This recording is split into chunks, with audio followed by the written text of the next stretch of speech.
Honourable Senators, the President.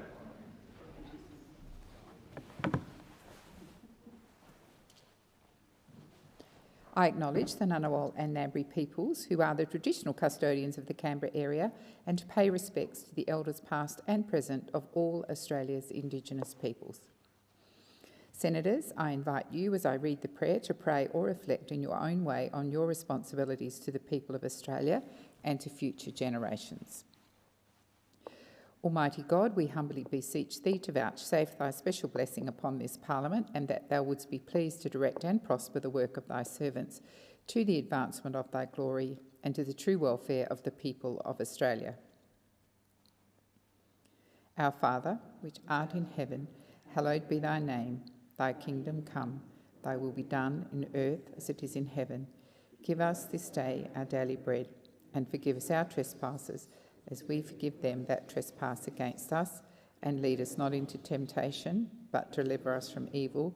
For thine is the kingdom, and the power, and the glory, for ever and ever. Amen.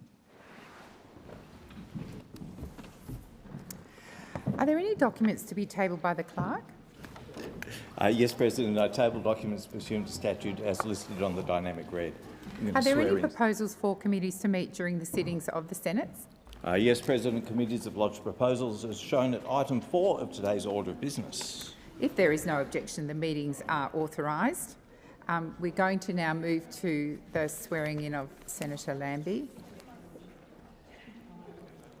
As Senator Lambie was absent from the Senate on July 22, 2025, I will now administer the oath of allegiance as required by Section 42 of the Constitution. Senator Lambie, please come to the table and make and subscribe the oath of allegiance.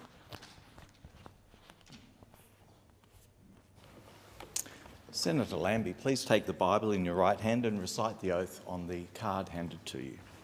I, Jackie Lambie, do swear that I will be faithful and bear true allegiance to His Majesty King Charles III, his heirs and successors according to law. So help me God. Senator, please sign the test roll and the Senator's roll. I'll get you to sign here first. Okay.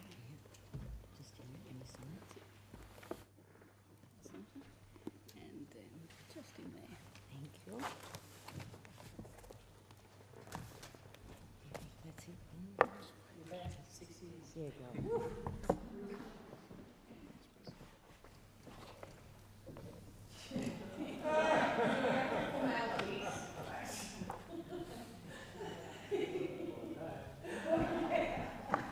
Congratulations, Senator Lambie. Welcome back.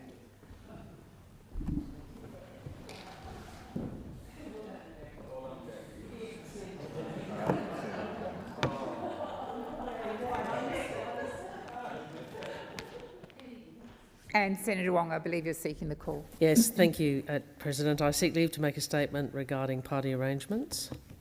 Is leave granted? Leave is granted. I thank the Senate. I inform Senators that Senator Darmanin will be acting Chief Government Whip in the absence of Senator Sheldon from the 25th of August to the 4th of September 2025. Thank you, Senator Wong. I call the clerk. Government business order of the day number 1, Defence Housing Australia Amendment Bill 2025, resumption of second reading debate.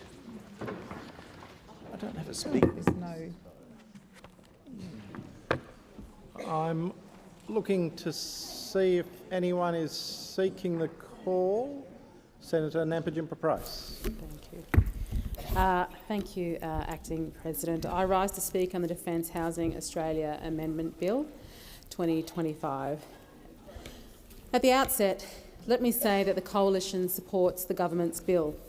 We neither seek to refer this bill to a committee nor seek to delay its passing.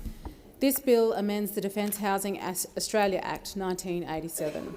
Under the current Act, Defence Housing Australia can provide housing and housing-related services to the following: to members of our Defence Force, to departmental staff, to defence contractors and to the families of the aforementioned.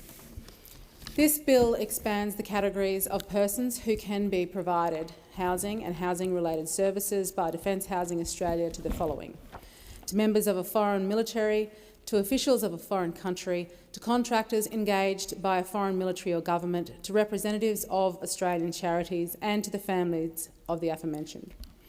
In more immediate and practical terms, this bill facilitates the accommodation of nuclear-powered submarine crews from the United States and the United Kingdom on our soil.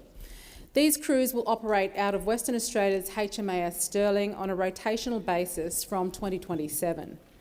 Indeed, a small cohort of advancing personnel from the United States will arrive in this quarter, whom we look forward to warmly welcoming. This bill underpins AUKUS. This bill operationalises AUKUS. This bill strengthens AUKUS, and that's why the Coalition endorses this bill. With their long-range strike, deterrence and stealth capabilities, nuclear-powered submarines are among the most valued assets in the arsenals of our key allies. And in the years ahead, they will be one of Australia's most valued assets too. The secrets of nuclear-powered submarines must be closely guarded. This bill will result in a greater presence of foreign individuals on our soil with access to defence facilities. Of course, most of these people will be officials or servicemen and women of our allies and thus eminently trustworthy. However, when it comes to contractors of foreign countries and charity workers, there are, of course, additional risks. The Director-General of Security said the following during the 26th Annual Hawke Lecture. Australia's defence sector is a top intelligence collection priority for foreign governments seeking to blunt our operational edge, gain insights into our operational readiness and tactics, and better understand our allies' capabilities. Targets include maritime and aviation-related military capabilities, but also innovations with both commercial and military applications. And with AUKUS, we are not just defending our sovereign capability, we are also defending critical capabilities shared by and with our partners. Mr Burgess's remarks are a call for greater vigilance. Under this bill, more people will be able to access our defence facilities, and with more access comes more risk. Accordingly, in endorsing this bill, the Coalition puts on the record the following expectation: that the government undertake rigorous security checks on all who will be working on or stationed close to our defence facilities. Such screenings are necessary to protect our assets and our secrets, as well as those of our allies. Indeed, were the capabilities of our allies to be compromised on our soil, the fallout would be an erosion of trust of such magnitude that AUKUS itself could be put in jeopardy. As anticipated, the Greens have proposed an amendment to this bill that would omit the new categories eligible for defence housing. The Greens want to torpedo this bill because, well, they want to sink AUKUS. That comes as no surprise to any of us. On this important piece of defence legislation, this chamber has again been given a window into aspects of the modern Greens party. First, their strategic ignorance, and second, their animosity towards our allies fuelled by their anti-Westernism. The Coalition resoundingly rejects the Greens' proposed amendment. This is my first time speaking on a defence bill in this chamber in my capacity as a Shadow Minister in the Defence portfolio. In the context of discussing this bill, it's important to make a few points to inform our national debate on defence. Many Australians hear about important defence developments. They hear about AUKUS, they hear about Australia acquiring nuclear-powered submarines from the United States and frigates from Japan.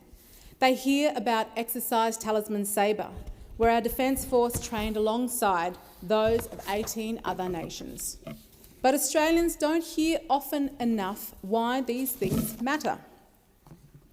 Why are alliances important? Why is acquiring cutting-edge defence weapons important? Why is exercising with partners important? Put simply, because strength matters. The strength of our alliances, the strength of our capabilities, the strength of our preparedness.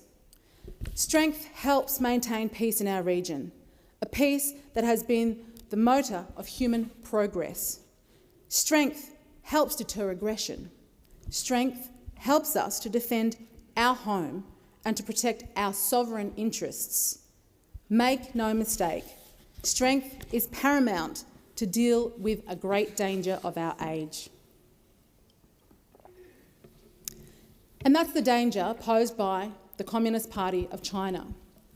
Since the second decade of this century, the Chinese Communist Party has been defined by key features: by its military build-up at speed and scale, not for self-defence, but to exert power; by its willingness to flex its military muscles to intimidate; and by its disrespect for the sovereignty of other nations. The Chinese Communist Party has militarised islands in the South China Sea. Its Coast Guard has harassed the Philippines. Its Air Force has intruded into Japan's airspace. Its Navy has tested weapons off the east coast of Australia without notifying us. We cannot ignore the rehearsal nature of that exercise, or the fact that its missiles can strike Australian bases and civilian infrastructure. Its forces have also endangered our servicemen and women through reckless and aggressive manoeuvres on multiple occasions. One of President Xi's goals, in his words, is to reunify China and Taiwan. He has not ruled out using force if necessary, and he has instructed his forces to be ready to invade Taiwan by 2027. Defence specialists, foreign affairs experts and China analysts have repeatedly sounded the alarm, not only on the Chinese Communist Party's revisionist agenda, but on its desire to dominate the region. And if you don't believe the specialists, the experts or the analysts, then President Xi's own words make clear, of course, his ambitions. There's a litany of examples of the Chinese Communist Party causing tensions across our region. But with his 6-day visit to China, Prime Minister Albanese would have Australians believe there's nothing to see here. Moreover, by drawing a false equivalence between the Chinese Navy's live-fire exercise in the Tasman Sea and our own Navy's activities in the South China Sea, our Prime Minister did the unthinkable. He condoned behaviours of the Chinese Communist Party that should have been seriously and publicly condemned. Under this government, there has been a noticeable reluctance to call out the Chinese Communist Party's hostility. If a threat is disregarded, downplayed or left undiscussed by the government, two things happen. First, Australians are unlikely to appreciate the threat. Second, they're unlikely to understand the need for policy responses or, indeed, support them. That's why I will regularly and directly call out the hostile activities of the Chinese Communist Party. The more Australians understand the dangers posed by the Chinese Communist Party, the more they will appreciate our nation's urgent need to bolster defence. Predictably, our opponents will accuse us of beating the drum of war or playing politics or fear-mongering. But it's not fear-mongering to point out irrefutable facts. The government's resort to such smears have become a convenient excuse, an excuse for the Albanese government to not put money where their mouth is when it comes to defence. Defence spending under Labor remains woefully inadequate at around 2% of GDP. Projects have been cancelled or deferred to pay for the nuclear-powered submarines. Critical capabilities in the government's own Defence Strategic Review are now not funded at all or underfunded. As for the bill before us, it expands Defence Housing Australia's responsibilities, but it comes without any new investment for housing. As the Shadow Defence Minister aptly said in the other place, this government continues to legislate ambition without resourcing it. The Shadow Defence Minister was also right in his observation that this bill will be the first operational test of AUKUS on Australian soil. Indeed, there is a correlation between Australia's ability to house our allies and the success of AUKUS. I fear this government is in denial. They're in denial about the threats to regional stability. They're in denial about what we must do to deter aggression and defend our nation. They're in denial about the urgent need to lift defence spending. Diplomacy is important, of course, but this government has the naive view that authoritarian regimes will behave like democracies. The Defence Minister often bemoans that China's massive military build-up has occurred without transparency or strategic reassurance. The truth is, as history teaches us, the best deterrence of aggression is strength. The strength of our alliances, the strength of our capabilities, the strength of our preparedness. It's beyond time for the Albanese government to get serious about strengthening defence.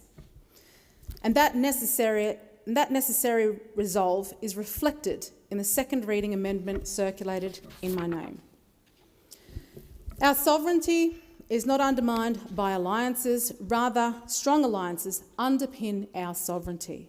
With almost 300 days having passed since the US election, our Prime Minister must make the effort to meet President Trump. He must put his personal qualms about the President to one side, just as past Presidents and Prime Ministers have done. He must act in our national interest and re-energise the alliance. If this government truly believes in a free, open and stable Indo-Pacific, then it must quickly come to realise which major power stands for those goals and which power wants to shatter those goals. The Coalition has committed to lifting defence spending to 3% of GDP, and we urge the government to do the same. That's the bare minimum of what's required to deliver the capabilities we need. In recent weeks, the government made one of its few fine decisions on defence. It selected Japan's Mitsubishi Heavy Industries to build the Royal Australian Navy's future fleet of 11 general-purpose frigates. The Coalition welcomes this announcement, but this decision should not detract from the urgent need to strengthen our sovereign industrial base. We need to be manufacturing our own missiles in their thousands to deter and to defend. We need to build swarms of drones and counter-drone technologies. We need to be churning out autonomous underwater vehicles. We need to be hardening our military bases, especially in the north. We need to ensure more than 7,000 people enlist in the ADF each year, especially when there's 75,000 applicants. But we can't do any of these things if there's insufficient money behind them. And we can't adequately house our allies if there's no new money behind this bill. I say again, it's beyond time for the Albanese government to get serious about strengthening defence. Moving from rhetoric to readiness requires resources. I commend this bill, and I move the second reading amendment circulated in my name. Thank you. Senator Ciccone. Thanks a lot, Deputy President. Good to see you and good to see everyone back here for the upcoming fortnight. Now, I rise today to speak in support of the Defence Housing Australia Amendment Bill 2025 that's currently before this place. The overarching purpose of the bill will allow Defence Housing Australia to provide housing and support services, not just for Australian personnel, but also for our United States and United Kingdom partners as part of the AUKUS alliance. In fact, the changes will allow DHA to provide housing to foreign military and civilian personnel and their families for the first time. Now, AUKUS is a cornerstone of the government's national security policy aimed at protecting our nation's interests and our security. And for this reason, the bill that is before us today is an important part of our long-term defence strategy, ensuring that we're ready to meet our obligations under AUKUS and to support our partners here on Australian soil. As Chair of the Senate Foreign Affairs, Defence and Trade Committee, I've seen the work that has gone into ensuring that the bill, and AUKUS more broadly, balances our national strategic interests with the needs of local communities. These amendments that are before us are especially timely as we prepare for the establishment of the Submarine Rotational Force West from as early as 2027, which will see nuclear-powered submarines from the US and UK operating on rotational bases out of HMAS Stirling in Western Australia. The US and UK personnel will also be working alongside our ADF men and women, so it is imperative that we support them properly.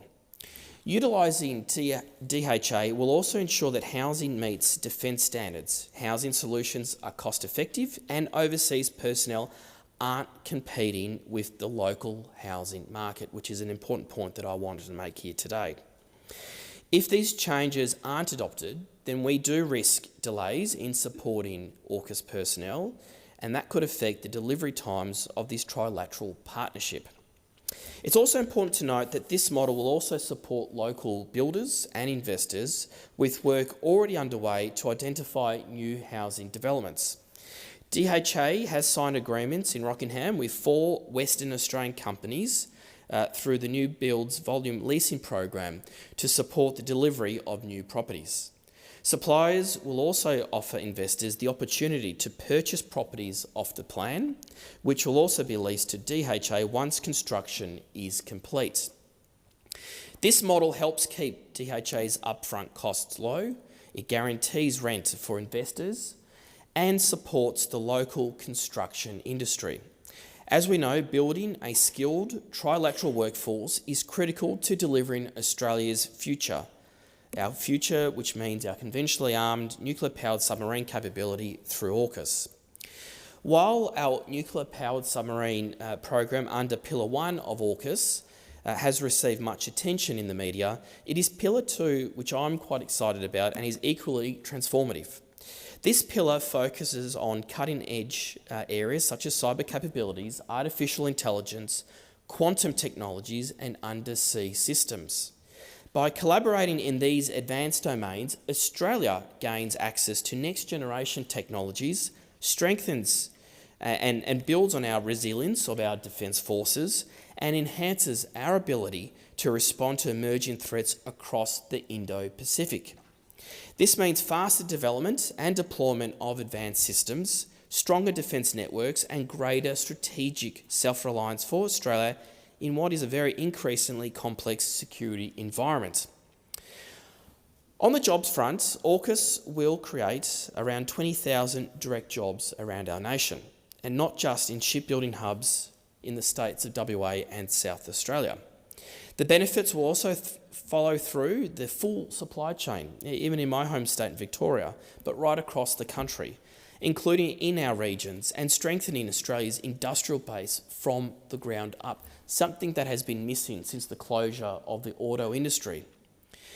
As we look ahead, AUKUS represents the single biggest investment in the history of Australia's defence capability, bringing record investment in defence, skills, jobs and infrastructure.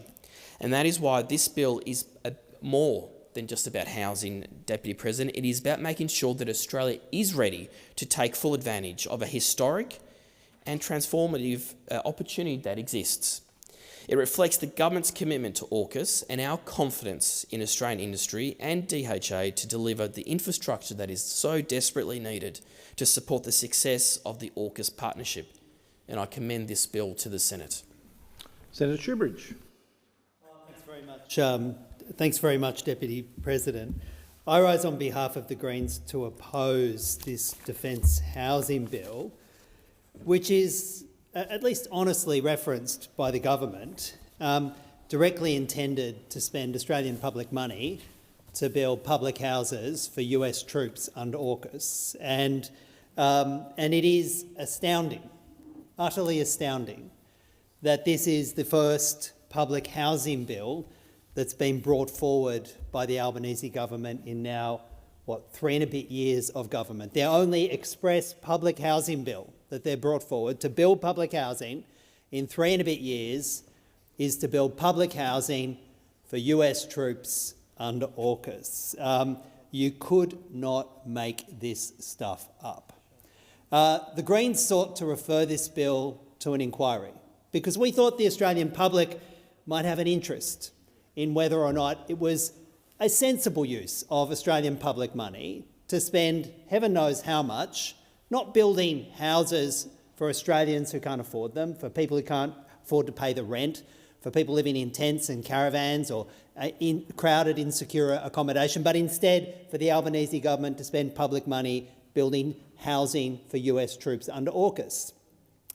This won't surprise you, Deputy President, but the war parties, the Labor Party and the Coalition, opposed an inquiry into this bill, no doubt because they have at least some vague sense of what the sentiment of the country is, which would be to overwhelmingly reject this. The real nub of why this bill is being presented now is because the Albanese government is rushing headlong with the Scott Morrison plan to build the United States a nuclear submarine base just off Perth. The Albanese government has committed $1.7 billion of public money to build the US their nuclear submarine base off Perth, and they want to have that up and running by 2027 so that the United States can save some money and time by sending their submarines on a shorter route into the Malacca Straits and into the South China Sea to continue the US plans, war-making plans against China.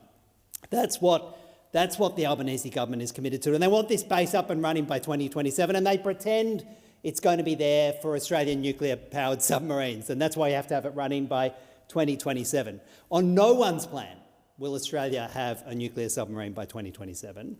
It is so obviously designed to deliver a US nuclear submarine base, and just a US nuclear submarine base. And if you look at the data and the materials coming from, well, for example, the individual who's just about to be the chief of the US Navy, if you look at report after report from the Congressional Research Service, if you look at the public evidence about the US shipbuilding capacity, Australia will not be getting nuclear submarines in the mid-2030s. And most of the Australian public is already convinced of this. We know we're not going to be getting nuclear-powered submarines, but we're still shoveling billions of dollars into the US, tribute payments to Donald Trump. We know that the UK nuclear submarine project is in complete meltdown. Their own audit office says that. So if we're not going to get nuclear submarines, and there's no realistic pathway for us to get nuclear submarines, why are we spending $1.7 billion of taxpayers' money to build a nuclear submarine attack base off Perth? Well, the obvious answer is this. That's all a charade for us to be building yet another US base in Australia. And even US defence hawks point out that once that base is up and running, that it will be a high priority target in any conflict between the US and any other peer power. It will be a high priority target. We are literally putting a nuclear target on Perth.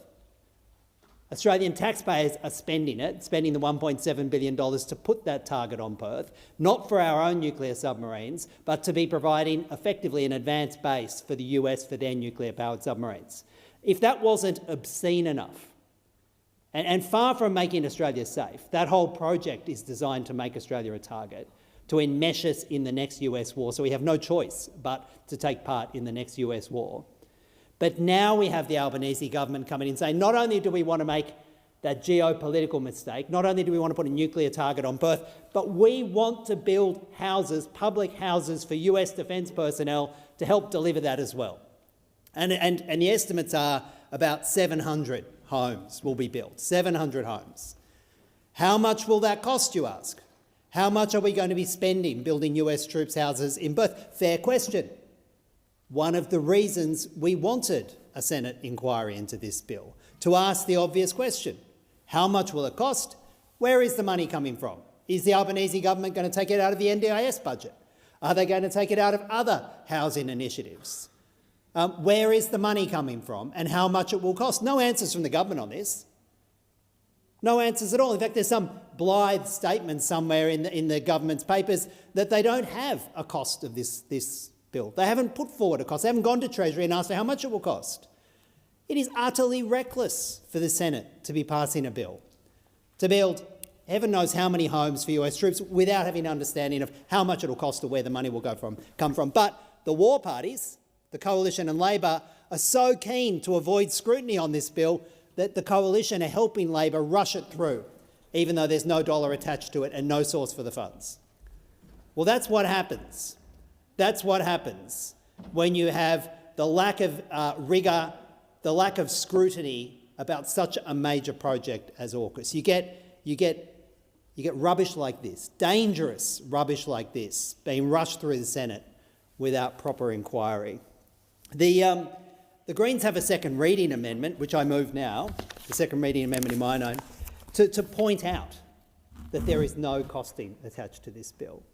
That we don't know where the money's coming from. We don't know if it's going to come from stopping families who have kids with autism being able to get the care for their kids. We don't know if it's going to be coming from stopping mums in Townsville who are living in insecure accommodation getting access to basic shelter. We don't know where the money's coming from, but I tell you what, at the end of the day, that is where the money's coming from other essential services, public services that the country needs. And instead of getting those essential public services, the Albanese government under Labor has decided they want to build homes for US troops under AUKUS. It is obscene.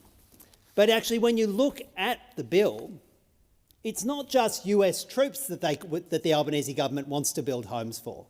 The Albanese government also wants to be building homes for international weapons companies' contractors. They want to be able to build homes for the employees of Lockheed Martin. They want to be able to build homes for the employees of Boeing. They want to be able to build homes for the employees of Elbit Systems and Rafael, Israeli weapons manufacturers.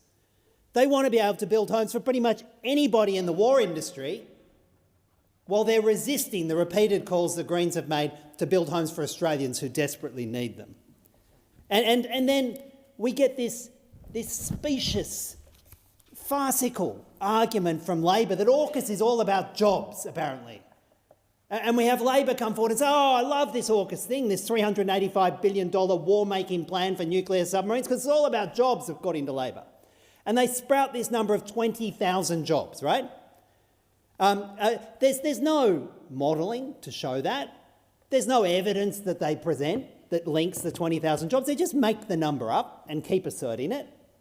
And I challenge Labor to show us the modelling, to show us the data that produces 20,000 jobs. But even if that was true, right, for $385 billion, if you're getting 20,000 jobs for $385 billion, the public is spending almost $20 million a pop for every job. There is no other program in the history of the Australian nation that sees $20 million per job.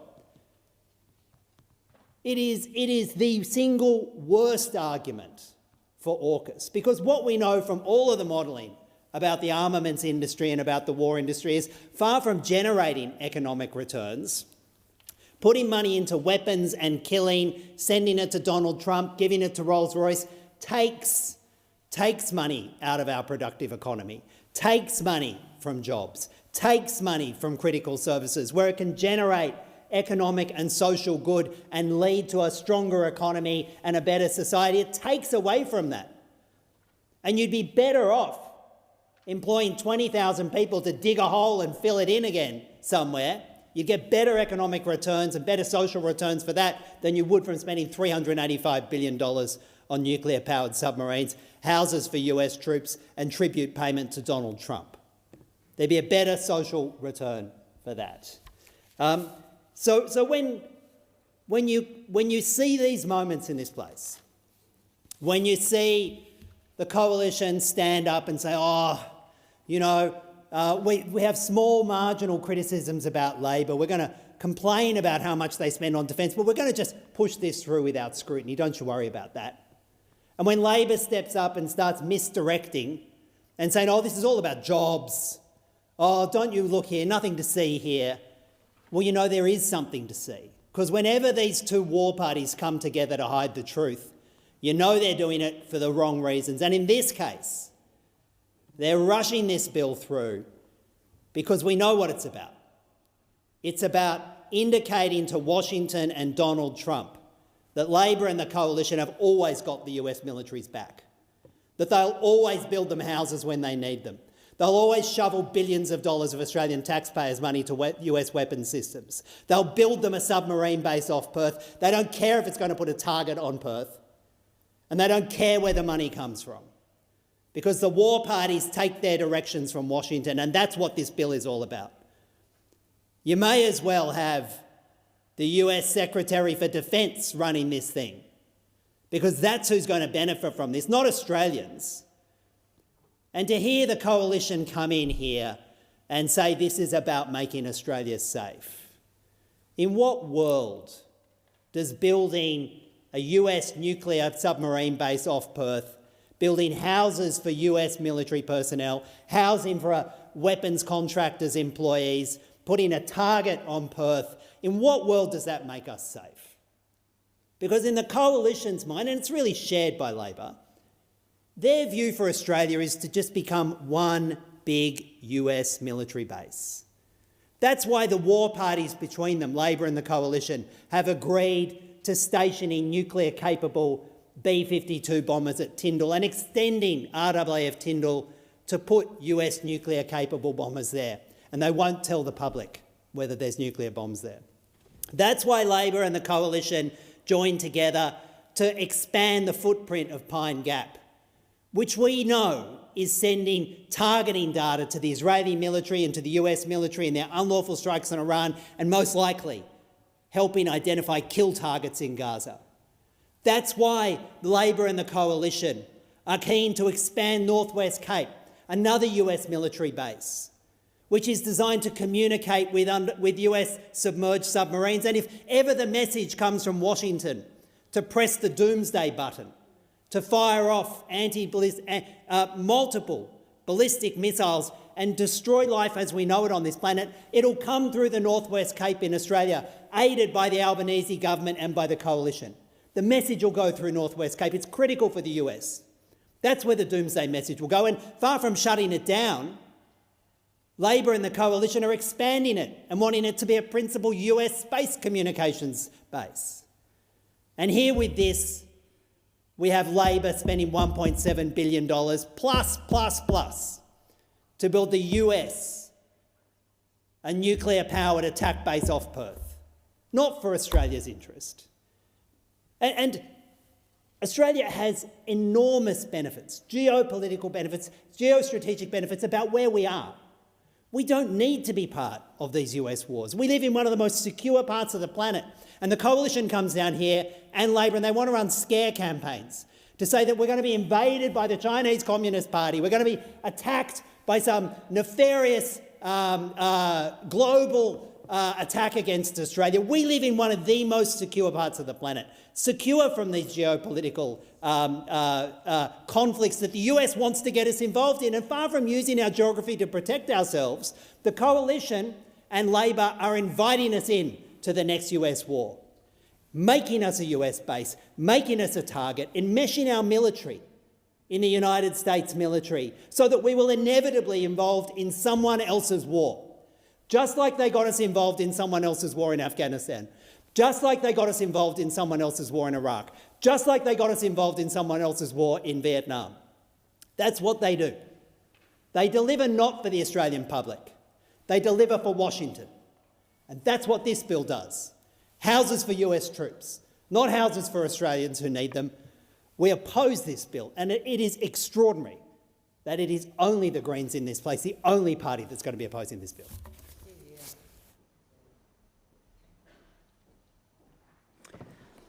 Senator O'Sullivan. Thank you very much, Acting Deputy President. I rise to speak on the Defence Housing Australia Amendment Bill 2025, and at the outset declare that the Coalition will be supporting this bill. This is important. It's important that it's able to go through this place and receive royal assent so that we can get on with the job of providing the housing for US and British submariners and their families when they come over. And interestingly, this is going to be in my home state of Western Australia. Will be the primary allocation of these homes. This is an enormous opportunity for Australia. Australia is in desperate need for AUKUS to proceed, for it to occur with great urgency, and for it to happen as quickly as possible, but thoroughly as well. There is going to be a huge opportunity right across Australia, but in particular in my home state of Western Australia, and indeed part of the world where I actually live, which is not too far away from Garden Island, Stirling Base, and that whole area around Henderson, where the ships are going to be built. And it's an important project, an important development in my part of the world where I live, and it's something that we need to see happen.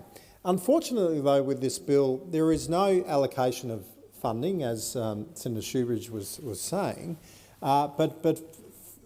so that's going to put on in place significant pressure upon the housing market that exists right now. Homes are already scarce in Western Australia. My brother and sister-in-law just listed their home for sale only a few days ago, and literally within 2 days the home had sold well above their expectations in terms of pricing, but it sold very, very quickly. And so homes are extremely rare to get a hold of, and they're difficult, and there's no allocation of resources in this bill for the development of new homes. And that is the central point that I want to make in my contribution here today, is that the government is not doing what it needs to do to step up to the plate to provide for the homes and the housing that will go along with this legislation.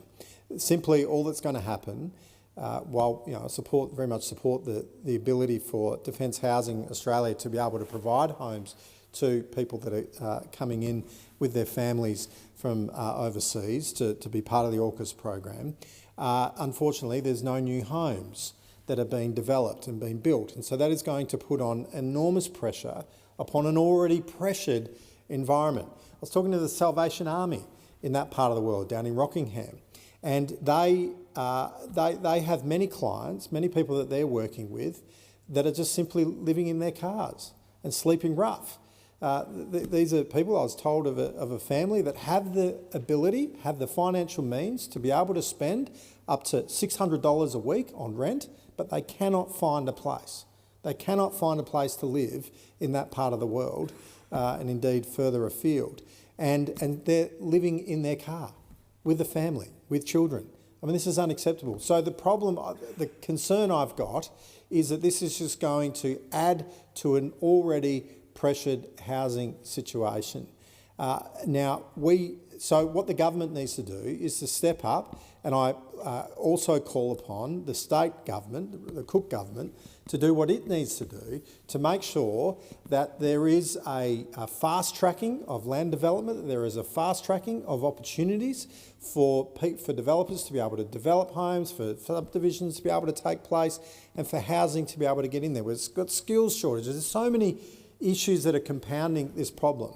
And by simply just making it available for Defence Housing to make these homes available, the problem is, I mean, that would be a very good tenant if you're a landlord, of course. If you're going to choose you've got a big lineup of people to get a home, who are you going to give it to? Of course, you'll be giving it to an institution like Defence Housing. And what does that mean? That means that we're not going to have enough homes out there in the general market for people to be able to take up. So the government needs to step up and do more than just simply this bill. While this is welcomed, more needs to be done to make sure that the defence housing is available for people coming in from the United States and from the UK. Now, the Coalition is enthusiastic. We are very committed to AUKUS. We recognise that this is absolutely vital to our national security. It is vital to our future and existence as a nation, and it's something that we need to see continue and continue to support. We are absolutely enthusiastic about it. Unfortunately, though, I'm not seeing as much rigour and commitment as it was required by both the state and the federal governments when it comes to AUKUS. There are serious limitations in relation to the needs that are required within that area. As I said, I live in that part of the world, and the infrastructure needs that are necessary to support the huge development that's going on in that part of the world. We estimate that there's over about $70 billion worth of investment into the southwest corridor of Perth, including new hospitals that the state government are building. But all of that compounds together to create one massive problem, and that is, of course, the need for greater investment in infrastructure in that whole southwest corridor of Perth. It's vital. There's, for example, the roads in and off Garden Island. We've got the causeway coming across from the island. It lands on the mainland on almost a goat track when you consider it. If you go down there, you'll see that it's a poorly designed and maintained road. It hits a bottleneck in the morning. You've got traffic congested up and down Dale, and it's a significant issue. There is, in fact, an easement that was established under the Stevenson scheme for a road, a major road to be able to go through, called the Garden Island Highway.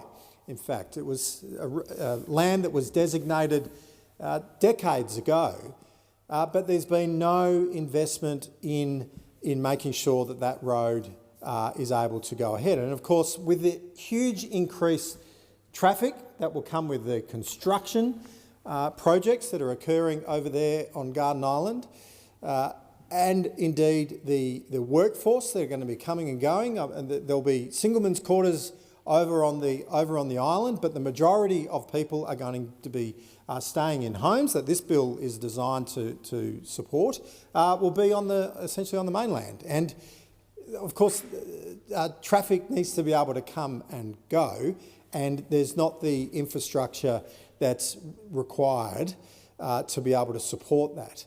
And again, there's no plan to do it. Now, 2027 is the year that this is all happening. 2027 is only just around the corner. Now, if you're wanting a home built by 2027, or you're wanting a road completed by 2027, guess when you need to start? You need to start right now. You can't just turn it on overnight. You need to have the pipeline, and we're not seeing the planning, we're not seeing the investment, we're not seeing what is required to fully enable the opportunities. There's huge gaps when it comes to skills. We've got young people that could take up wonderful careers, like lifelong careers, generational careers. They're the children of the young people that could take up these skilled jobs. Would be able to flourish for generations to come, but there's no investment in the skills that are required. There's fee, free, TAFE, but none of it is actually designed to actually make an allocation for the jobs that actually exist within the AUKUS program. Now, this is a great shame because there are enormous opportunities that could be enlivened through the shipbuilding and the maintenance and all of the opportunities that are coming with AUKUS, yet there's no strategy. It's just like an announcement gets made about a whole bunch of funding, an announcement gets made about the partnerships and relationships with the United States and the UK, but then there's nothing that hits the road in terms of investment. There's nothing that hits the road in terms of planning. And this is a significant issue. Now, we're not the only ones I'm not the only one that is saying this. In fact, we've seen that the US Navy former Secretary, I should say, Richard Spencer told the Nightly earlier this month, and I quote, "I'm sure in their hearts there's a plan," he said, "but you know what? That should be started yesterday." He further said, "We need to start moving dirt, putting infrastructure in, because 2027 is going to be here within the blink of an eye, and 2030 will follow very quickly." Well, it's high time that we got serious about AUKUS. It is absolutely vital to Australia's future, its security and indeed its prosperity. I mean, the opportunities that are there for Western Australians in particular, that are there for people in that south-western corridor of Perth, the opportunities are significant and important, and we're not seeing the government do what it needs to do to ensure that that investment is there. We must play our part. We've got to build the houses and we've got to build the infrastructure that's required. Now, our allies have given us a golden opportunity and we must seize it. This is a once-in-a-generation opportunity, but we've got to seize it. We've got to put in place the planning and we've got to make the decisions. We've got to cut through the red tape. We've got to drag the councils in. I mean, in fact, the councils, frankly, are the ones that are in many ways leading the way. But we're seeing delays with the state government. We're seeing delays here with the federal government not fronting up with the investment that's required. And it's not good enough. Our defence capability is at stake and the opportunities that come with it are at stake if we don't act with real determination. This is important for the future of our nation and it's important indeed for Western Australia. So I commend this bill to the Senate. Thank you. Senator Whittaker. Thank you, Acting Deputy President, and I too rise to speak on the Defence Housing Australia Amendment Bill 2025, a really important and practical piece of legislation. The Defence Housing Authority was established in 1987 under the Hawke Labor government to ensure that members of the Australian Defence Force and their families had access to quality, affordable housing no matter where they were posted. As Prime Minister Bob Hawke said at that time, and that is an outstanding example of our government's fundamental approach, an integrated, comprehensive, consistent and coherent approach with all sections of industry, all departments and all levels of government, making the maximum contribution to our national goals. Today, we continue that legacy by providing housing to support our personnel, our partners and the broader network of supporting organisations for our Defence Force. Housing has always been one of the most important conditions of service. A safe, secure and affordable home directly affects the well-being of defence personnel and their families, which in turn impacts retention, morale and operational readiness. This bill updates the functions of Defence Housing Australia so that it can better meet the modern needs of our Defence Force and support our national defence interest. It expands the functions of Defence Housing Australia to provide housing for additional classes of persons. This includes our AUKUS partners, civilian contractors and charities that support the work of defence. This bill is really important to support the work that is required for AUKUS, which, as Senator O'Sullivan has just spoken to, is so important for my neck of the woods, the southern suburbs of Western Australia. AUKUS is crucial to our nation's security interests, but also to the future, the economic future of the southern suburbs of Perth, Henderson, HMAS Stirling and the surrounding area.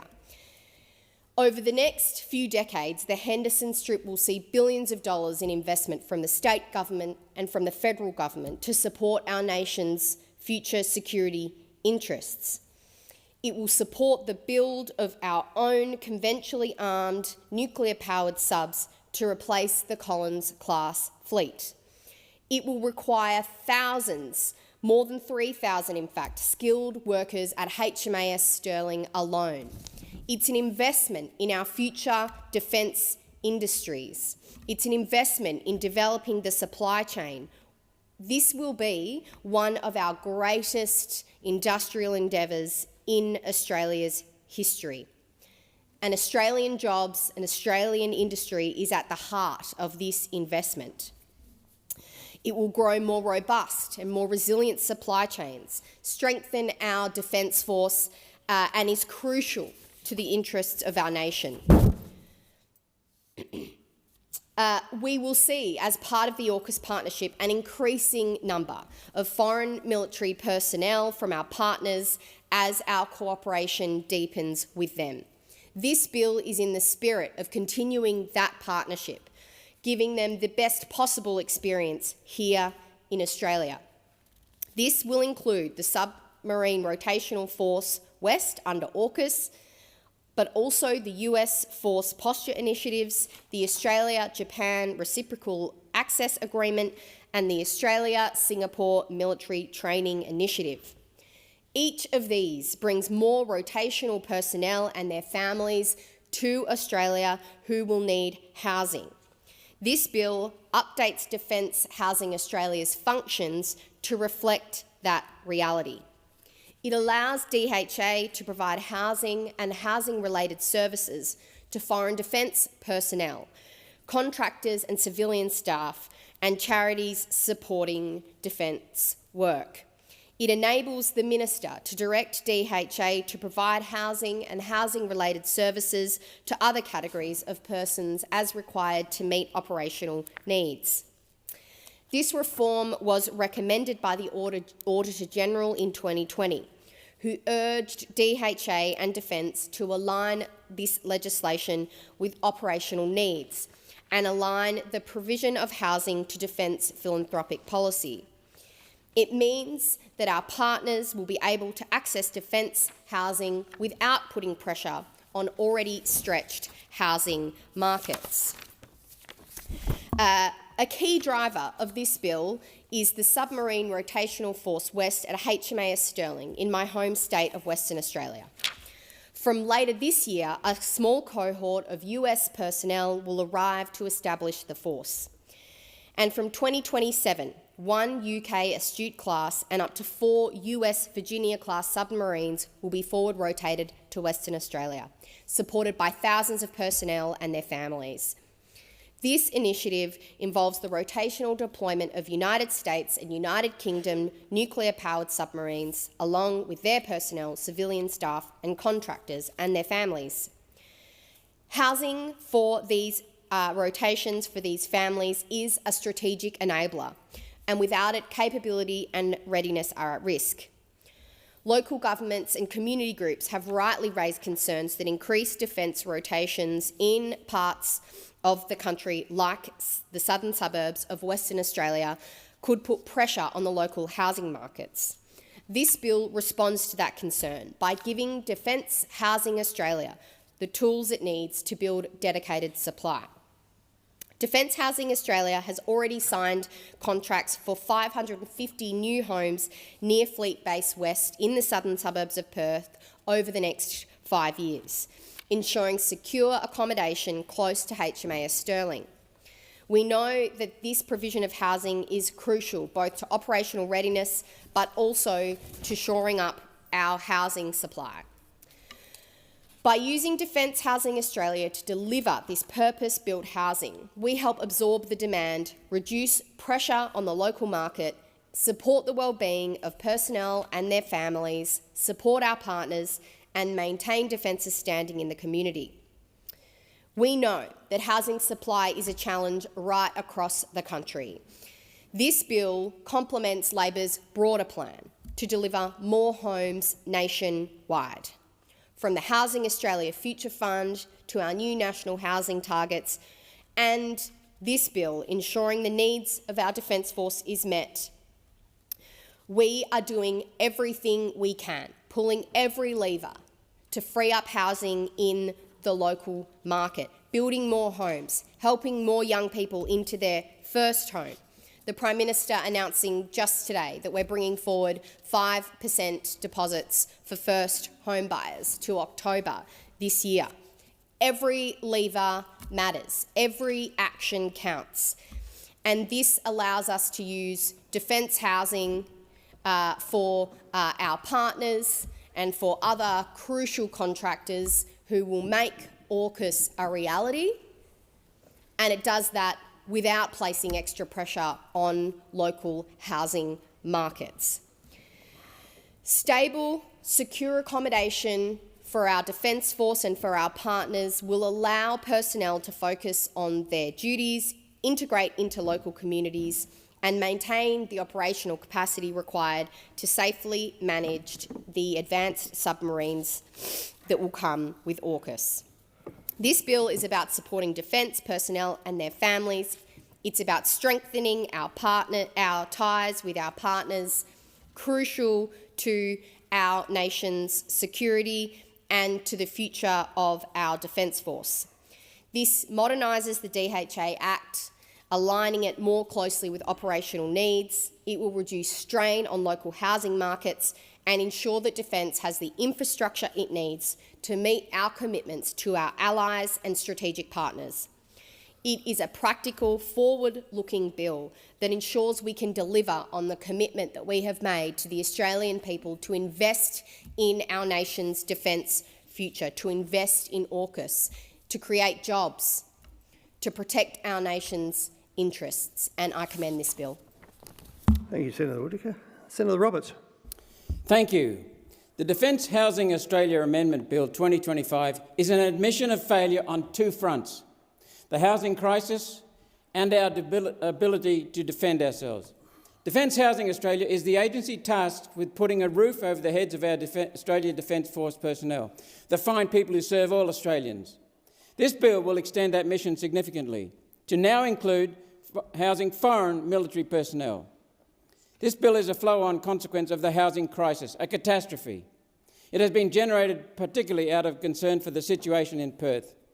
They, like all of our capital cities, are in an acute housing crisis with a rental vacancy rate of 0.7%, which is frankly shocking. Only Darwin and Hobart are slightly worse.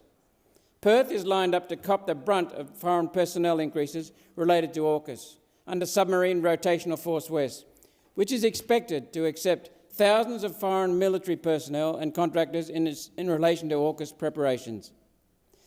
This bill, though, isn't just related to Perth. It extends the ability of Defence Housing Australia to house foreign personnel anywhere in the country. Concerns have been raised about Defence Housing Australia's ability to take care of our current soldiers. I want to now focus on Defence's willful, sustained, ongoing lack of care and accountability. 7 News Townsville reported on the story of Mitchell Connolly, a Townsville soldier who's been asking Defence Housing to fix black mould in his house that's been making his children and pregnant wife sick. After being ignored on all proper channels, he went to the media as a last resort and is now facing retribution for raising those complaints. And that goes to the key problem with Liberal and Labor's approach to defence. Boats and submarines and fighter jets are all important, yet the people in our Defence Force are vital, and they are spat on by the defence upper brass. To demonstrate this point, I want to read parts of a letter from a pilot who can't return to this country because Defence will arrest him for being AWOL after they delayed approving his sick leave by a couple of days. This is from his letter to me. Dear Senator Roberts, my name is Daniel Dare, and I served for more than 11 years as a pilot in the Royal Australian Air Force. I am writing to ask for your help and to place on the parliamentary record how senior defence officials handled my case after a serious abuse of administrative power by my commanding officer. My immediate aim is simple: to be able to return to Australia safely and be with my family and support network so that I can recover, as I have not been able to return to Australia for over 18 months. I am not seeking to excuse my conduct. I am asking Parliament to consider whether the response was appropriate, proportionate, consistent with what defence leaders tell Australians about empathy, prevention and member well-being. Like many ADF members, I joined straight after school. I deployed in flying and non-flying roles overseas and at home, including the Middle East and support after bushfires, floods and cyclones, and worked during Operation Aged Care Assist. I am grateful for those years and for my colleagues. My concerns are not with them, but with a leadership culture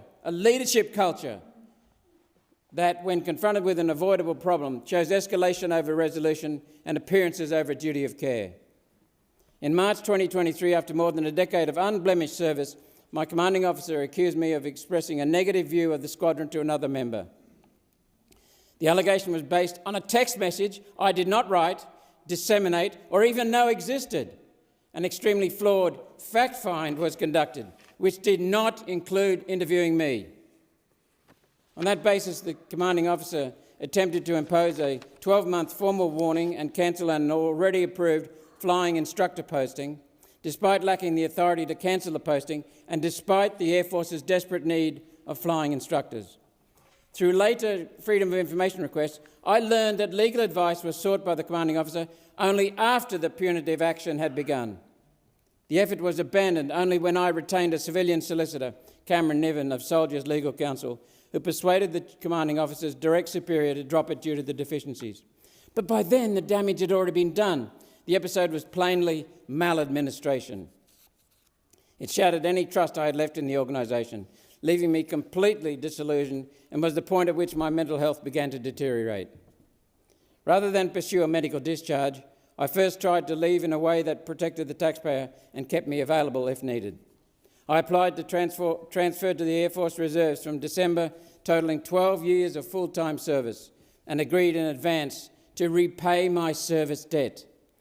My new chain of command supported the application. A delegate in the Directorate of Personnel, Air Force, denied it without even bothering to ring me, and initially refused to return the application with his written reasons in an apparent attempt to prevent me from redressing the denial.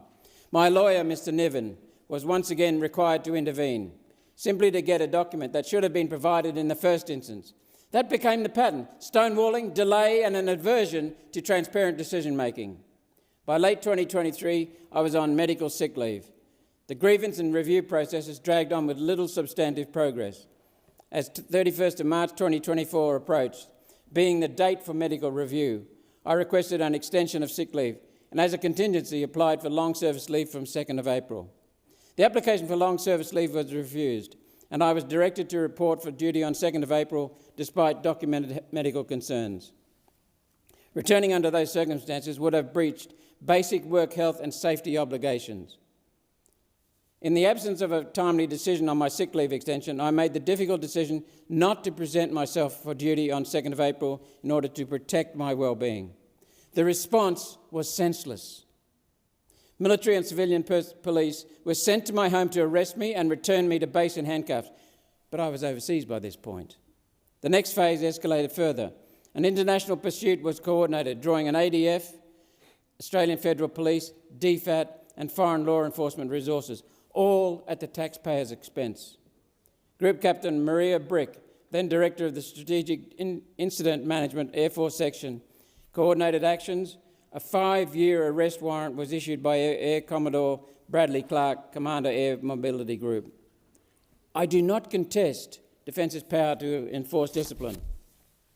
I question the appropriateness and proportionality of deploying such resources against one unwell member whose recent maladministration, attempt to voluntary discharge and medical circumstances were known to the chain of command. One action in particular crossed a line. Air Marshal Robert Chipman, then Chief of Air Force, now Vice Chief of the Defence Force, wrote to my private overseas employer in his official capacity, disclosing personal information about me and notifying them that I was subject to an arrest warrant under military law. That letter is now the subject of a complaint to the Office of the Australian Information Commissioner. It is difficult to reconcile such an approach with what Air Marshal Chipman told the Royal Commission into Defence and Veteran Suicide only weeks earlier, on the 13th of March 2024, about harm prevention, member wellbeing and empathy and leadership. Publicly, Air Marshal Chipman emphasised avoiding the conditions that lead to ill health and named empathy as the most important attribute of command. Privately, he chose the most harmful and destructive punitive options available. A key fact also emerged through freedom of information. Although my sick leave extension was undecided on 2nd of April 2024, when I did not present for work, Defence Medical approved a further 6 weeks on 6th of April. That determination was not disclosed to me. Isn't that deceit? No effort was made to de-escalate or correct the record. Instead, the pursuit, continued as if I had no medical status at all. With salary withheld and my employment prospects damaged, I had little choice but to pursue medical separation. That process itself became an unresolvable ordeal. I was told I needed a Defence Medical Officer assessment to support approval of sick leave, which would resolve the absence, but I was denied telehealth access while overseas. If I returned in person to obtain it, I would be arrested and incarcerated before I could be seen. In April 2025, a medical delegate determined that I was unfit for further service and should be medically separated, with sick leave until separation. 5 days later, a separate administrative process was initiated to involuntarily separate me, relying on the record of absence that had already been resolved by the medical decision and commencement of sick leave 5 days earlier. Defence appeared to be weaponising the military justice system to maximise harm. I continue to seek review of that administrative decision at my own expense through the federal court. This will unfortunately also cost the taxpayer, as Defence will undoubtedly seek to fight it. My matter was referred to the Director of Military Prosecutions, Air Commodore Ian Henderson, for trial before a Defence Force magistrate towards the end of 2024, with the prospect of up to 12 months imprisonment. The human cost has been real. During this period, my great-uncle Leslie became gravely ill in December 2024 and passed away a few months later. I asked to return home safely to see him, as we were close and he was dear to me. The request was denied. Given the existence of warrants and the charges, it was clear that if I returned, I would be arrested on arrival and held to face a Defence Forces magistrate proceeding without ever seeing him. I spent Christmas alone overseas and later grieved his death, again alone and far away from family and support. I am not seeking pity. I am asking Parliament to consider what this says about the system's priorities when a member is plainly unwell and clearly trying to resolve matters lawfully. I also want to be clear about responsibility. Failing to present for duty on 2nd of April 2024 was my decision. I am not seeking to excuse it.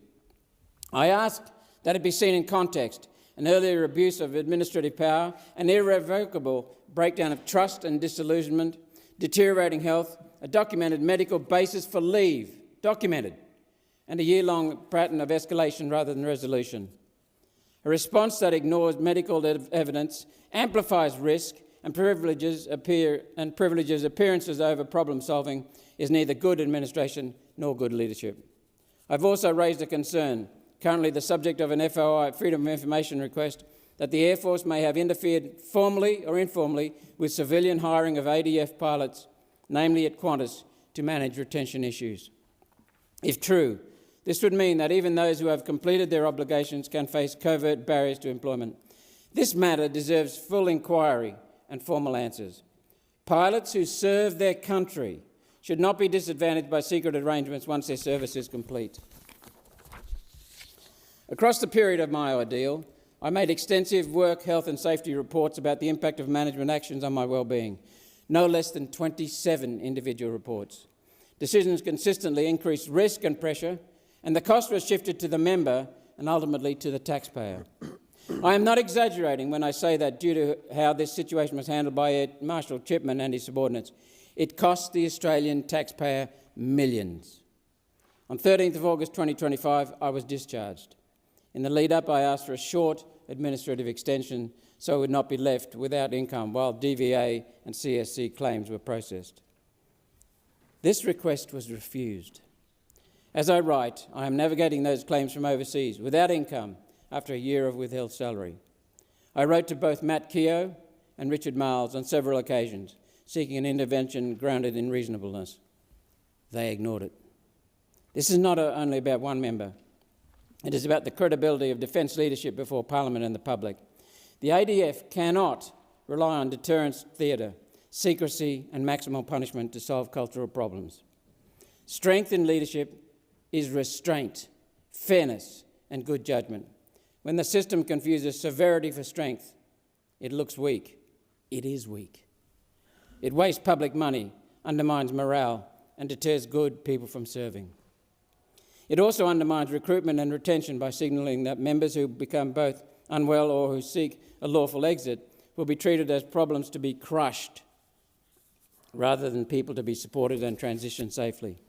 ADF members deserve better processes than the ones I encountered. Taxpayers deserve better stewardship than funding unnecessary pursuits that serve the egos of senior officers rather than Australia's interests.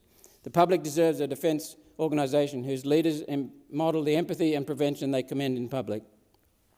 Yours sincerely, Daniel Dare. This is what we have to fix if we ever have a hope of defending ourselves and housing our defence forces. We have to take care of the Australians who choose to put their life on the line and wear the flag on their shoulder. Thank you, Daniel, and thank you, every member and veteran of the Australian Defence Force. You all deserve far better.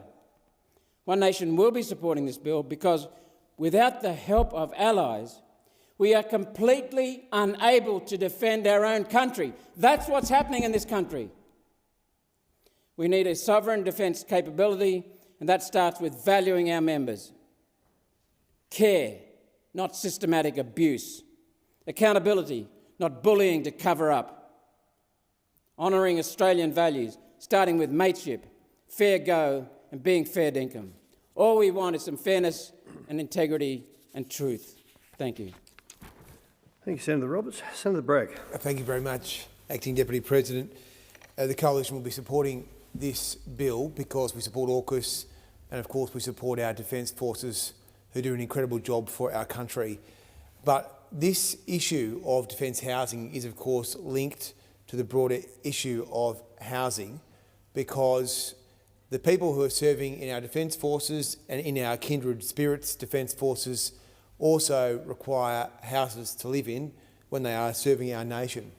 And this bill doesn't make any provision for the additional resources which are required for housing the Defence Forces, and that is no surprise to me because this is a pattern that we see across the board with Labor's housing commitments. It is a very good way of describing it as all feathers and no meat. And what we've seen over the weekend on the back of the Economic Summit is a litany of promises and puff pieces about what the government's going to do on housing. But let's just be clear on the record so far.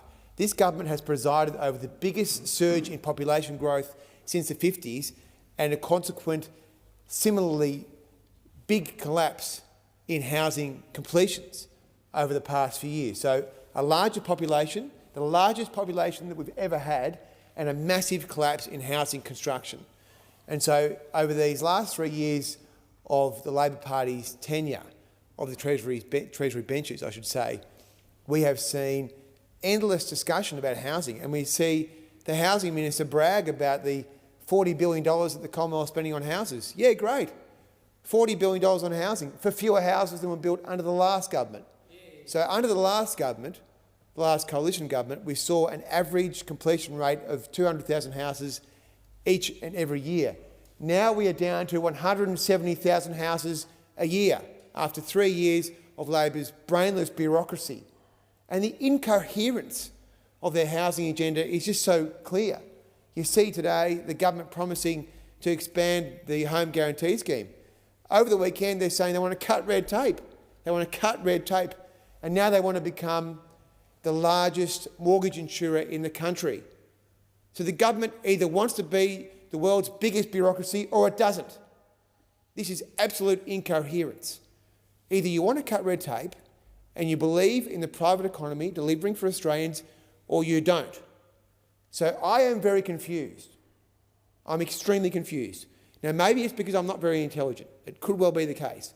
But it is very hard to follow, extremely hard to follow. Just to step through these few issues from the weekend. So we see a commitment to cut the National Construction Code. Okay, that's good. Sounds like a reasonable idea. It is very complex. It's got thousands and thousands of pages and gobbledygook in it. This was the policy the Coalition had at the last election. We said we'd freeze the NCC because it's complex. It is a lot of red tape. It is hurting the building sector. Builders, tradies, developers find it extremely hard to comply with. It has increased costs because of the changes that were made in 2022. So we said, well, let's pause the NCC for 10 years. The government said that's a terrible idea. And the industry minister at the time, Mr Husick, said that it would result in shoddy hot boxes, this 10-year freeze. So they poo-hooed that and said that's a bad idea, the coalition's stupid. And now we see the government has adopted the policy we had just a few months ago at the election of freezing the NCC, albeit it's a shorter freeze. It is a shorter freeze. It's a 1-year freeze, not a 10-year freeze. And they have committed to making some changes to the code in this calendar year. We're not sure what those changes will be, but so I think from their point of view, the government's point of view, they're promising the Australian people less red tape. But in order to deliver that, they're going to change the code in 2025 and then have a freeze until 2029. That's the first thing. The second thing they announced on the weekend was that they would pause, or they would try and push through housing approvals through the EPBC Act. Now, that is a very good idea. Again, this was a policy that we had at the election because we recognise that the way that the government has administered the EPBC Act over the last 3 years has resulted in fewer houses being approved and developed. And in fact, in one development that I visited in Queensland, one of the largest in Australia, which has been releasing lots of land since 1989, last year was the first year they hadn't released any lots because of the EPBC Act, because a parrot flew over a block of land in 1971 and now we can't have any houses there. So it's the administration of the EPBC Act which has been causing a loss of housing supply, and so we welcome the government's view now, it now has, that it will try and use the EPBC Act to push through approvals, push through supply. So we welcome that. But then we see today the government has announced plans to expand the home guarantee scheme. And as I say, Acting Deputy President, it is incoherent at best to be arguing that you want to cut red tape and help the private economy get houses built and help people get into houses by similarly arguing that the way to do it is for the government to become the largest mortgage insurer in the country and to become a property developer. These are the two policies announced during the last campaign, which Labor won, where they said that they would become the largest mortgage insurer and they would develop 100,000 houses. Now, this is from a government which has a $10 billion scheme, the Housing Australia Future Fund, $10 billion of the people's money, which in 2 years has built 17 houses. It's been running for 2 years and it's built 17 houses. 17, we think.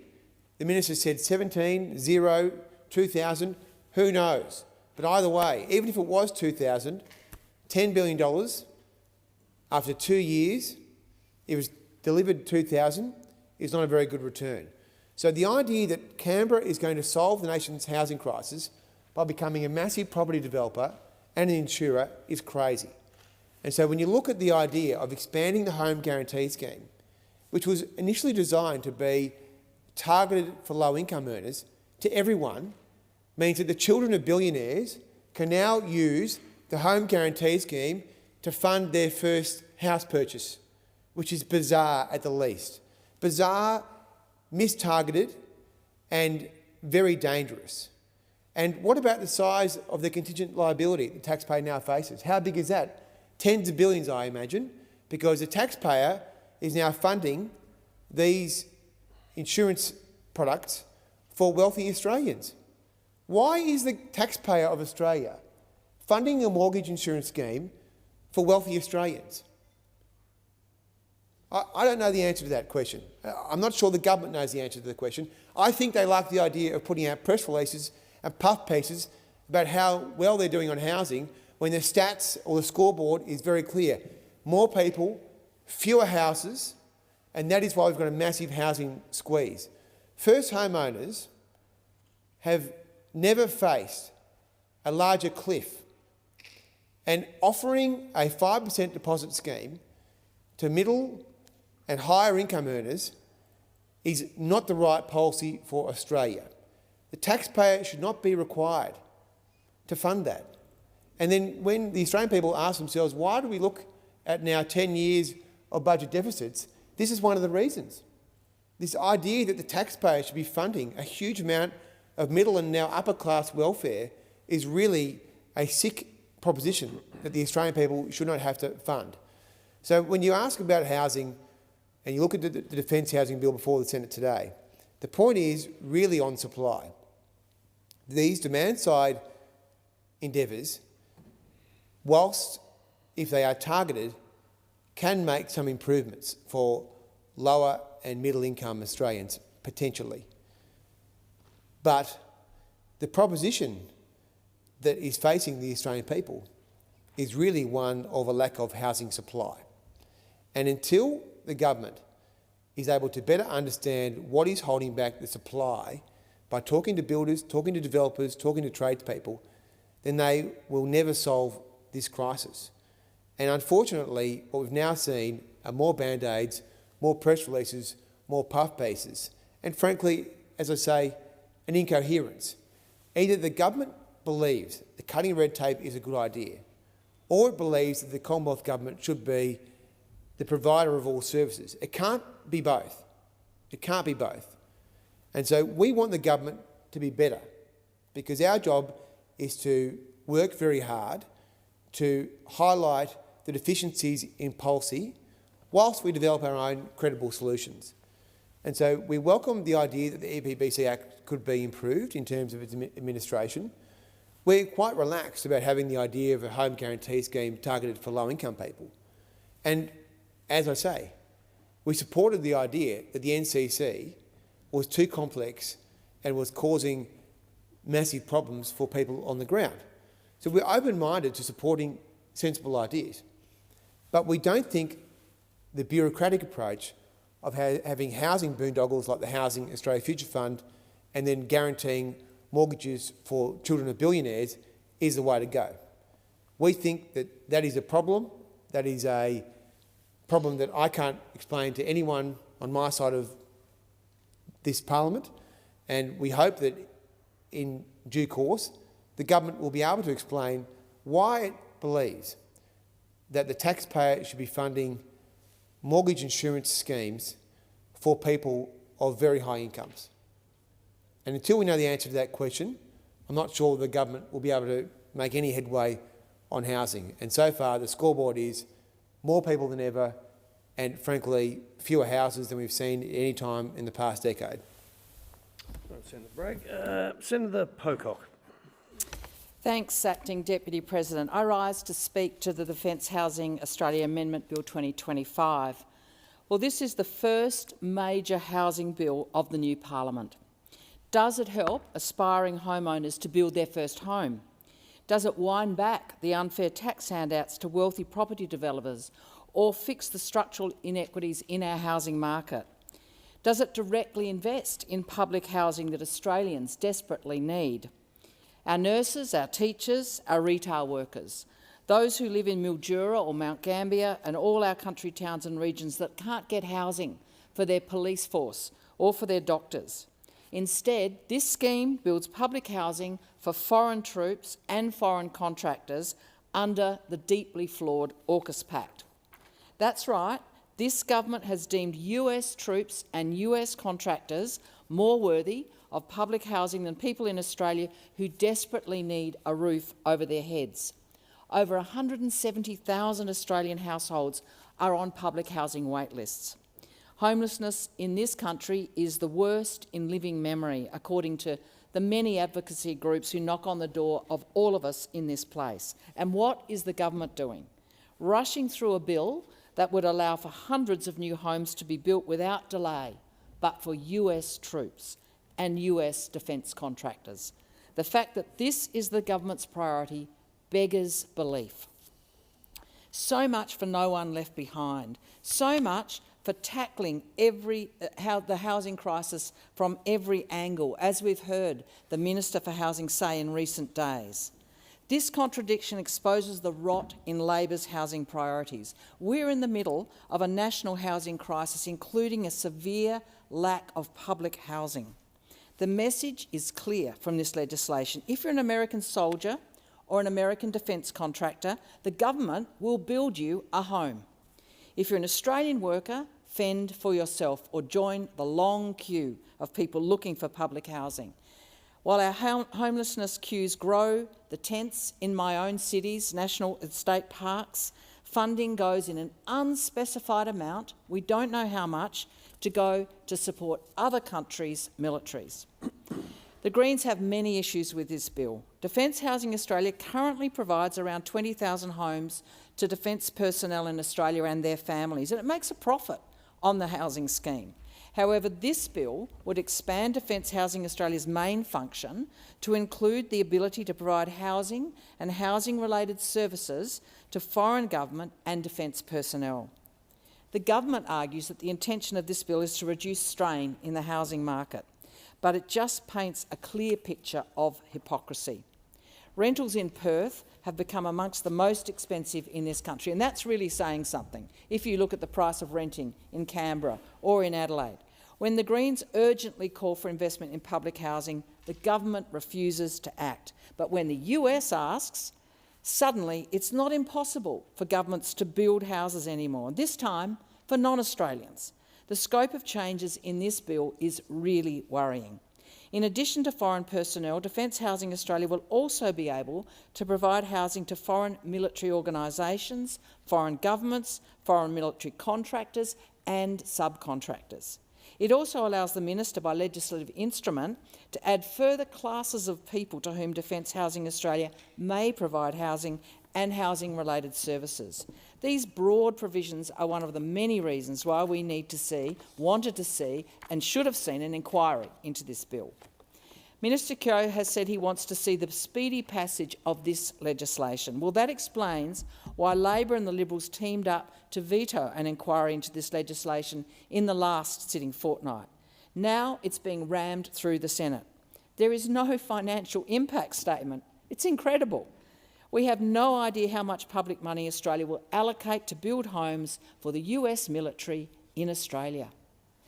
This bill will give a blank cheque to the US military and Donald Trump as part of AUKUS. It's deeply concerning that in a housing crisis, Labor would prefer to provide housing to foreign troops than the Australians pushed in every city and town in this country to the brink by their policy decisions. The thousands of Australians on waitlists for public housing, thousands of teachers and nurses who can't get the houses they need to live near their jobs and the services they depend on. This government is focused on funding the wrong homes. Across Australia, housing costs are rising faster than wages, and our social housing systems fail to keep up with demand. According to Everybody's Home, our proportion of social dwellings has declined to just 4.1% of the market in 2024. This decline has forced more people into the private rental market, intensifying competition and driving prices higher across the board. Everyone deserves a safe, affordable place to call home, but for too many Australians, this goal is now completely out of reach.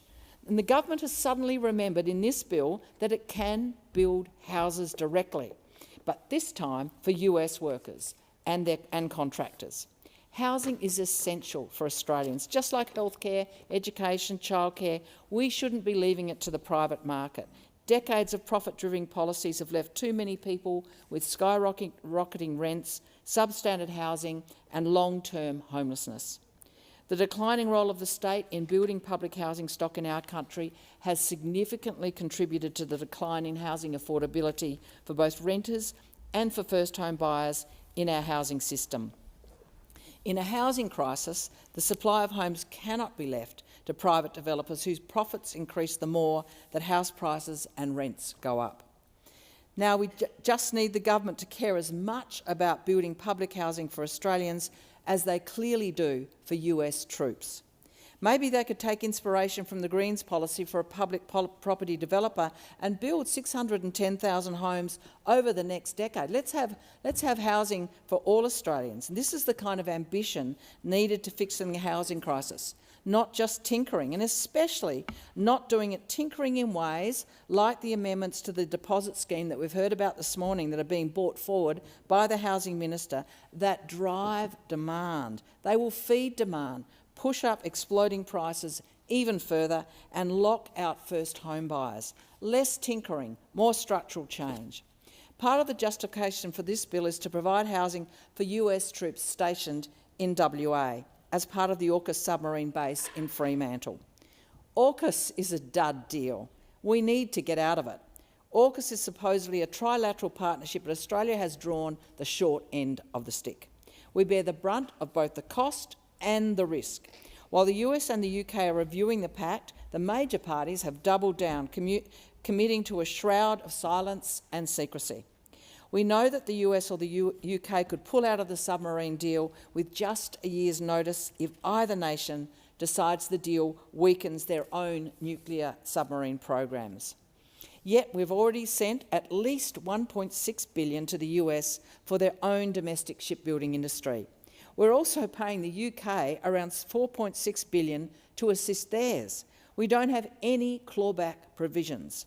Recent polling shows that most Australians believe we'll never receive the AUKUS submarine, and they can see this dud deal for what it is.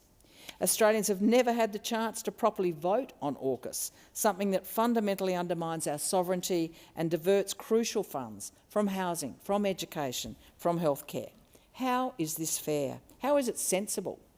I and many Australians are greatly concerned about our increasing dependency on the US, led by an unpredictable bully. We know that Australia is complicit in unjust US wars. Donald Trump has effective control of all US Marines, spy bases, bomber jets and nuclear submarines all across Australia. As the US lurches further to the unpredictable right and the costs of AUKUS submarines spiral upwards into the hundreds of billions, now is the time to end the dangerous AUKUS gamble with our security. Instead, we get bills like this, which further entrench this pact. We also get bills like last year's Australian Naval Nuclear Power Safety Bill Act 2024, and that act allows the government to pick any place in Australia as a potential nuclear waste dump without any proper consultation with communities and Indigenous owners. It explicitly listed Osborne in my state of South Australia as a home to a nuclear waste dump. Local community was absolutely blindsided. They were not informed, not consulted. The dump is close to a residential area and right on the waterway where 30,000 people live nearby. When interviewed on 7:30 Report, Minister Butler said that a dump in his electorate would go ahead, quote, even if the residents did not want it. Well, Minister Butler, they do not want it. I've been an active campaigner against nuclear waste dumps in South Australia for a long time, and so have thousands of South Australians. We don't want it anywhere near us. This is not democracy. This is against the wishes of the Port Adelaide Enfield Council, who've resolved to strongly oppose any nuclear waste storage or disposal at Osborne. It's against the wishes of so many South Australians who remember the devastating impact that British atomic testing at Maralinga has had on our Indigenous people. The corrosive AUKUS pact puts the wants and needs of the US above the well-being of our communities, and we see that again in this bill. We need to end AUKUS and invest in peace and security and housing for all the Australians who need it. Australians want us to develop our own independent foreign policy that defends Australia, not continues to enact as an arm of the US military.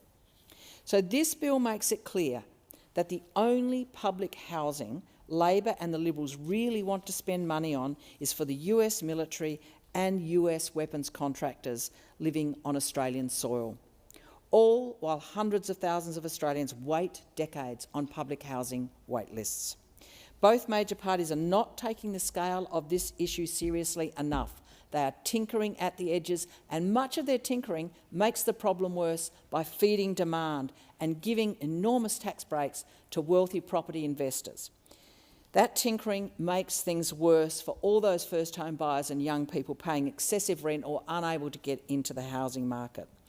Both major parties have entered this parliament with a handful of meek offerings that will do little to challenge the massive problems in our housing system. In a wealthy country like ours, housing should not be something Australians struggle to get access to. It should not be something that we build for US defence workers and contractors. It is shameful, and we need immediate, big structural reforms on our housing crisis. The options we see from the major parties are a clear choice by our governments that compound their misdecisions of the last 20 years. This bill shows we can build public housing, and we need to get on with it. But we need to build it for Australian people in our regions, towns and cities who can't get housing right now. While the major parties play politics with housing, here in Canberra, people all over Australia are experiencing devastating reality of soaring rents, crippling mortgage stress, acute homelessness, increased homelessness and a lack of truly affordable homes. This government needs to take the Australian housing crisis seriously, and Labor need to step up and build homes for Australians. Build the public housing we need, not the foreign defence workers and contractors' housing that will squeeze out Australians' own need for solutions to the housing crisis. Thank you, Senator Pocock. Senator Brockman. Thank you very much, Acting Deputy President. I too rise to speak on this bill.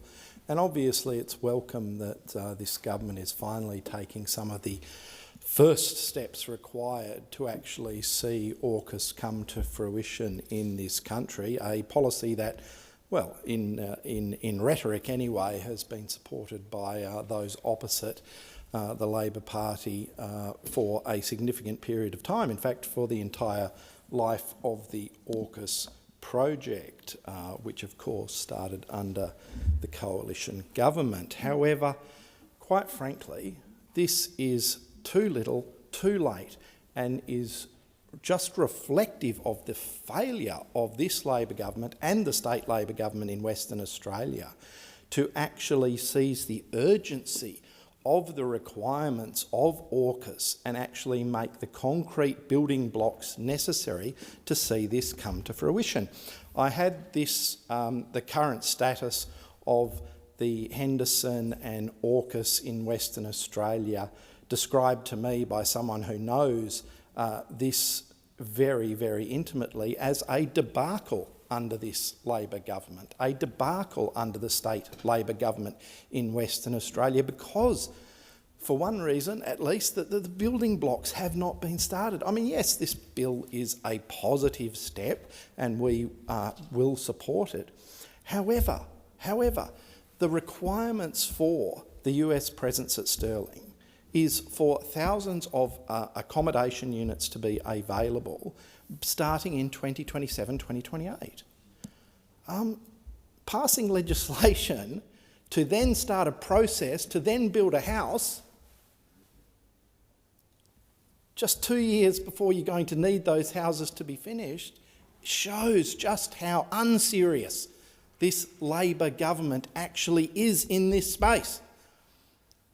And I'll give you another example, and this is more of a state Labor focus, but the federal government could use its influence to actually make a difference in this area. The major road into the Henderson precinct, into the Australian Marine Complex, the intersection of Rockingham and Russell Road, an intersection where I have stood and watched the trucks and cars banked up for hundreds and hundreds and hundreds of metres, a horrendously dangerous intersection, effectively two L's and traffic lights at both intersections of the L's.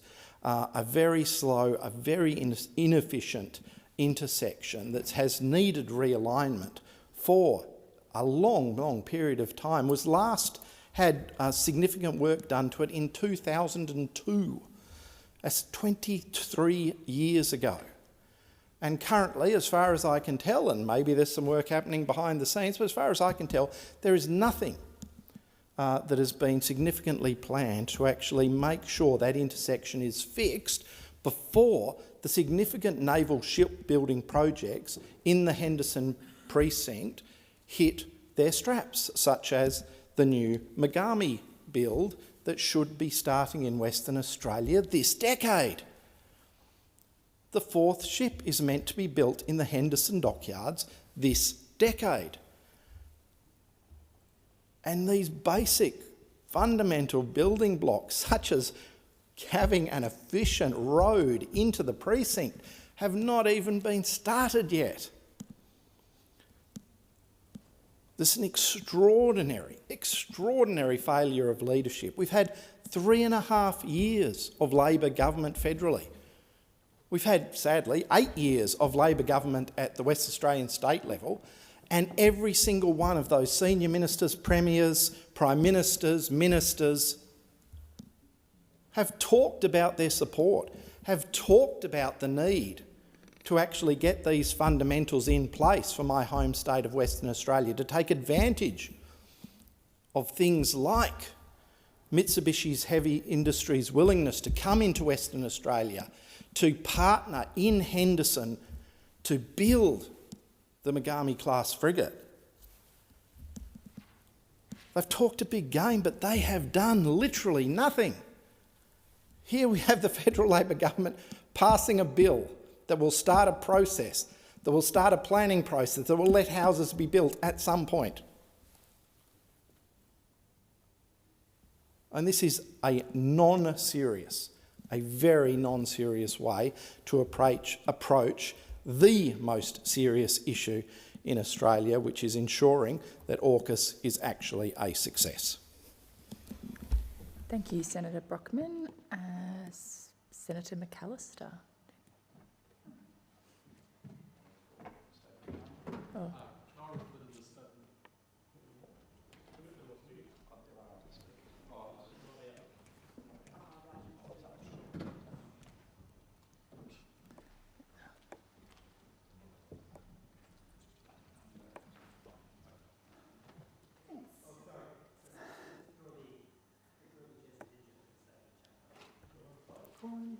Quorum. Cool.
No, it's just one.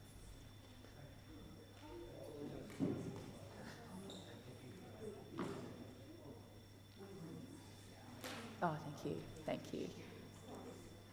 Thank you for my first 5 minutes in the chair. You're in trouble, David. Quorum present. Thank you. I did call the minister, but now that we have 2 other senators from the speaking list in the chamber, I'm inclined to go to those senators, if there's no objection. And so I'd call Senator Steele-John. Oh, Senator Hanson-Young. Thank you, Acting Deputy President. I rise briefly to speak on this bill because while there is obvious contention about this particular Australian Defence Force housing issue, as outlined by my colleague Senator Shoebridge, it's not the only controversial project that this particular government department has been enacting on over the last number of years. We know, of course, and I've spoken in this place before, about the shocking destruction of ancient woodlands at Lee Point in the Northern Territory. In April last year, there was community outcry as the Defence Housing Australia resumed its clearing of Lee Point for housing of its defence personnel and private rentals in Darwin. And I just want to point to this fact. This particular part of the world is so ancient, is so special, is so unique, that some of the trees in this particular area that have been bulldozed by Australian Defence Force Housing, Defence Housing Australia, are more than 400 years old. These are ancient trees. It is an ancient woodland, and it is the home to some of Australia's most endangered species. In fact, it's home to not just some of Australia's most endangered species, but it plays a role in the migration of endangered birds in particular from other parts of the world. It is a haven for wildlife and endangered species.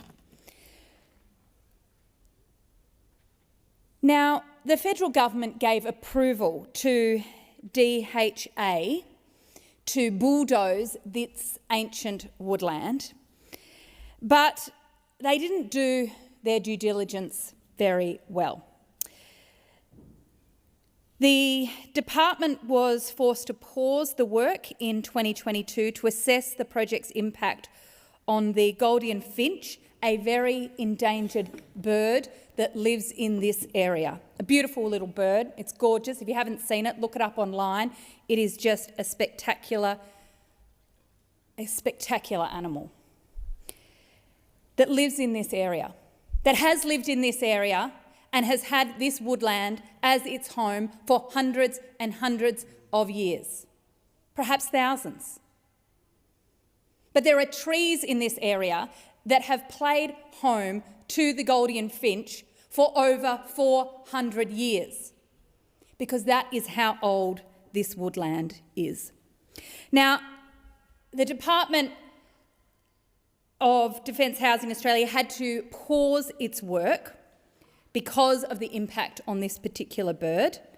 And then again in 2023, following an application from the Larrakia traditional owners for cultural heritage.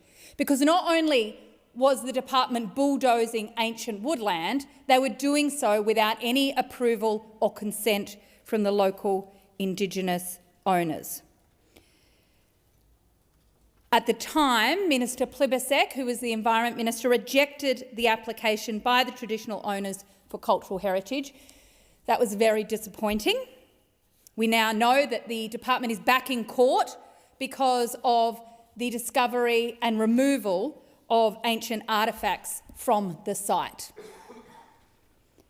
And I use this opportunity to say to the government, it has been found over and over again now that this particular project has not just been managed badly, has been approved illegally.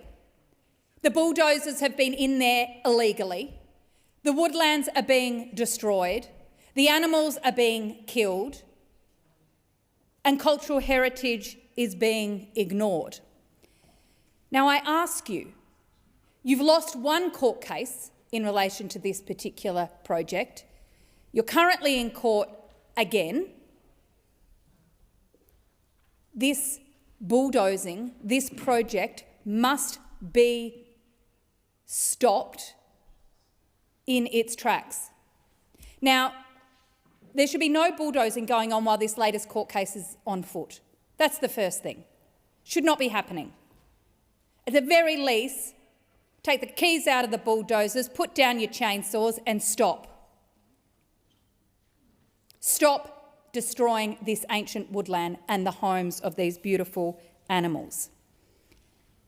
But I really do urge the ministers responsible to withdraw the approval for this project in the first place. It was based on rubbish. It was continued on misinformation. I mean, I asked the minister several times, both here in the chamber and also in Senate estimates, about the unauthorised and illegal application about this project, and was told that the information wasn't correct, only then to have the court come in and say, actually, all of those who were talking about this project being illegal, that this application wasn't done in the right way, that the bulldozers had been started before the process was complete. The court upheld all of that. I haven't had an apology from the minister, by the way. But it's not about who is right here, it's about doing what is right, doing the right thing. And the right thing is shelving this project to ensure that it does not continue on what is a pristine, ancient, sacred area. Sacred to the traditional owners, sacred to the animals, and important for that local ecosystem. Only a number of weeks ago, new footage has emerged of DHA bulldozers continuing their destruction despite the very serious environmental and legal questions over this project. So, in the wake of the federal election, everybody being a bit busy, Defence Housing Australia has sent the bulldozers back in, hoping that no one would notice. It is not good enough. And it does beg a broader question. If the federal government can't even apply by its own environmental laws, how on earth do they expect anybody else to? There was a clear breach of the law in this case. You know what the fine was?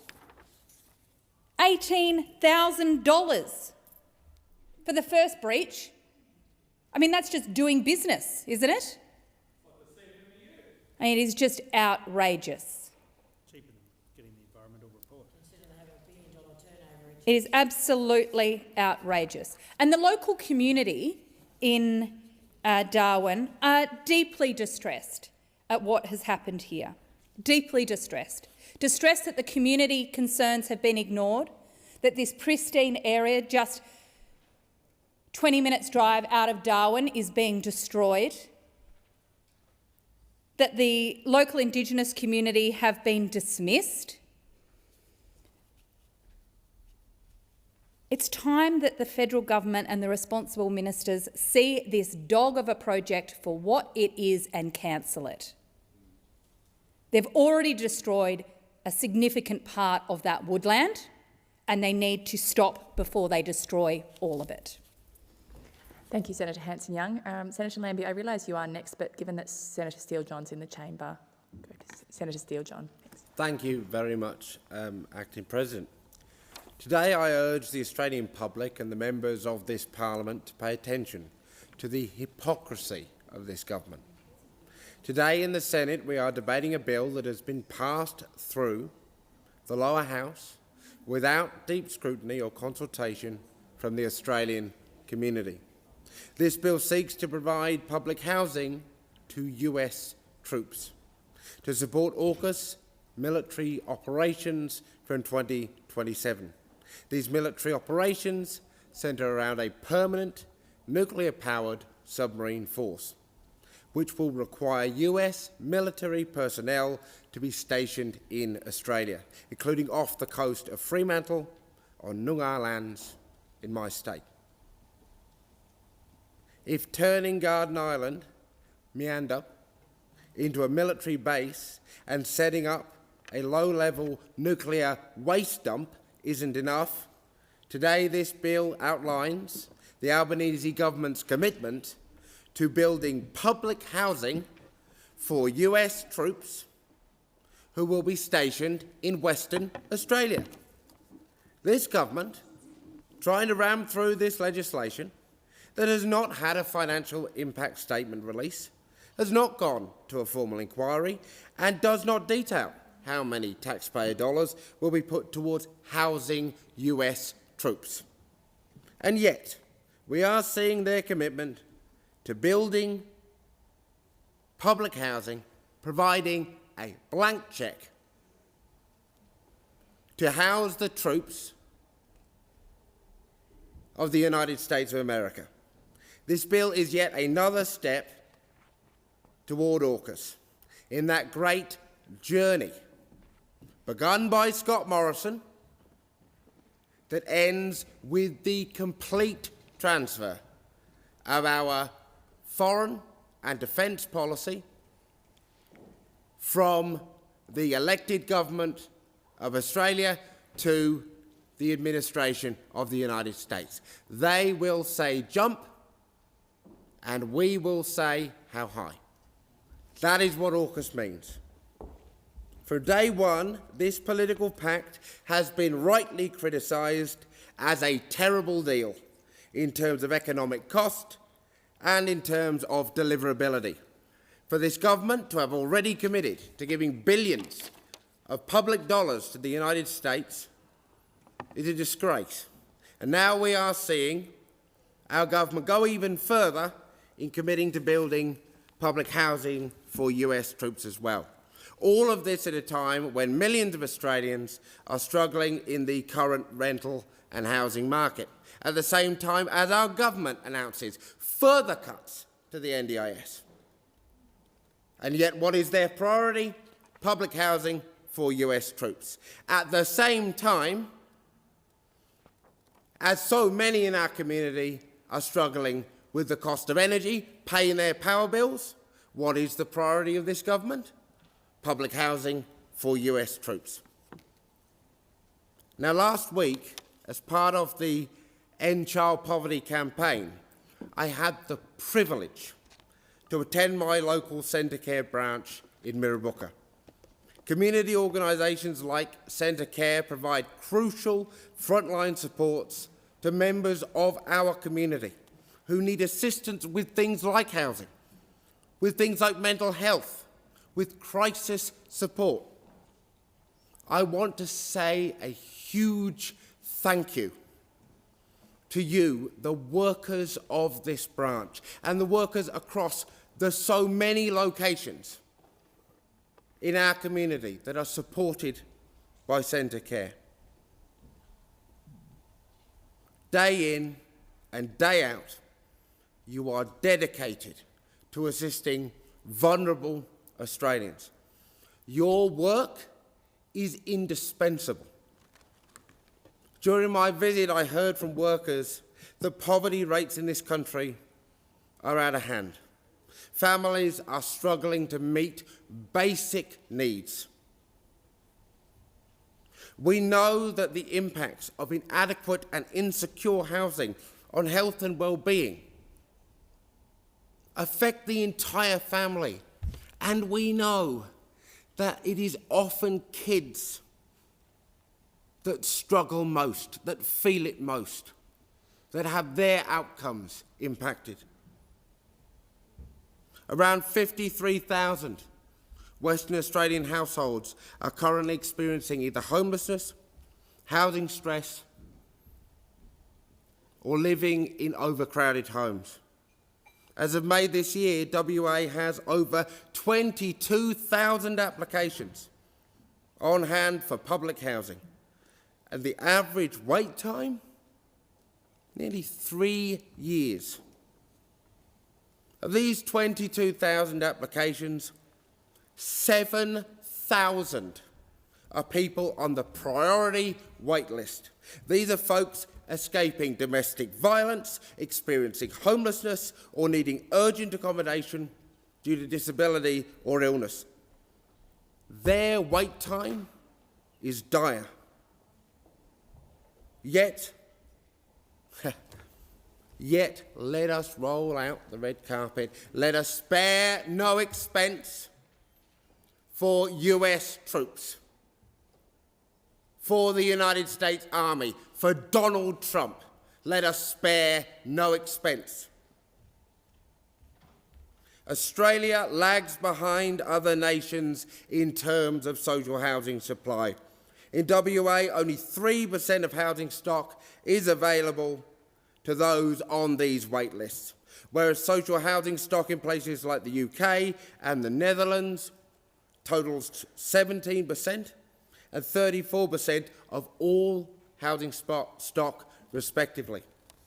Now, housing peak bodies, tireless advocates, and workers in the sector are all saying the same thing. We need urgent action, we need bold intervention, and we need our government to commit to stronger housing policies that not only increase housing stock, but also ensure housing is affordable and accessible to everyone. Instead of prioritising having a national conversation on rent caps or rent freezes, we instead have this bill that benefits only US troops. Perth used to be Australia's most affordable city to live in, but figures from this year show that we are now the most unaffordable city for renters. In the last 5 years, rent has gone up in Perth by 66%. In the electorate of Swan, it's 72%. In Cowan, it's 74%. We saw a video recently go viral online because a rental inspection in Osborne Park saw 92 people lining up just to try and view a single house. This is unacceptable. This is a national disgrace. We have hundreds of people competing for basic rental. Families, young people, pensioners, all competing in a market that is so slim, that is so desperate. We have hundreds of people sleeping rough in the very areas surrounding Garden Island. The government is moving glacially to support them, yet it is likely this bill will move heaven and earth to build public housing for US troops, or in the words of the bill, to house thousands of international maintenance and support personnel associated with AUKUS. The question on everyone's mind is, why is the government finding housing solutions for US troops, but says it is too difficult to find those solutions when it comes to supporting our own community? Why is this government not investing in our community's basic needs for housing, healthcare, disability supports and education? This is a choice.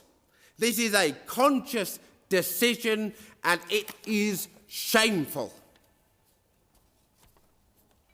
So, to recap, we have a government who is choosing to spend upwards of $300 billion on a submarine contract and an additional undisclosed amount in this newest bill to pay for housing developments for US military personnel within the context of a housing crisis that is putting Australians at risk of homelessness, poorer health outcomes and extreme distress.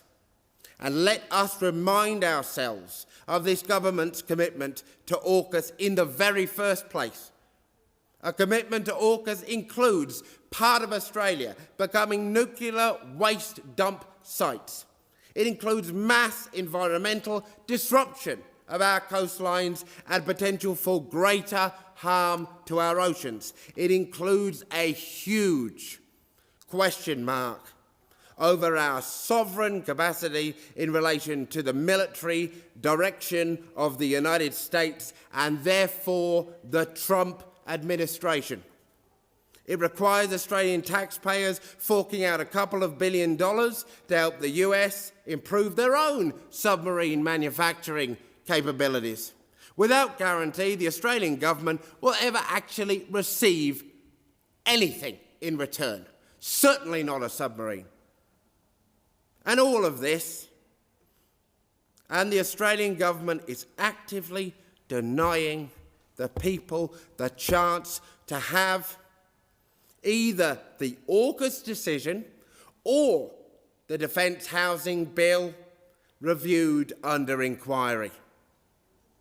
The Greens are our community. We have together been pushing now for years. For years, the Greens and the community have been pushing to have this Labour government deliver housing to the community, to deliver supports to the community, and to actually critically analyse AUKUS. It is incredible that the first time in this Parliament the public housing is brought up, it is not for the benefit of our communities, but instead for the benefit of the US government, who continue to be driven by a US military-industrial complex with Donald Trump at the helm. The Australian Greens will be voting against this bill. We will continue to campaign with the community to see those billions of dollars in public funds invested in the healthcare and housing supports and services the community actually need, to see the actions taken to actually ensure that no person in this country goes to sleep at night without a roof over their head, that no one fleeing family or domestic violence is ever forced to endure such a situation because the wait list for a safe home is too long, that no child is ever forced to try to find an education, learn, while living in a car in Australia in 2025. Those are our priorities. That is who we would put ahead of the needs of Donald Trump, and proudly so. I condemn this bill. It brings this Parliament lower. It sullies us to consider it. It shames this government to be its promoter. You should take a long, hard look in the mirror, the lot of you, and study the reflection you find there. Senator Lambie. Thank you, Deputy President. I foreshadow that I will move the second reading amendment circulated on sheet 3412. And did you wish to speak to the bill, Senator Lambie? No, I don't. I actually want to go into committee stage, so I'm just waiting for the Minister to finish off his spiel. Thank you, Senator Lambie. Minister.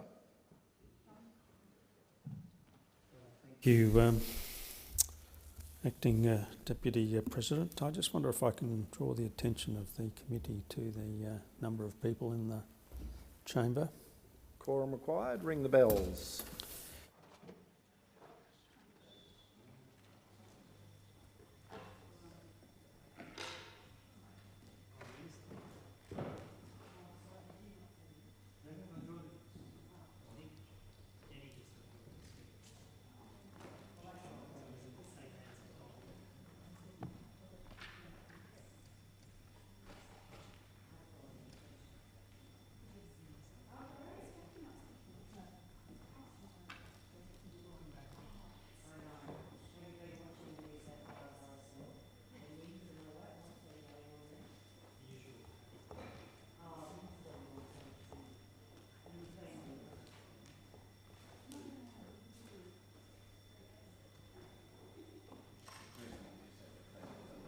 Senator Farrell, you can't leave while the bells are ringing.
Quorum is present. I call the Minister. Thanks very much, Deputy President. This bill will expand the main function of Defence Housing Australia to provide housing and housing-related services to those making important contributions to the defence of Australia. This is a recognition of the fact that the ADF in modern times relies on the support, services and cooperation of a wide range of external partners and organisations, including foreign militaries, who may require housing support in Australia. It also recognises the changing nature of the defence workforce, which no longer exclusively encompasses ADF members and APS employees. In doing so, this bill addresses a key recommendation from a 2020 report by the ANAO on the management of Defence Housing Australia. And that report recommended expanding DHA's functions to provide housing for foreign exchange and visiting military personnel and to the philanthropic organisations that provide counselling and other support services to ADF members and their families. That is what this bill does. And it also provides a mechanism for a Defence Minister to determine that DHA can provide housing and housing-related services to broader categories of people to meet the operational needs of the ADF and the requirements of the Department of Defence. As a number of senators have noted in their contributions, one of the early applications of the provisions contained in the bill will be to support our requirement to house personnel coming to Australia as part of Submarine Rotational Force West under AUKUS. This includes supporting the provision of housing in close proximity to HMAS Sterling for US and UK military, civilian and contractor personnel arriving in Western Australia with their families. As was observed by the Minister in the other place, the Albanese government is committed to AUKUS. We're committed to supporting our AUKUS partners appropriately, and we are conscious that this should not be at the detriment of local communities. The government is also seeking to ensure that overseas personnel are integrated into local communities in order to provide them and their families the best possible experience of Australia. Using DHA to do this ensures that Australia secures housing that aligns with Defence Force standards while limiting any negative impacts that may be had on a local housing market. Before concluding, I wanted to touch briefly on a couple of matters raised over the course of the debate and address some of the second reading amendments which either have been moved or are to be moved at the end of this conclusion of this part of the debate. Senators have asked questions about security screenings. The specifics of security clearance processes are appropriately confidential but require extensive checks to identify and manage risk. The Australian Government Security Vetting Agency independently conducts security assessments for all individuals who require security clearance. These assessments are rigorous and ongoing. Senators have also asked about cost in relation to AUKUS. Specific arrangements on the housing of AUKUS personnel is subject to ongoing cost-sharing negotiations with the UK and the US. Those negotiations are proceeding under previously agreed trilateral cost-sharing principles for the broader AUKUS trilateral partnership. The government will not be supporting the second reading amendments that have been moved or are to be moved. In relation to Senator Lambie's, DHA's core function is to provide housing for ADF members and their families, and we acknowledge that and affirm that. However, a blanket ADF always first requirement could undermine Defence's ability to meet international commitments or other defence partnerships, particularly in the Pacific and with close allies. More generally, Australia benefits from reciprocal housing and supporting arrangements. There are existing transparency measures through DHA's annual report, Senate estimates and reporting to Defence and Parliament. Disaggregated data on housing allocations and waiting times could expose sensitive information about ADF member locations, demand pressure or deployment patterns. In relation to the amendment proposed by Senator Shoebridge, the explanatory memorandum is self-explanatory and stands on its own terms. In relation to Senator Nampijinpa-Price's amendment, this government has made a substantial investment in Australia's national security. I'd like to thank all senators who have contributed to the debate on the Defence Housing Australia Amendment Bill 2025, and I commend this bill to the Senate. The question before the Chair is the second reading amendment moved by Senator Nampijinpa-Price. I will put that amendment. Those in favour of that amendment say aye. Aye. Against say no. The ayes have it. Noes have it. Division required. Ring the bells for 4 minutes.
Lock the doors.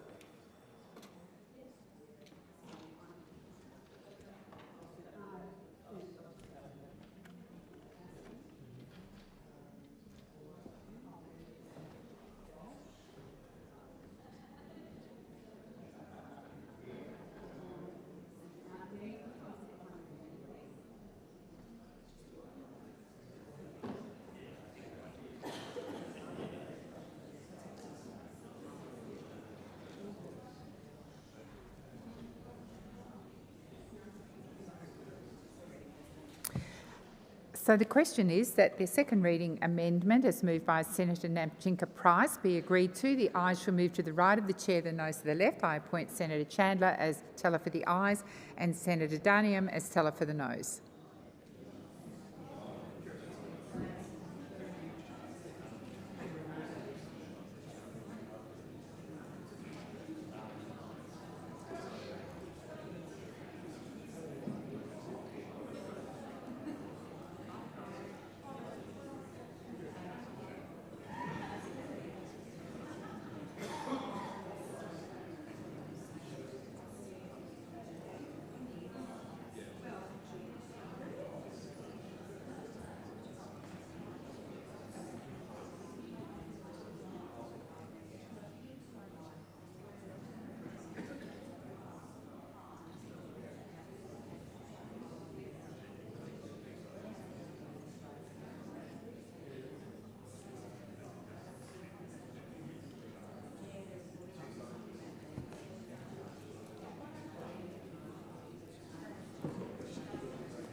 Order. There being 25 ayes and 35 noes, the matter is resolved in the negative. There's now two more amendments, Senators, so I'll now deal with the amendment standing in the name of Senator Shoebridge. Has that been moved?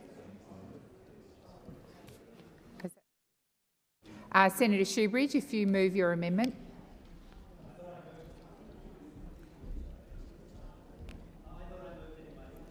I'm advised by the clerks it was foreshadowed but not moved. I remember moving. I moved my second reading amendment as circulated. Thank you, Senator Shoebridge. So the question is that the amendment, second reading amendment, is moved by Senator Shoebridge be agreed to. Those of that opinion say aye.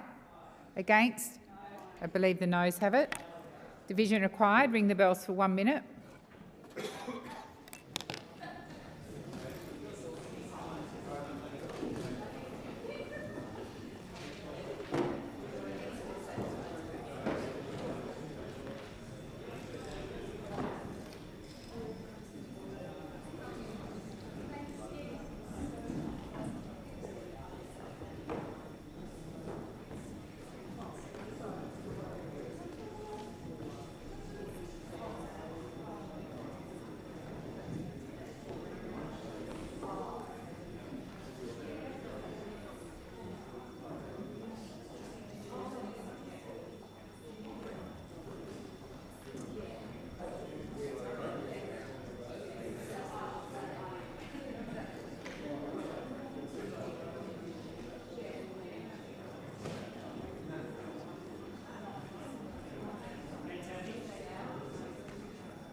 Lock the doors. So the question is that the second reading amendment is moved by Senator Shoebridge be agreed to.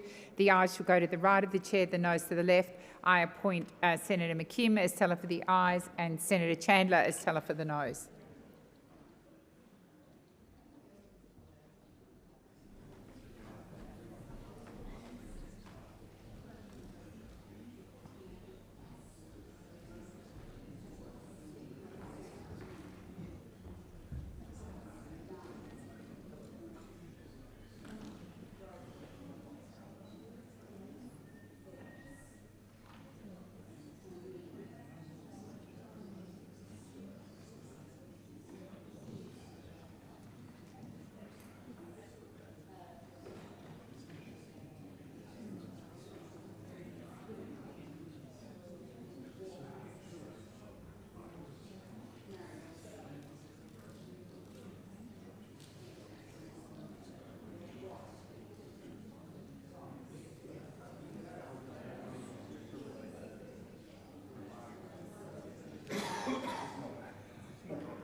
Order. There being 16 ayes and 28 noes, the matter is resolved in the negative. Senator Lambie, if you will move your second reading amendment, please.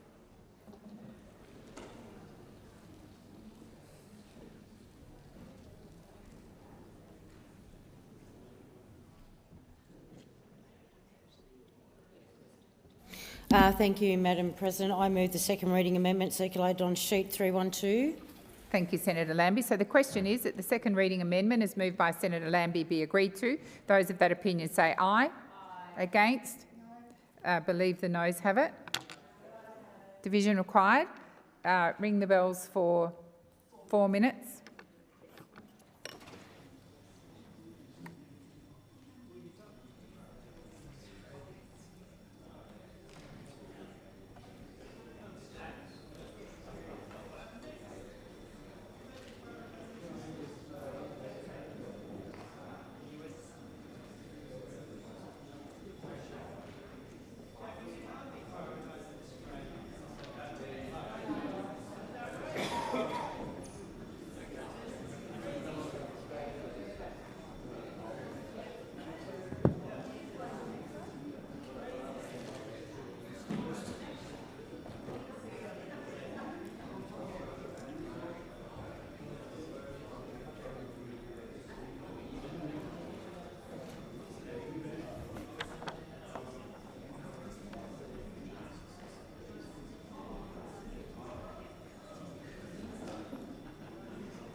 Lock the doors. The question is that the second reading amendment is moved by Senator Lambie be agreed to. The ayes shall move to the right of the chair, the noes to the left. I appoint Senator Chandler as teller for the ayes and Senator Darniam as teller for the noes.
Yeah.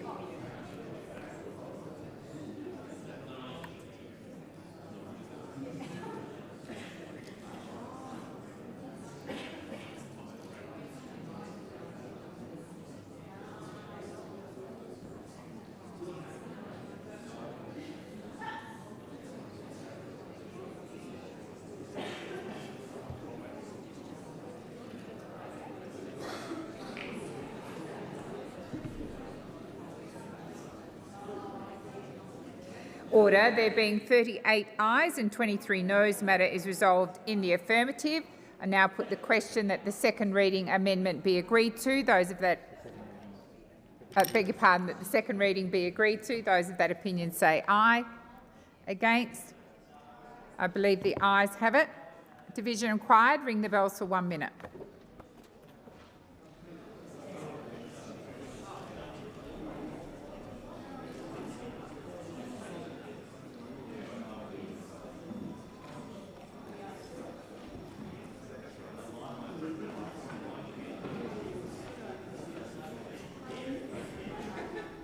Do you want to? Yeah. No.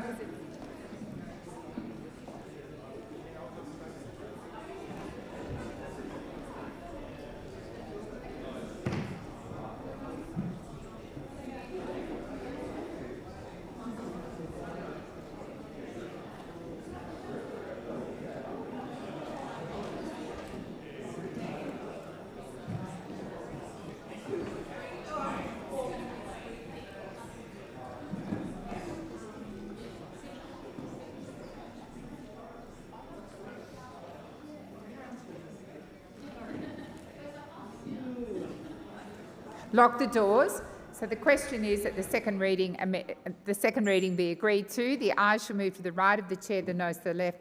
I appoint Senator Darniam as teller for the ayes and Senator McKim as teller for the noes.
Order. There being 30 ayes and 10 noes, the matter is resolved in the affirmative. I call the clerk.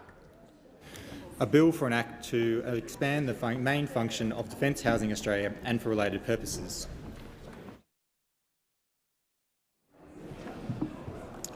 There having been amendments circulated, we will now resolve into committee.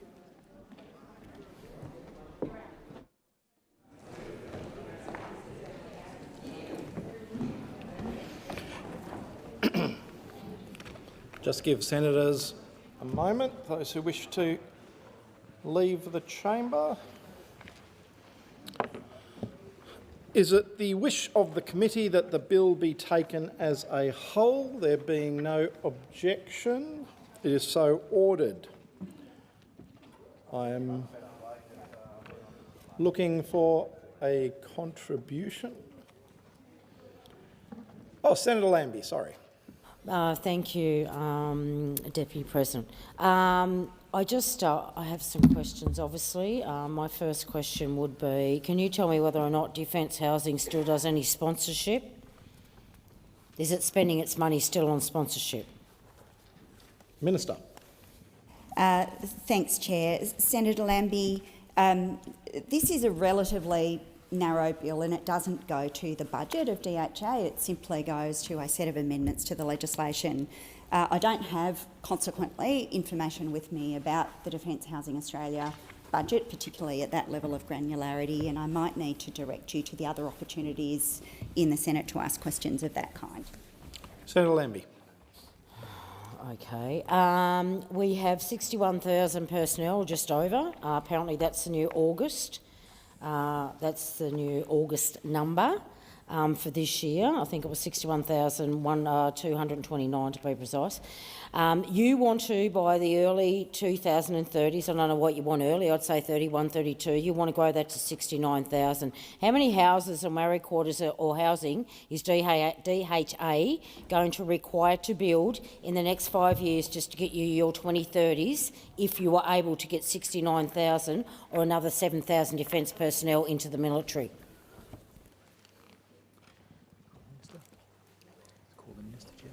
Oh, Minister, sorry. Thanks, Chair. Senator Lambie, thanks for your question. Of course, as I indicated in my second reading contribution, the provision of housing for personnel remains critically important and it's the core function for Defence Housing Australia.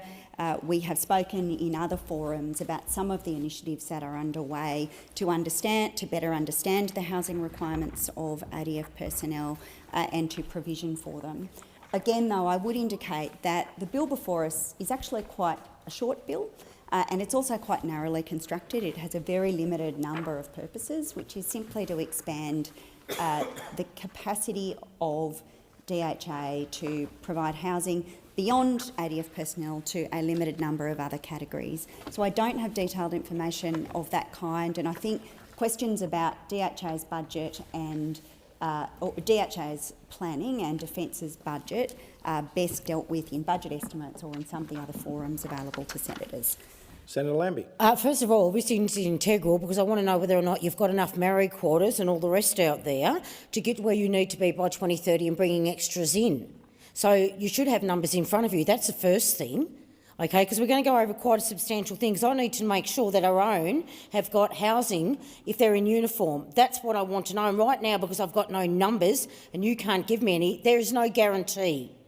That is my biggest problem. So while we're here looking at numbers, can you tell me how many members are in choice accommodation, how many are living in accommodation, how many are rental assistance, and how many are service residents? I need those numbers, up-to-date numbers, so you and I can go on with the conversation this morning.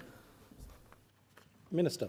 Thanks, Senator Lambie. I will provide the information that I have for you, Senator, but I think one of the things to draw the Senate's attention to is that this bill doesn't ask the Senate to make a decision about provisioning for Australian personnel or for philanthropic organisations, nor does it make a decision about provisioning for foreign service personnel.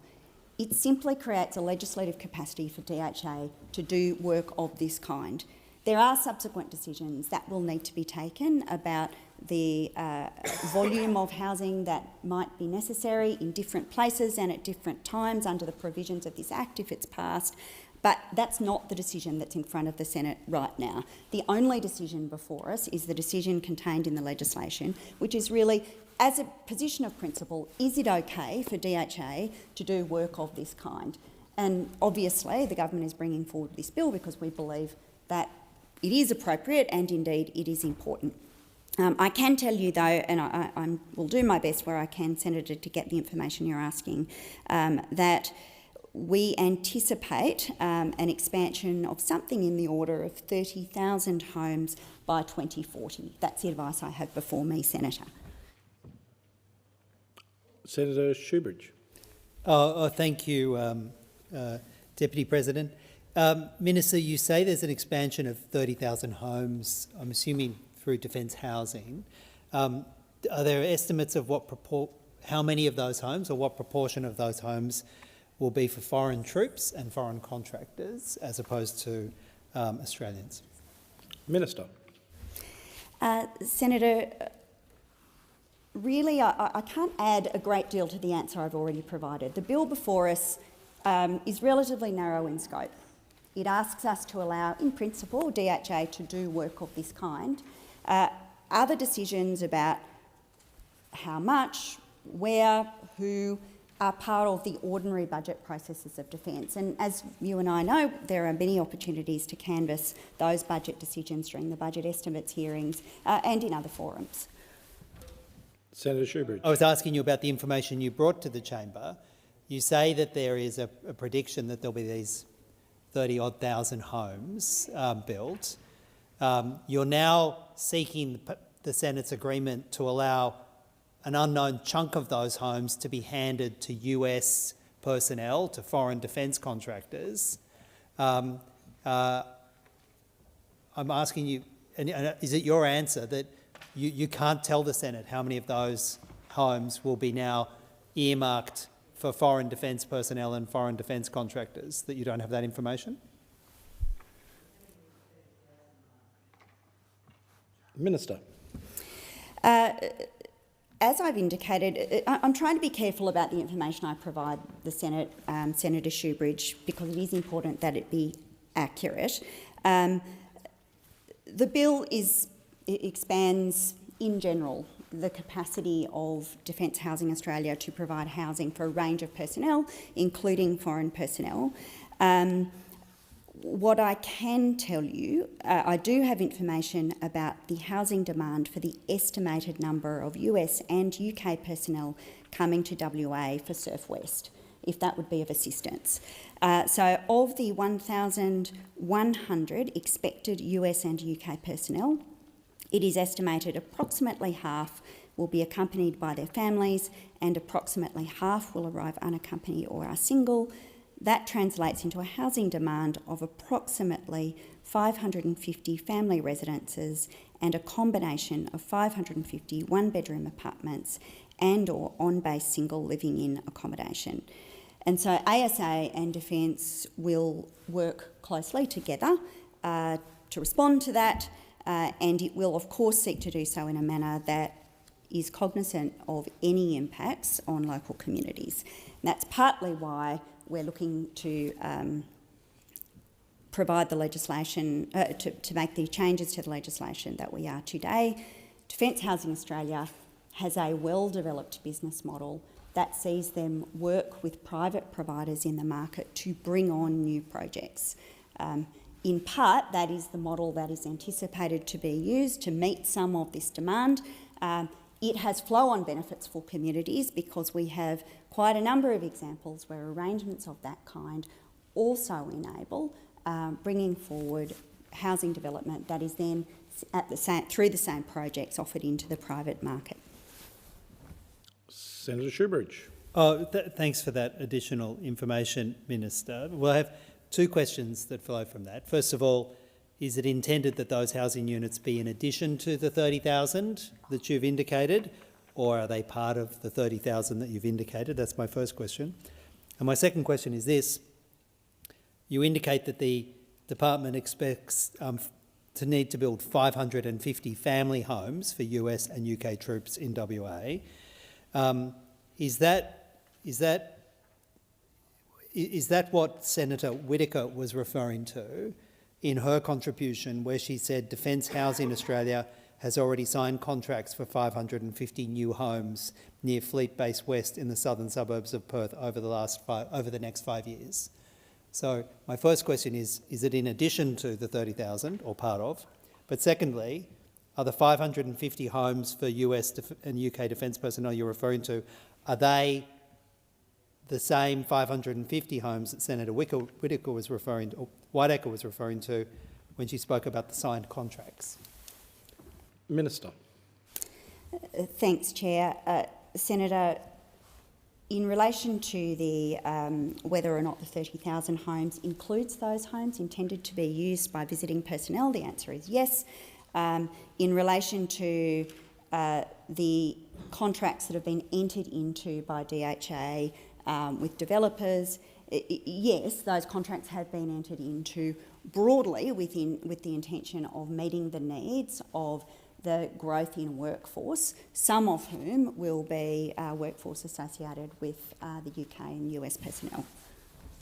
Senator Shoebridge. Minister, what legal basis did Defence Housing have to enter into contracts to build houses for US and UK troops when it signed those contracts for 550 new homes near Fleet Base? Or did they just decide that they weren't limited by the law, that they could just sign contracts for to build homes for foreign defence personnel without troubling themselves with having a legal authority to do that? Minister. Thanks very much, Chair, and thank you, Senator Shoebridge. Defence Housing Australia is tasked with providing housing necessary to meet Defence's operational requirements. These contracts were entered into as part of their ordinary portfolio management. Defence Housing Australia has a portfolio of homes. It includes leasing, constructing, and this is the ordinary way that Defence Housing Australia conducts its business. Senator Shoebridge. Minister, my hope would be that the ordinary way Defence Housing conducts their business is they only enter into contracts to build homes where it is lawful to do so. And I ask you again, did Defence Housing sign contracts to build homes for US and UK defence personnel as part of the signed contracts for 550 homes that Senator Whittaker refers to? And if so, on what possible legal basis did they do so? Minister. I'll refer you to my answer, Senator Shoebridge. That is the same question as the one you have just asked. Senator Shoebridge. Minister, I'm going to give you a third opportunity to identify whether there was any lawful legal basis for Defence Housing Australia to sign contracts to build homes for foreign defence personnel, as Senator Whittaker and you have now confirmed is the reality. Was there any legal basis for doing so? And if not, will your government try and ensure that agencies act in accordance with the law? Minister. For the third time, I'll answer this question, Chair. Defence Housing Australia maintains a portfolio of properties. They do so under their ordinary obligations to bring forward a portfolio of properties and to manage that so as it can meet Defence's operational needs. Defence Housing Australia has not entered into an agreement with a foreign military, but they are working on developing the housing requirements that will be necessary to meet the overall workforce demands in Western Australia as a consequence of the Surf West arrangements. Senator Pocock. Thank you, Chair. Minister, there's a proposed DHA development at North Lawson here in the ACT, and the development proposes 443 dwellings on approximately 47 or so hectares of land. And a number of community groups and a large number of constituents have contacted my office with concerns that the development will have significant environmental impact. The proposal would have a significant impact on natural temperate grasslands, which is one of the most threatened ecosystems in Australia. There is less than 0.5% of the ecosystem that remains in good condition across the country.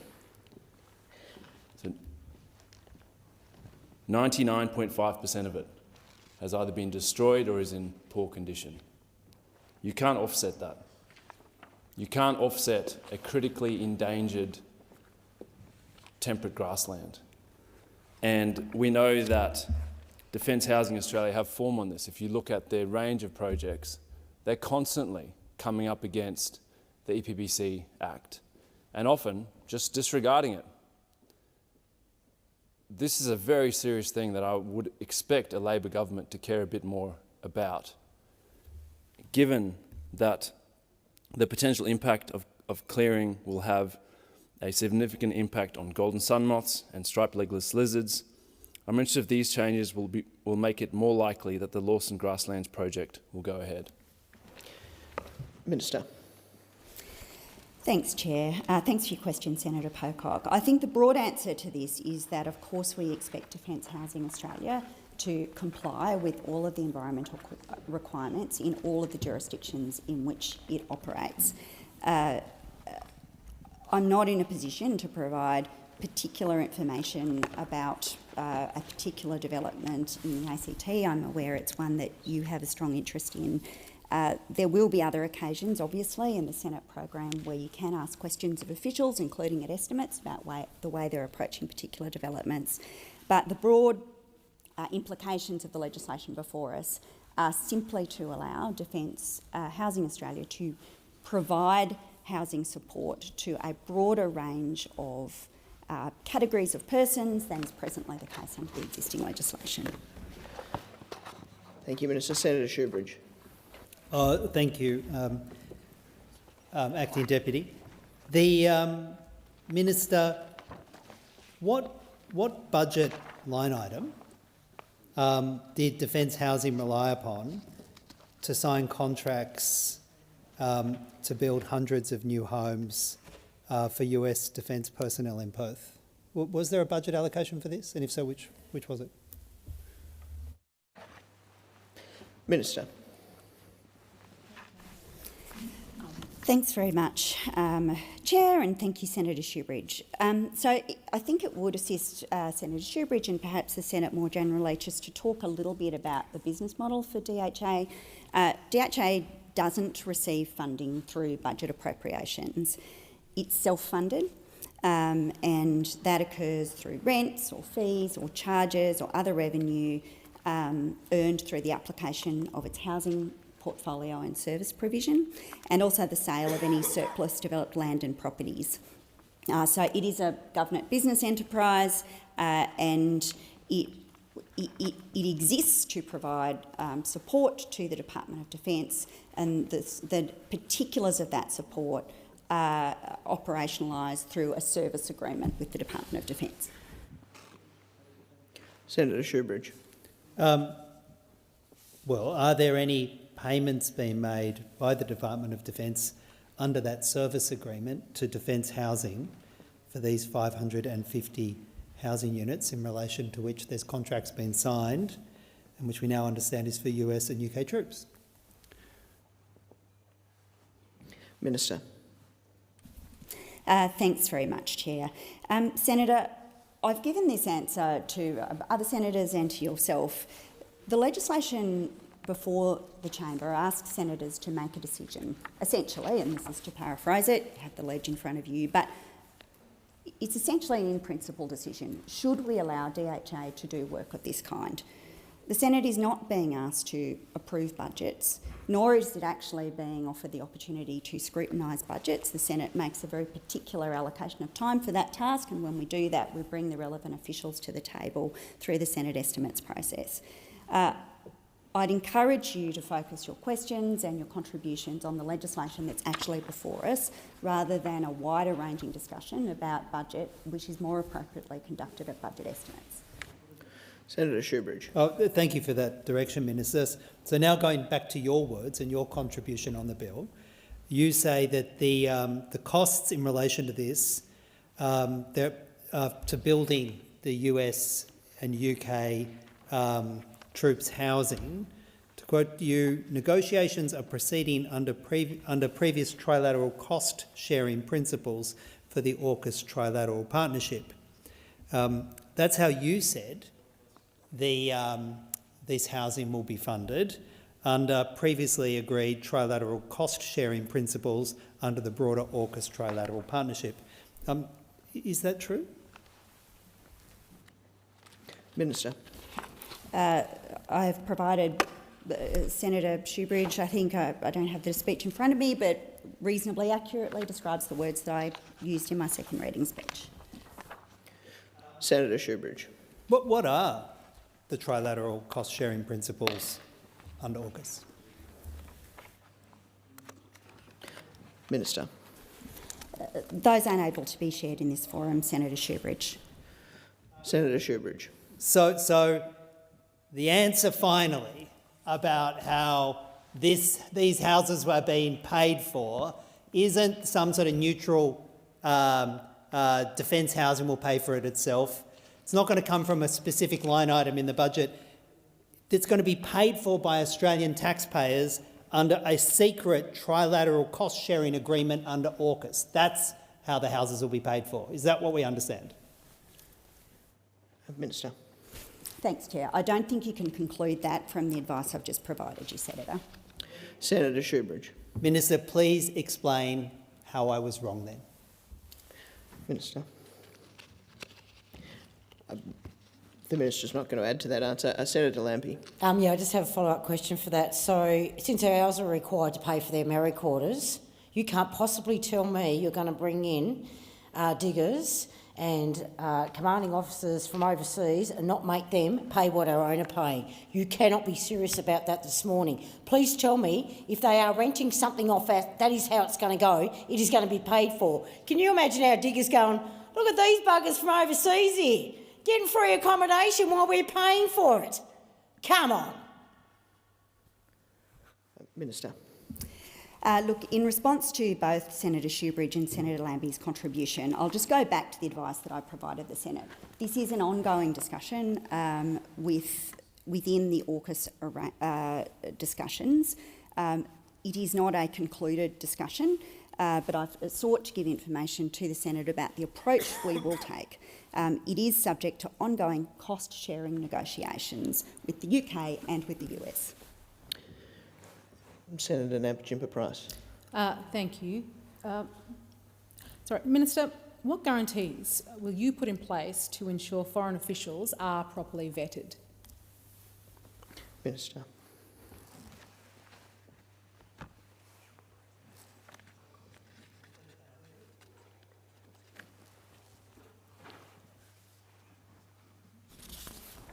Thanks very much, Chair, and thank you, Senator Nampijinpa-Price.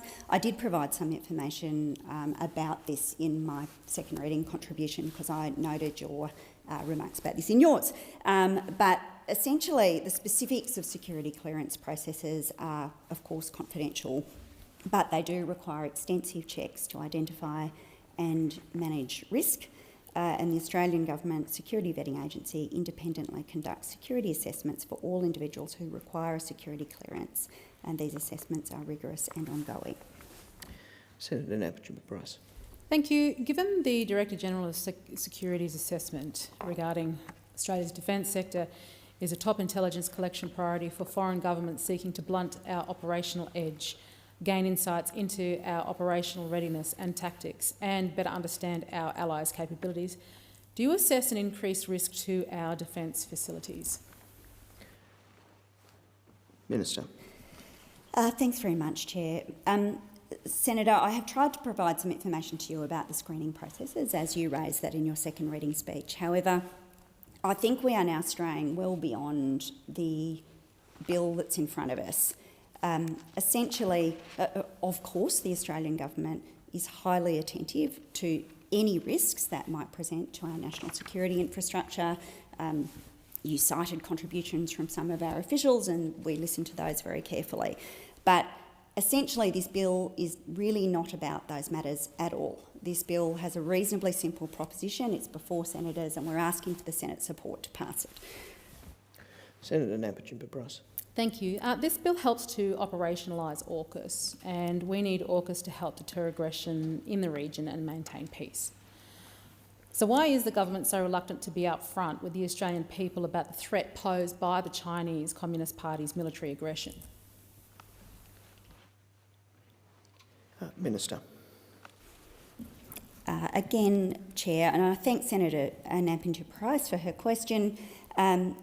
It strays well beyond the confines of the bill that's in front of us. Even noting her careful framing to take us from AUKUS into broader questions of national security and our foreign policy, I really think it's a bit of a stretch. I think the government has made very clear our approach to our bilateral relationships with a range of partners in our region, and I'd refer you to comments made by ministers about those matters in other forums. But this debate is essentially about a quite narrow piece of legislation. Senator Nampijinpa-Price. Thank you. I think the defence of our nation and this matter and the threats that are posed to us as a country are all very relevant, which speak to the ability to fund housing appropriately as well, and speaks to our spend in terms of defence. So I think it's all very relevant, but how can you or will you ensure new housing when there is no additional funding associated with this bill? Minister. Thanks very much, Chair. Senator, the answer I'll provide reflects the information that I've given Senators Shoebridge and Lambie.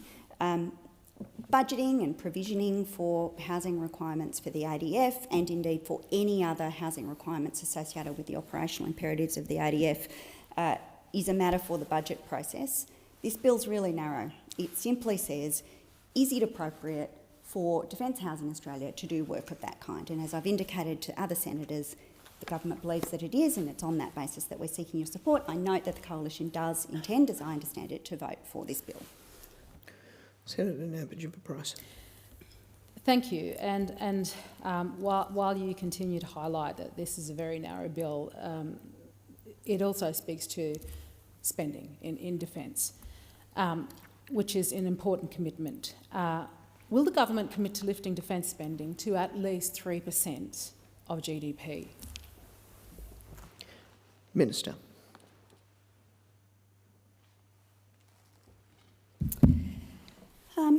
Look, I'm really reluctant to continue to entertain questions from senators that really seek to initiate a broad-ranging discussion about defence, foreign affairs and any other range of matters that are tangentially associated with the bill.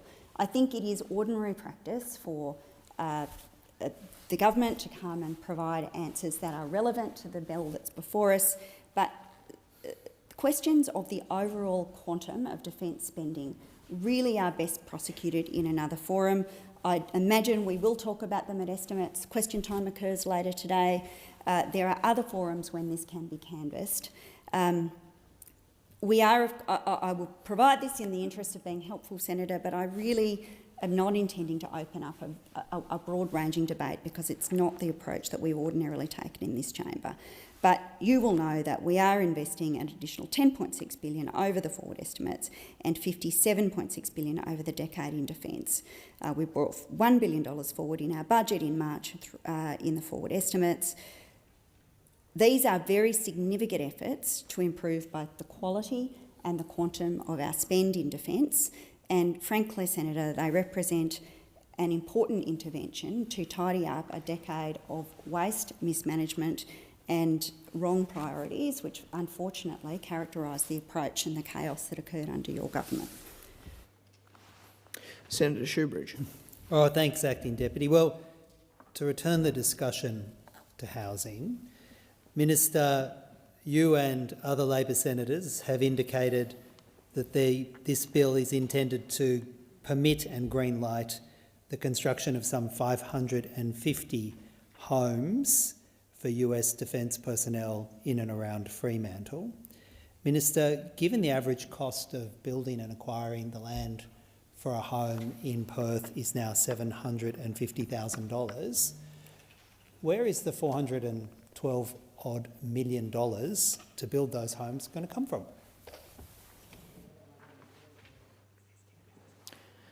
Minister.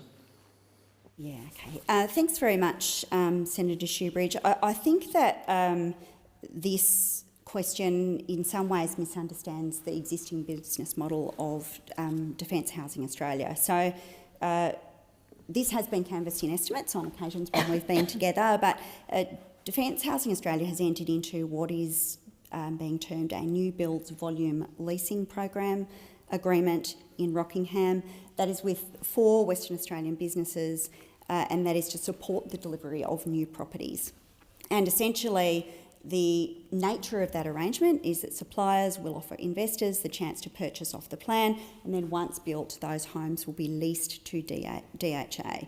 So that model essentially incentivises investors by providing some measure of certainty about the likely occupancy of the homes once built. Senator Shoebridge. So who will be paying the leases to fund the $412 million in costs? Minister. As I've indicated in answers to your earlier questions, specific arrangements on the housing of AUKUS personnel is subject to ongoing cost-sharing negotiations with the UK and the US. Senator Shoebridge. Well, and now we circle back to this as yet more of the secret billions and hundreds of millions under AUKUS. I understand. Minister, there are now 169,000 households waiting to be allocated public housing, most people waiting somewhere between 5 and 20 years across this country. What do you say and what does your government say to Australians sleeping rough, Australians who can't afford a new home, Australians fleeing unsafe housing? Please explain to them how secretly funding hundreds of homes for the US military is more important than giving them a home. Minister. Thank you, Chair. Thank you, Senator Shoebridge. Unfortunately, that question, once again, as is regrettably characteristic of your party, asks us to make false choices, because the Australian Labor Party considers that we have an obligation to invest in our national security, and we intend to do so. We also believe that we have an obligation to address the housing crisis that has been a generation in the making. For too many Australians, and we acknowledge this, Senator, home ownership feels too far away, being a renter feels too insecure, and it is why we have a $43 billion plan to make it easier to buy, to make it better to rent, and to build more homes. I will remind senators of the approach that the Greens political party took in this place when we were attempting to legislate part of that agenda.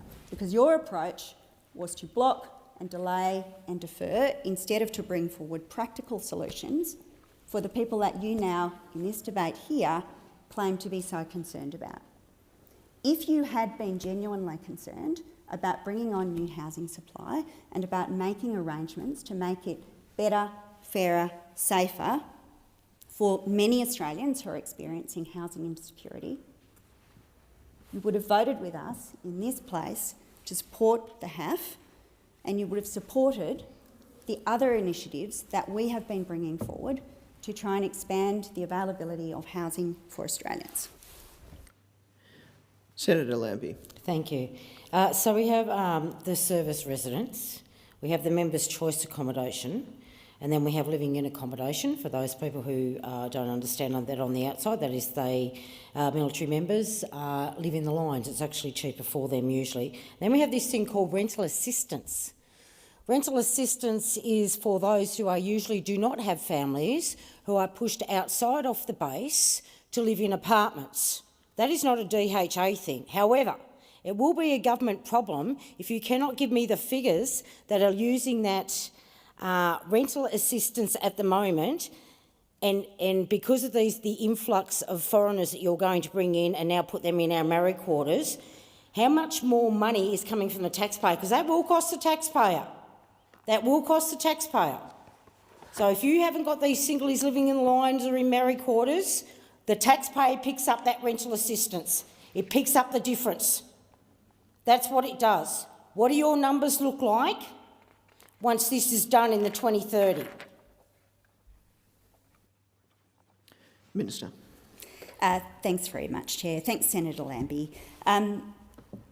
I acknowledge, Senator Lambie, that you have detailed knowledge about not just the policy arrangements for housing personnel, but actually some of the practical implications of it. And I think we have spoken at estimates before about the significance of adequate, affordable, appropriate housing for personnel.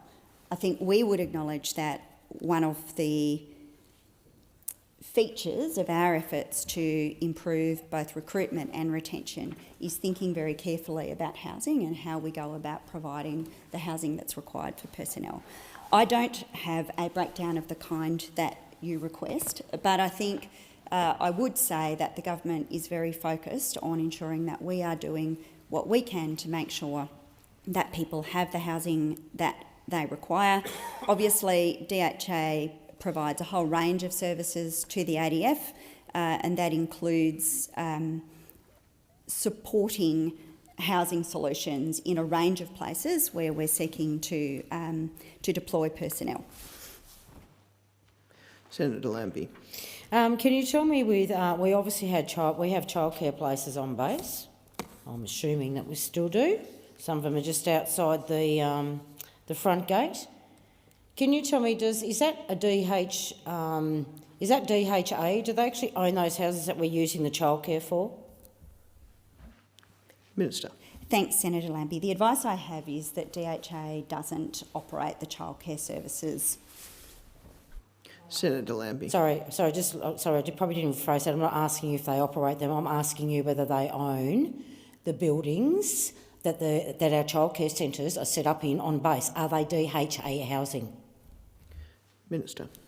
Thanks, Chair. Thanks, Senator Lambie. I don't. The advice I have is no.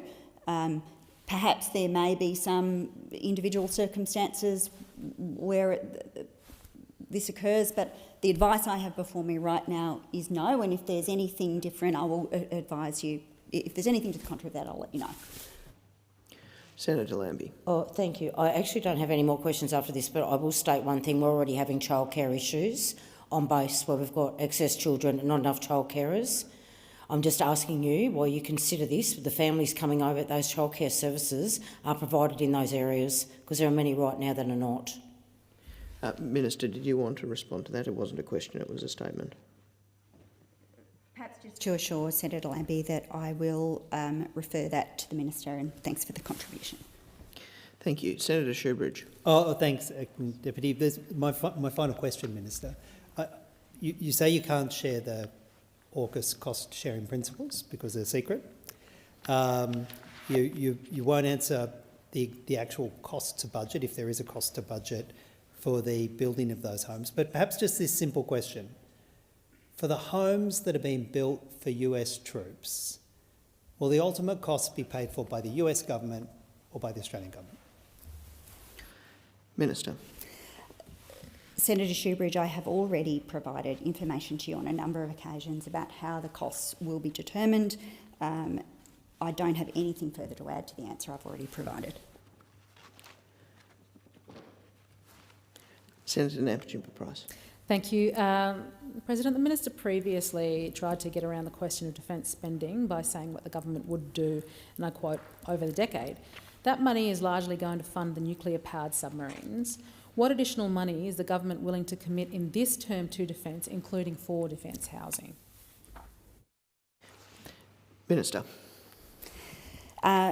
Chair, I've already explained a number of occasions that I think that questions about the broader defence budget really can be asked in other forums.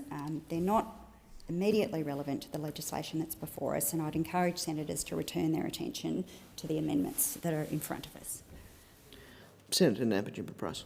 Thank you. Minister, a small cohort of advancing personnel from the United States will arrive in this quarter. Is there adequate housing in place to support these advancing personnel? Minister. Thanks, Senator. The advice I have is yes. Senator Shoebridge. I've got some amendments to move. Yes. I seek leave to move amendments 1 to 4 on the sheet 3383 together. Is leave granted? Leave is granted. I'm happy to move them separately too, but anyhow, I move them. I move all 4 of those amendments. Acting Deputy, I spoke on this in the second reading contribution. This would remove from the bill the ability for Defence Housing to build housing for US and UK troops, for Israeli defence contractors, for employees of Lockheed Martin, and I commend the amendments to the House. Thank you, Senator Shoebridge. The question is that the amendments 1 to 4 on sheet 3383 be agreed to. All those in favour? All those against? No. I believe the noes have it.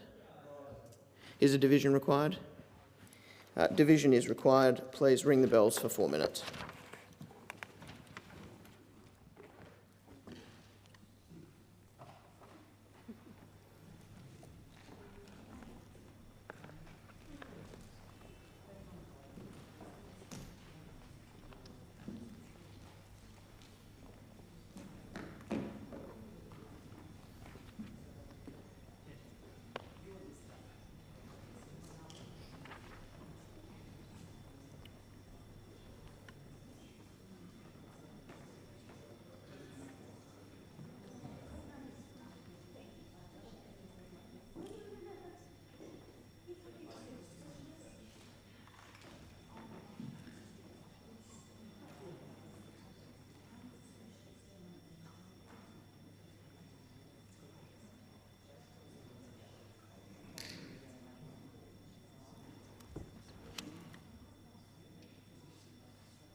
lock the doors. The question is that amendments 1 to 4 on sheet 3383 be agreed to. The ayes will move to the right of the chair, the noes to the left. I appoint Senator McKim as teller for the ayes and Senator Askew as teller for the noes. And you're with us? Yes.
The result of the division is 11 ayes, 31 noes, and the matter is resolved in the negative.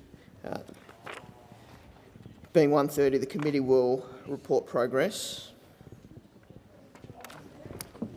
Do I need to read any of this out?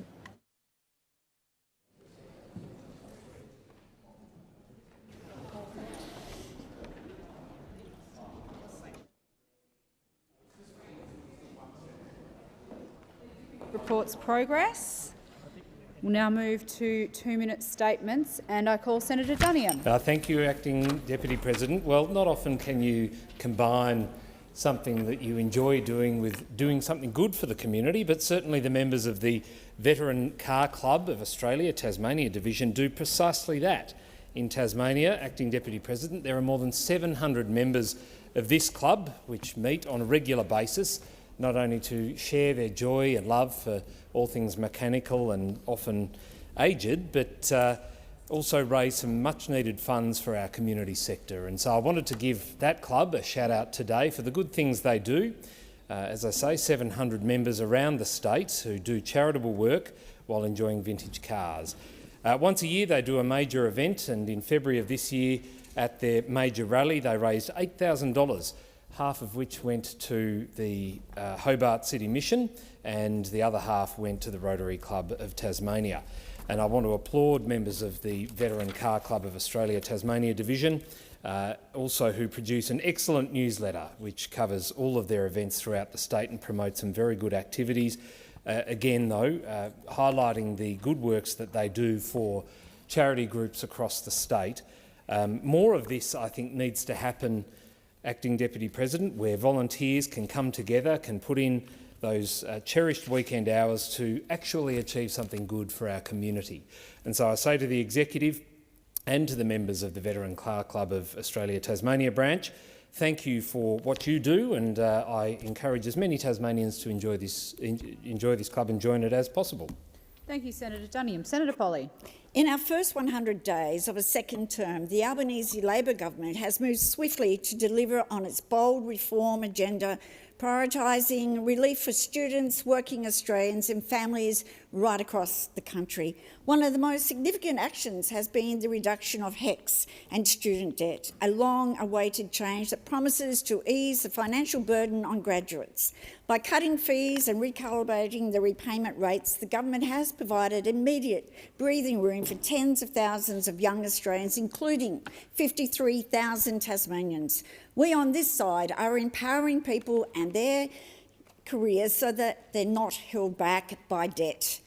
Boosting wages has been another central focus through targeted industrial reforms and close collaboration with unions and employers. The government has overseen a measurable increase in take-home pay.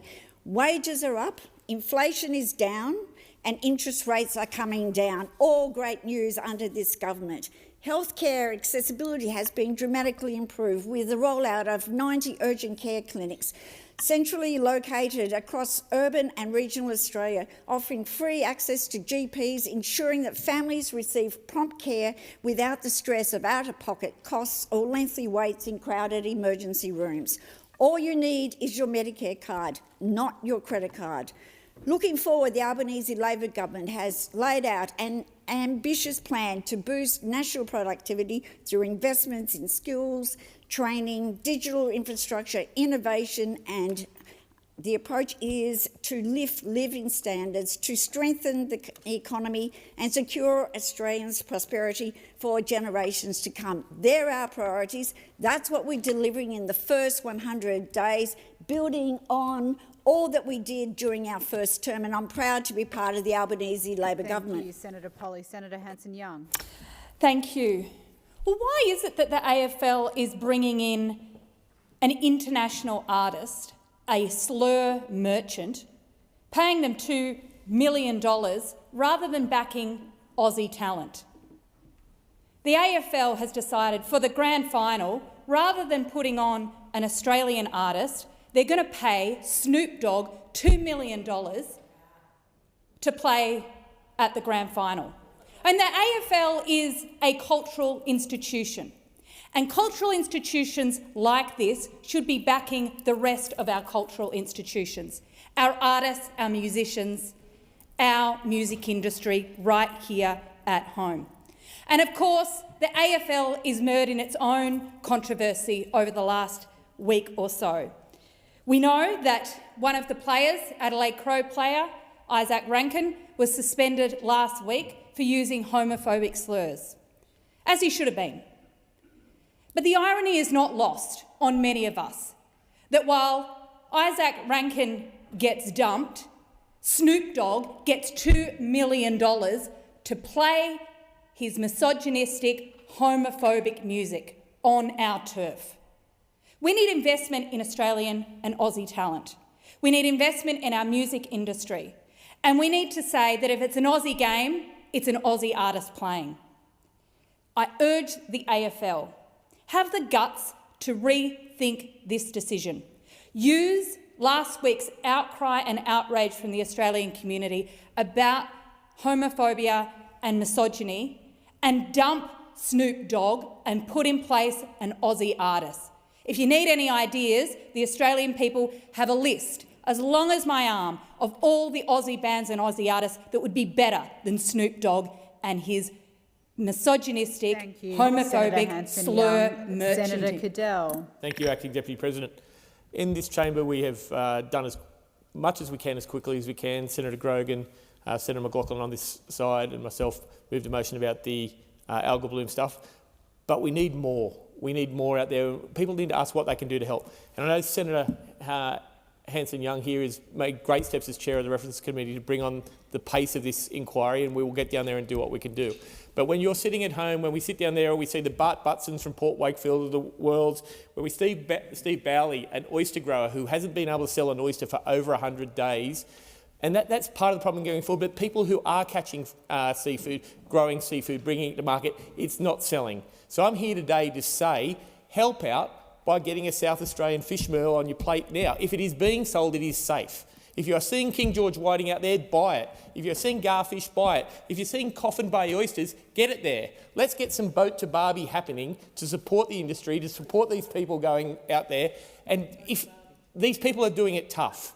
And so we in this Senate are trying to see what we can do to make it better. But out there in everyday world, when you go to the shops, when you go to the pubs, ask for these things.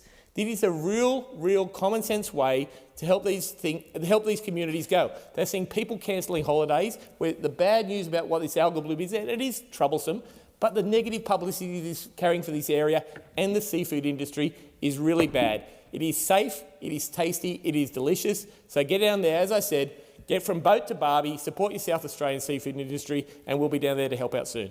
Thanks, Senator Cadell. Senator O'Neill. Thank you very much, Acting Deputy President. And I rise to honour the passing of the life of a very successful and very kind entrepreneur and community-minded member of the Central Coast, none other than George Brand. Now, if people looked up George Brand on the internet, they would find out that there is a big company on the Central Coast with 6 offices that describes itself as a dynamic and innovative property firm based on the Central Coast.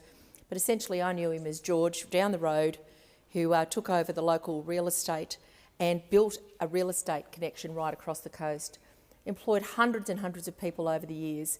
In fact, George started that business selling real estate from a caravan in the suburb that both he and I called home for so much of our life, Copacabana. And out of that caravan, people's dreams of buying a piece of land and building a home came true. George, as I said, was an incredibly affable gentleman. He was much loved, and his contributions to the surf lifesaving community right across the coast is something people will remember for a very, very long time. And indeed, a former member of the House of Representatives in the seat of Robertson, Barry Cohen, was the recipient of a very surprising visit from George at one point of time, declaring that he wanted to make a contribution to Barry Cohen's campaign. George was into anything that was great for our community. Sadly, he has suffered a long illness, and I know that his family, particularly his beautiful wife Tosca, are grieving him greatly at this point of time. Can I give my sincere condolences to you, Tosca, to all yours and George's children, to your grandchildren, and to the larger community across the Central Coast, those who've worked for George or who were offered a job from George, like I was, in the wonderful work that he did in more than 50 years in business on the coast. Thank you, Senator O'Neill. Senator Whitten. Thank you, Acting Deputy. Australia's long-term productivity growth rate has hit its lowest point in the last 20 years, down to 0.9%. Over the past week, there has been a lot of talk about capital deepening and attracting more investment to Australia. But the truth that Labor doesn't want to acknowledge is their insane immigration policy is driving this productivity crisis. We have seen record immigration numbers over the past 3 years, and early data suggests we'll be back up there again. Labor has flooded Australia with low-skilled workers, while industries are stretched thin, unable to invest in the tools, technology or the training that is required to boost efficiency. As a result, everyday Australians are competing for less work in a less productive environment, and wages are flatlining as a result. On top of that disaster, this flood of immigrants need somewhere to live. So the same Australians that are watching their real wages shrink also get to watch the dream of owning a home evaporate in front of them. It's hard to imagine a more demoralising, dismal state of affairs for young Australians.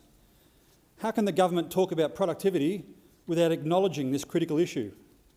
How do we expect Australians to work harder when we are stripping them of their rewards?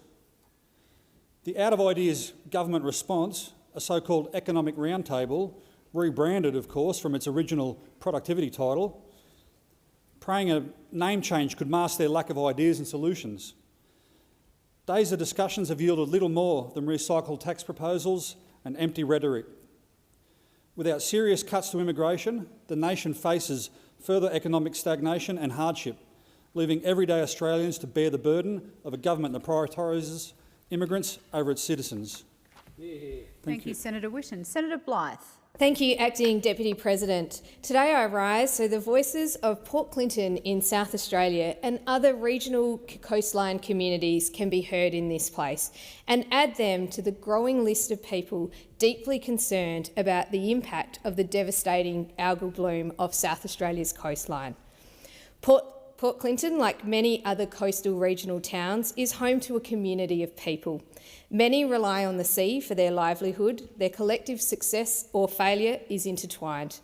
Last week, Michelle from Port Clinton invited me to visit her incredible community to see and hear firsthand how the algal bloom is impacting their daily lives, their businesses, their children and their community. Many of them are at wit's end. The caravan park is struggling for bookings. They were empty over the recent school holidays and they're concerned about what that means for the October long weekend and the upcoming Christmas and summer holidays. Commercial and recreational fishermen haven't caught a fish in months. They're looking for direction and a plan from both the state and federal government, and it's fair to say that so far they've been disappointed. They want to know if it's safe to go down to the beach, if it's safe to clean up the dead fish, sharks and rays that wash up daily. They want some transparency on how long the bloom will be around. They're already struggling with cost of living pressures and their income moving forward is uncertain. They're hoping the upcoming Senate inquiry will provide answers, transparency and a united effort as they want a plan and a pathway to recovery. The tourism website spruiking their beautiful town describes it as wide sandy beaches, perfect for crabbing, fishing and relaxing. Right now, those beaches and its community don't know what the futures hold. The people of Port Clinton, like so many other communities in South Australia, need our help. Thank you, Madam President. Thank you, Senator Blythe. Senator Sterle. Thank you, Madam Acting Deputy President, and those of us that have had the privilege to serve in this fine place know how wonderful it is to get out of here and get back to our electorates, and I don't mean that rudely, which I have done the last couple of weeks, reconnected with the Kimberley. And I had the opportunity to go and visit Magabala Books. Now, Magabala is Australia's leading Indigenous publishing house. The beauty about this about Magabala is that it's Aboriginal owned and led. Magabala celebrates and nurtures the talent and diversity of Aboriginal and Torres Strait Islander voices. Based in Broome, Western Australia, Magabala publishes Aboriginal and Torres Strait Islander authors, artists and illustrators from all over Australia. Magabala publishes up to 18 new titles annually across a range of genres. Children's picture books, memoir, fiction, in fiction being junior, young adult and adult, non-fiction, graphic novels, social history and poetry. They also keep a substantial backlist in print, and their earliest titles stand strong alongside new releases in the trade and are significant of cultural importance. And I want to thank the CEO, Lily Brown, for inviting me into Magabala to see the fine work that they do and to actually see that Indigenous artists and Indigenous poets are actually being rewarded for the effort they put in. I did a video with Lily. I was so rapt to be there with her, and I'll restate here what I'd said. I encourage every Australian who happens to be up in the best part of the greatest state of the most wonderful country in the world, that's the Kimberley in Western Australia, get up there, go and visit Magabala. Park, there's plenty of place to put your caravan, get in there, and better still, go put your hand in your pocket and actually purchase a book that has been written by an Indigenous author. Good on you, Lily. Job well done. Thank you, Senator Sterle. Senator Whish-Wilson. Hearing all the concern in the chamber today about the algal bloom, I thought I'd give an event this Thursday in 1R1 at 12:15 a plug for those senators who won't be attending the Senate inquiry in South Australia. This is the Parliamentary Friends of the Great Southern Reef. We're holding a briefing with 4 of the scientists who are on the front line of this algal bloom. They'll also be joined at this meeting by the delegation of mayors from South Australia, Chamber of Commerce, fishing industry and a number of other stakeholders. So please get along at 12:15, 1R1 this Thursday if you'd like to learn more about the algal bloom. Acting Deputy President, information is power. It's an old saying, and that truth has never been more important than right now. And those with agendas who can influence or control the dissemination of information can control public debates, they can control policy in parliaments, and they can even control and influence the outcomes of elections. And there's never been a more important time than now to look at disinformation.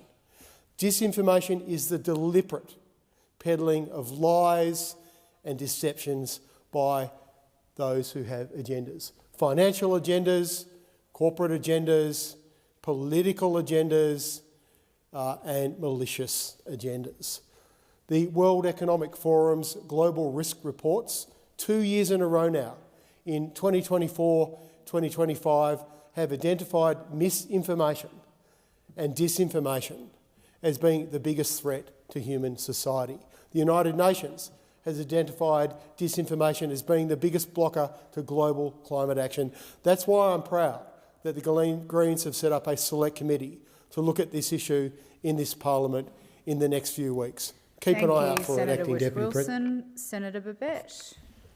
Thank you, Acting Deputy President. Now, only in Australia could a Prime Minister host a 3-day productivity summit and then right after it ends, encourage Australians to not do any work.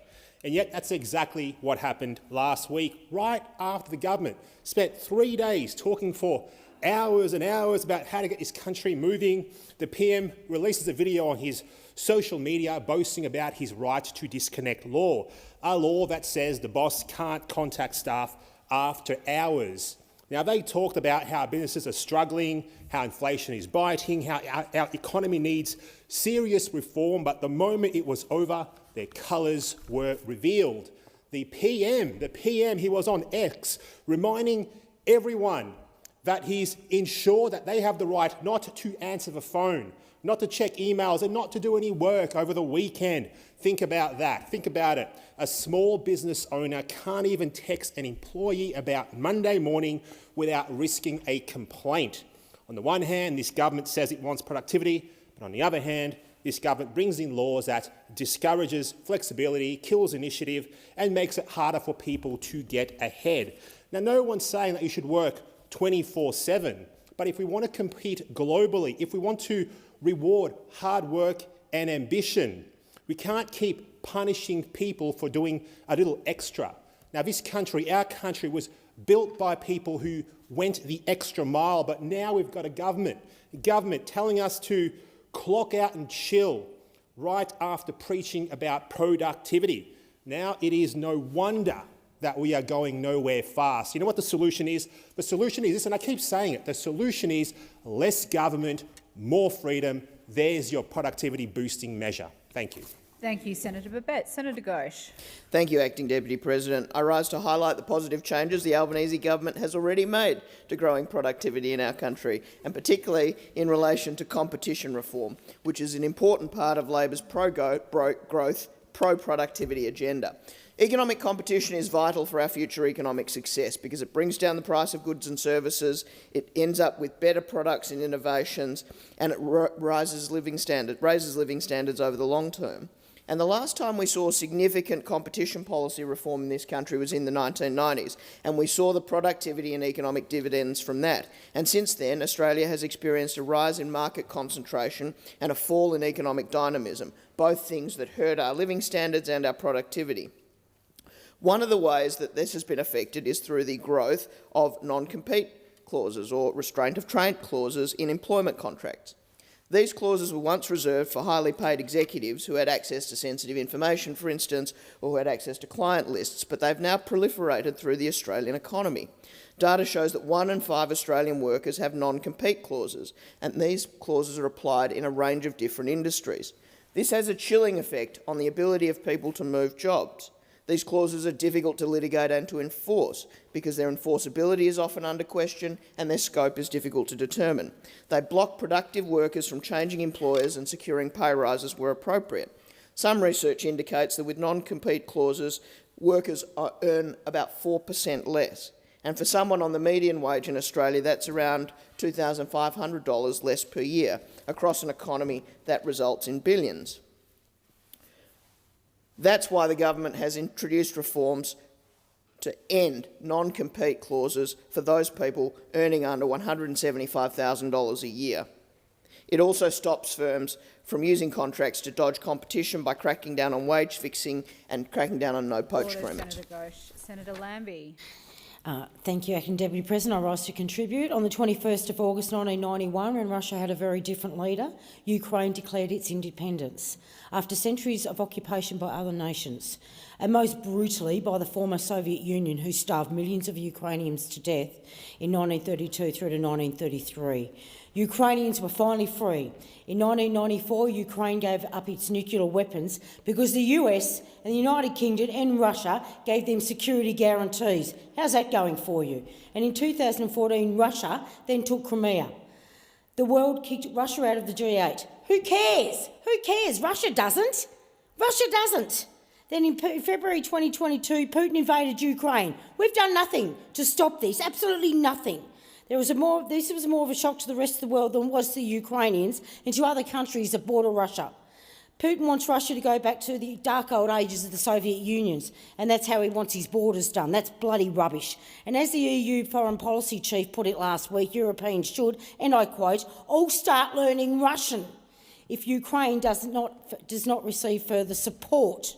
Key European allies say Russia poses a direct threat to the European Union, and its massive defence spending shows that the Kremlin has, and I quote, a long-term plan for long-term aggression, end quote. It's sitting in front of your face. Wake up.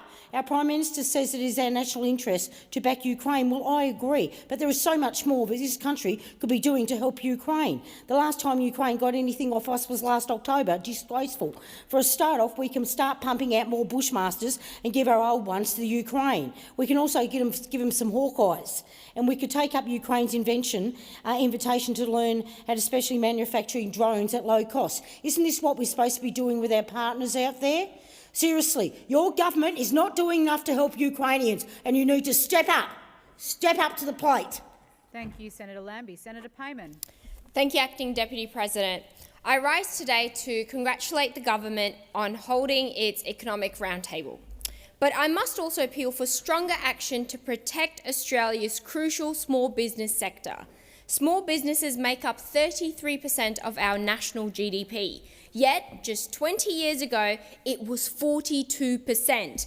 Rising costs and red tape are driving the decline, and it matters. It matters to me personally. My parents both tried to make their own way into their new home, and I know how tough it is to start and to run a small business. Now, I wasn't invited to the government's roundtable. That's fine, I didn't expect an invitation. But watching the coverage, you'd be forgiven for thinking small business had no seat at the table. So I held my own in Perth last week, bringing together the heads of local business associations and chambers of commerce to discuss the problems. But we kept it solutions focused. One of the strongest ideas to come out of my WA small business roundtable was to create a tax band system. So the tax burden, particularly for micro businesses, is shifted towards much larger companies. Another great idea was a $100,000 tax-free threshold and the need for national harmonisation of payroll tax. We also proposed the second-year tax be paid in instalments, not upfront, so that promising businesses do not collapse before they've even found their feet. And we need small business bodies directly involved in policy making and consulted in the formation of new rules and regulations. The WA Small Business Roundtable endorsed all these measures as sensible and achievable reforms, and I commend them to you. Thank you, Senator Payman. Senator Bragg. Sometimes I wonder what's the point of us all flying down to this bush capital and making laws, because so many of the laws that have been made are not enforced.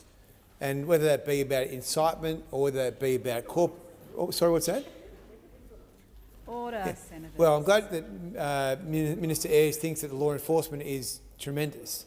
And I make the point, and it's disorderly, I think, to be interjecting in a 2-minute statement, which is actually not about politics. But anyway, he guess he can't help himself.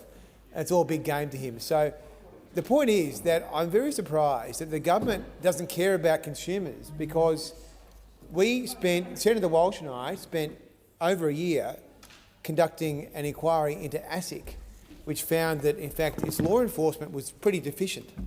And, in fact, Australians were losing their life savings because of appalling failures by ASIC, including in some cases where they had received warnings which they had lost or the dog had eaten. And now we find that after 15 months, the Treasurer has had this ASIC report sitting on his desk and he hasn't bothered to respond to it. Now, many colleagues will be aware across the aisle that there are another slew of financial collapses where Australians have lost a lot of money. First Guardian, Shield, Lion. People have lost a lot of money here, and it is because of porous law enforcement, which apparently the government doesn't care about because they're not going to look at the enforcement record of the corporate cop. Senator Ayres or Minister Ayres thinks it's all a big joke, but it's not a big joke to the people who've lost their life savings and lost their mental health because of lax law enforcement. So I think we expect better from the government. We want the government to do better, and we look forward to the government doing better for these Australians. Oh, thank you, Senators. We'll now move to question time. Senator Wong. Thank you, President. I seek leave to make a statement concerning ministerial arrangements for question time. Is leave granted? Leave is granted. I thank the Senate. I advise changes to ministerial arrangements. Senator McCarthy will be absent from question time this week for personal reasons. In her absence, ministers will represent portfolios at question time in accordance with a letter I've circulated to the President, party leaders and independent senators. Thank you, Senator Wong. We'll now move to question time. Senator Hume. Thank you, Madam President. My question is to the Minister representing the Treasurer, Senator Gallagher. Last week, the Treasurer announced we are going to have another look at the super performance test and that this would be done to remove obstacles and impediments to super investing in areas like housing and other areas where there's clearly a national need. Minister, the performance test does not stop superannuation funds from investing in any asset, so long as that investment stacks up financially. It does, however, protect superannuation members, ensuring that superannuation is invested solely in the members' best financial interest and preventing super becoming a vehicle for a political agenda. Minister, when the Treasurer says that he will be taking another look at the performance test, specifically what tweaks does the government have in mind? Thank you, Senator Hume. Minister Gallagher. Thank you very much, President. I thank Senator Hume for the question and around an issue that came up during the Treasurer's economic roundtable discussions that were held last week. This was an issue that was raised and has been raised by some, and it came up under the section of the roundtable that was looking at capital investment, capital flows, and how to ensure that we get the investment in Australia that's needed to support, the growing needs of our economy and our country. The Treasurer has said that he will have a look at it, but he has also made it clear that it does his assessment of any changes that may come will not be around the better off, super objective, which is and responsibility that funds always look for the best outcome for members, and he's been very clear about that. So this is one of the areas that has come up. It is going to be an area that will be looked at further, but the Treasurer has not concluded his thinking, nor the government has concluded our thinking on that. This was one of a number of areas which we are doing further work on, coming out from the economic reform roundtable. But the Treasurer has been very clear of those areas, looking at the performance test, the areas that he is not going to. Thank you, Minister. Senator Hume, first supplementary. Thank you, Madam President. Minister, when the coalition government introduced the performance test, Australians were paying more for their superannuation fees than they were in their electricity and water bills combined. Thanks to the coalition's reforms, super fees are now at record lows, and super fund investment returns have exceeded market expectations every year since. Millions of Australians will now retire with more. So what problem, Minister, are you trying to solve? What do you want to allow investments in superannuation in that could? Why do you want to make investments in superannuation that would make Australians worse off? Thank you, Senator Hume. The time for asking the question has expired. Minister Gallagher. Accept that is what we are doing, the end of Senator Hume's question. And I think we're all on a unity ticket around ensuring that fees for members are low and that outcomes for members are high. And that is what we seek for anyone who has a superannuation account.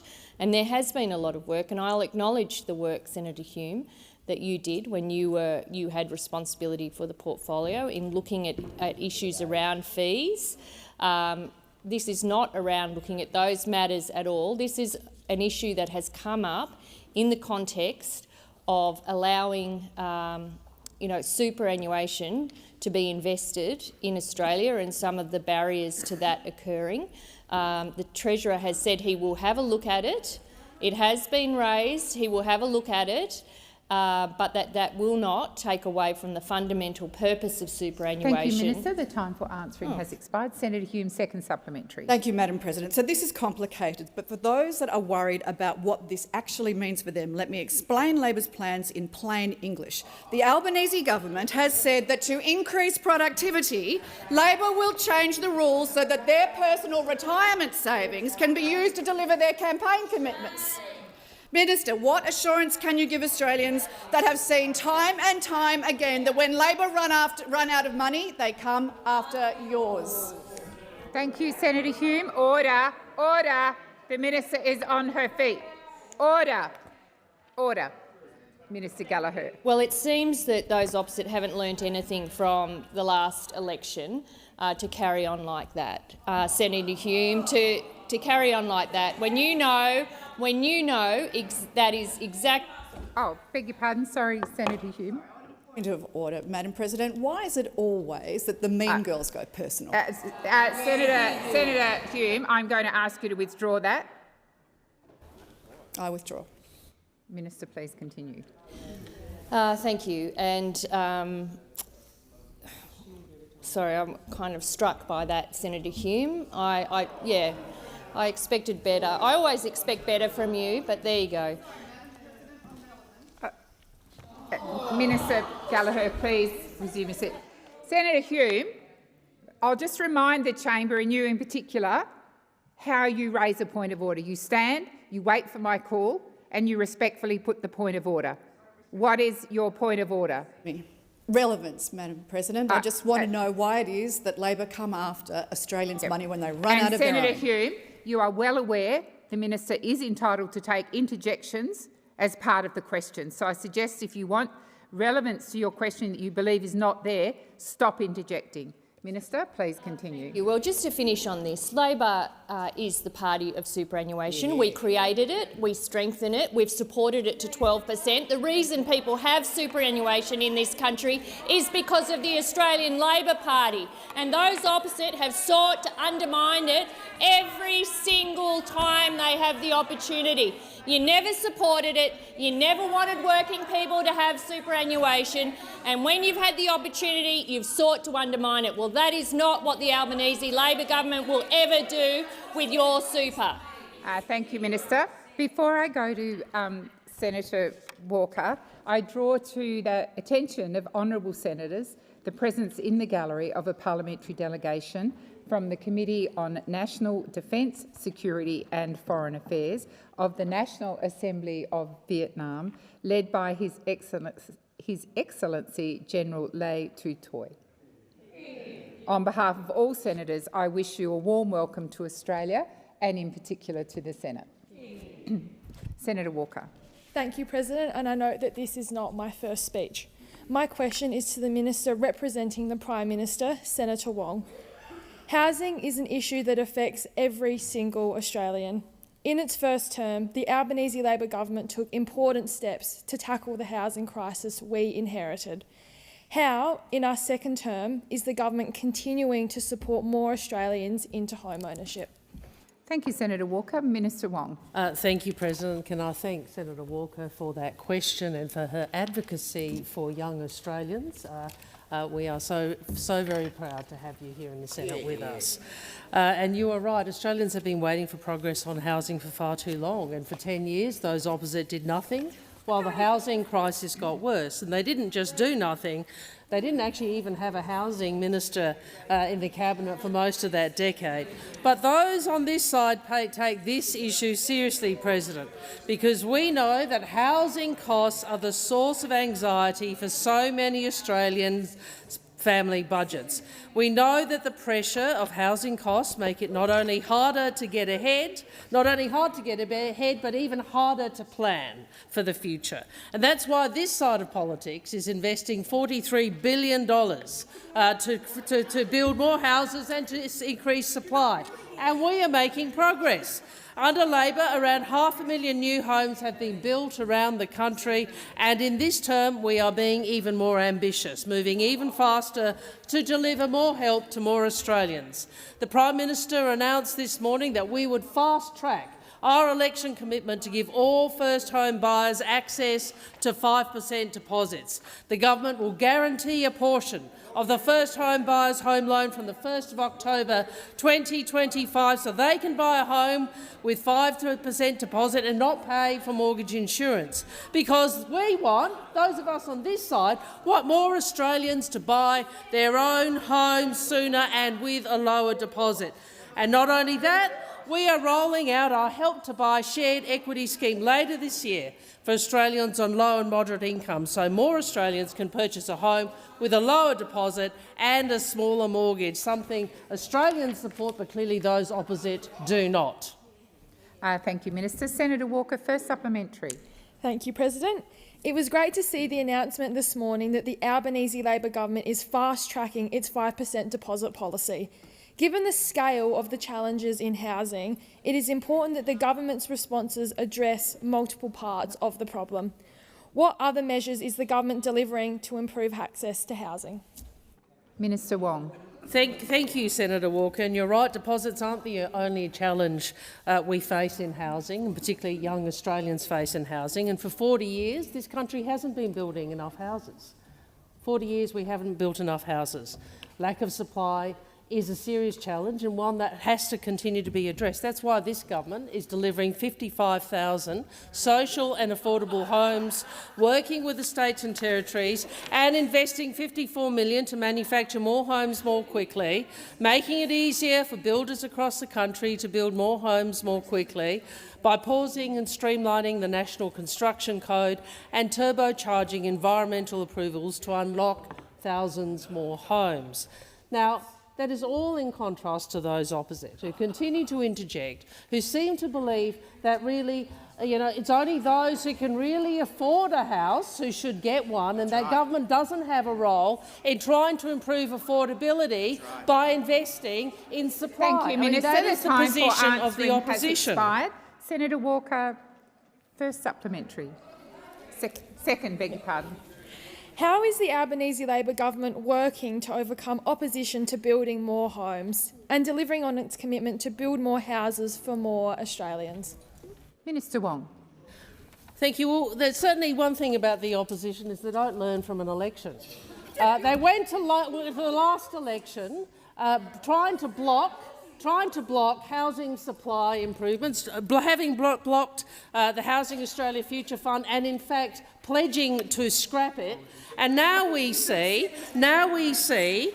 laws, the build-to-rent laws, which support the construction of around 80,000 new homes to rent. Well, this policy will encourage investment, it will encourage construction, it will increase supply, more houses, more rentals. But Senator Bragg and the opposition have decided they want to block plans to build more homes. This is what they want. This is the hill on which they choose to make their stand. We want to stop more houses being built. We want to stop more houses being built. Standing in the way of 80,000 more homes for Australians. And they believe they're a responsible party of government standing in the way of more homes for Australians. Thank you, Minister. Senator Bragg. Thank you very much. Thank you very much, President. My question is to the Minister representing the Prime Minister, Senator Wong. It's not the question you think it might be. Now, after overseeing an historic rise in red tape in the housing sector during your first term, now the government has decided to copy the Coalition's policy of freezing the National Construction Code. So the question is, why did Labor say this was a bad idea during the recent election, but now you say it's a good idea? Thank you, Senator Bragg. Minister Wong. Well, Senator, I know that it's something that you probably focus on a lot, but you know what we're focused on? We're focused on delivering all of the policies which will enable more houses to be built, and will ensure that we deal with the supply side of housing affordability. That includes the policy announcement on the construction code, which from memory was for a shorter period than you indicated, because obviously there are also other issues which have to be addressed. But it is part of a suite of policies which are about more houses, which you're opposed to. So, you know, if you want to come in here and frankly bleat about, well, we had something to say at the last election. You know what else you had to say at the last election? We're going to abolish the HAF. Yeah. That's what else you had to say at the last election is you wanted to make it very clear to young Australians, actually, we, the Coalition, we, the Liberal Party of Australia, are actually not are against more homes for Australians. That is the policy you took to the last election. So, Senator Bragg, if you're in the business of actually wanting to reshape your policies from the last election, I'd invite you to consider this. Australians rejected your opposition to more houses. Australians rejected your opposition to more houses. So maybe you should discontinue the current position you have, which is to stand in the way of 80,000 more houses for Australians. Thank you, Minister. Senator Bragg, first supplementary. Thank you very much. Minister, precisely what pieces of red tape will Labor cut from the 2022 National Construction Code in your proposed 2025 iteration? Thank you, Senator Bragg. Minister Wong.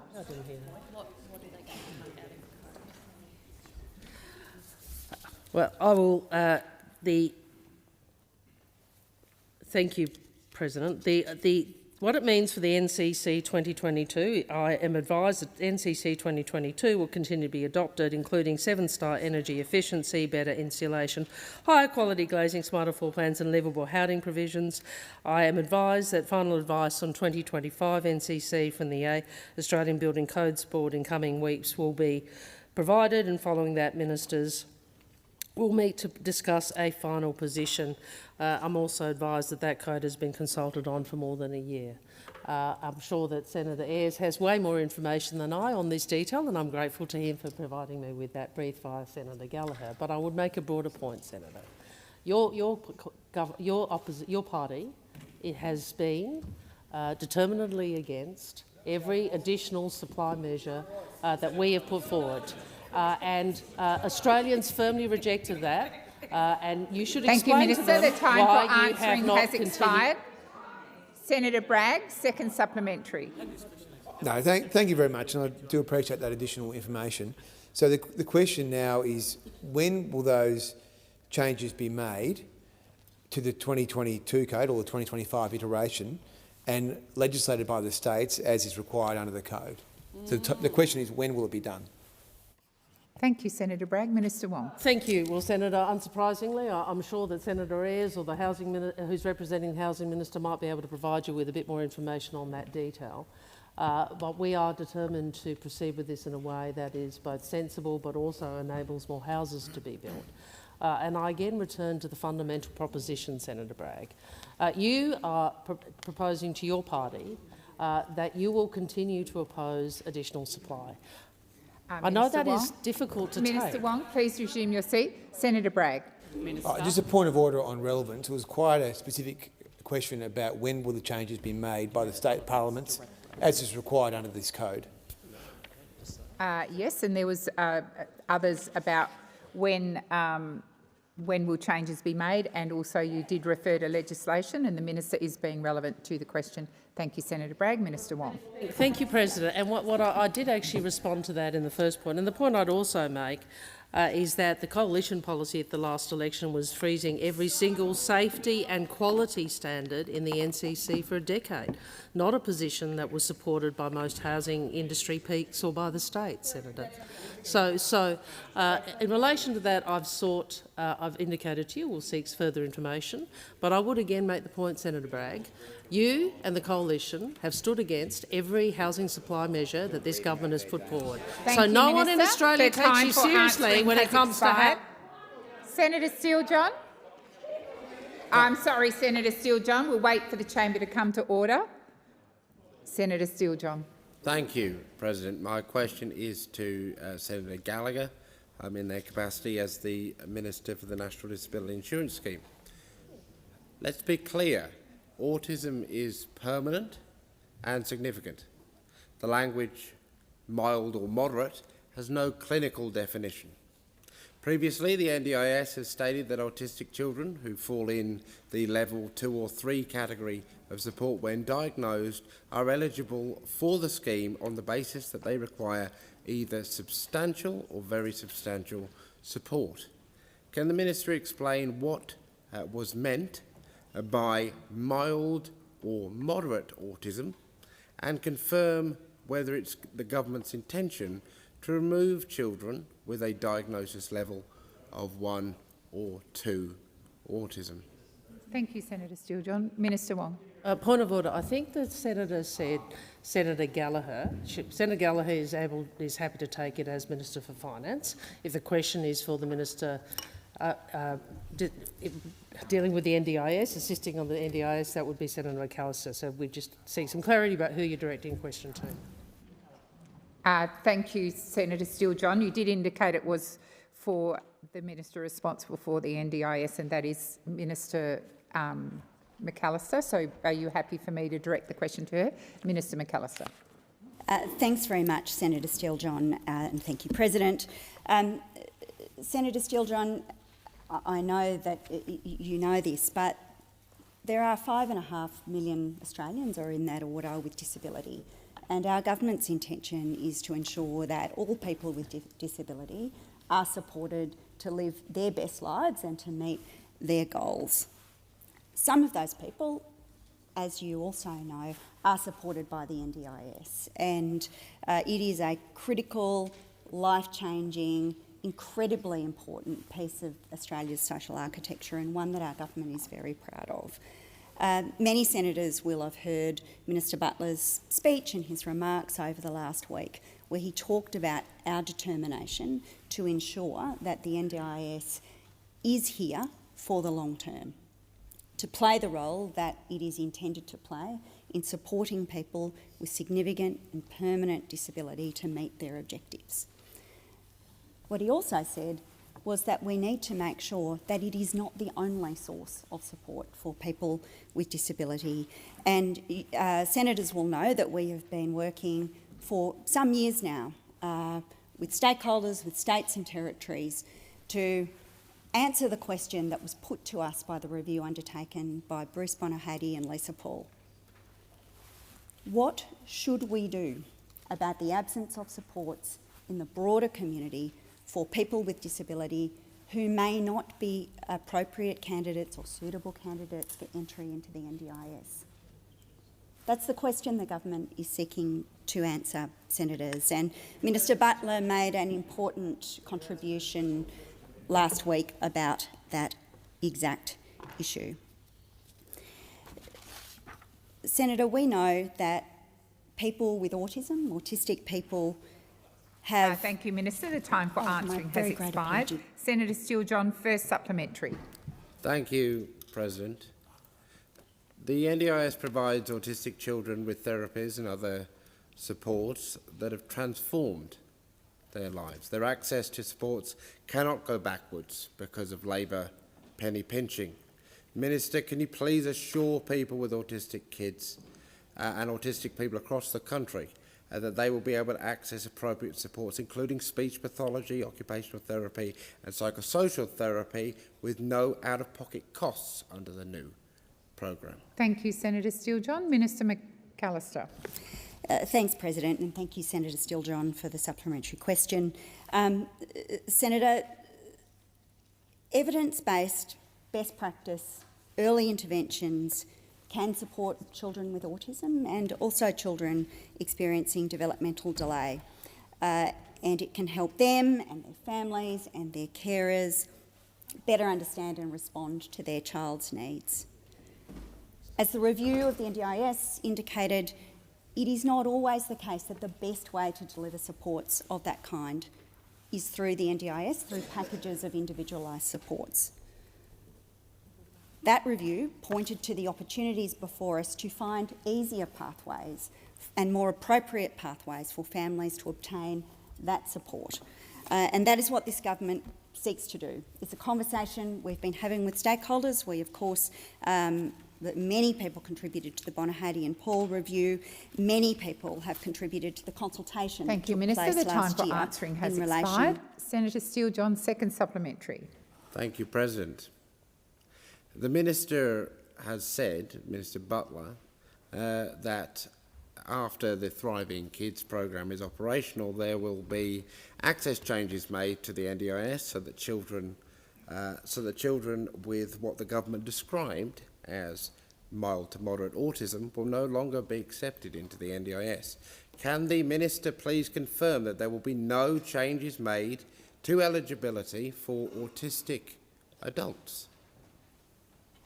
Thank you, Senator Steele-John. Minister McAllister. Thanks very much, President. And Senator Steele-John, can I apologise for running out of time on each of your previous questions? I have sought to address comprehensively, but I've realised on each occasion I should have watched the clock more closely. Minister Butler's speech. Minister Butler's speech last week laid out our priorities, and they're the same priorities that we have agreed with states and territories some time ago. That we do seek to establish a system of foundational supports outside of the NDIS, and the place we seek to start is looking for opportunities to work with children and young people. That is the work that we have set about doing. It's the work we've been seeking to progress with states and territories, and that remains our priority. Minister Butler has also indicated that at some point there will need to be a further wave of reform, and we would work closely with the disability community on any such reforms. Thank you, Minister. Senator Mulholland. My question is to the Minister representing the Treasurer, Senator Gallagher. The past month has seen release of welcome economic data, including the third interest rate cut since the election, helping households with cost of living pressures. Wages data is showing real wages growth for 7 consecutive quarters.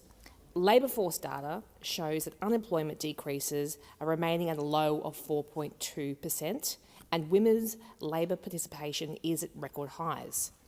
With more people in jobs, earning more and keeping more of what they're earning, how will the Albanese Labor government continue to help Australians with cost of living assistance, including ways to support first home owners to own their own home? Great question. Thank you, Senator Mulholland. Minister Gallagher. Thank you, President. I thank Senator Mulholland for the question, and it's an important one because it talks about how the government is working to ensure that we are supporting households with cost of living assistance, but also looking at further ways we can get Australians, and particularly first home buyers, into owning their own home.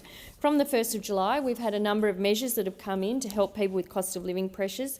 Of course, we've had the minimum wage increase, the superannuation guarantee rose to 12%, PPL has gone to 24 weeks, and super is now being paid on government paid parental leave. We've had more energy bill relief with an extra $150 off power bills for every household and around 1 million small businesses. We've put in place our bonus for housing apprentices on top of their wages, our home battery scheme, the incentive for people to take up home batteries to help them cut their power bills is going very, very well. Paid pracs for nursing, teaching, social work and midwifery students are in place. We've also boosting funding into Medicare to make sure that we are ensuring that people can get access to their GP and primary health care without having to pay. We've got our instant asset write-off in place. Our legislation's passed on student debt, our Medicare urgent care clinics, bulk billing will be expanded from November. And in addition to that, the PM has made, and the Housing Minister have made an important announcement further around the 5% deposit, first home buyers deposit. This will expand an existing scheme, and we know will provide some support to first home buyers to get into the housing market at the same time that we are providing all of that effort into supply and getting the supply of housing in this country where it should be and where it was ignored for 10 years by those opposite. Thank you, Minister. Senator Mulholland, first supplementary. How do the outcomes of last week's economic reform roundtable build on that economic record, and what were the key themes and priorities identified in the meeting? Minister Gallagher. And I thank Senator Mulholland for asking a question about the economic reform roundtable. And there were a number of outcomes, a number of directions, looking at how we can work together. And this is something that those opposite don't understand. They find it quite an unusual concept that you would bring together leaders from business, union leaders, community sector leaders, into one room and talk to them about some of the challenges that are going on. We know that's a foreign concept for you, who only like to talk in a closed room to people that agree with you about what you think. That is your approach to reform. Our approach is to pull together people to represent different sectors and to come out with consensus where we can on dealing with some of the challenges, whether it be in housing, whether it be in technology, whether it be in regulation, whether it be in any of those areas that are important to the Australian economy, but also important to the Australian people. Thank you, Minister. Senator Mulholland, second supplementary. Why is it important that the Albanese Labor government continues to engage with business, unions and experts as we continue to strengthen the economy? Thank you, Senator Mulholland. Minister Gallagher. Thank you. Well, the Albanese government is a government that brings people together. It brings people together, sometimes with different views, to talk about what the challenges are and to find a way through.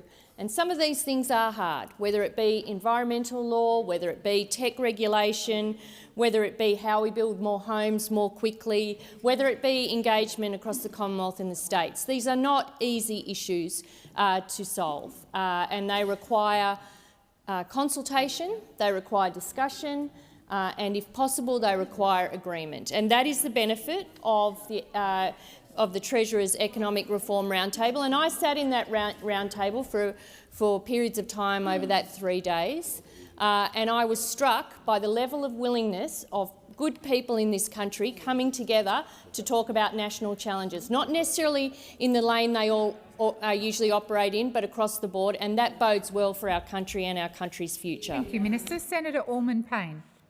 Thank you, President. My question is to the Minister representing the Minister for Social Services. It's now been 2 years since the recommendations of the Robo-Debt Royal Commission were handed down, and yet several still remain unactioned, including reinstating a 6-year limit on debt recovery. I'm deeply concerned that over 100,000 income support recipients whose debts were levied using the Department's ruthless and dubious method of income apportionment may yet again be pursued by the government for historical debt notices, once more placing vulnerable people at risk of financial and personal crisis. The pursuit of years-old, sometimes decades-old debts was one of the features of the social security system that underpinned the robo-debt scheme.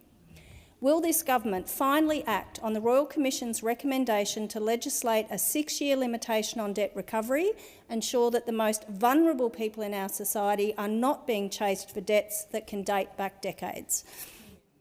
Thank you, Senator Allman-Payne. Minister Gallagher.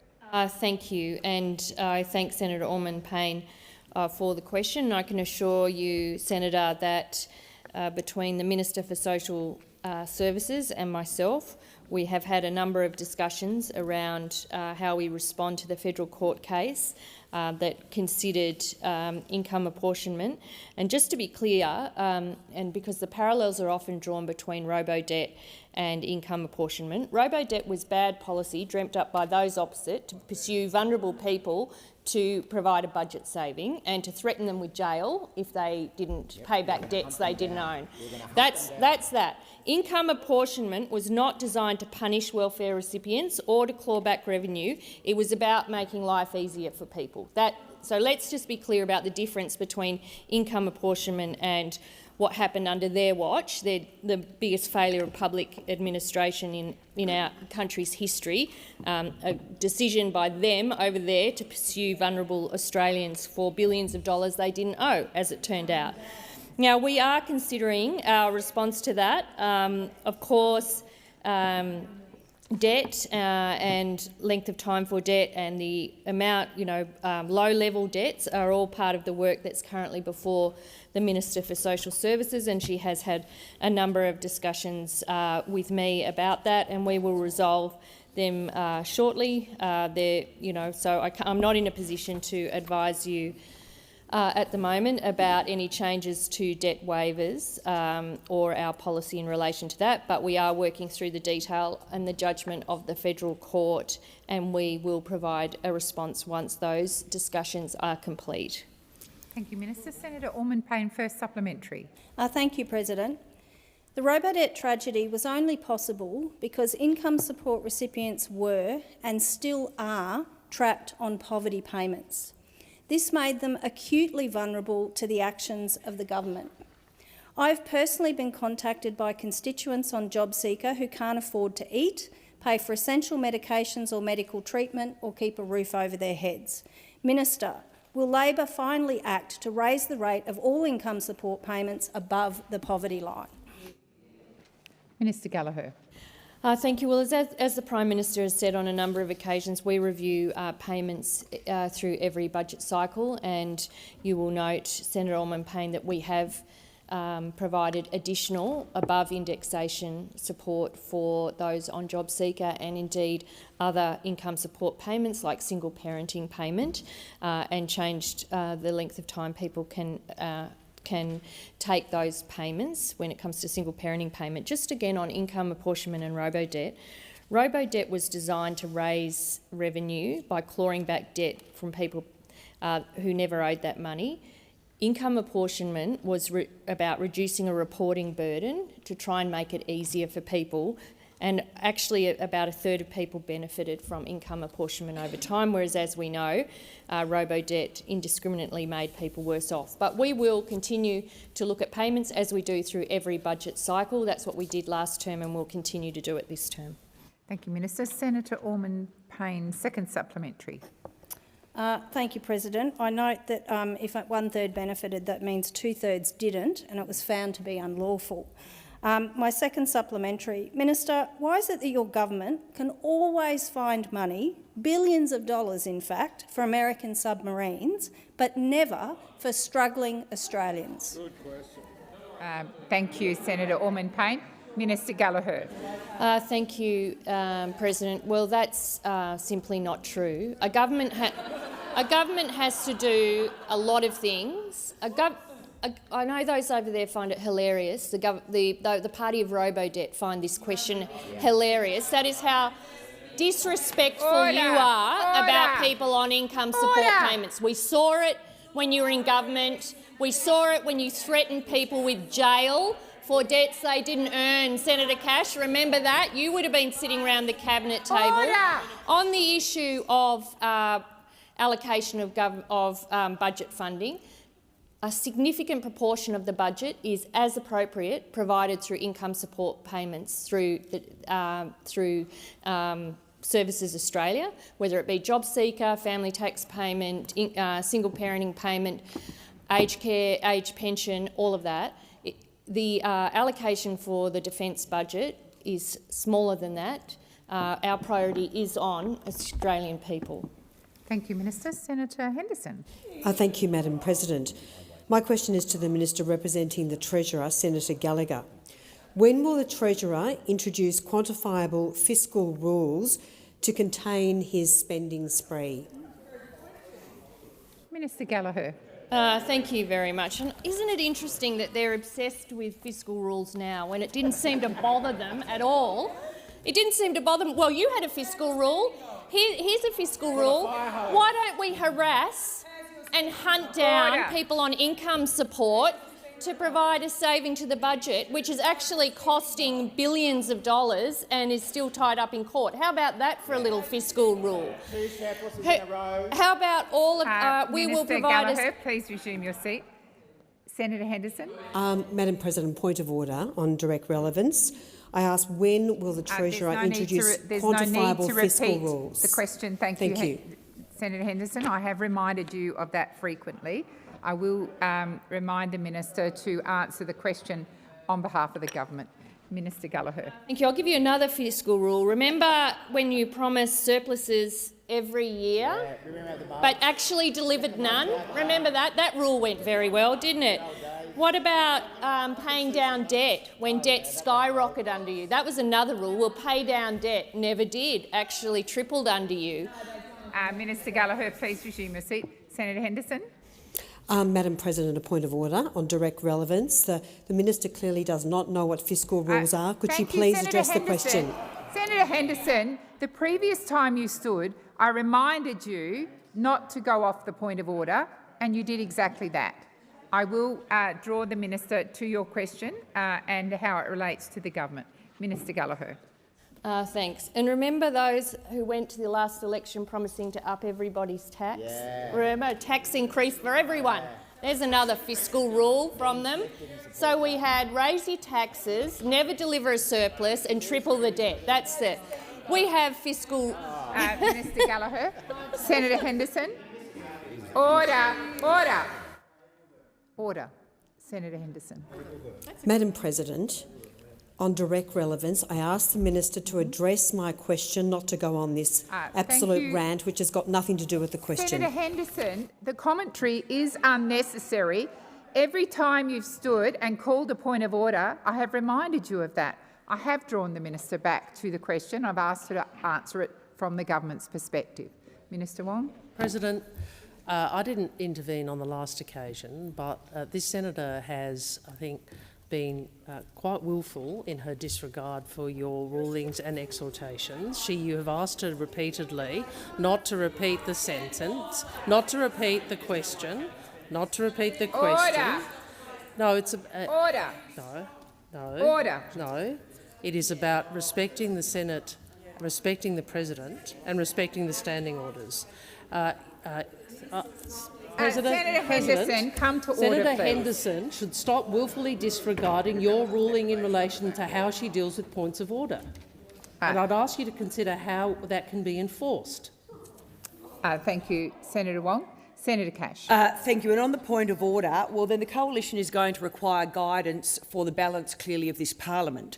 Because are we now saying, President, and we would ask for a ruling on this, you can only raise the words relevance or direct relevance with no further context, because I would suggest in the previous parliament, when we were in government for 9 years, that was not the rule. Senator Cash, with respect, you have taken me out of context. What I asked, Order.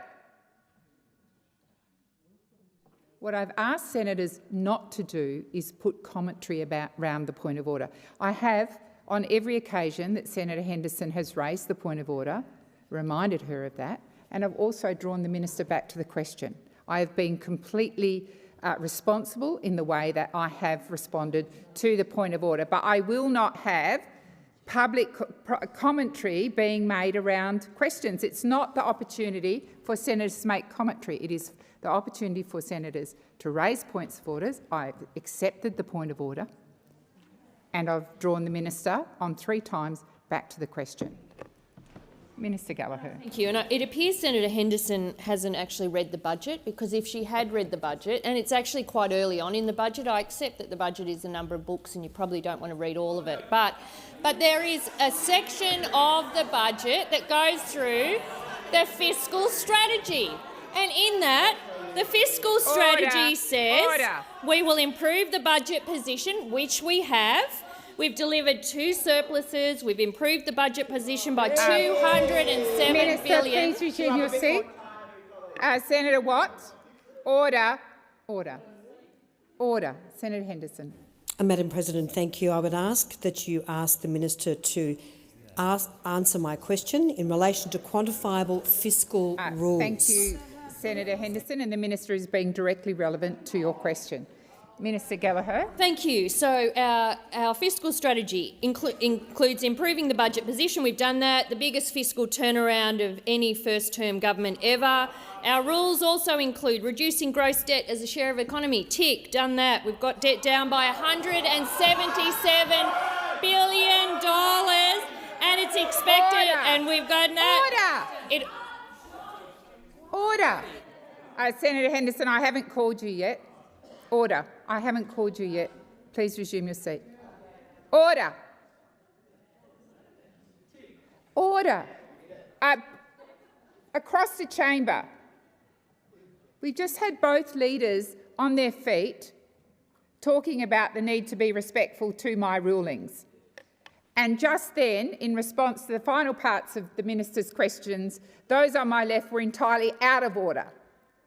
So if your leader's on her feet, that applies to the entirety of question time, not just the bits you choose to take or leave.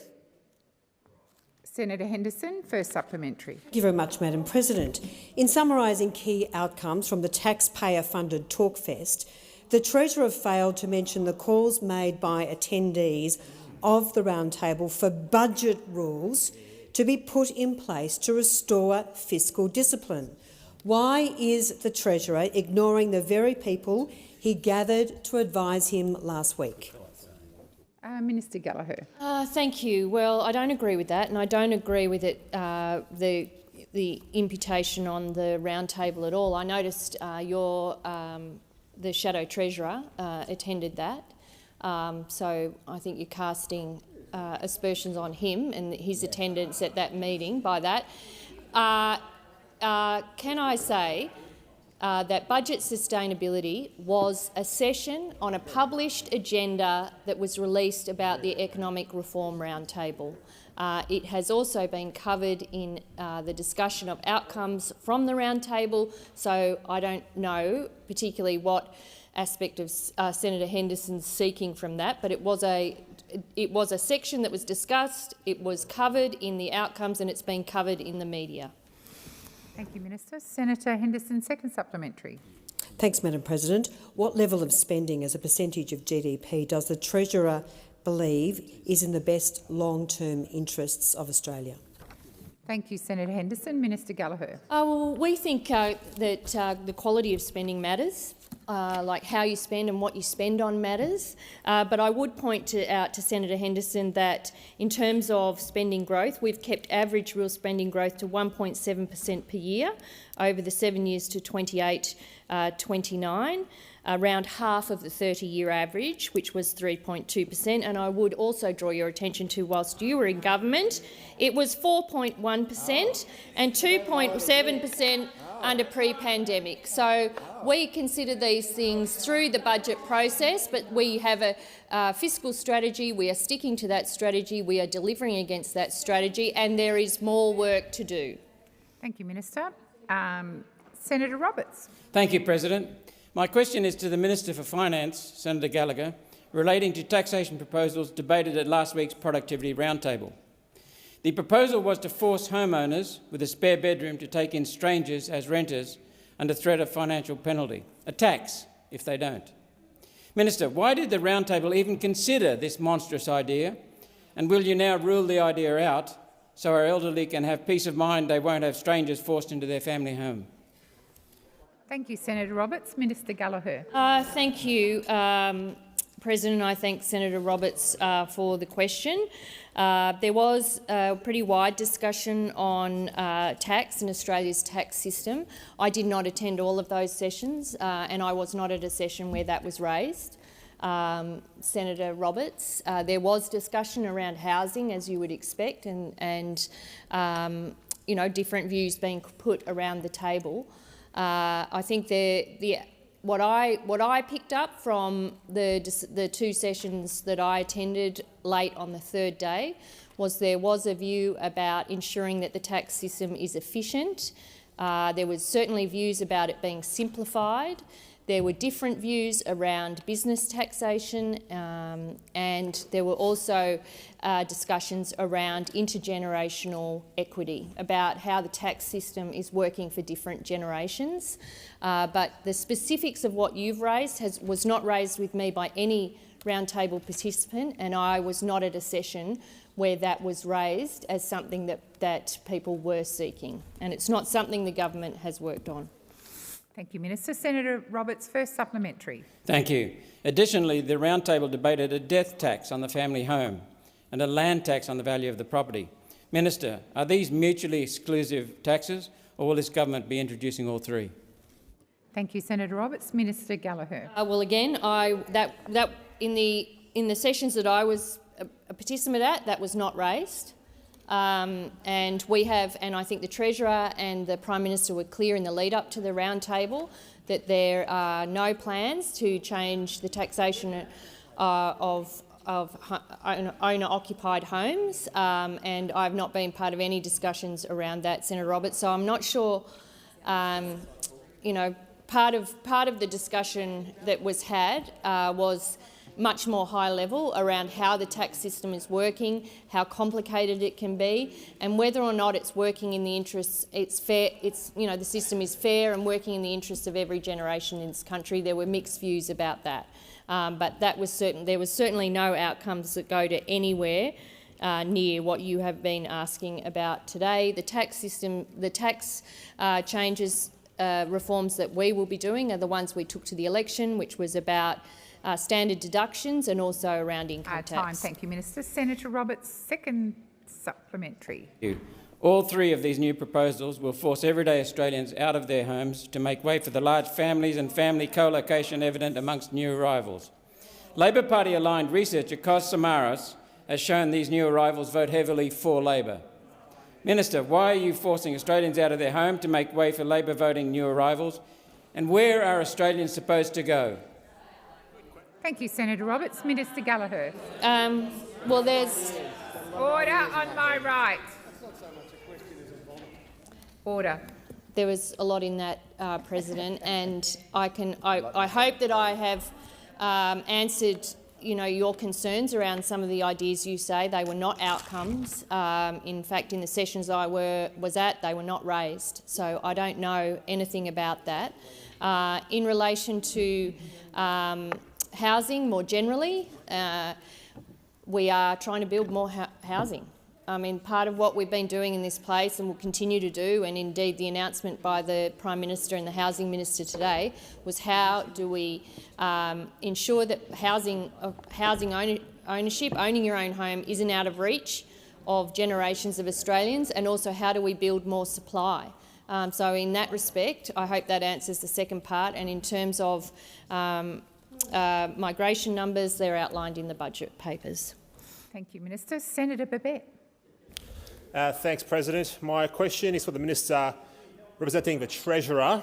Minister, the Australian Financial Review reported recently that federal and state government spending splurge has hit the highest level since the end of World War II, and that more than half of voters now rely on governments for most of their income through public sector wages, welfare benefits or subsidies, and that 4 in 5 jobs created in the past 2 years have been in the non-market sector. So my question is our economy just one giant taxpayer-funded vote-buying rort? Thank you. Thank you, Senator Babet. Minister Gallagher. And in relation to the creation of jobs, because I've heard this used quite a lot by members of parliament and senators about non-market jobs, and that for some reason they're less value than any other job. Well, that's the insinuation I've heard from your colleague Senator Cash, and I've just heard it from Senator Babet. They are jobs in aged care. They are jobs in early education and care. They are jobs in disability services. They are non-market jobs. And I think we should have an honest discussion about the fact that we need those jobs. They are good jobs. They probably haven't been paid enough in the past, and we are trying to address that through the work of ministers and my colleagues on this side of the chamber, where we've supported wage increases for aged care workers, and we're seeing increases for early childhood educators as well. So we on this side do not dismiss non-market jobs. They are good jobs. The services sector is an important part of our economy, and we need to make sure that we are investing in it so that you, Senator Babet, when you are 75 or 80 or 85 or 90, that you will get the care that you deserve. That is what we are trying to do in that part of the economy. But in relation to the other parts of your question, the answer is no. Thank you, Minister. Senator Babet. Thank you, President. Now, the same article mentioned that our federal Treasury warned in a post-election briefing to Treasurer Chalmers that government spending must be cut and taxes increased to put the federal budget on a sustainable footing. What meaningful budget cuts will your government undertake to ensure that taxes don't have to be increased? Thank you, Senator Babet. Minister Gallagher. Thank you. Well, incoming government briefs raise a lot of issues and draw a lot of issues to ministers' attention. In relation to spending, we are always looking at how we can find savings across the budget. We found $100 billion in savings over our last budget since we came to the government. $100 billion. Contrast that with those opposite. None. Zero. Zilch. Zilch. $100 billion that we've found, and it is important because it does a number of things. It repairs the budget, but it also allows us to invest in those areas of the economy where we need to make investments in, whether it be in housing, whether it be in defence, whether it be in disability services or early childhood education. You have a budget for a reason, and that's so that you can invest in these areas that are important national priorities. But we will continue to look for savings. We went to the election with another $6.4 billion in savings to find from the public service, and we'll continue to do that. Thank you, Minister. Senator Chandler. Oh, sorry, my bad. Senator Babet, second supplementary. Thank you, President. Now, with projected expenditure growth, especially in areas like disability, it is likely that you'll eventually run out of other people's money, and you'll probably consider other taxes. Minister, can you please confirm that under this government that there will be no increases in superannuation or the GST? Thank you, Senator Babet. Minister Gallagher. Thank you. Well, the tax policies we took to the election were around standard deductions, making it easier for people to put their tax return in, and to lower income tax. They were the taxes that we took to the election. They remain the government's policy, and we consider all of these matters through the annual budget process. Thank you, Minister. Senator Patterson. Thank you, President. My question is for the Minister representing the Treasurer, Senator Gallagher. On Insiders on Sunday, David Spears asked the Treasurer, will we see anything further on tax in your next budget? To which the Treasurer replied, well, it remains to be seen. But on Sky News on the 8th of August, the Prime Minister said, and I quote, the only tax policy that we are implementing is the one that we took to the election. Minister, who is right, the Prime Minister or the Treasurer? Thank you, Senator Patterson. Minister Gallagher. Thank you. Thank you very much, President. And I didn't catch the Treasurer's interview yesterday. Order. Wow. That's a big hit. Order. That's a really big hit there. Order. But I read the hang on. Getting too excited over there, but I read the transcript. So there you go.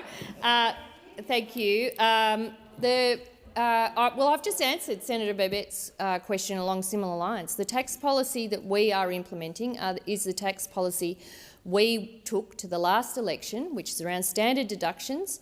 It's also around income tax reductions, which I would just remind everybody who's now so concerned about tax that this mob over here were the ones that went to the last election wanting to raise everyone's income tax. So let's just remember that. I know it's a little uncomfortable, isn't it, Senator Patterson? You had to go out and sell it every single day, and we know it was oh dear.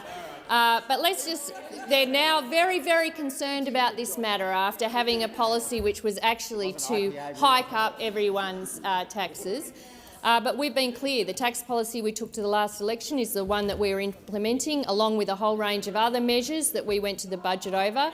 And in response to Senator Allman-Payne and Senator Babet, we look at the revenue and spending lines of our budgets through every budget process. That is what we've done in our last budgets, and that is what we will continue to do. That's what responsible governments do. They look at where the pressures are, they look at how you fund those pressures, you look at savings. We know that this might be a foreign concept to those opposite who didn't have that fiscal discipline when they were in government. We've delivered surpluses, we've found savings, we've returned money to budget, we've lowered debt, we've lowered interest on that debt, and we've been able to invest in those national priorities that people value, and we will continue to do so. The time for answering has expired. Senator Patterson, first supplementary. Thank you, President. I'm still not clear whether you agree with the Prime Minister or the Treasurer, but let's persist. Before the election, again on Sky News, the Prime Minister on the 1st of May ruled out additional tax changes after the election, including changes on negative gearing, saying, and I quote, "What we've got is our policies out there for all to see." Does the Prime Minister's promise to not raise taxes after the election still stand? Thank you, Senator Patterson. Minister Gallagher. Yeah. The only party promising to raise taxes at the last election was you, Senator Patterson. That is what you were a member of, the shadow cabinet that decided that. I have heard the PM say that before the election. I've heard the PM say it after the election. Our tax policies are the ones that we took to the election: standard deductions and lowering income tax. You were about hiking up income tax, and you took that to the election, and the people of Australia had a look at what you were offering, and they said no thanks. So we are implementing the policies that we took to the last election, whether it be in tax, whether it be in healthcare and investing in Medicare, opening up more urgent care clinics, expanding on bulk billing rates, whether it be in our investments in education, in skills, in training, in housing. All of those commitments that we took to the election that were costed and released before the election are the ones that we will be delivering upon. Thank you, Minister. Senator Patterson, second supplementary. Thank you, President. If that is indeed the case, then this should be a very easy question for you to answer. Will you rule out any tax changes this term that were not taken to the election, yes or no?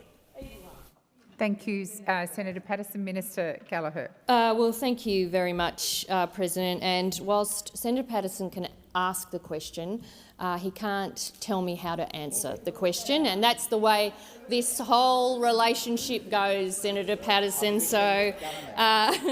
So thank you for the question. I refer you to my previous answers and also highlight the fact that there were discussions with the states around road user charging and a couple of other areas. We're a responsible government. We consider matters as they arise. The round table was a good and positive thing for this country. I know that you've all decided to ridicule it and diminish it, which is, a decision that you can defend. But from my reading of the discussions around the table last week, it was positive. It was the amount of people that wanted to lean in and be a part of the discussion and also understand some of the challenges facing our community and our economy was real. There was a level of buy-in that we don't get from you. The time for answering has expired. Minister Wong. Thank you, President. I ask that further questions be placed on notice. Minister Watt. President, in question time on the 31st of July 2025, I undertook to provide further information in response to questions asked of me by Senator Whitten in my capacity as the Minister representing the Minister for Immigration and Citizenship relating to the number of non-citizen visa holders. I've written to the Senator to provide additional information, and I table my letter to the Senator for the information of all senators. There being no further, are there any motions to take note of answers? Senator O'Sullivan. Thank you very much, Deputy President. I rise to take note of the answers given to all coalition senators' questions today, and I want to start by the last question, with the last question that was asked by Senator Patterson, because what was very telling in the response from Minister Gallagher is her unwillingness to give a very simple response to a question that only required either a yes or a no answer.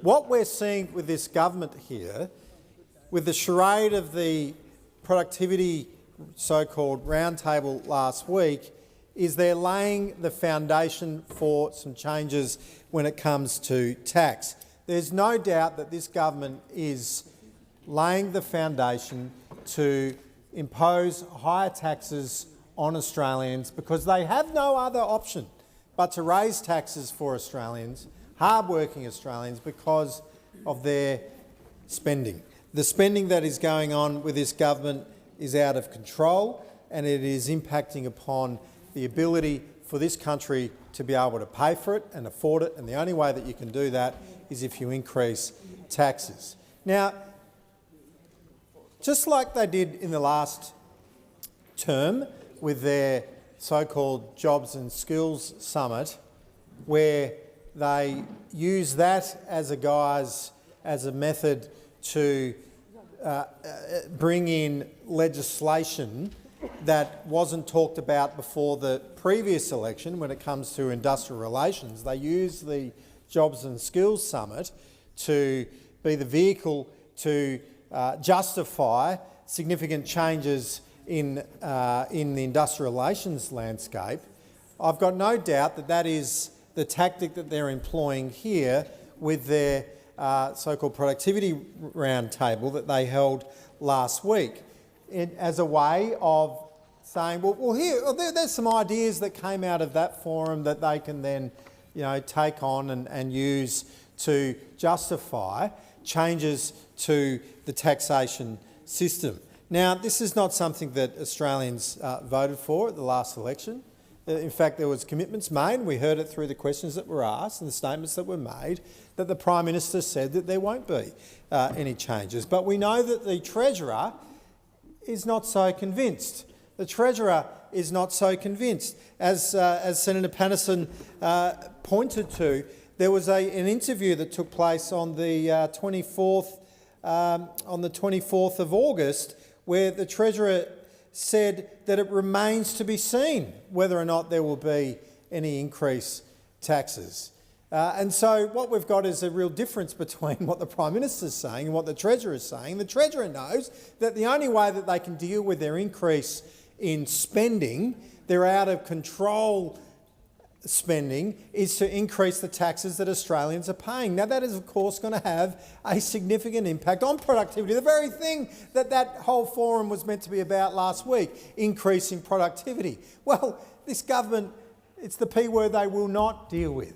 They will not deal adequately with the significant productivity changes, and I mentioned the industrial relations. Well, that's why we're seeing such low levels of productivity in this country, because of all the complications that this government has imposed upon businesses operating. The productivity is at an all-time low. I've just spent the week up in the Pilbara last week. Now, the resources sector is known as one of the most productive sectors of our industry, of our economy, and we're seeing the unions get more involved in workplaces that pay the highest possible wages, well above market rate, and we're seeing more and more involvement of unions there, increasing the complexity of running a worksite, increasing the complexity of delivering for customers, increasing the complexity of what it takes to deliver a profit and return the profit to shareholders, and indeed make this country productive. And that's what we're seeing under this government, because this government is out of control when it comes to managing the economy, and we're going to see the impact of this in time, because I have no doubt that they've laid the foundation. They have laid the foundation, and they're going through it. It will only be a matter of time before we'll see some tax proposed, and they'll say, oh, well, this is what was discussed, or this was the foundation that was laid at the Productivity Roundtable last week. Well, Australians will see through this. Australians will see through this, and they will hold you to account. Senator Sterle. Mr Deputy President, thank you very much. Now, I look forward to making my contribution here. But for the poor devils who may have just tuned in or been sitting through this painful last hour and 10 minutes, you could quite rightfully say, are we on the same planet? We are. We're on the same planet. That mob over there, I don't know what planet you mob are on. I really have no idea. You know, all through my working life, And the difference, and I won't apologise, I actually come with dirt under the fingernails. I actually worked blue collar. I actually had my own business. I apologise for those over there who've just come through university, joined Young Liberals, then latched onto a senator or a member and then got yourself a good seat. I apologise, it's not your fault, you know no better. But seriously, through my whole working life, there is nothing more powerful. Whether you are in your work site or with your workmates, whether it be 2 or 3, 4 or 5 of you, or whether it be hundreds, when you actually have the ability to engage, when you have the ability to talk to your employer, you have the ability to talk with your workmates in front of the employer to put forth ideas of how we improve our workplace, how we improve the boss's profitability, no problem with that, how we make it a far more safer workplace, and how do we all share in the spoils of profitability. And the government, the Albanese government, needs to be commended because we had, as I was reminded earlier on in question time, 9 long years, 3 prime ministers and a rabble where the tail wags the mangy dog. The gnat's wagging to get the mangy dog moving, the libs. 9 long years who prided themselves in secrecy, behind door dealings, always behind doors, and then lob it on us. The Albanese government comes up under that brilliant stewardship of the Treasurer, Dr Chalmers, to say to the Australian public, what can we do and how can we do it better? What are your ideas? Everything's on the table, not a problem. Come and share them. Come to Canberra, not for 1 minute, not for 10 minutes, not for half an hour, not for an hour, 3 days. Chuck out all the ideas you got. Fantastic, I applaud that. And what they don't tell you, there wasn't just one productivity roundtable for 3 days. There were many, there were dozens going around the nation. All the ministers were engaging, as were the members of parliament, the government members of parliament in their communities, in productivity roundtables, to get ideas to bring back to the government. Because we on the Labor side, we don't sit there like the master servant side over that side that says we've got all the great ideas and everyone else is dumb. We actually want to share and get feedback. And what do we get? And it nearly makes me want to vomit. Sky after dark. I can't believe I've actually used those words. Sky after dark and the Murdoch. Well, I must say, there's a number on that side over there, Sky after dark. I've heard the Nats and the Lib members, the actual grassroots members, tune into Sky after dark because they can work out what the hell their party's on about because they don't know, because they don't get engaged, they don't get included. We want to include. So I applaud the government. I applaud the Prime Minister and Dr Chalmers to have that ability to say, let's get some ideas. Now, there were all these ideas flagged around. We saw and we heard Senator Roberts, and I've got the greatest of respect for Senator Roberts. I don't agree with anything that he does politically, but I think he's a very nice, decent human being.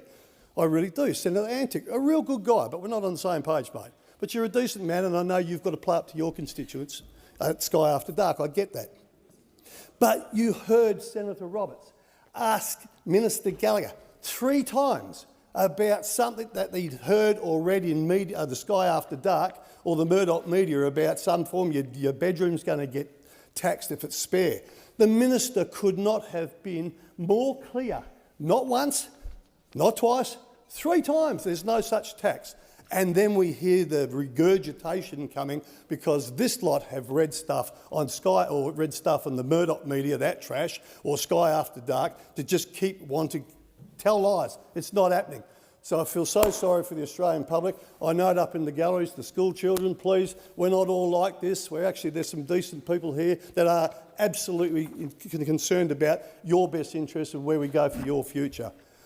Oh, after all these years, seriously, I think I need to take a pill. I need to have a lay down because this is just getting worse and worse, and it's not just me. I'm actually embarrassed to the standards of the questions that come from the most inept opposition we've seen for many, many decades. Senator Antic. Mr Acting Deputy President, I'd just like to, if I could, just convey my having received the lovely feedback from Senator Sterle about my own being a very decent human being. It's very true, by the way. I am, and And I just convey that back. You're on the wrong side of the chamber, I reckon. I don't know what you're doing over there mixing with the socialists. You should be over with the good guys where you belong, because I think you're all right too. Lovely moment for the Australian people. But we are here to talk about more important matters than my love for Senator Sterle. We are here to talk about the important matters that were raised by the coalition senators on this side this afternoon. One of them, I think, was a very good question from Senator Bragg, who asked the Minister about the housing crisis, which, by the way, is not a storm on the horizon. It's here right now, today, and Australians are feeling the pinch of that crisis. And if it were true that those opposite were actually speaking to real Australians, they would understand that in the way that we understand it. Every time I talk to an Australian, be they young or old, they tell me the same thing is on their mind, and that is the state of housing in this country. And the Minister glossed over the response, I think, to the question. The question being what was driving this. Well, of course, the answer to that is multifactorial. The main one, of course, is the state of the economy generally. And we've seen Labor promising for a long period of time now, promising working families in this country a better life, but delivering weaker growth, higher costs, energy costs, and falling living standards. Household growth in itself is going backwards at the rate of knots, and productivity is flatlined. And in fact, we know, because we have said it until we're blue in the face on this side of the chamber, that Australia's plunged from 13th to 18th in global competitiveness over the last few years. Prices, of course, across the board are skyrocketing, and that is affecting the housing market more than anything at all. We've heard them talk about campaigning against this national construction code, and now they tell us that they themselves want to freeze the national construction code. They really don't understand the nexus and the genesis of what's happening. But we have to understand that there is, I would say, an elephant in the room when it comes to the housing crisis, Mr. Acting Deputy President, and that is the mass migration crisis that we're seeing in this country and have seen over the last few years. The year 23 to 24, the financial year 23-24, saw net overseas migration from this country at around 446,000 new people coming into this country. The previous year was just over 500,000, 536 million people coming into this country. And that's just over 1 million people that have entered this country over the last couple of years. Australians are now competing with people from overseas every single day to afford affordable homes to either rent or buy. And it's not only the housing market which is under threat, it's also our transport system, our healthcare, our schools.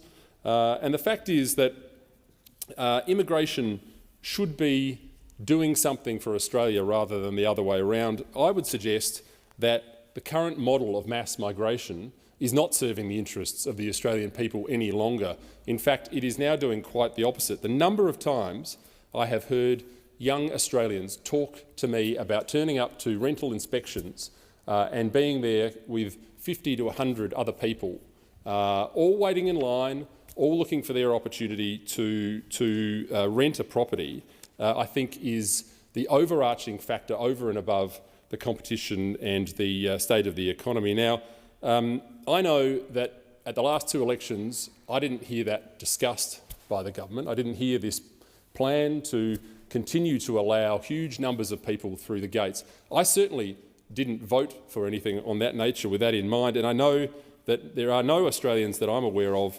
that did that either.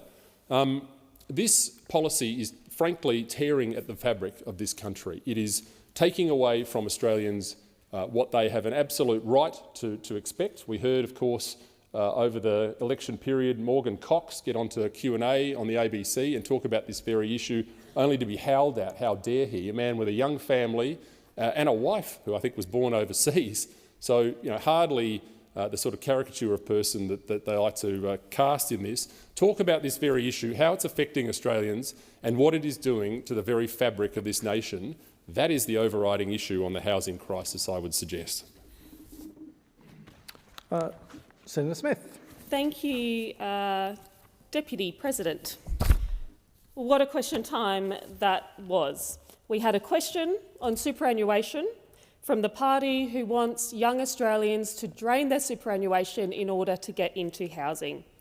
We had a question on housing, again from the party who voted against our government's entire housing agenda in cahoots with the Greens. We had a question on the application of fiscal rules from the party who repeatedly fail to follow their own in government. And we had a question on tax from the party who took to the last election higher income taxes as their policy and then were shocked when the Australian people rejected it. What a way to set the agenda in question time.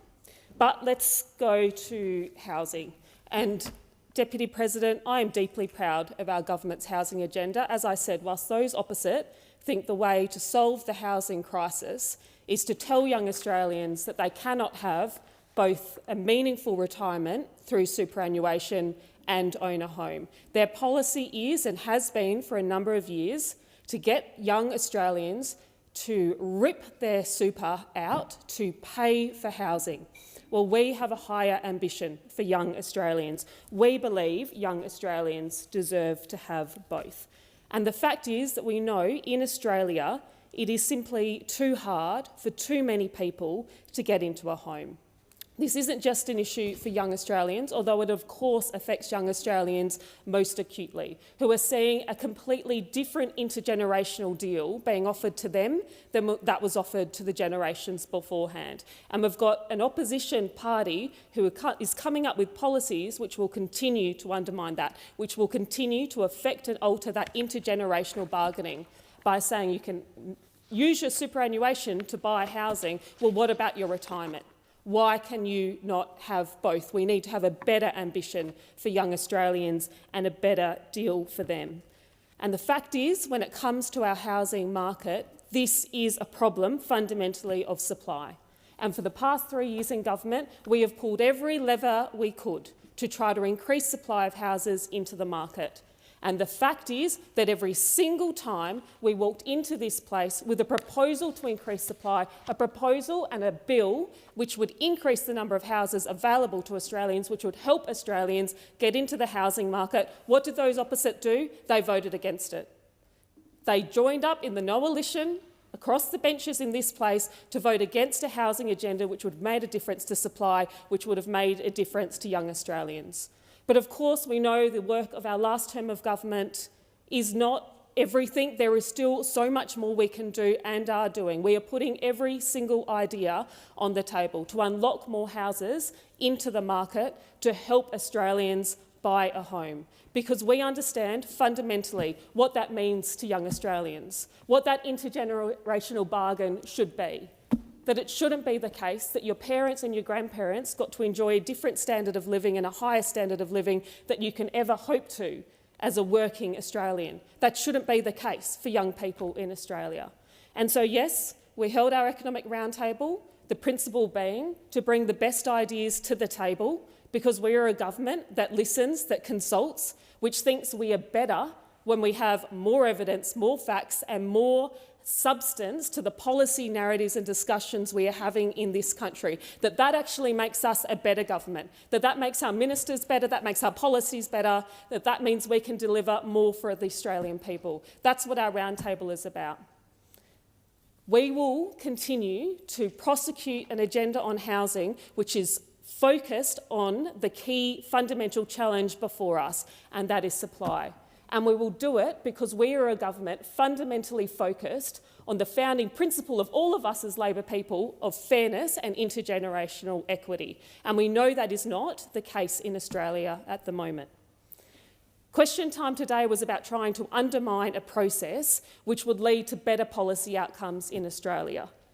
It was about gotcha questions on an agenda which we are running with and the opposition has failed to support for 3 years. An opposition which would rather see our government fail on delivering more housing to Australians, would rather see our government fail on building a strong economy than see Australians benefit from all of those things. They are so self-focused on themselves that they would rather us fail. Well, that's not our approach. We're about bringing in the best ideas to create the best policies, to be the best government we can be for the generations of Australians to come. Senator Kovacic. Thank you, Deputy President. Where to begin? The fact is, whichever way you want to dress it up and whichever way you want to describe it, is that most young Australians have actually given up on the dream of owning their own home. It is our desire for young Australians to own their own homes. That's what we have worked towards over many, many periods of government. Our focus isn't on institutional investors, our focus isn't on superannuation funds, our focus is on everyday people, young Australians, who want to own their own homes, as it absolutely should be. My colleague Senator Antic talked about the fact that young Australians are competing with people from overseas to purchase housing. But they're also now competing with the federal government, with the HAF purchasing homes as opposed to buying them. They've now purchased more homes than they've built. So purchasing homes as opposed to building them. Why should young Australians be competing with the federal government to buy homes? Because they don't know how to build homes. Their own advice from Treasury has stated that they will not reach the targets that they have set for themselves. Whilst young Australians continue to struggle not only to buy but to rent. And whilst there was the announcement around, opening up the 5% deposit scheme to everybody, great. What are they going to buy? Where are the houses that they need to buy? And instead of dealing with those important questions, they continue to point the finger at the opposition. Well, ultimately, you are in government and it is up to you to solve that problem. And as we've said over and over, we'll be constructive when we can, but we will absolutely be critical when we see that you have failed to do that. And one of those is in relation to the construction code. We took that to the last election. It was bagged by the government. Oh, the shoddy coalition, shoddy building, shoddy this, shoddy that. Well, it's highlighted very, very clearly that the changes that this government made in 2022 to that code has made it harder, makes it take longer to build and more expensive to build dwellings. And now they're saying that they too will pause changes to the construction code, a code that is some 2,000 pages long, 3 separate volumes. Good luck if you're an Australian small business trying to navigate that. The question before the chair is that the Senate take note. Those of that opinion say aye. Against say no. The ayes have it. Are there any further motions to take note? Senator Roberts. Thank you. I move to take note of the Minister's reply to my question regarding taxation proposals raised at the Productivity Roundtable. In public life, there are some ideas that are so monstrous they should never be raised. Last week, Treasurer Chalmers encouraged not one, he raised 2 monstrous ideas for new taxation. The first is grave robbing. An Australian works all their whole life, pays off their home. On their death, the home is sold to help their children or grandchildren into the housing market. Some use the money to pay off their HECS debt so they can afford some home repayments. Treasurer Chalmers now proposes we should tax the home and only give the children what's left, forcing the children to sell the home to pay taxes levied. This is being dressed up as somehow helping the housing market. Instead, it will take away the only chance of many young Australians have of affording a home of their own. Death duties were first introduced in Australia in 1851. In 1914, some states were as high as 54% of the value of the property before being abolished after a public outcry and never introduced again. Death taxes meant children could not afford to buy their parents' farm and were forced off the land. The Prime Minister has met personally with the billionaires buying and controlling homes and farmland around the world. BlackRock's Larry Fink, the New World Economic Forum co-chair, and vaccine king Bill Gates. Is this what they discussed? Plundering our homes and farmland? The other monstrous idea was taxing unused bedrooms. Now, for this, each person will need to report to the government on how many bedrooms in their home and how many are occupied. That spare bedroom is often being kept for family to visit and stay a while, meaning this policy is designed to deliberately break the bonds of family. A tax on empty bedrooms is an attack on the elderly. That will force people into retirement homes earlier, the reverse of what we accept as best policy. Will our elderly be forced to take new arrivals as boarders to beat the tax and stay in their own home? Language, culture and religious differences be damned. Minister, rule these monstrous proposals out now. Question before the chair is that the Senate take note. Those of that opinion say aye, against say no. The ayes have it. Senator Steele-John, is there a further motion to take note? Yes, indeed. I move motion to take note of answers given by Senator McAllister. The government's NDIS announcement is discriminatory, it is dangerous, and it is based on spin, not evidence. Autistic Australians are being used as a political football, and it is simply unacceptable. Autism is lifelong. I cannot believe that I have to say that in this chamber to correct stigma spread by a government minister. There is no growing out of autism. Terms like mild and moderate in relation to autism have no clinical basis.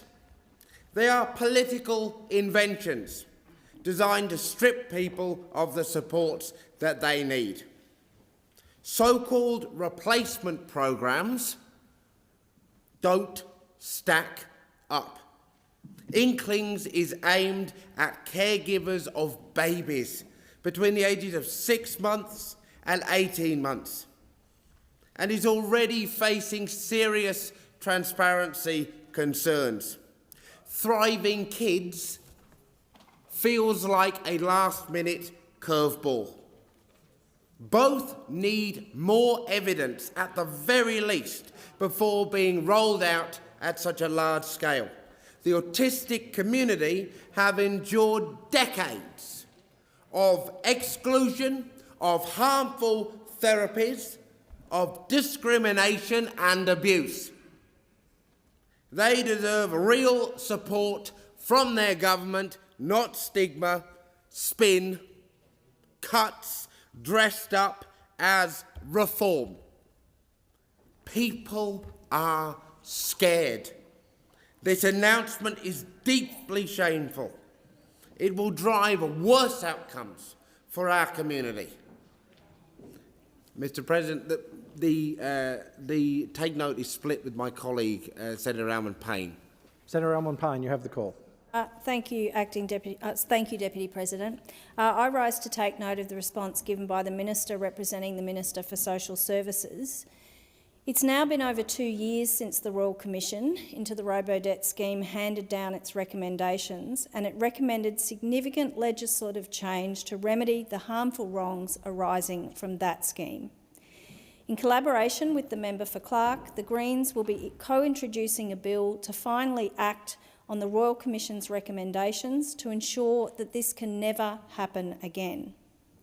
To date, the Labor government has failed to enact all of these recommendations, and the community is still waiting for change to ensure that this dark chapter of Australia's social services history isn't repeated.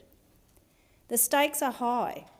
The scheme was at least partially responsible for the tragic suicides of several income support recipients, and the severity of that cannot be overstated. Why would Labor not want to do everything in their power to bring about the end of the structures and systems that enabled such a tragic outcome? What is clear is that our broader social services system is not currently one that is designed to meaningfully help the most vulnerable in our society. Instead, it is designed to degrade people, to grind them down and to leave them hopeless and trapped. And most importantly, it's designed to keep everyone else who has a job scared and compliant. The Labor Party relies on making you believe that a better world isn't possible, that this is the best you can hope for. And yet when they talk about fiscal responsibility, they're very happy to find millions of dollars for submarines, but not help vulnerable people. And we currently have a situation where 1 in 3 big corporations in this country pays no tax. Imagine if Labor put as much effort into getting tax out of the big corporations who aren't paying it as they do to chase down vulnerable people. The system is flawed. There are many parts of the system that are still unlawful, and it is time for the government to act by enacting all of the recommendations of the Royal Commission and stopping payment suspensions until they are certain that it is lawful. Thank you. I will put the question before the chair, which is that the Senate take notes. Those of that opinion say aye. Against say no. The ayes have it. I would just ask if there is going to be time splits, if the chair could be notified in advance. It just does make things a little easier, but not a major issue. Are there any notices of motion to be given for another day? No. I shall now proceed to the placing of business. Is it desired to postpone or rearrange the business? Senator Darman? Yes. Yep, you have the call. I seek leave to move a motion relating to leave of absence for senators. Is leave granted? There being no objection, leave is granted. I move that leave of absence be granted for the following senators for personal reasons: Senator McCarthy for today and Senator Sheldon from 25th of August to the 4th of September 2025. I just put the question that motion be agreed to. Those of that opinion say aye. Against say no. The ayes have it. Senator Askew. I seek leave to move a motion relating to leave of absence. There being no objection, leave is granted. I move that leave of absence be granted to Senator Colbeck for the 25th to the 28th of August for parliamentary reasons. Question is that motion be agreed to. Those of that opinion say aye. Against say no. The ayes have it. Senator Lambie. Deputy President, I withdraw general business notice of motion number 46. 46. Okay, thank you, Senator Lambie.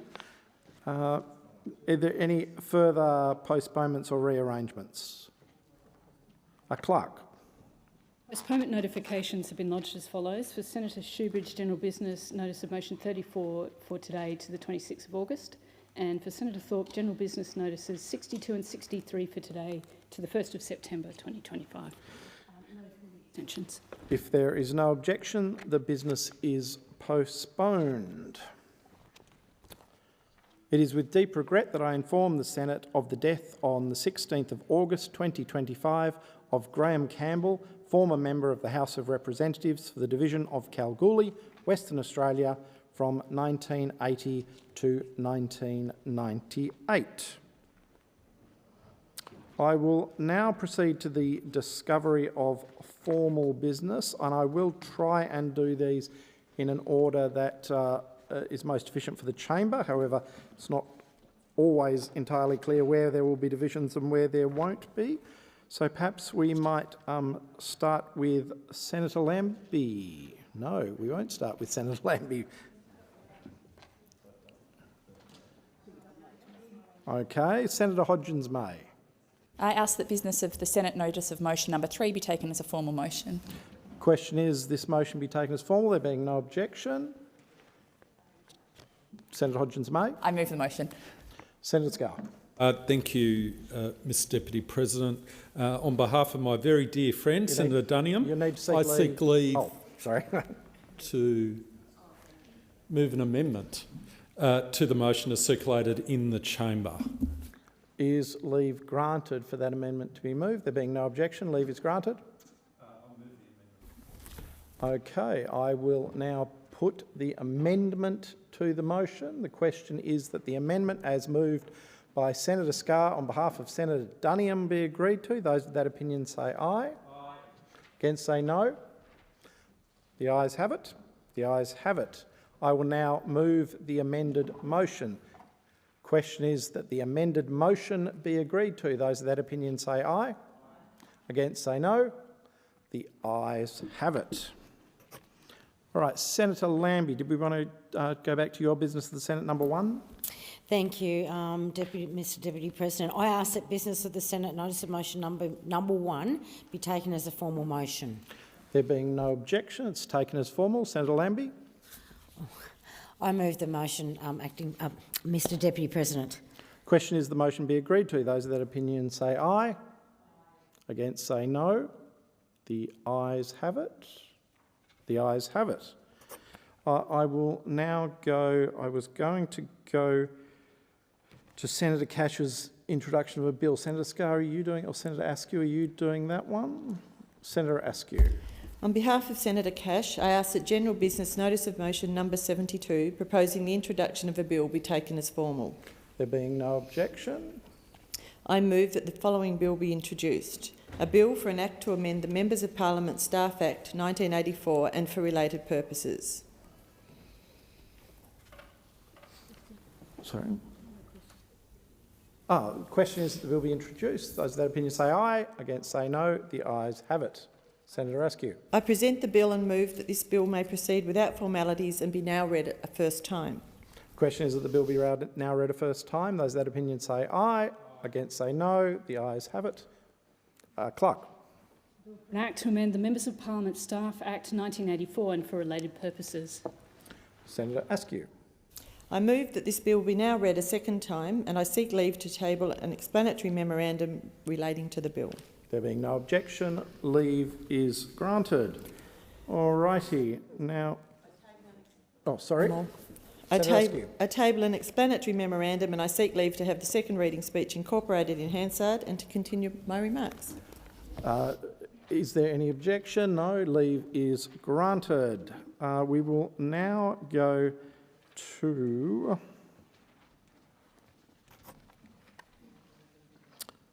General Business number 58 in the name of Senator Bragg.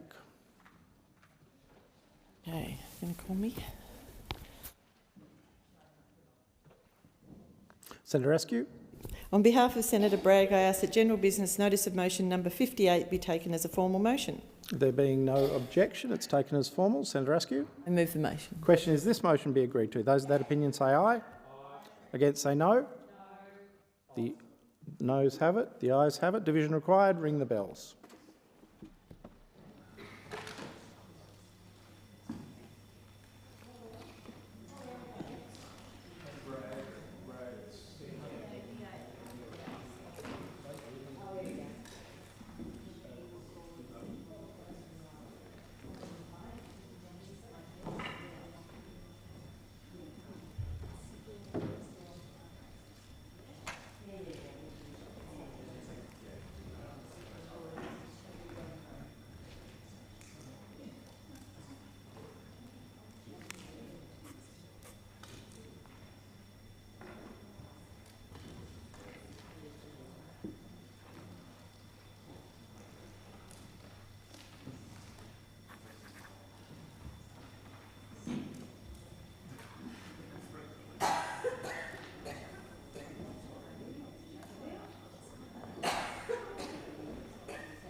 Lock the doors.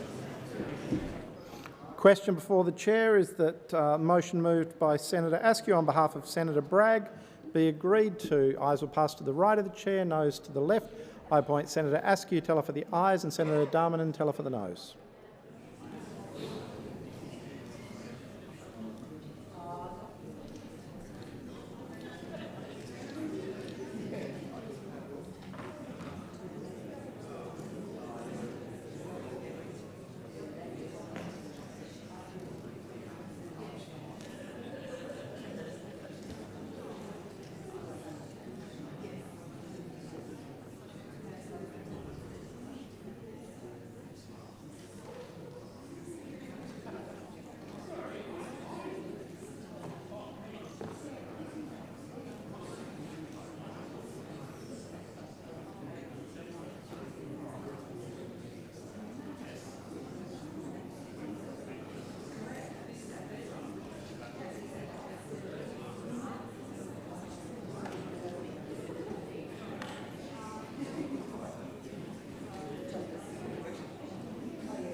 The result of the division is ayes 36, noes 21. The question is resolved in the affirmative.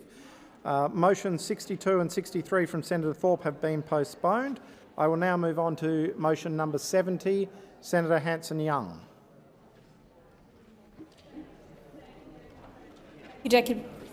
Order in the chamber, and there will be further divisions.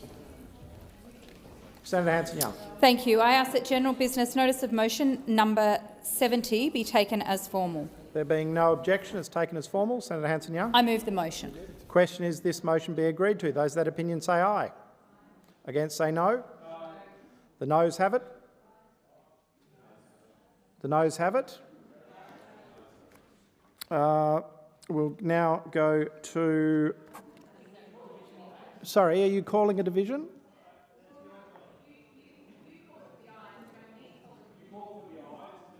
I called it for the... Well, I'm sorry then, I made a mistake. I thought I had called it for the noes. I think I did call it for the noes. So, division required. Ring the bells for 1 minute.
Lock the doors.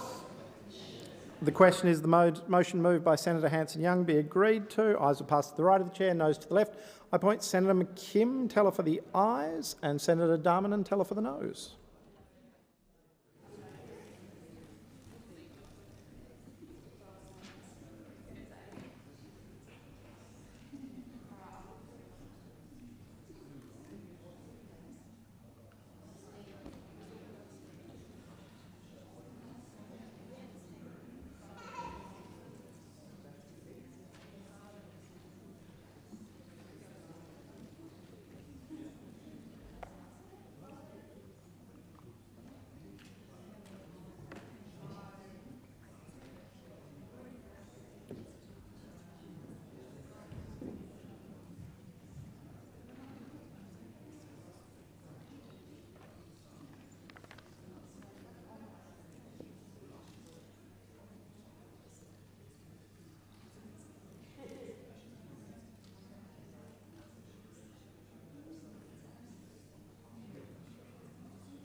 The result of the division is ayes 16, noes 27. The question is resolved in the negative.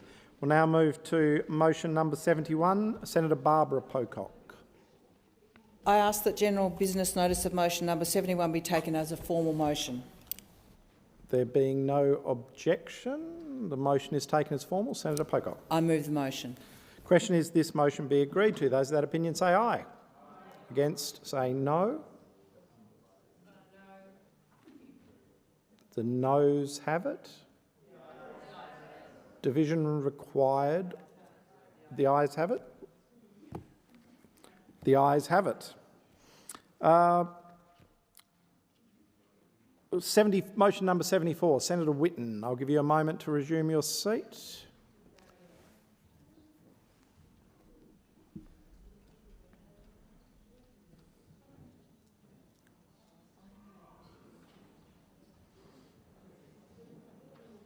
Senator Whitten, you have the call. I ask that general business notice of motion 74 be taken as a formal motion. Question is this motion be taken as formal, there being no objection. Senator Whitten? I move the motion. Question is this motion be agreed to. Those of that opinion say aye. Those against say no. I think the ayes have it. The ayes have it. Senator Pocock, motion number 75. Deputy President, I ask that general business notice motion number 75 be taken as a formal motion. There being no objection, it's taken as formal. Senator Pocock. I move the motion. Question is the motion number 75, moved by Senator David Pocock, be agreed to. Those of that opinion say aye. Against say no.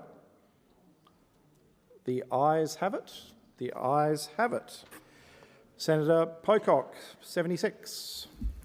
Thank you, Deputy President. I ask that general business notice motion number 76 be taken as a formal motion. There being no objection, it's so taken as formal. Senator Pocock. I move the motion. Senator Scarr. Deputy President, I seek leave to make a short statement, not exceeding 1 minute. 1 minute? 1 minute. Thank you, Deputy President. The opposition notes the importance of transparency for government entities, including the ANU. However, the opposition also notes that an active workplace dispute was, in our respectful view, inappropriately publicised in a 12 August Senate committee hearing.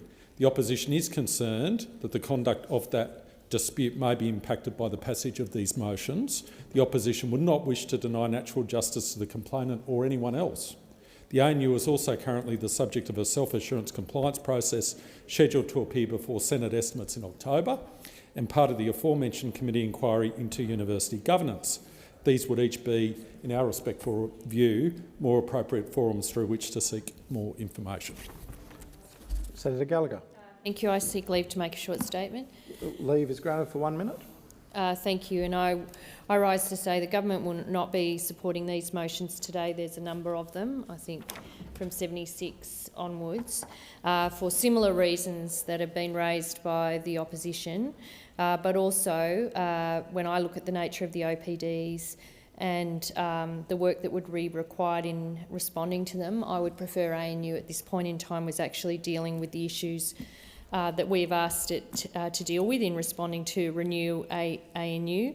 In addition, the Tertiary Education Equality and Standards Agency have been considering the Minister's referral and will be appointing an independent expert to investigate those matters very soon. The Minister will be being briefed by texts on matters relating to the ANU later this week, as I understand.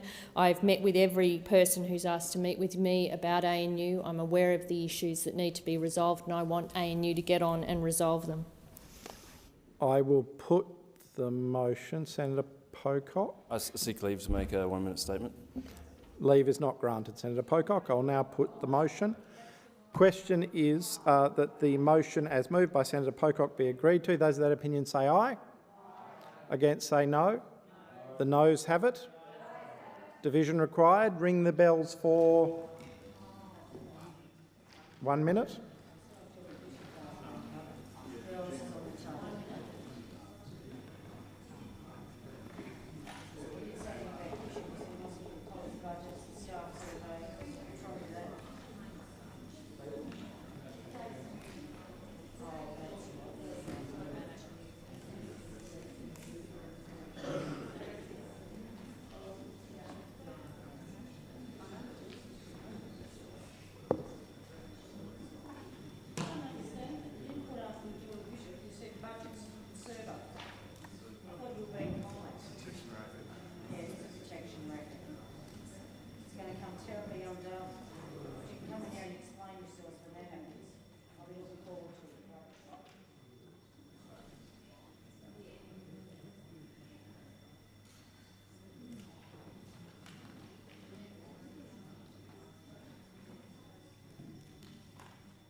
Lock the doors.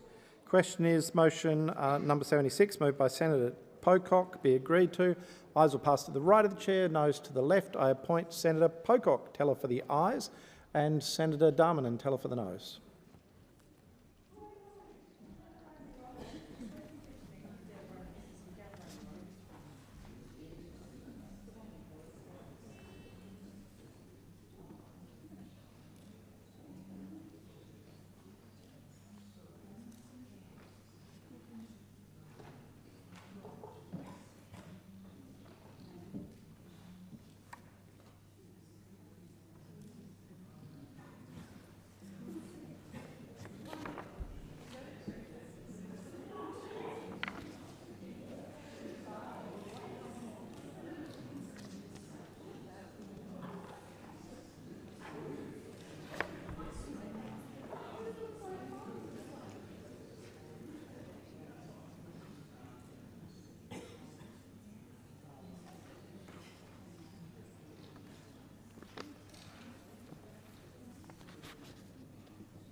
The result of the division is ayes 16, noes 27. The question is resolved in the negative. Just give Senator Pocock a couple of moments. Senator Pocock. 77. Thank you, Deputy President. I ask that general business notice of motion number 77 be taken as a formal motion. There being no objection, it is taken as formal. Senator Pocock. I move the motion. Question is this motion be agreed to. Senator Faruqi. Leave to make a short statement. There being any objection, leave is granted for 1 minute. Thank you. Senators in this chamber and the world out there knows quite well that ANU is rife with scandals, with budgetary mismanagement, with staff being bullied, with staff secrets being kept from staff. All Senator Pocock is asking for is budgets. It is a public institution. All Senator David Pocock is asking for are staff surveys. Again, it's a public institution and it is staff that are being really intimidated by the Chancellor and the Vice-Chancellor. And here we have Labor and the Coalition, and I'm sure Senator Pocock would agree with me, running a protection racket for the executive of the ANU. It is absolutely shameful, absolutely shameful. Senator Gallagher. Thank you. Well, seek leave to make a short statement. 1 minute. Granted. Granted. Okay. Leave is granted. Sorry, was... I will take the opportunity to remind senators that the 1 minute of leave is granted in order for parties and individuals to put their position on motions, not to have a political spray.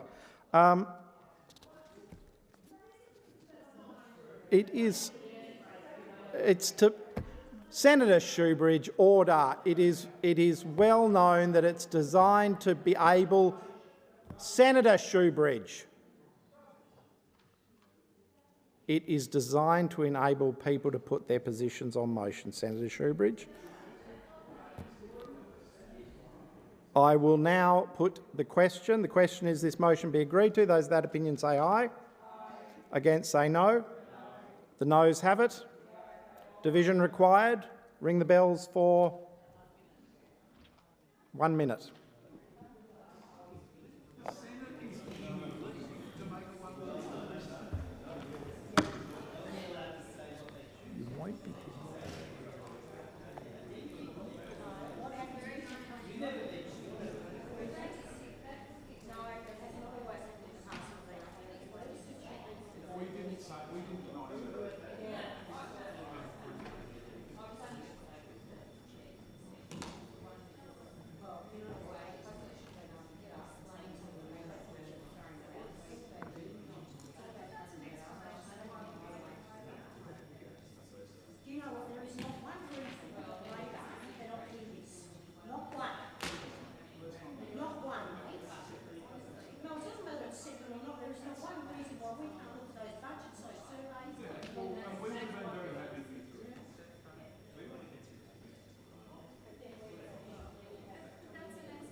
Lock the doors.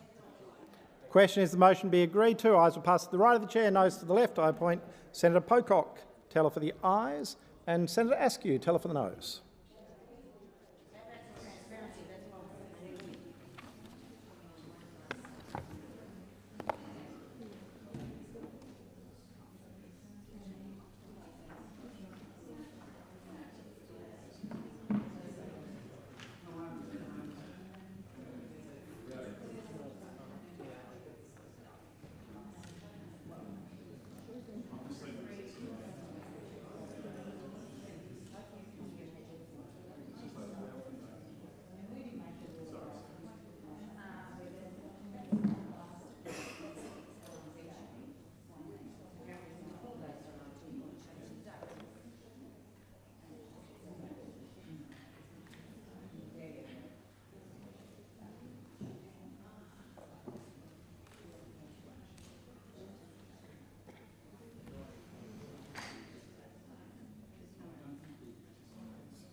The result of the division is ayes 16, noes 26. The question is resolved in the negative. Just give Senator Pocock a few moments.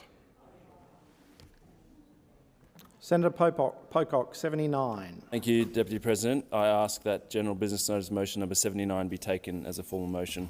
There being no objection, leave is granted. Senator Pocock. I move the motion. Question is this motion be agreed to? Those of that opinion say aye. Against say no. The noes have it. Division required. Ring the bells for 1 minute.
Lock the doors.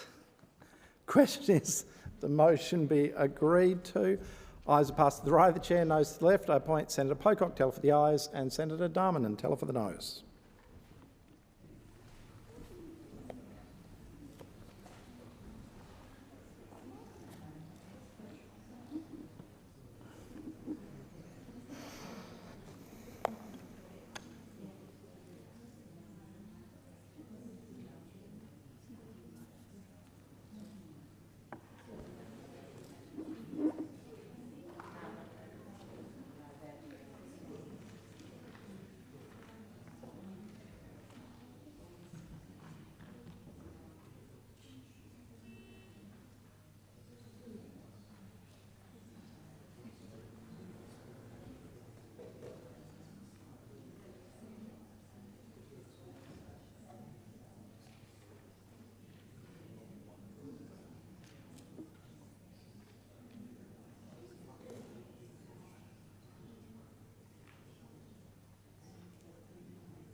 The result of the division is ayes 16, noes 26. The question is resolved in the negative.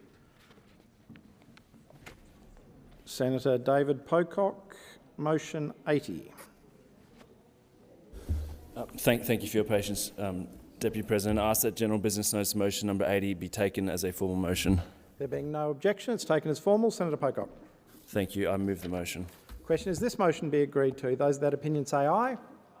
Against say no. The noes have it. Division required. Ring the bells for 1 minute.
Lock the doors.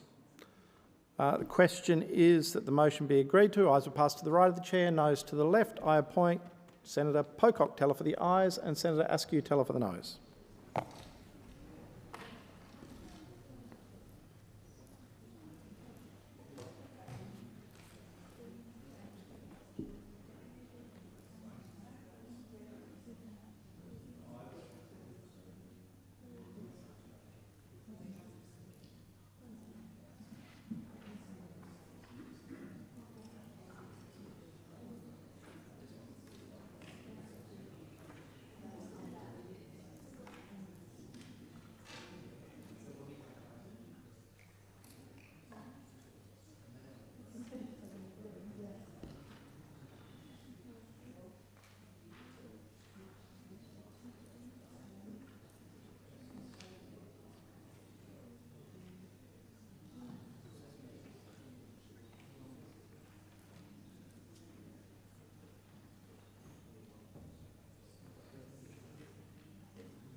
The result of the division is ayes 16, noes 26. The question is resolved in the negative.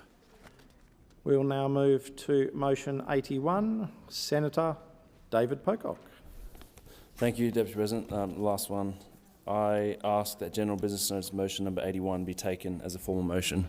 The question is this motion be taken as formal. There's no objection. Senator Pocock. I move the motion. The question is this motion be agreed to. Senator Gallagher. Leave to make a short statement. Is leave granted for 1 minute? There's no objection. Leave is granted. Thank you. The government will not be supporting this motion. The report referenced in this motion is being used to inform government decisions at a cabinet level, and actual deliberations of the Executive Council or Cabinet are protected from disclosure. In this case, the report is the central document for those Cabinet deliberations. It has not been previously released or published, and a decision has not been made about these deliberations. The release prior to the finalisation of this Cabinet process would negatively impact those deliberations. I have spoken to Senator Pocock to convey this, just to explain why we wouldn't be providing, but I have also previously said when we are complete with those deliberations, this report will be released, and it will be. Question is the motion be agreed to. Those of that opinion say aye. Aye. Against say no. No. The ayes have it. Noes have it. Division required. Ring the bells for 4 minutes.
Lock the doors.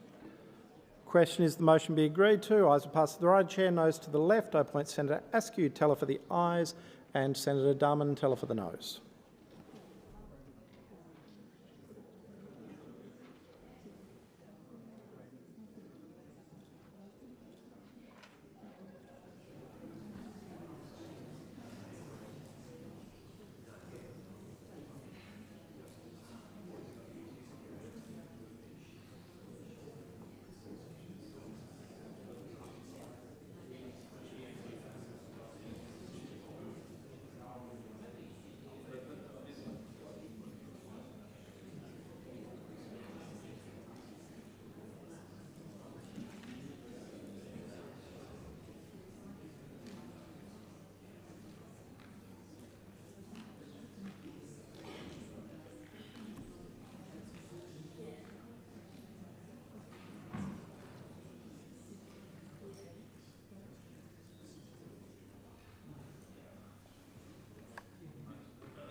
The result of the division is ayes 35, noes 20. The question is resolved in the affirmative. I would ask all senators to please remain in the chamber. There is a deferred vote. I remind senators that after 4:30 p.m. on Thursday, the 31st of July 2025, a division was called on a motion moved by Senator Ruston concerning Medicare. I understand it suits the convenience of the Senate for the deferred vote to be held now. I will put the question that the motion be agreed to. Those of that opinion say aye. Against say no. The ayes have it. The noes have it. Division required. Ring the bells. For 1 minute. Senator Darmanin, 1 minute.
Lock the doors. Question is that the deferred vote be agreed to. Those in favour pass to the right of the chair, those against to the left.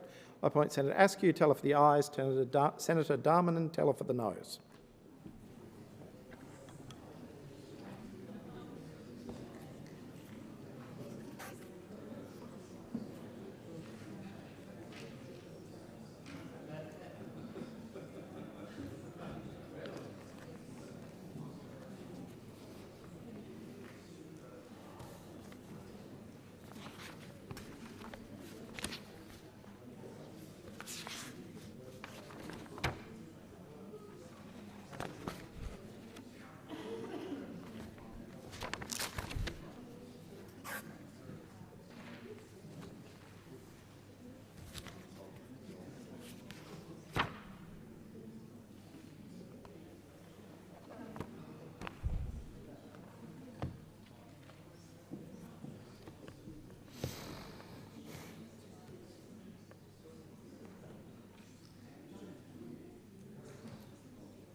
The result of the division is ayes 22, noes 30. The question is resolved in the negative, and that concludes divisions for the moment.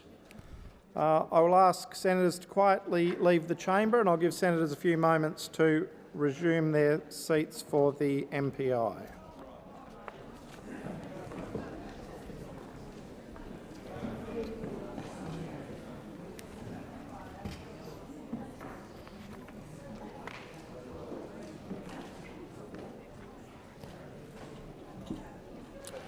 Senator Bragg has submitted a proposal under Standing Order 75 today.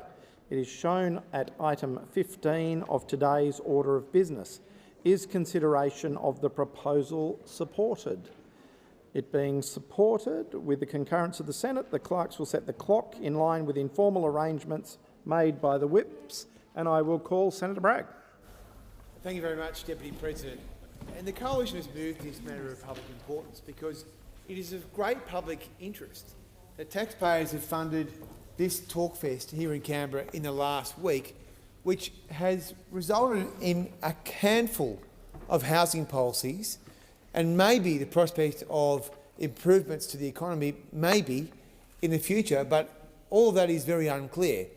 What is clear is that the government have continued on their merry way of being the government for vested interests, where they spend more time thinking about what is going to line the coffers of their mates rather than what is going to support Australians, get out of the terrible housing crisis the nation is in, help small business and help families get ahead. And so far from this taxpayer-funded summit, we have seen three ideas.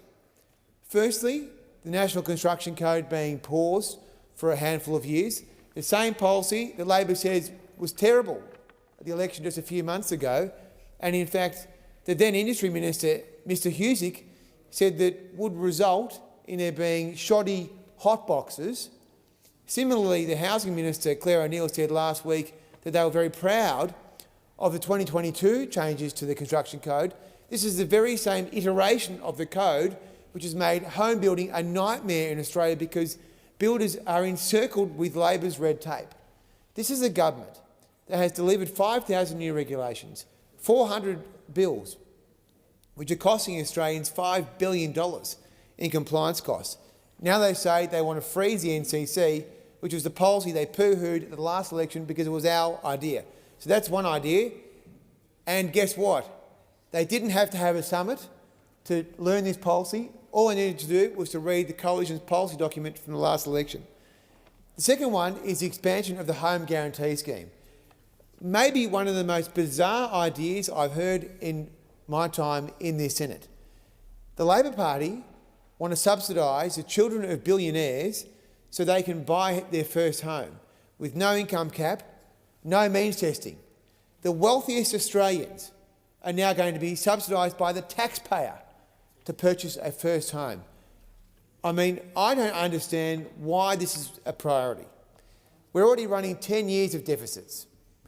We cannot afford the programs that are already in the budget.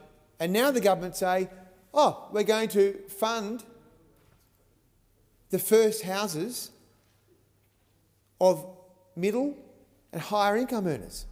That's the role of government, they believe. Now, the contingent liability here is likely to be tens of billions of dollars. Why are we subsidising the first houses of the children of billionaires? Again, you didn't need to have a summit to have that idea. And finally, the Treasurer's favourite idea, how he can help his mates at the big super funds become the corporate landlords of Australians. And instead of fighting crime, which ASIC is hopeless at doing, the Treasurer has forced ASIC to commence a consultation so that the super funds can cover up the stamp duty fees that they pay to their members so it can make their investments into Australian property look more attractive. I mean, this is the government for vested interest. I've always said that. And this summit has shown that their priorities are totally warped. Trying to support the wealthiest Australians buy their first home. Bizarre priority. Adopting the coalition policy from the last election, which they said was terrible. Again, very confused. And finally, supporting the idea that big corporations should own houses, not Australians. I mean, on this side of the House, of course we have disagreements from time to time, which is normal and healthy. But one thing we all agree on is that individual Australians should own houses, not big corporations. And it's not just trying to bodgy up the numbers in member disclosures, it's also the government's whole agenda on build-to-rent, trying to give foreign investors a tax cut so that they can buy up and build Australian houses. Houses that Australians will never own. So I say to you, Acting Deputy President, the government is confused. It says it wants to cut red tape, but then it says it wants to be the nation's biggest mortgage insurer. It says it wants to cut red tape, but then it says it wants to be a massive housing developer with massive bureaucracy. This government is confused at best, and it really needs a lot of help. Thank you, Senator. Senator Adjournment. Thank you, Deputy President. Deputy President, the Economic Roundtable that we recently had was at its heart about addressing the issue, the vexed issue of intergenerational inequity. That compact we have between generations has completely broken down. We are aware of that. We hear it every day. We see it every day on the streets of Australia. As people who are sleeping on our streets, on our footpaths outside supermarkets, as parents, single mothers with their children are sleeping in cars, on beaches or in council car parks. That intergenerational compact has broken down. We see it on the faces of young Australians who have grown up in middle-class homes, done all the right things. They've acquired a skill, acquired a trade or gone to university. They've gotten a job. They've worked hard their whole life. And they feel that they will never own a home. That is what was at the heart of this three-day summit. It was about addressing intergenerational inequity. And at the heart of that is housing. At the heart of that is housing. Now, we have a coalition here who has the temerity to shed crocodile tears in this chamber over an issue as significant as housing. We understand the challenge. We understand the challenge. That's why we have $43 billion on the table for Homes for Australia, Homes for Australians. Multiple pillars included in that. The Home Guarantee Scheme, which we expanded and tuned up in our first term, which we are now opening up for young Australians so that they can enter the housing market with as little as a 5% deposit. So acute is this problem, we are accelerating the go-live date. It was going to be the 1st of January next year. It is now going to be the 1st of October. The 1st of October. Already, over 100,000 households have taken up the Home Guarantee Scheme, entering the housing market with as little as a 5% deposit. In Victoria, that number sits at around 47,000 people. Individuals who didn't own a home before we expanded this scheme. And those opposite are criticising us for that. Well, given the level and the scale and magnitude of this problem, of course we have to be ambitious. Of course we have to pull every lever. And that is not the only lever that we are pulling. We've also brought in the Housing Australia Future Fund, $10 billion devoted to social and affordable housing. That went live in September of 2024. It could have gone live earlier, maybe a whole year earlier, had the coalition actually passed it in this chamber, in the Senate. But they delayed it. They delayed it. The other scheme that they delayed was the Help to Buy scheme, which enables people on very modest incomes to buy a home with as little as a 2% deposit, with the government coming in with 30 to 40% equity of that home, enabling them to enter the housing market with a very small deposit and very, very low mortgage repayments. Cleaners would have gotten into the housing market as a result of Help to Buy. But again, that scheme was delayed by the coalition in this chamber. And now they are trying to move another disallowance, this time against build to rent. It's shameful. It's shameful given the scale of the problem. Now, Senator Bragg actually said that we should have looked up their policies, their LNP policy document. Well, I did. I did look it up in the first term and in the second term. And at the heart of their policy approach to housing is to actually raid your super. Raid your super. Well, let's drill into that. The median house price in Melbourne, in Melbourne is around 900,000. 900,000. If you need a 20% deposit, it comes out to be about 170,000, right, to buy a home in Melbourne. In regional Victoria, that number is $572,000. The 20% deposit is $114,000. The average 30 to 34-year-old has about $53,000 in his super. $53,000. A woman, $44,000. It doesn't even touch the sides. It is a fast track to poverty in retirement and homelessness if you raid your super. And that was evident on the faces of voters, not only in the 22 election in Higgins, which I won, a Liberal seat off the Liberals, a blue ribbon seat, but on the faces of young people at this election too, in 2025. So no, we're not going to be taking lectures from the coalition. With respect to the building code, we are not only pausing it, but we're also simplifying it, therefore cutting red tape to enable homes Senator to be built. Raja, your time's expired. Senator McKim. Well, the Treasurer's Economic Roundtable has been held as the climate is breaking down around us, as ecosystems are collapsing, and in the middle of rampant economic inequality. And out of that roundtable has come a shopping list of ideas, many of which are of significant concern to the Australian Greens. One in particular is winding back regulations, which we have seen time after time from neoliberal political parties means weakening environmental standards and weakening environmental protections.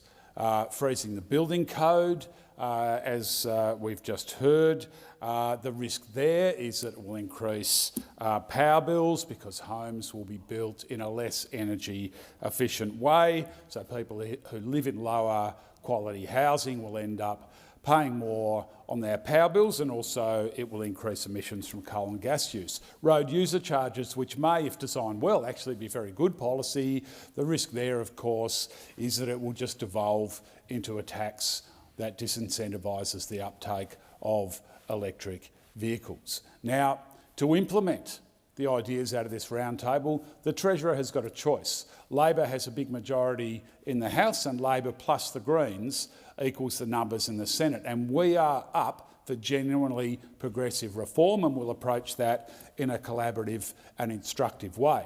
What we need to do is for Labor to work with the Greens to end things like the obscene tax breaks that property speculators get in this country, end the fossil fuel subsidies which are so unproductive to our economy, and implementing a fossil fuel export levy so we can raise revenue to help people struggling under cost of living pressures. Senator McKim, your time has expired. Senator Roberts. Thank you.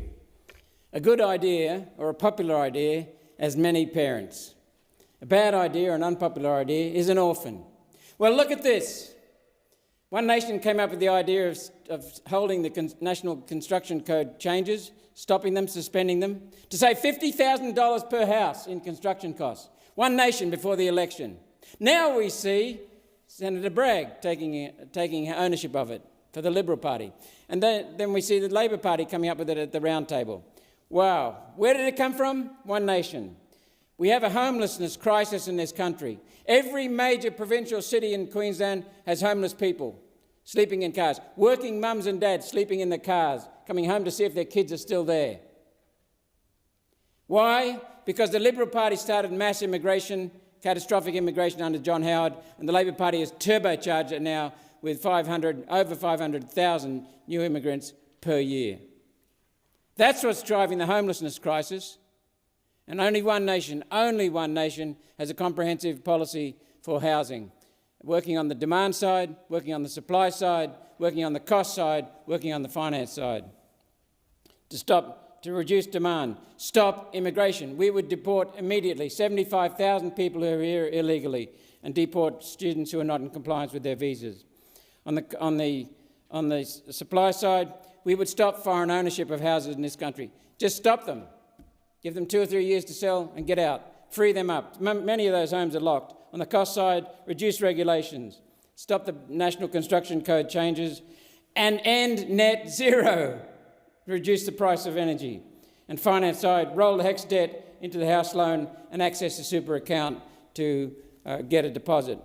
Why can the super account not invest in your own home when it can invest in other people's homes? This is bloody ridiculous. Thank you, Senator Roberts. Senator Hume. Thank you, Madam Acting President. Last week, the Albanese government held their much-anticipated economic roundtable, which was hyped up to be this enormously grand event that would deliver huge ideas about how to fix Australia's productivity crisis. But of course, after weeks of kites being flown by the unions and the Prime Minister hosing down the Treasurer's ideas, we finally know what the outcomes were, or do we? Because here's the problem. What did Australians get for their taxpayer dollars? Just like this Jobs and Skills Summit 3 years prior to that, it was another Labor letdown. Only this time it was held behind closed doors, so we don't actually know what was discussed in the room.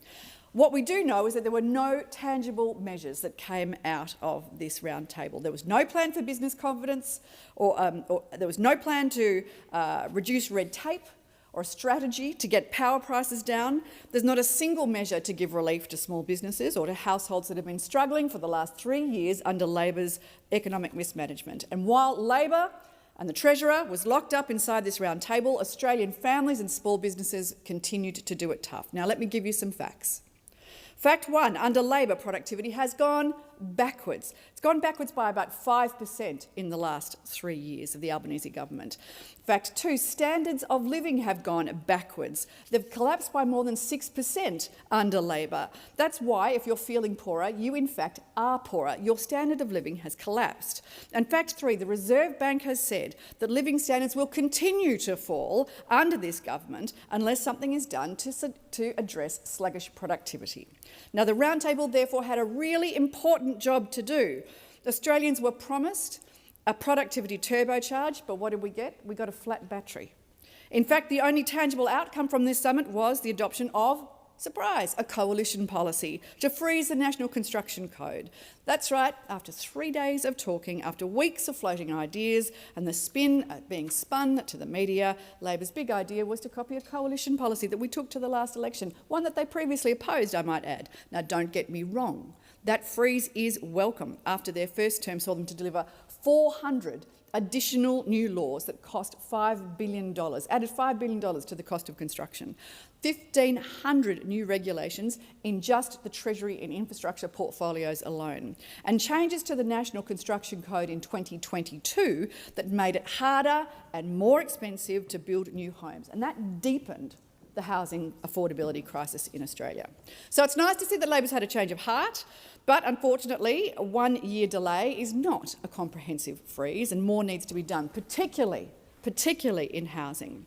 Because this government has overseen the biggest growth in population in Australia since the 1950s, but it's also presided over a housing construction collapse. Under the coalition government, in 9 years, we averaged 200,000 homes, new homes built every single year. Under Labor, it's been 170,000. But instead of supporting Australians into homes, Labor continues to support, instead, superannuation funds acting as corporate landlords. Now, on this side of politics, we fundamentally believe that individuals, Australian families should own their own homes. We don't think big corporates should own your homes for you. We certainly don't think big super funds should do so.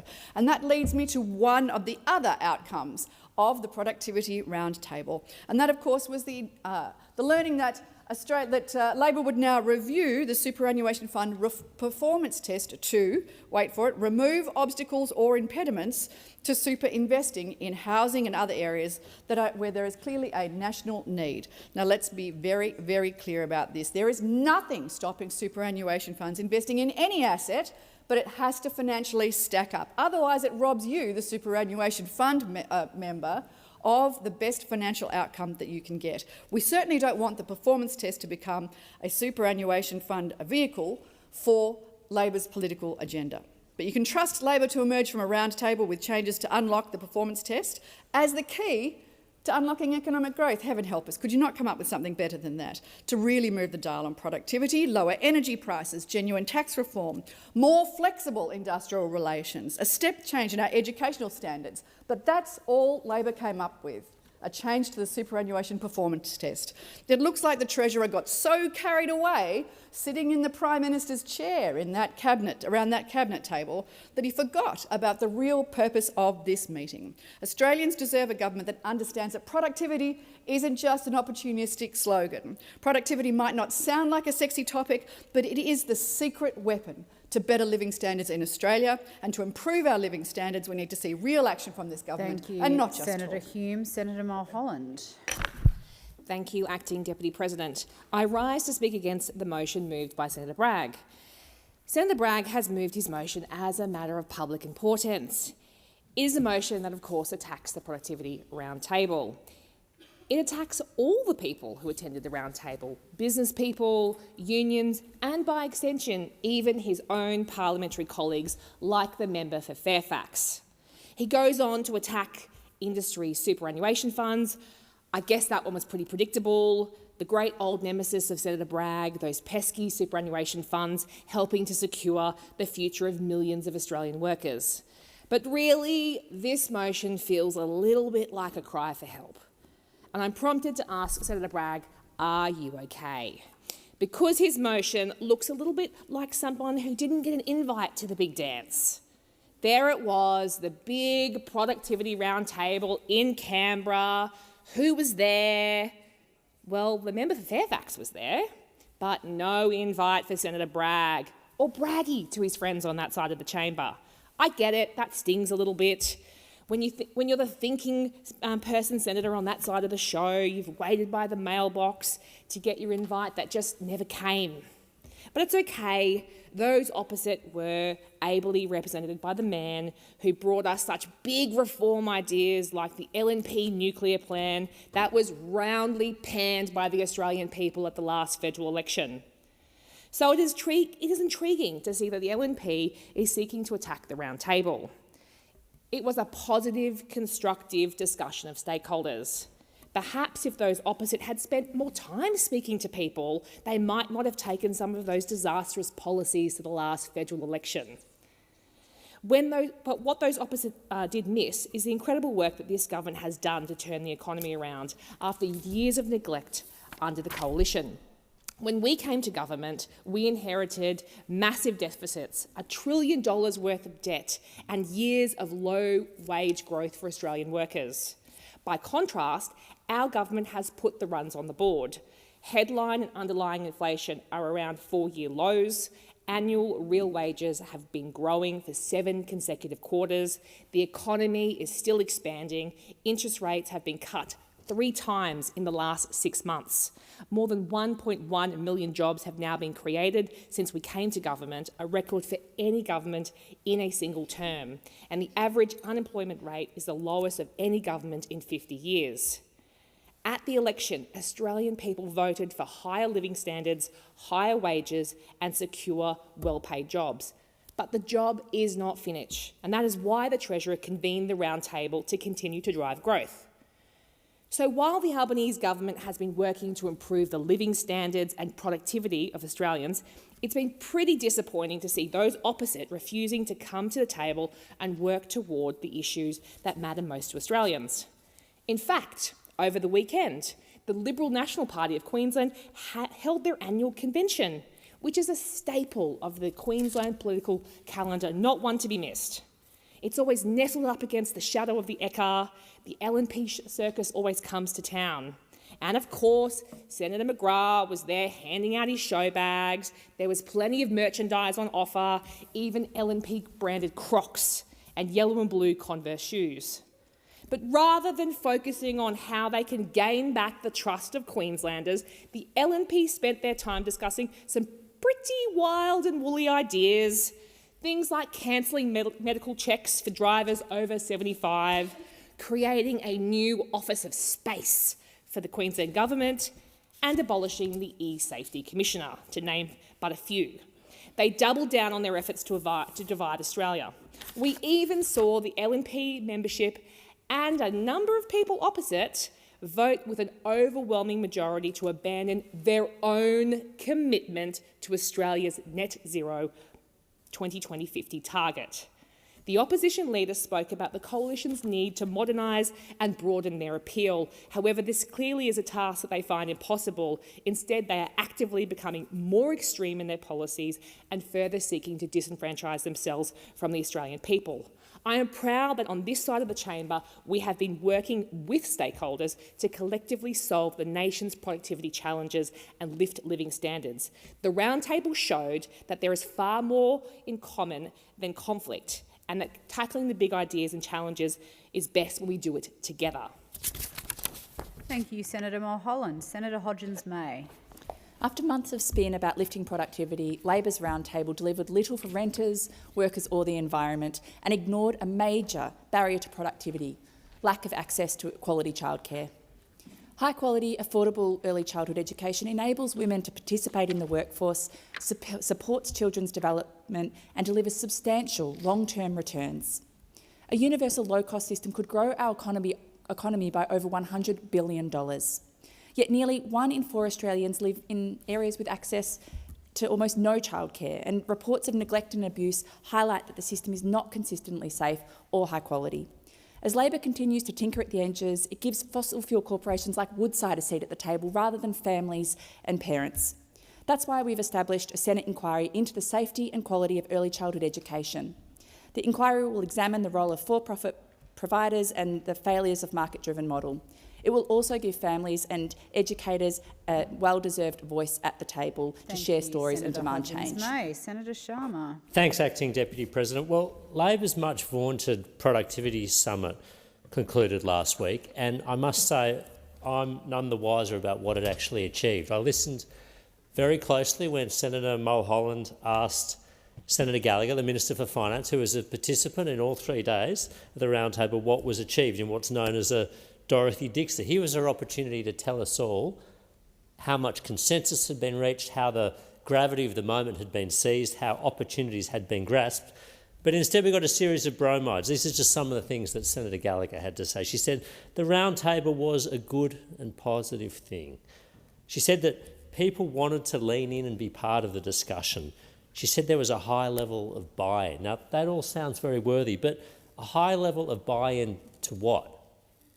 What was achieved? What was discussed? We had 29 hours of discussions. We had, apparently, 327 different contributions from participants. We had 3 days of talks with many of the government's most senior ministers. We have a 14-page transcript of a concluding press conference that the Treasurer, Jim Chalmers, held.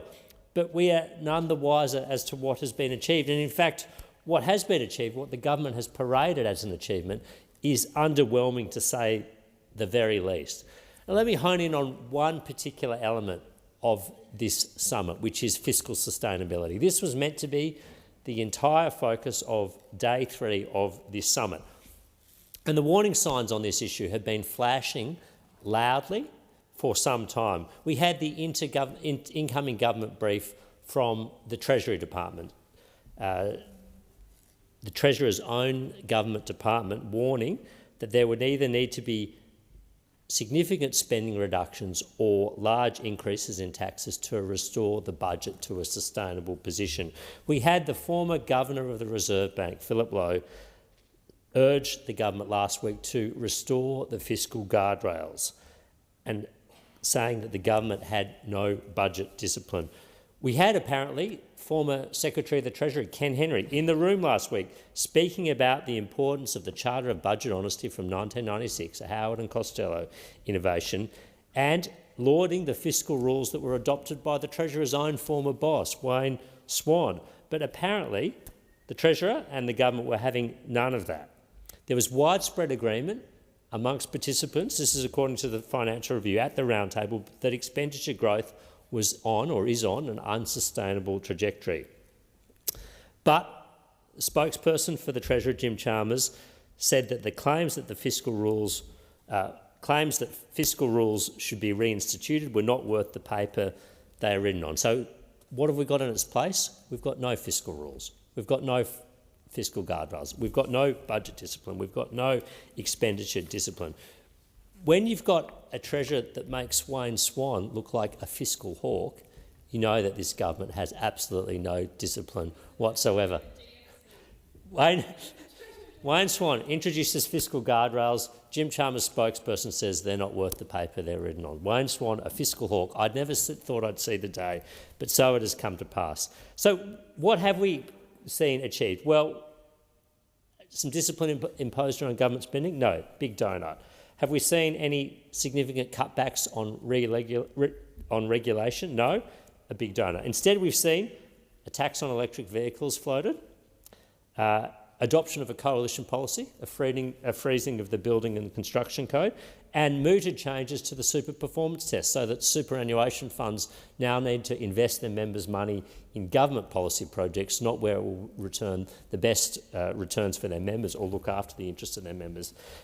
Acting Deputy President, Australia's economy is stagnant. Our living standards are deteriorating. Our business conditions are terrible. Our productivity is going backwards. This is the burning platform scenario that we were presented with as the foreground to this so-called productivity and economic reform roundtable.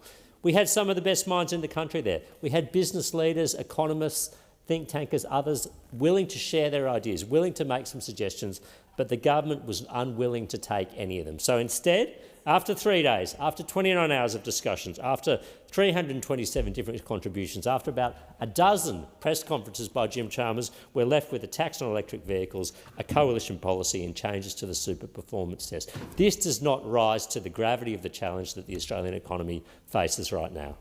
Thank you, Senator Sharma. The time for the discussion has expired. The Senate will now consider the proposal from Senator Lambie, which is also shown at item 15 on today's order of business. Is the consideration supported?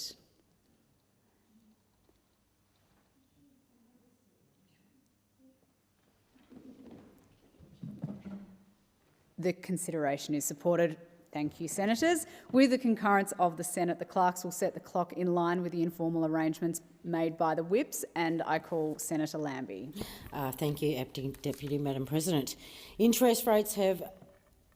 Am I supposed to request something? No. Interest rates have gone down by a little. Hallelujah.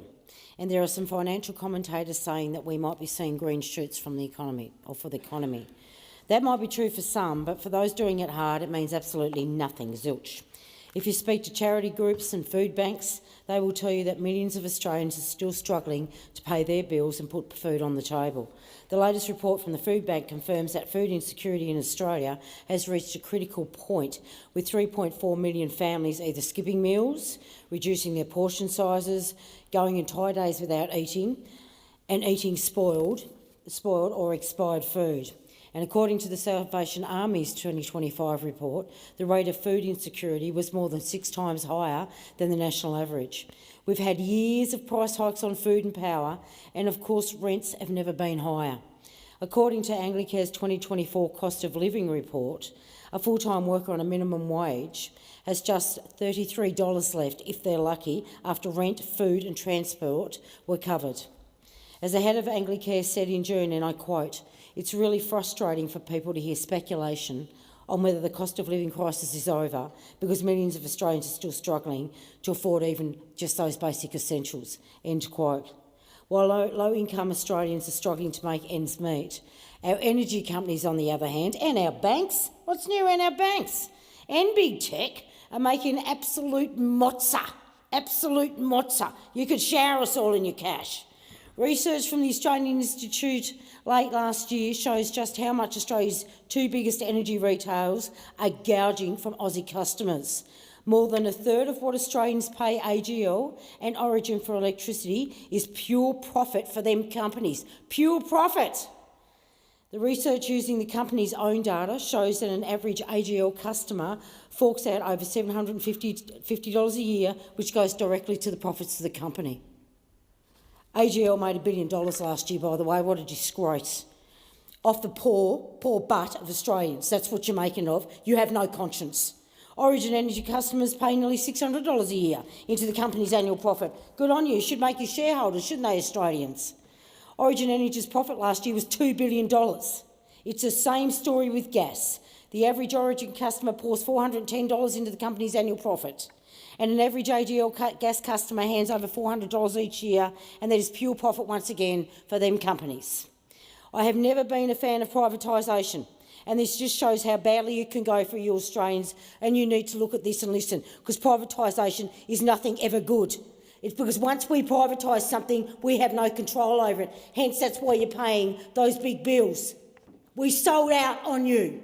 We sold out on you Australians, or not me, these two major parties did. And that's where we're at. That's why you're paying energy prices. Why they're saying, we don't know why this is happening. I'll tell you why it's happening, because they sold you out years ago.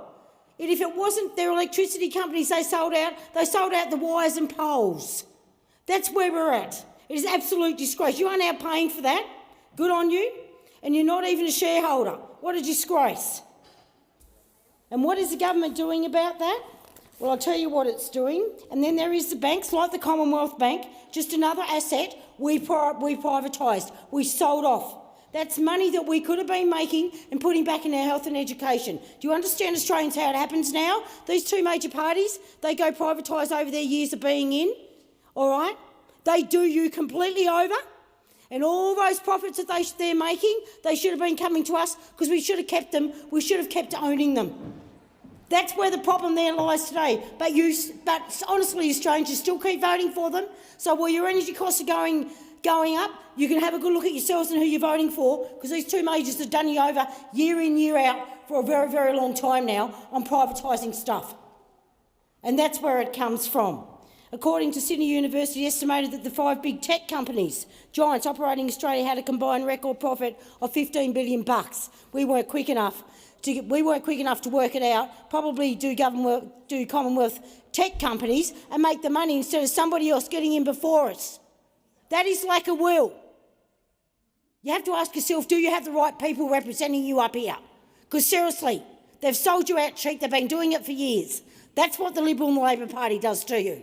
So good luck to you. If you wonder why those energy prices are so high, they can go around and they can blame everything they like. But the only people to blame are themselves, because they have done this to you, because they let it go. They privatised it. Good on them. Thank you, Senator Lambie.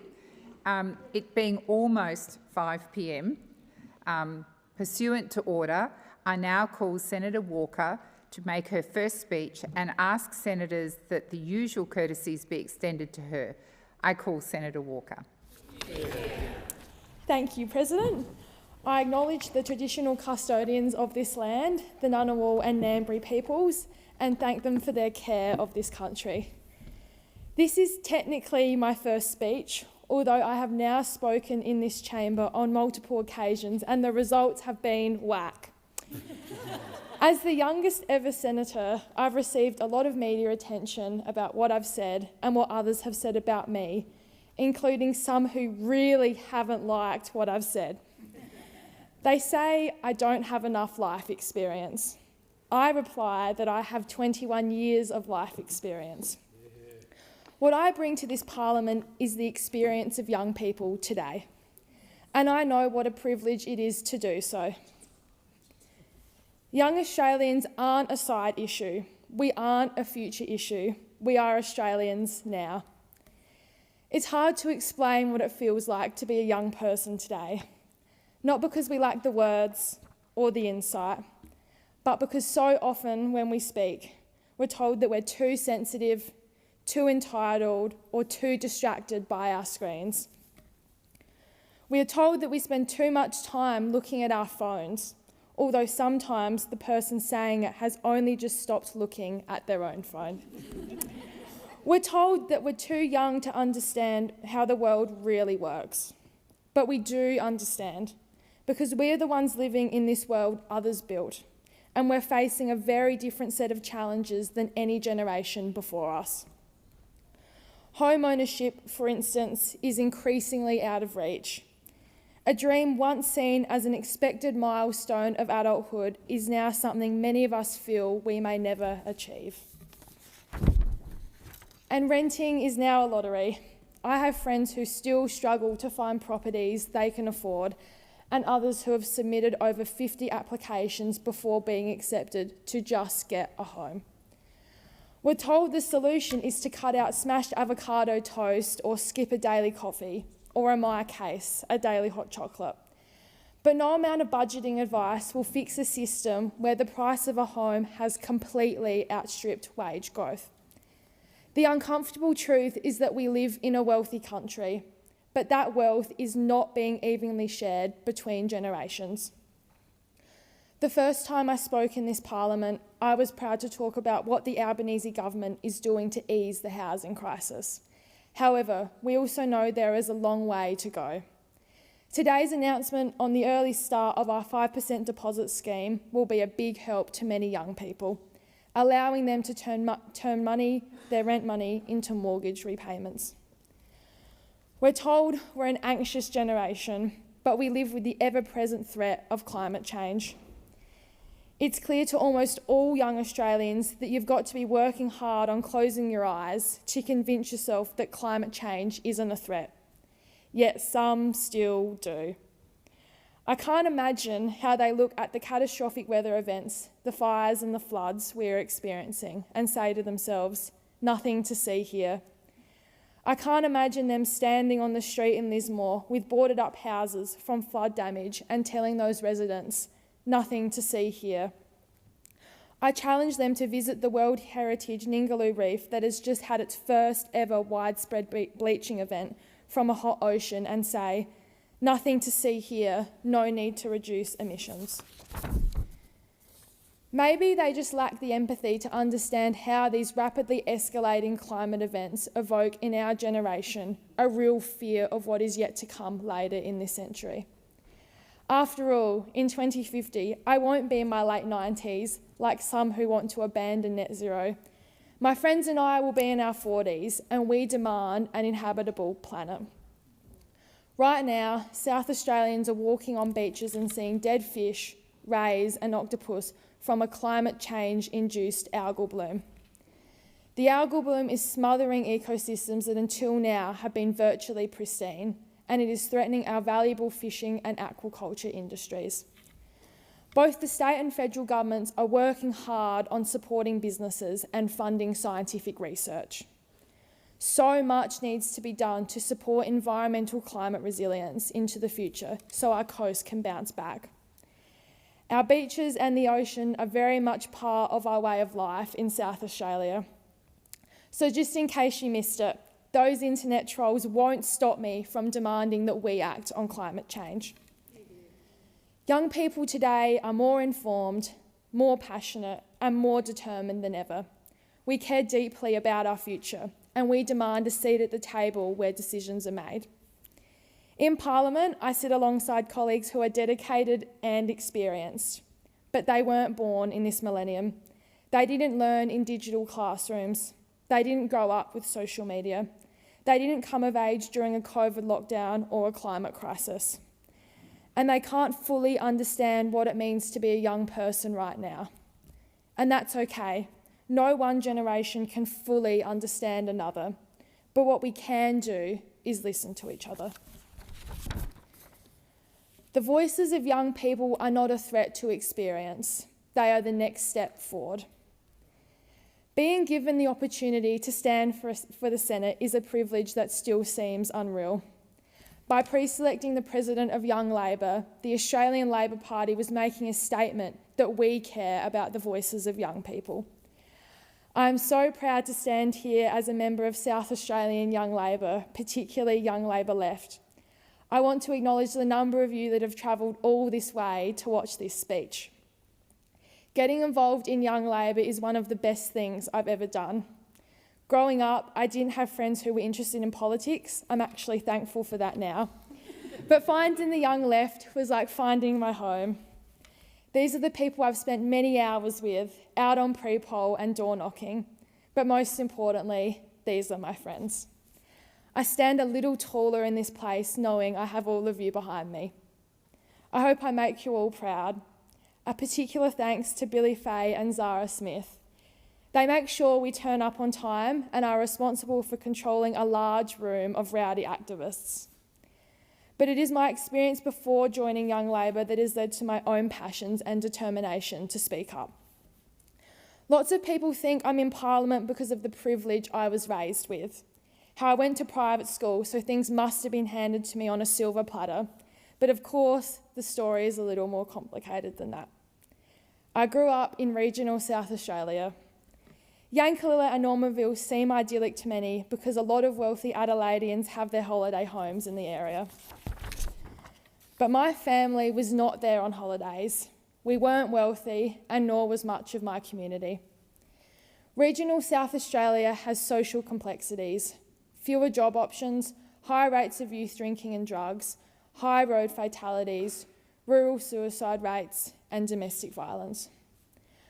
I recall being puzzled when classmates were pulled out of school because their mother had to get them away from their father. To a child, the fact that your friend disappears from netball because she's scared of her dad is really distressing. And then, as I got older, I overheard the way young men at the pub and in sports clubs talk about women. The Australian Domestic, Family and Sexual Violence Commissioner has now said we are seeing the first generation to grow up exposed to violent pornography and misogyny online.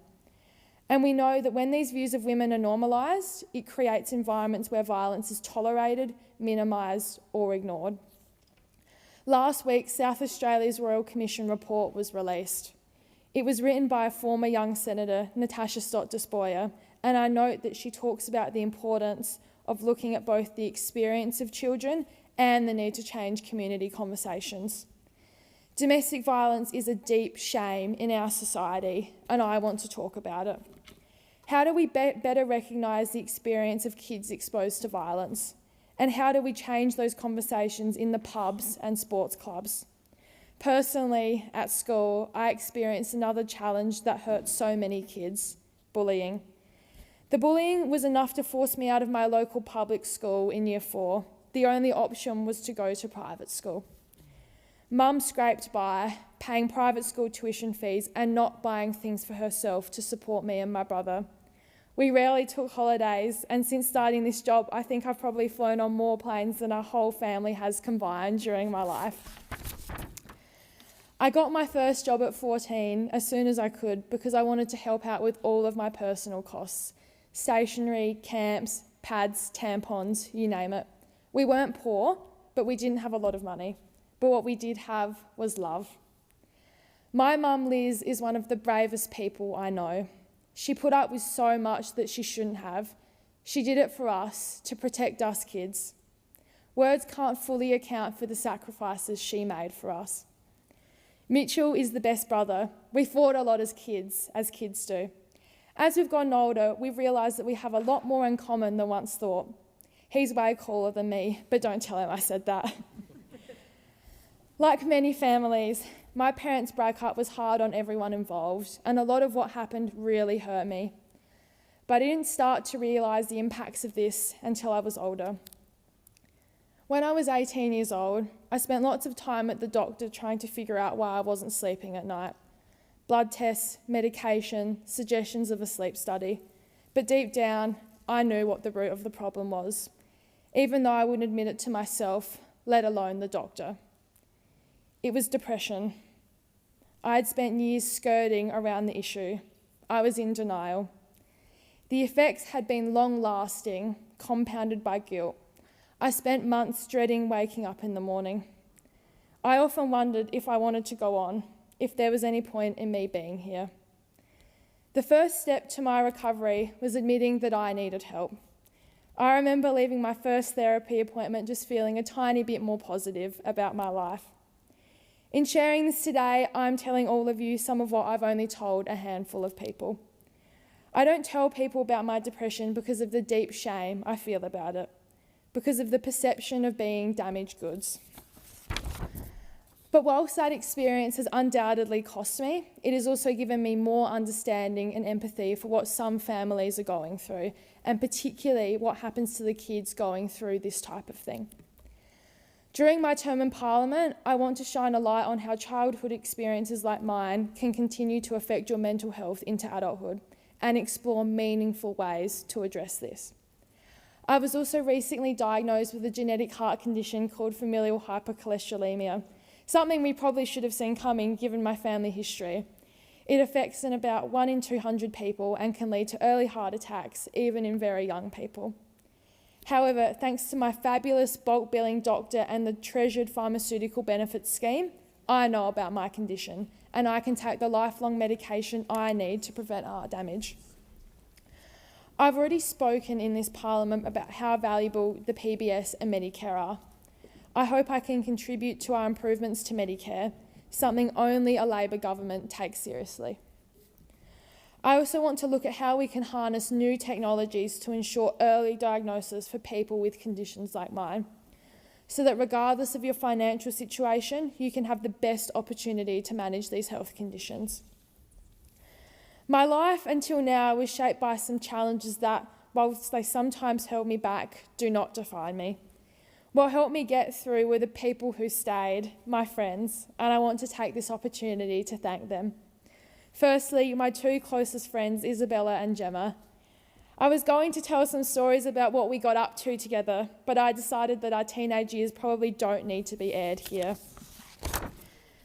Gemma and I have a friendship where we share many interests, hate all of the same people, and are brutally honest with each other.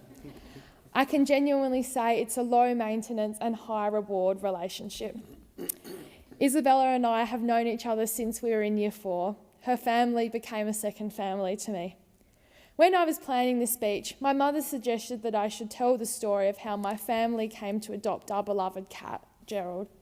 She thought you would all be touched by the compassion Isabella and I demonstrated in heroically rescuing 2 abandoned kittens found during a hike in Deep Creek National Park.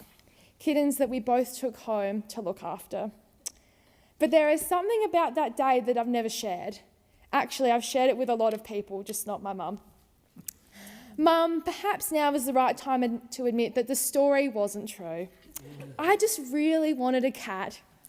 Isabella and I were at work, and one of our colleagues had somehow acquired a few kittens, as you do. She wanted them to go to a good home. So we decided that we would take the kittens. I only lied because I thought that if you knew the truth, you'd make me take him back. So, Mum, Isabella and I conspired, as usual. I'm also lucky to have another friend from school here today, Kane. In Year 12, I had the honour of being elected school captain. I initially didn't think that I had what it took, until my head of school convinced me to have a crack. I didn't want to. I was really scared of failure. So, with significant hesitation, I pieced together a speech and was elected alongside Kane. Today, Kane is serving in the Australian Defence Force and is in ADFA. Pretty cool to have him just down the road here in Canberra. But the person who now knows me best is my partner, Matt. Matt and I matched on Tinder. Controversial, I know. After a few days, I was at a birthday party and I didn't want to pay for an Uber home. So I decided to try my luck and see if Tinder Matt would drop me home to save the $30. He lived nearby and agreed. We started talking, and before we knew it, 4 hours had passed and it was 3 a.m. It was pretty clear that we were a good match, and it was only a matter of days before we decided to go on an actual date. If you ask Matt, though, he would say that I should not have done that, because frankly, it's not safe to let a random guy off Tinder drop you home. But better him than some other dude, he says. Thank you, Matt, for all of the support you've given me to get here. I couldn't ask for a more supportive or calmer partner. He is truly my better half and one of the smartest people I know. I'm so lucky to have you by me on this wild ride that you probably didn't anticipate. My friends, my family, and my partner are the human anchors in my life who have allowed me to pursue the opportunities that have brought me here. However, the groundwork for my passion has come from being brought up with Labor values. My maternal grandparents, Diane and Peter, were both rank and file ALP members. They never asked for anything, but they turned up on election day because they understood the importance of what a Labor government would do for this country. It really hurts me that neither of them are around to see me today. We lost Peter in 2007 to lung cancer, but not before I learnt how to wear a Kevin 07 t-shirt. And we then lost Diane in 2015 to heart failure. I can't articulate the way I think they would feel to be seeing their 21-year-old granddaughter standing in the Senate. This belongs to them just as much as it belongs to me. I hope they're proud. I'll do this for them, and I hope I'm able to support the sort of government they always work towards. Thanks also to my Uncle Tony and Auntie Meredith, who are here today and would talk to me about the Labor movement at family functions. Tony is a proud organiser for the United Workers Union, which is ably led in South Australia by Demi Nevmatikos. Meredith organises the extraordinary International Women's Day breakfast, which is held in Adelaide each year, and despite having more than 2,000 tickets available, sells out each year in just hours. Together, Tony and Meredith have modelled union and feminist politics for me all my life. Thank you also to the other members of my family who've come all this way to celebrate with me today. I know lots of people dread having to spend time with their random aunties, uncles and extended family on Christmas Day, but I certainly don't. It's a supportive family with great values. And they passed those values on to me, which eventually led me to working for State Parliament and then the mighty Australian Services Union. I'm so excited that the ASU National Executive have joined me here today. Particular thanks to SANT Secretary Abby Spencer, as well as Ella Waters, Scott Cowan and Declan Price-Brooks, who have all not only showed faith in me, but given me the support I need to transition to this new role. Abby, Ella and Scott took a chance on me and they have backed me in all the way. I think all senators can probably think back to the people who got us here because they guided us through the crazy political maze. My time at the ASU instilled in me a deep commitment to protecting workers' rights, a commitment I now bring with me to the Senate. And today, workers' rights face a new kind of challenge. The emergence of artificial intelligence is creating new opportunities for productivity and growth. But alongside that potential, we must ensure that workers are not left behind. The ASU represents technology and administrative workers, amongst others. As the National Secretary of the ASU, Emmeline Gaskey, has said, we can't resist AI any more than we could have resisted the internet. But AI systems are increasingly handling tasks that were once performed by people, often by those just starting their careers. These entry-level roles have long been essential not only for earning a living, but for developing skills and building a career. That doesn't mean that we shouldn't change with AI, but it does mean we must plan carefully to ensure that as technology advances, so do the opportunities for workers. As the ASU and the ACTU put to last week's Productivity Summit, we must make sure that the productivity benefits of AI aren't just increased profits. Workers need to benefit too, so that we don't lose so much that is precious about being Australian. That means ensuring workers are involved in implementation and investing in training and education so we can adapt and grow with these tools. This transition must be about both innovation and inclusion. We need to make sure the future of work is not only more efficient, but more equitable, more human and more just. I also very much want to thank all my Labor colleagues that I worked with on the campaign trail. Thanks to Josh Rayner and Hamish Richardson for your fun campaign directing, for the sound advice and the memes, both the ones that got up and the ones that got put in the bin. Your dedication to my campaign and the whole campaign was invaluable. Thank you, Penny Wong and Karen Grogan, for mentoring me and helping me navigate this place. Thanks also to Don Farrell, who allowed his skilled staff to help me with media inquiries.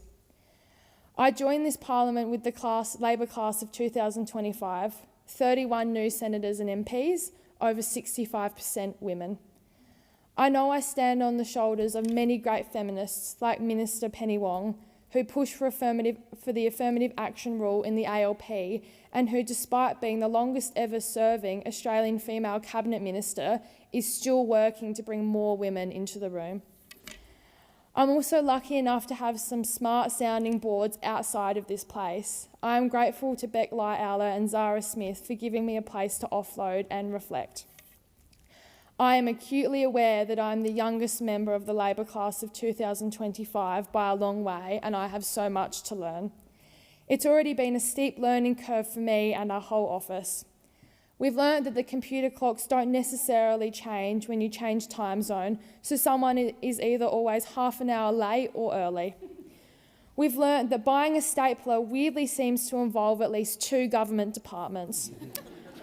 We've learned that there are lots of parts of Parliament you aren't allowed to film Instagram reels in. And if you do, you get a letter from the usher of the Black Rod and you have to take a very popular post down. We've learnt that when the media tells your staff what they want to talk to you about, well, let's just say they're probably not telling you the whole story. And we've learnt that this first speech can come a long way down the list of speeches we've quickly put together. But we've also had the opportunity to discuss so many important policy issues, from net zero to HEX debt reduction to the Langhorne Creek Discovery Trail, and last week I even pulled a beer whilst promoting the excise freeze. I didn't mention that I'm not a beer drinker, although it was pretty clear to the staff at the Exeter Hotel that I'd never pulled a beer before. I'm so honoured to be learning all of this with an amazing office team. Catherine Mulligan, Zoe Stangoulis, Lockhart Tynan, Kylie Potts and Lois Boswell. I'm lucky to have you. Thank you for all of the hard work, laughter and loyal defence. I've said much about how it feels to be young today, but I want to stress that what also comes with youth is a desire and passion to actually change the world. And we know this will mean doing things differently. I pledge to be a fierce advocate for housing opportunity, universal and affordable healthcare and education, youth mental health, domestic violence prevention, regional opportunities, workers' rights, and effective climate change responses. I know that we can support a real future for the young Australians of today without taking anything away from our older generations. A future where stability is not a privilege, but a right. A future where hope doesn't feel naive. I would be honoured if my term in this place acts as a symbol that we are no longer telling young people to be quiet, to wait their turn, to work harder, and instead that we are all asking ourselves, how can we build a socially, economically and environmentally sustainable and fair future together? Because if the future truly is ours, then we deserve to be heard, we deserve to be included, and we deserve a fair chance to build lives that are not just sustainable, but fulfilling. Thank you.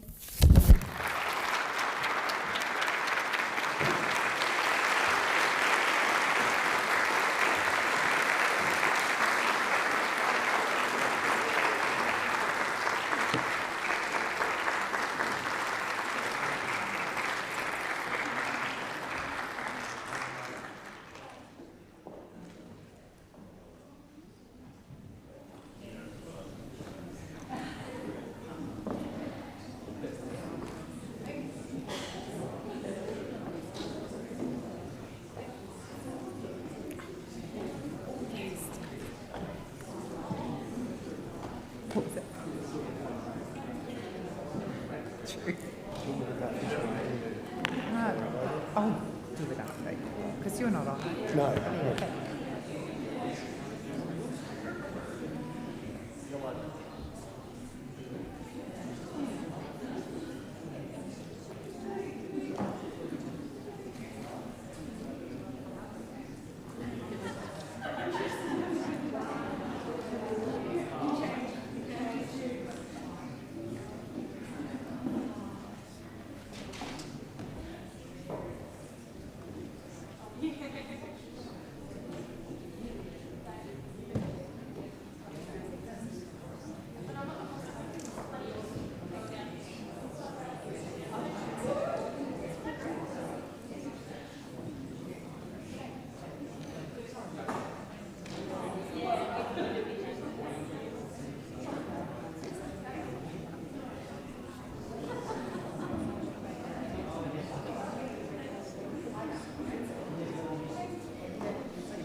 So we're going to move back to the matter of public importance, and I call Senator Polley. Thank you, President. The MPI today put forward by Senator Lambie, and I quote, "The cost of living crisis fuelled by unfair practices from banks, energy and telecommunication companies posting record profits exposes a broken system and the urgent need for fairer tax and economic reforms." Well, the Albanese Labor government is 100% focused on relieving cost of living pressures felt across the country. That's why our government has had a laser focus on this issue during our first term, and we continue to do so in our second term. We on this side believe in wage growth, which is why we have supported increases to the minimum wage twice and secured those increases for some of Australia's lowest paid workers. That's why we on this side have delivered for the care economy workers with a 14% pay rise for people working in aged care. That's why we have secured a 15% pay rise for early childhood educators, something I've campaigned on for many years, both in the early childhood education area and aged care. But what a week to be in the Senate when we will be debating one of the most important issues and pieces of legislation, that is securing penalty rates for the 2.6 million Australians. A commitment we took to the election and we will deliver in this Senate this week. It's always a good week in Canberra when a government is improving the pay and conditions for working people. So I look forward to speaking on that legislation again to protect people's rights to penalty rate, to protect workers' rights to penalty rates. And on this side of the chamber, we are the party of government, and any economist or politician who understands how our economy and our society works understands we need strong banks because it provides security to our nation. We need strong banks to have rating agencies know Australia is a place to do business, that a AAA credit rating is essential. And I want people to not forget history. And the fact is, headline underlying inflation is at a 4-year low thanks to Australians who have been doing the heavy lifting over the last 4 years. And further to this, annual real wages have been growing for 7 consecutive quarters. The economy is still expanding. The fundamentals of our nation's economy are strong. Interest rates have been cut 3 times in 6 months, taking pressure off households and mortgage borrowers. More than 1.1 million jobs have been created since we came to government, a record for any government in a single term. The average unemployment rate is the lowest of any government in 50 years. So the comments made by Senator Lambie by bringing this motion are unfounded, absolutely unfounded. But it's very easy to come in and throw statistics and have a rant, which is what it was, a rant about banks and this government not doing anything. But in the budget, that's what tells the story. Turning 2 Liberal deficits into two Labor surpluses has also halved the deficit in our 3rd year. The budget position has improved by more than $270 billion, and we're still delivering tax cuts to hard-working Australians. Debt is $177 billion lower in 2024-25, saving $60 billion in interest costs as a consequence. We found more than $100 billion in savings where our predecessors had none in their last budget. I'd like to also remind the chamber and Senator Lambie that headline inflation was 6.1% when we came to office, and now it's 2.1%. You can't deny that, Senator Lambie. These interest rate cuts means a household with a $700,000 mortgage is saving about $330 a month or $4,000 a year. Australians appreciate that. They acknowledge that. We're delivering what we said we would at last month's election. May election, rolling out billions of dollars worth of responses and the support that we've given from the 1st of July. The national minimum wage award wages increased by 3.5%. We will stand by our record and we will continue to do all we can to assist Australia through these challenging times. Thank you very much, Senator Polley. Senator O'Sullivan, you have the call.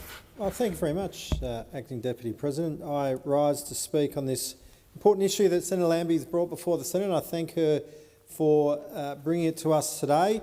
Senator Polley referred to Senator Lambie's speech as a rant. I'd say it was an impassioned call for this government to take action on some very important issues. This is an important issue, and I do thank Senator Lambie for bringing it before us. The cost of living crisis has become synonymous with this Labor government.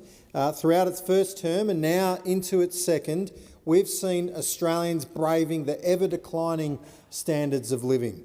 Even now, the cost of essentials refuse to come down, with milk, bread, electricity and gas all rising. And the ugly truth is that this government continues to shy away from is that their approach simply has not worked. Throwing temporary energy bill relief at households has not brought the cost of energy down, and as we're seeing in my home state of Western Australia, now that those, particularly the state government energy relief measures have now been lifted off the bills, we're seeing those costs go up significantly. The latest ABS data unsurprisingly shows that once government-funded energy bill relief ended, electricity costs rose in June 2025 across all household types. Now, with household energy prices up 40% over the past 2 years and a further increase forecast for this year, this Labor government is a few watts short of powering a solution. With no real plan to address the issue and the demand on the grid only increasing with the rise of artificial intelligence, Australians can only expect their wallets to feel an even tighter squeeze under this government. What Australians need is lasting cost of living relief, not one-off election commitments. Housing, food and non-alcoholic beverages were all included in the list of main contributors to the rise of cost of living in this quarter. Under Labor, rent is up 20%, insurance is up 35% rather, and food is up 14%. The fact is, this Labor government has not delivered on its alleged priority of helping Australians with the cost of living.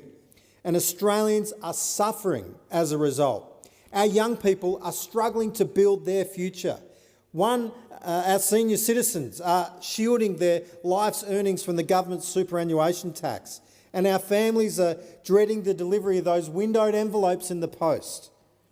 We are now seeing many millennials in a position worse off than their parents were at their age.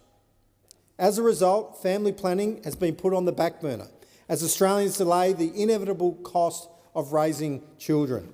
Australia's 2024 fertility rate sat at 1.5 children per woman, which is well below the 2.1 replacement rate needed to sustain a population growth and workplaces. A recent KPMG analysis confirms the declining birth rate is largely driven by compounding economic pressures that Australians are facing, including rising rents, mortgage payments and limited parental leave. Now, I believe the conversation on alleviating childcare costs must include important measures like income splitting for families. Families should have a choice to access the kinds of care arrangements that best suits their needs, including alternative options like that currently receive no government support at all. This is exactly the kind of tangible cost of living relief that this government would never consider, but it is something that we should consider as a parliament. It's not a flashy headline and it does not come with a dollar sign. A measure like this would bring real financial change for Australian families. This is the kind of tangible change that Australians want and need. They don't need another 3-day invite-only get-together for bureaucrats in Canberra, which produces no more than he said, she said from journalists.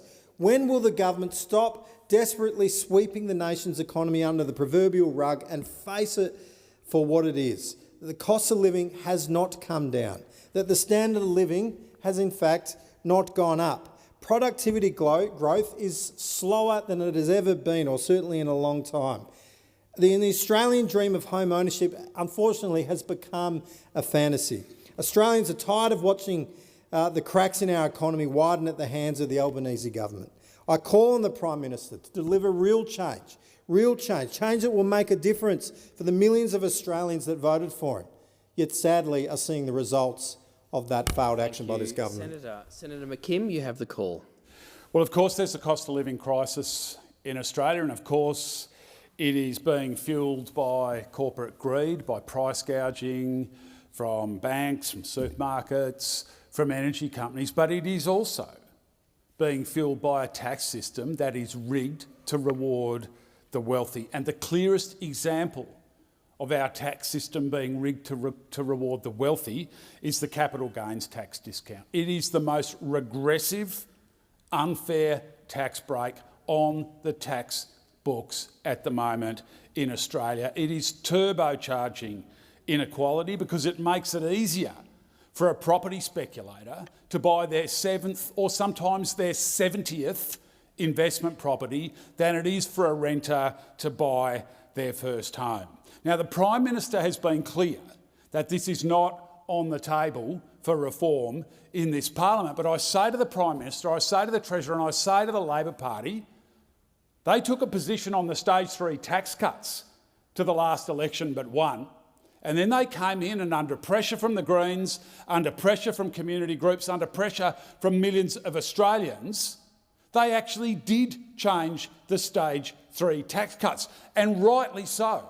They removed some of the most regressive elements from those stage 3 tax cuts. Well, newsflash for Labor, the capital gains tax discount is more regressive than the stage 3 tax cuts were in their original form. For the stage 3 tax cuts, 75% of the benefit went to the top 20%. For the capital gains tax discount, 82% of the benefit flows straight to the top 10% of income earners. Think about that. 82% of the benefit to the top 10%. It is way more aggressive than the stage 3 tax cuts.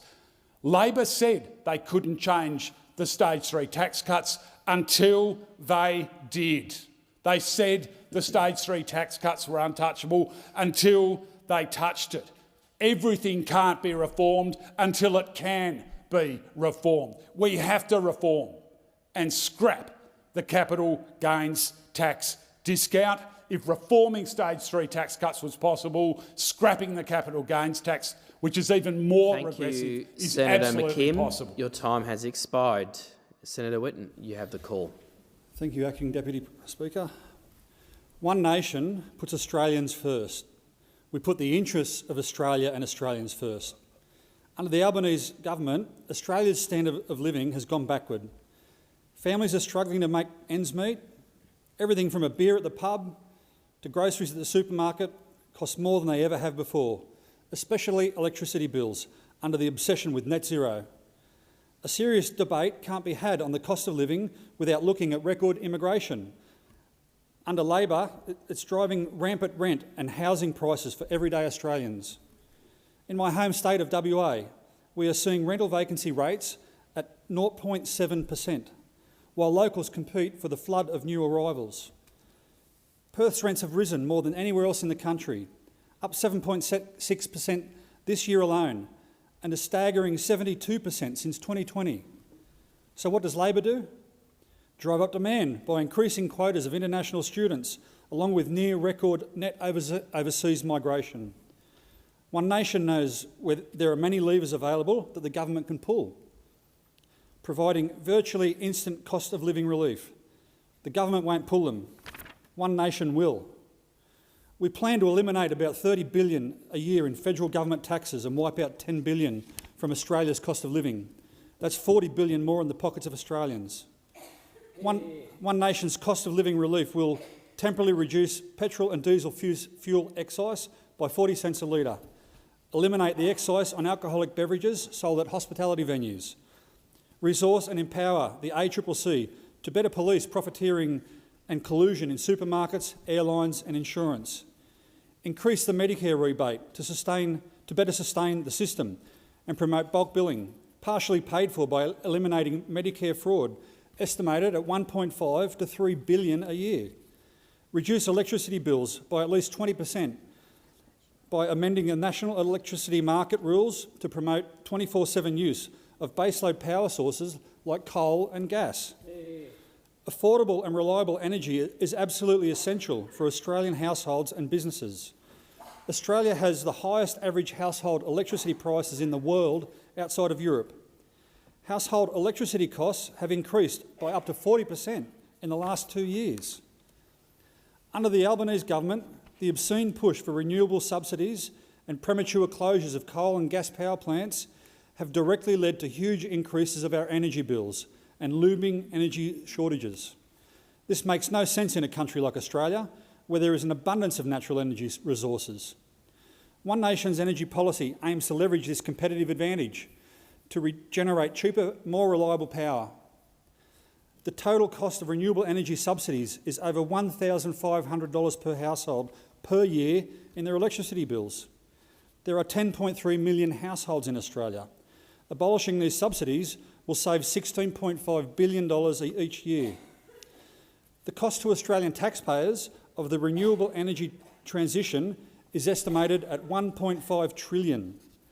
One Nation does not subscribe to the impractical pursuit of net zero through the destruction of Australia's economy, environment and our prime agricultural land. One Nation will abolish the Department of Climate Change along with related agencies, saving $30 billion per year. Eliminate the woke agenda from government bureaucracy, including ESG and DEI programs and funding. Eliminate the federal Aboriginal industry and provide direct assistance to those who need it. This will save approximately $8 billion per year in direct grant funding.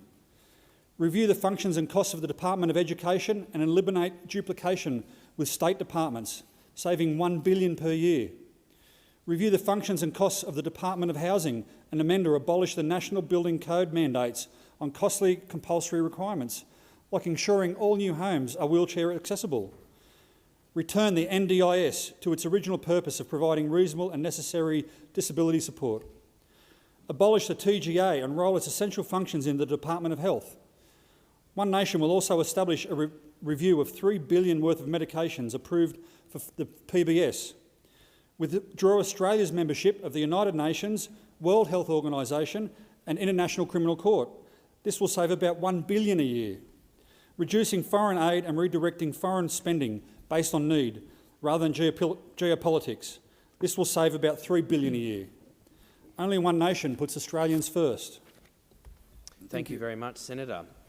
Senator Whittaker, you've got the call. Thank you, Acting Deputy President. While I respect Senator Lambie's passion on these issues and share her concern for Australians under cost of living pressures, I cannot support this matter of public importance. We on this side of the chamber do not underestimate the pressure Australian families are under. The cost of living challenge is real.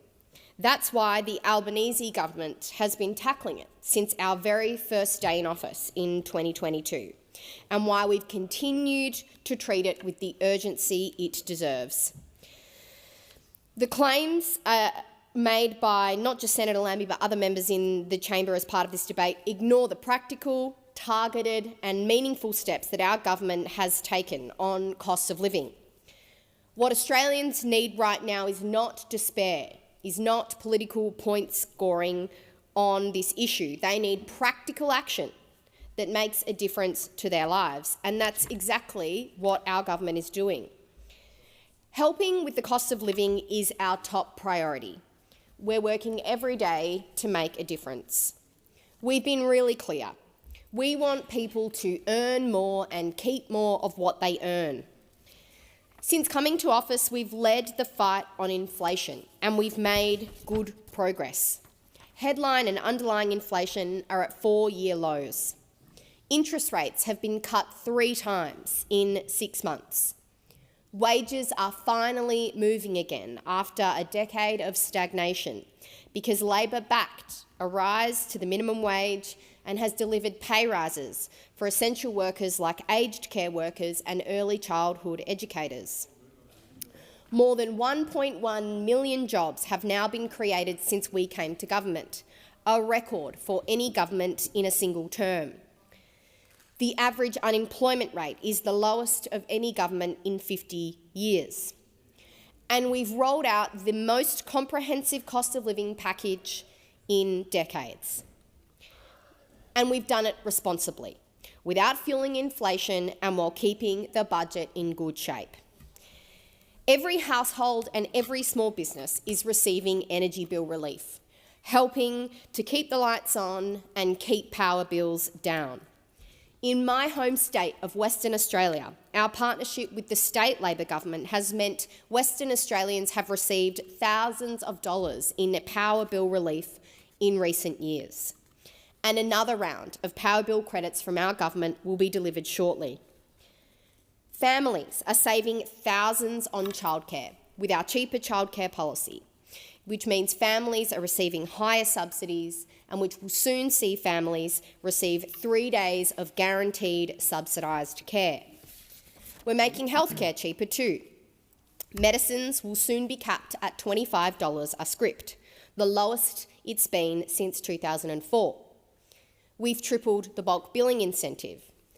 We've opened more than 90 Medicare urgent care clinics right across the country so people can access free healthcare when they need it. And we are undertaking the largest Medicare investment in over 40 years to boost bulk billing, expanding it to all Australians and providing a new incentive payment for practices that bulk bill every patient from the 1st of November this year. Our plan aims to increase bulk billing rates, making GP visits cheaper and more accessible. Our goal is to have 9 out of 10 GP visits bulk billed by 2030. Cheaper healthcare is key to our agenda on tackling cost of living. We've also made free TAFE permanent across a number of courses in crucial areas where we need skills. We've cut student debt by 20% for everyone who has one. Real help for millions of Australians starting their careers. We've also raised the threshold at which graduates start paying that debt back. We've increased rent assistance and boosted working age payments, recognising the squeeze renters and lower income Australians face. And on tax, the claim that our system is broken couldn't be further from the truth. Under Labor, all 14 million taxpayers received a tax cut from the 1st of July, including 3 million Australians who would have missed out under the Coalition's plan. Labor is putting more money back in the pockets of Australians to help with the cost of living. Thank you very much, Senator. Senator Shoebridge, you have the call. Thanks very much, Acting Deputy.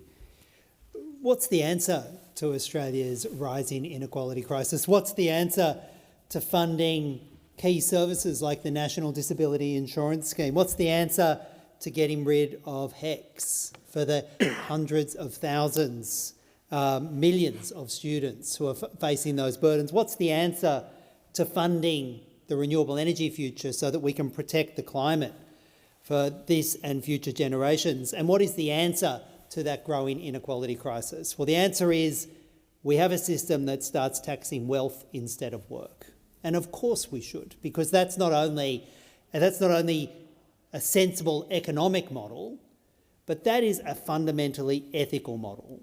The idea that in this country people are getting more wealth, more material support, simply because of what they already own, rather than the work they do, rather than attending work, sometimes families with both parents working 2 jobs, struggling to get by and getting whacked on marginal income tax, while the richest in this country get wealthier and wealthier and wealthier without ever breaking into a sweat.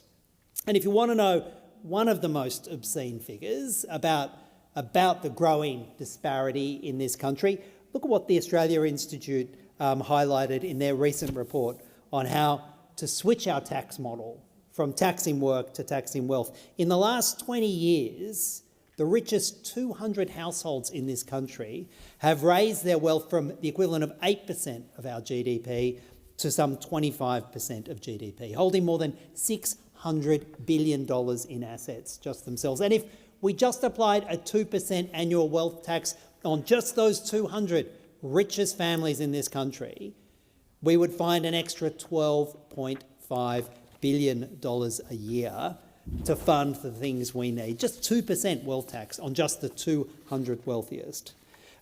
We also need to get rid of the rort on capital gains tax put in by John Howard, which means that those with capital gains pay half the tax for doing nothing compared to those who actually do the work and do genuine labour. This is guaranteed structural inequality, and if we want a fairer society, we need to tax wealth, not work. Thanks a lot, Senator Shoebridge. Now, we will now proceed to the consideration of documents at item 17 on page 5 of the red. The documents are listed there for senators' consideration. Now, are there any senators that wish that they'd like to discuss or pull out any documents on page 5, page 6 or page 7 of the red? There being none, I shall move on to ministerial statements. Minister. I table documents relating to orders for the production of documents concerning the New England Highway, the Mutual Obligation System and the National Climate Risk Assessment and National Adaptation Plan.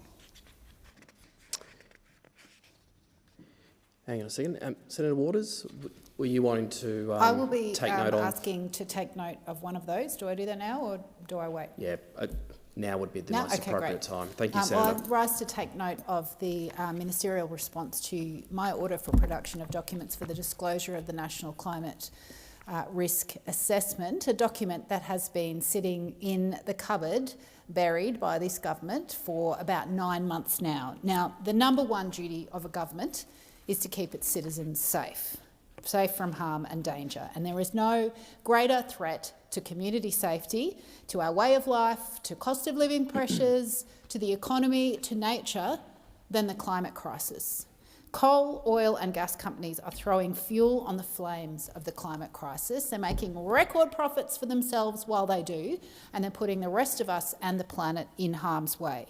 So last December, 9 whole months ago, the government received the Climate Risk Assessment, which is a report that catalogues and details all the dangers that the Australian community face from rising emissions caused by coal and gas corporations. Now, the context of this is that they're about to set their climate targets for 2035, the climate pollution reduction targets that will have such consequence for all of us. And those climate targets are not just figures on a page. The climate crisis is causing life or death events for people and for communities who are already experiencing worsening natural disasters, climate turbocharged disasters. Australians need to know what is in store for them under the climate future that's being determined by this government and their unflinching support for new coal and gas projects. But the government is keeping this report, their own analysis of the dangers that we all face, secret. They are hiding the reality of the climate crisis from the community. And yet, forewarned is forearmed, and people deserve to know what is in this report. They also deserve a government that does everything it can to actually solve the climate crisis, but so far we've seen incrementalism at best. In any other job, if you would refuse to produce a report like this, you'd probably be fired. There'd be serious consequences. But instead, the people who are facing the consequences are those who are suffering on the front lines of the climate crisis. People who have seen the contents of this report and who have bravely spoken out and blown the whistle, they have described it as dire, extremely confronting, and a number of other descriptors which really illustrates exactly why the government is burying this report. It's a bad news story and they're trying to cover it up. And we passed an order for production of documents, and today the ministers said, "Soz, we're not going to give it to you." Well, that's not on, and we'll be moving to force disclosure, and we'll also be moving for an inquiry into what is in this report. But how can Labor honestly say they are representing the community when they are hiding a climate report? Which big coal and gas company are they serving today? Is it Woodside? Is it Chevron? Is it BHP? At least have the guts to be upfront telling the Australian people what is in store for them. Members of the government know that their communities are going to face worsening floods, more frequent cyclones, more devastating bushfires, and yet they still want to keep people in the dark and in harm's way. So let's be clear about what purpose this is serving. Labor is refusing to produce this report to cover up the fact that they're about to announce emissions reductions targets that will lock us into more than 2 degrees of warming. That will lock us into more than 2 degrees of warming and more coal and gas. And boy, does that suit the coal and gas donors for the Labor Party. If you're in a life and death emergency, the first thing that you are taught to do is remove the danger. You get out of coal and gas as quickly as possible. But what does our new Environment Minister do? 16 days into his job, he ticks off on North West Shelf gas expansion project, a massive climate bomb. What an absolute farce, and it makes a mockery of this government's so-called commitment to climate, and they are still burying this climate risk assessment report. You don't want to show us what's in store, because actually what it will tell us is that we need to phase out coal and gas exports, and we need that transition off dirty fossil fuels. Now that is what Australians voted for, not this secrecy and not this continued kowtowing to coal and gas companies. The 2035 target has to face up to coal and gas exports, or we are consigned to live in the terrifying future that this very report documents, this dire and extremely confronting climate assessment report. People deserve to know exactly how the climate crisis is making our country less safe, destroying the environment, supercharging climate disasters that are already costing communities. And the only reason that the government would be trying to hide this report that they don't want you to see is because they're about to announce inadequate 2035 climate targets. Well, global temperatures are higher than they have ever been. Global emissions are also higher than they've ever been, and yet this government, just like the last, continues to approve new coal and gas projects. Setting an end date for coal and gas exports is the biggest contribution that Australia could make to the world decarbonising, because we would be setting in place a timetable for the rest of the world to follow.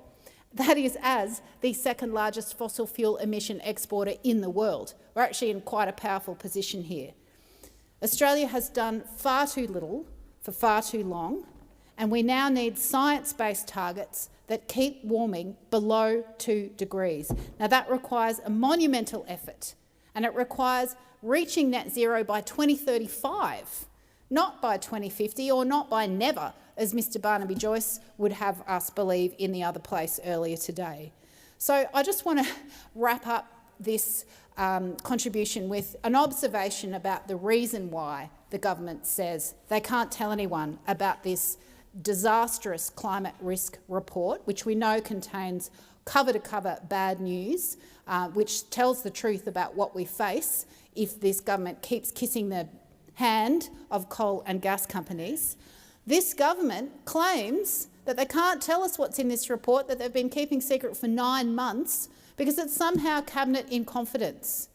Well, we've had a look at what the rules about public interest immunity are, and they are not just a carte blanche, we wheeled it through the cabinet room so it's okay, we can't tell you.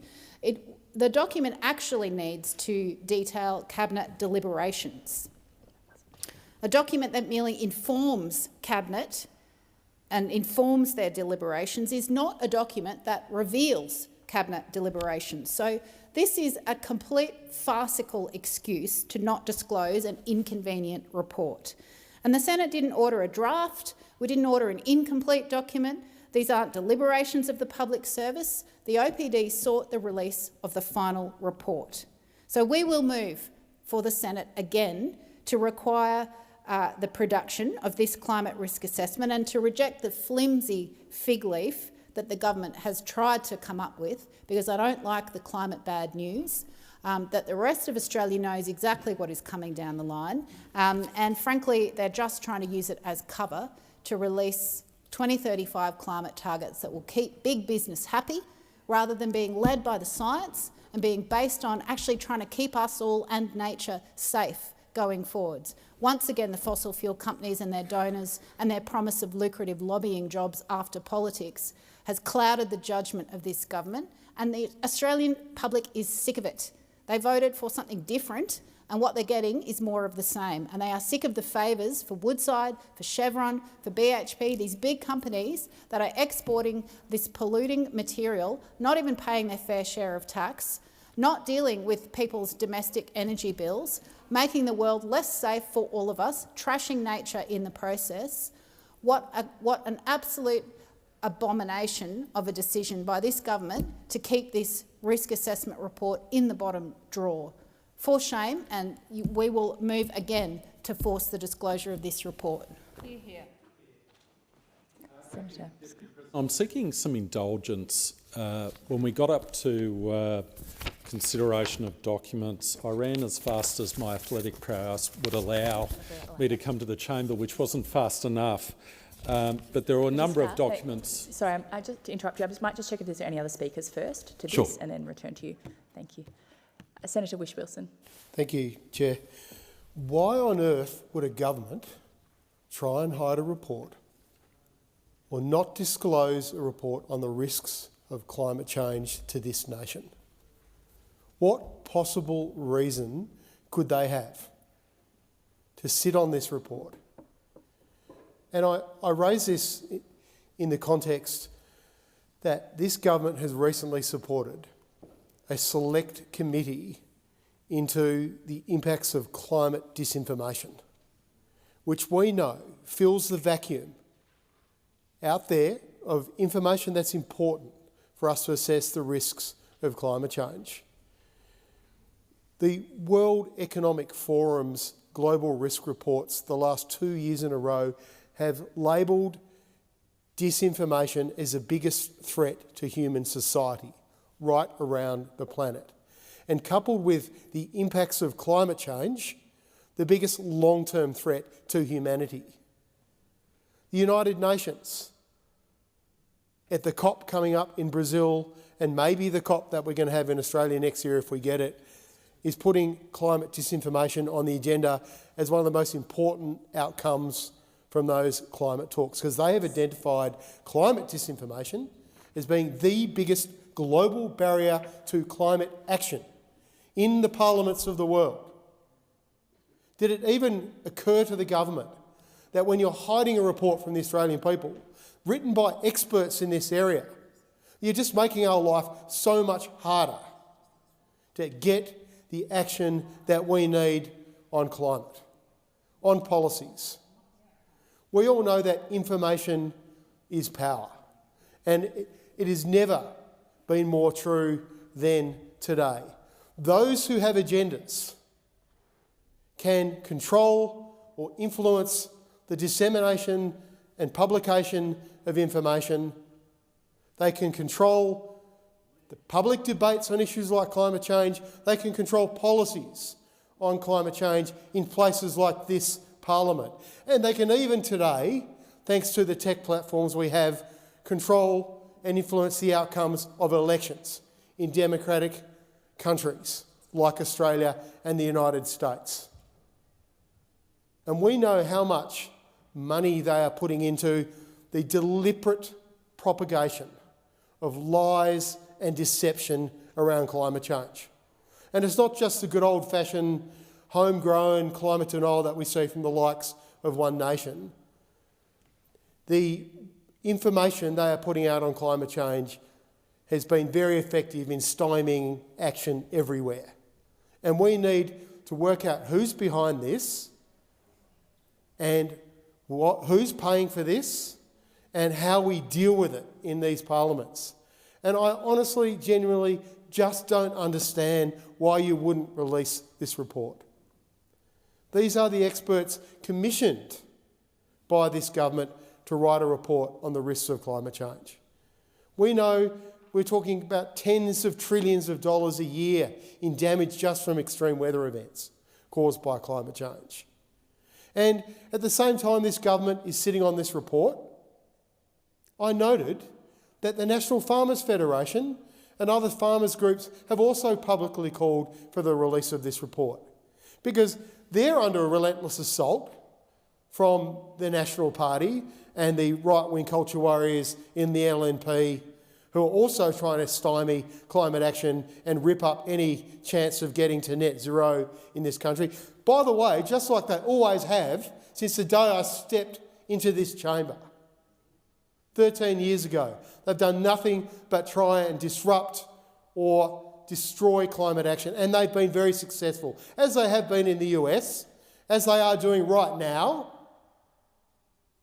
We are seeing things that I never thought was possible to see in this political universe we live in, this mass political psychosis we're seeing on climate in a place like the United States, with the US president signing executive order after executive order to remove protections for the environment, remove climate change from reports, talking about shooting the NASA climate satellite out of the sky. This is the world leader we're talking about, Donald Trump, of the so-called greatest nation on the planet.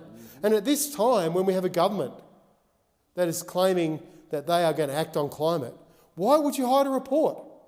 The exact thing we need to be doing is talking to Australians about the risk. If we don't have that open, transparent and honest conversation, how are we ever going to win if we can't provide that information when we know that there's billionaires and fossil fuel companies and all sorts of dark money and dodgy people promoting climate disinformation, deliberate lies and deception to muddy the debate and make sure they get the outcome they want, which is ripping up net zero in this country and throwing us and future generations of Australians under the bus, all so that they can make more bloody money or hold on to political power or run their political agendas. So I ask the government, please reconsider. There's a lot of good people behind this report that I know want to see this published. They know this is an important document. And I commend Senator Waters and I don't know if I'm allowed to say this to you, Acting Deputy President, and others that have tried to bring this issue up. We need to see this report if we are going to win. If we are going to win the fight for climate action, the worst thing we can be doing is burying the evidence from experts. If we believe in the scientists and we believe in the experts, and they are our only hope, they are our Obi-Wan Kenobi in this battle, the worst thing we can do is bury it for political agendas. So I urge the government, I beg the government to release this report so we can see what it says, we can have honest discussions with stakeholders. I'd like to talk to farmers next week when we have this, we're having an event at the Press Club with Farmers for Climate, and the agricultural stakeholders will be there. I'll be speaking at it, as no doubt will other MPs and senators. I want to be able to say to farmers, I've got the evidence that your future is in jeopardy. The droughts, the pestilence, the extreme weather events, all the things, the disruptions to food chains, to supply chains, to food security. We need to see that evidence. And I'd ask the government to reconsider. And next time the Greens put up an order of production of documents, let's have a look at it. The last thing I'd like to say, Acting Deputy President, is when I did start in the Senate, I had a similar situation happen for an order of production of documents on the Trans-Pacific Partnership Agreement. And I remember sitting down with the then the clerk of the Senate, Rosemary Lang, and I said to the clerk, Clerk, what do you do in these situations when a government won't respect the decision of the Senate or the will of the Senate? And she said, Senator, she got odges out, she showed me the right sections. Unfortunately, I can't remember off the top of my head what they were, but I do clearly remember Rosemary Lang saying to me, it's your job to disrupt the agenda of the Senate if the government won't provide a document after an order by the Senate. It's your job to disrupt the Senate. And I'll remind senators, that is what it says in Odges. We might get a different interpretation from the clerk today, but that was my very clear recollection of her advice. Do what you can to get the government to produce this document. I think it's well worth considering when we entered this parliament with the idea that we would work constructively together with the government on issues like climate change. And I thank you for supporting the Select Committee into Climate Disinformation. But please realise you're making our life so much harder if you can't release basic, important information that is truth in this really, really critical debate. Thank you, Senator Whish-Wilson. So the question is that the motion be agreed to.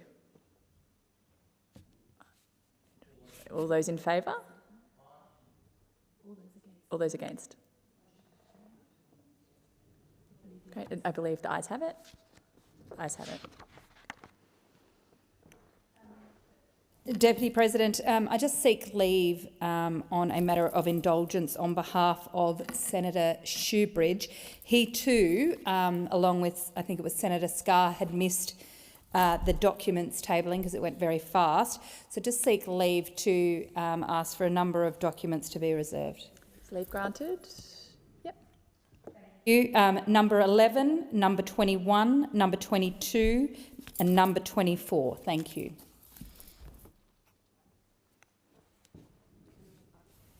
On behalf of Senator Scarr, I also seek leave to belatedly take note of several items and to continue his remarks. So items 16, 18 and 24 on page 6. Is leave granted? Yeah, thank you. That's all done.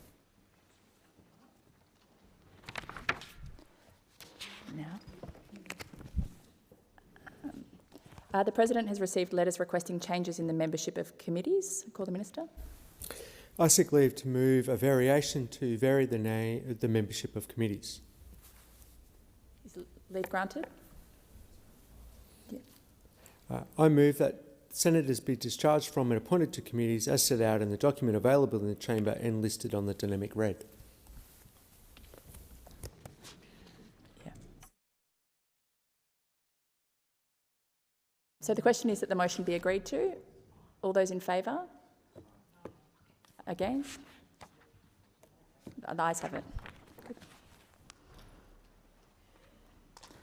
Okay, where am I up to now?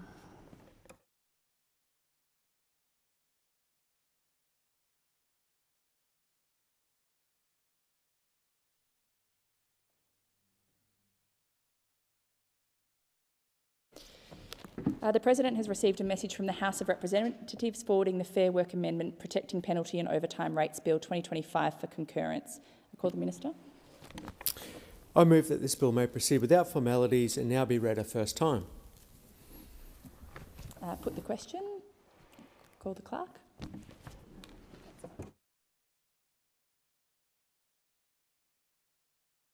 The question is that the motion to be agreed to. All those in favour?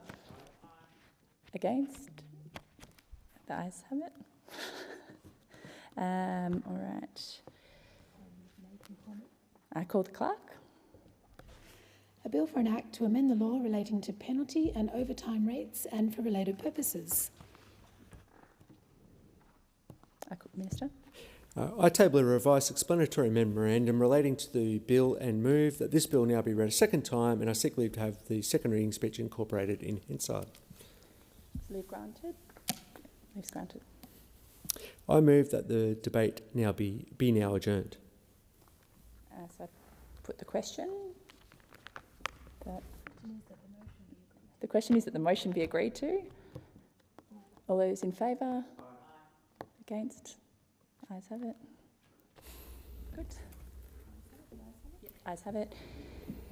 Minister. I move that the resumption of the debate be in order of the day for a later hour. I put the question that the motion be agreed to. All those in favour? Against? The ayes have it. Good. Next. Oh, sorry, Senator Askew. Thank you very much. As the time for postponement has passed already, I seek leave to postpone business of the Senate motion number 2 in the name of Senator Bragg until tomorrow, the 26th of August. Is leave granted? Leave is granted. Thank you. Okay.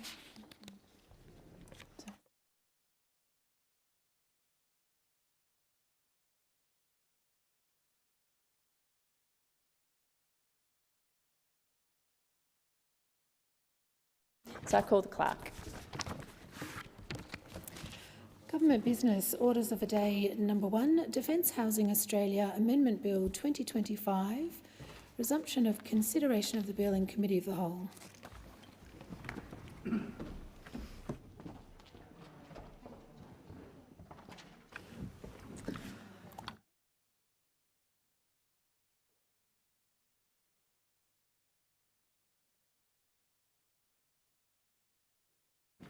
Make sure I've got my speaking note.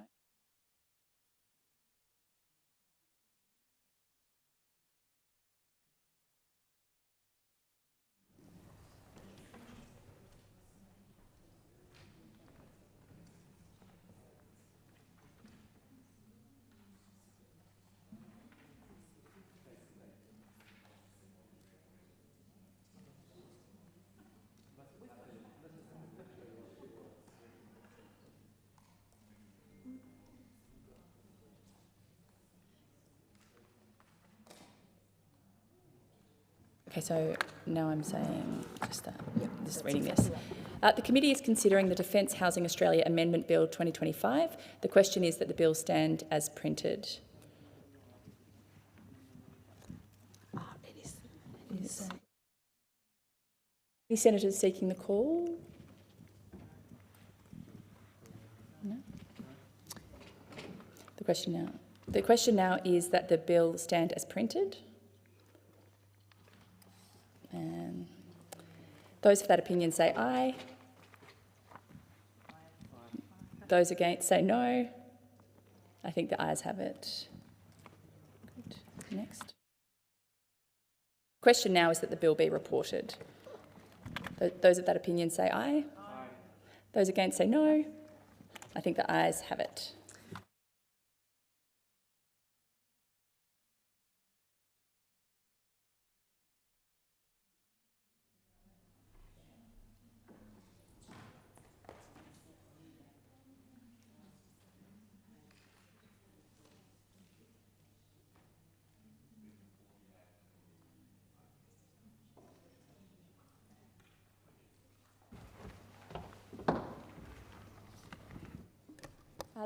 The committee has considered the Defence Housing Australia Amendment Bill 2025 and agreed to them without amendments.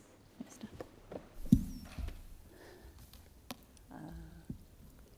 I call the Minister. I move the report of the committee be adopted. The question is that that the report be adopted. All those of that opinion say aye. Those against say no. I believe the ayes have it. Minister. I move the bill now be read a third time. The question is that the bill now be read a third time. Those of that opinion say aye. Those against say no. Okay, is a division required? Yes. Ring the bells.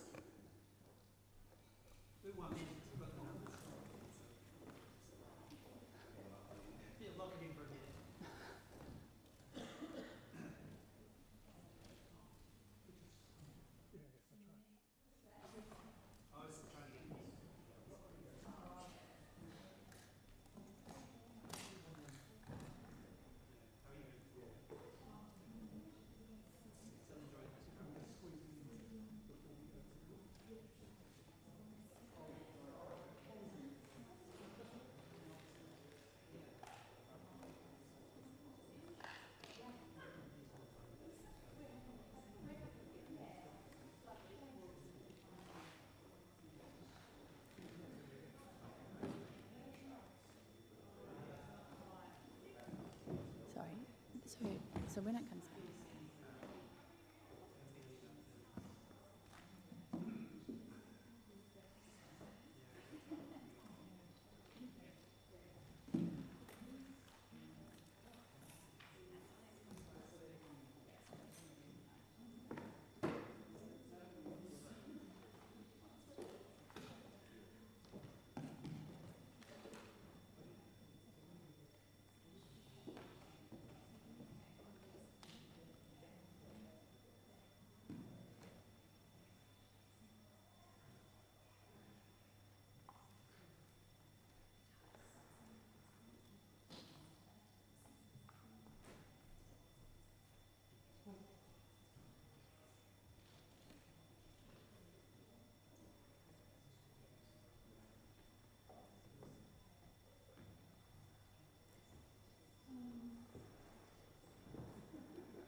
So if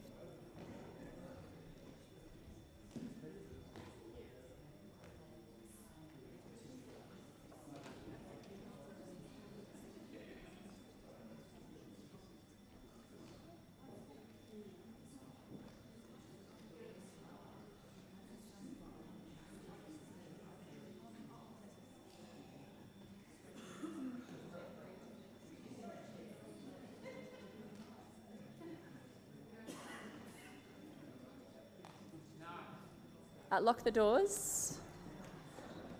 The question is that the bill be read a third time. The ayes will move to the right of the chair, the noes to the left. I appoint Senator Grogan for the ayes and Senator McKim for the noes.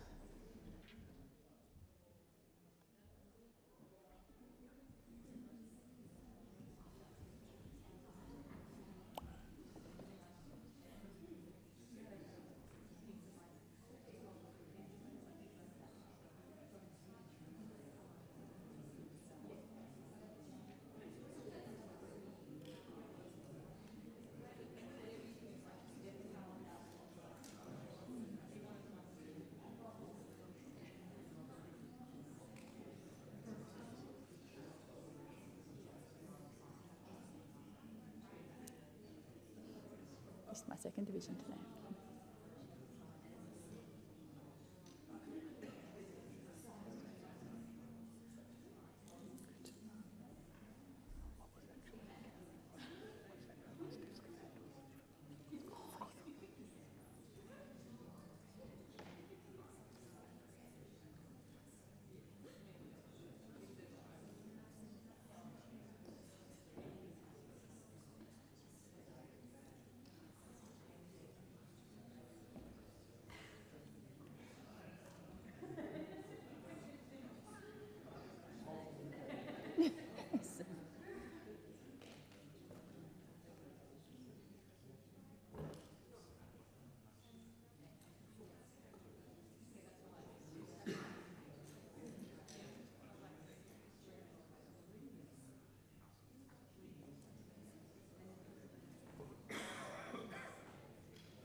There being 29 ayes and 11 noes, the question is resolved in the affirmative.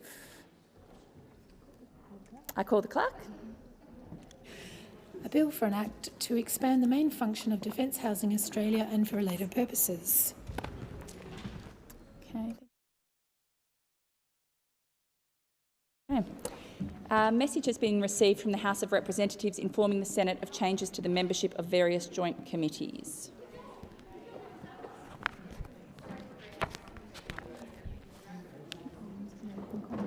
Call the clerk. Government business, order of the day, Fair Work Amendment, Protecting Penalty and Overtime Rates Bill 2025, second reading debate. Senator Kovacic. Thank you, Acting Deputy President.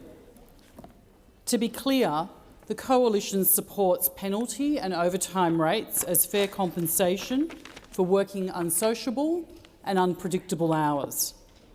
We also support employee choice and flexibility, allowing workers and employers to negotiate arrangements that suit them and best fit their needs. The Fair Work Commission already has adequate powers to safeguard penalty rates through the Better Off Overall test. So then what actually is the purpose of this legislation? Why is it before our Parliament? We have some concerns in relation to this bill, and they are not limited to the fact that it adds significant red tape to small business, which already faces 35 major Fair Work Act changes under this government, 34 of which disproportionately affect Australian small businesses. And by constraining the Commission, it undermines the independence and risks unintended consequences in award variations. This bill could also operate retrospectively. This is a question that we asked a number of times in the Senate inquiry hearings some 2 weeks ago to seek clarity about the retrospectivity of this bill, which would create uncertainty and would expose employers to union-driven variations to existing awards, not to future agreements, but to existing awards.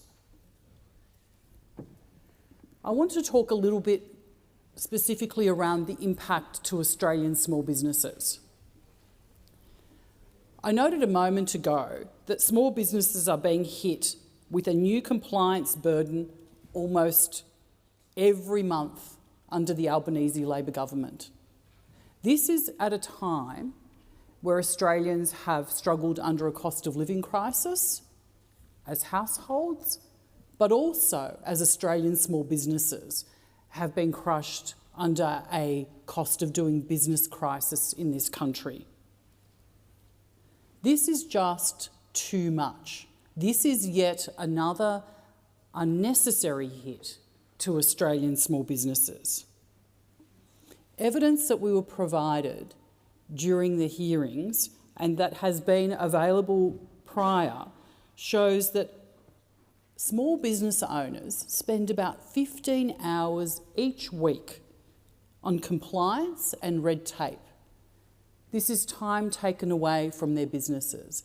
And it's easy for me to just say 15 hours and people go, oh yeah, well, 15 hours. 15 hours every single week, week on week. If you actually look at that 15 hours as a percentage of the average work week, the 38-hour week, Monday to Friday, that's just under 40% of that average week in regulatory compliance.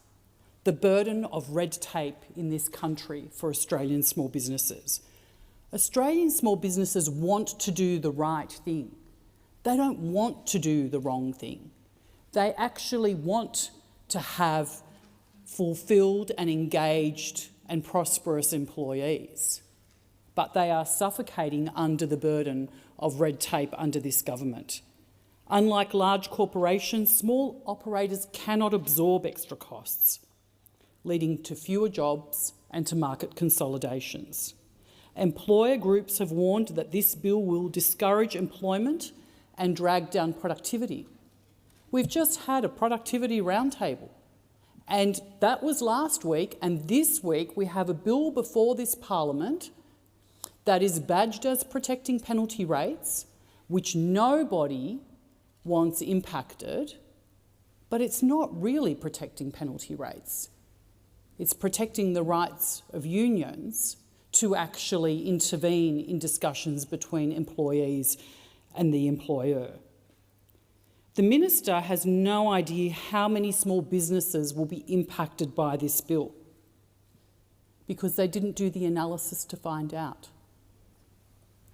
What we really need from this government is a clear and focused plan to address the needs of small businesses and our economy, to address the problems of productivity in our country.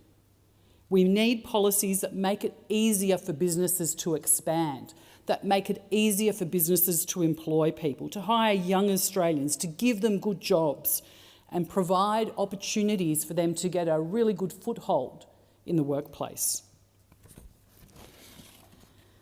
Why do we keep talking about small businesses? Why are we so hyper-focused on it? Because they are really important. They are the cornerstone of our communities. They're not just economic units.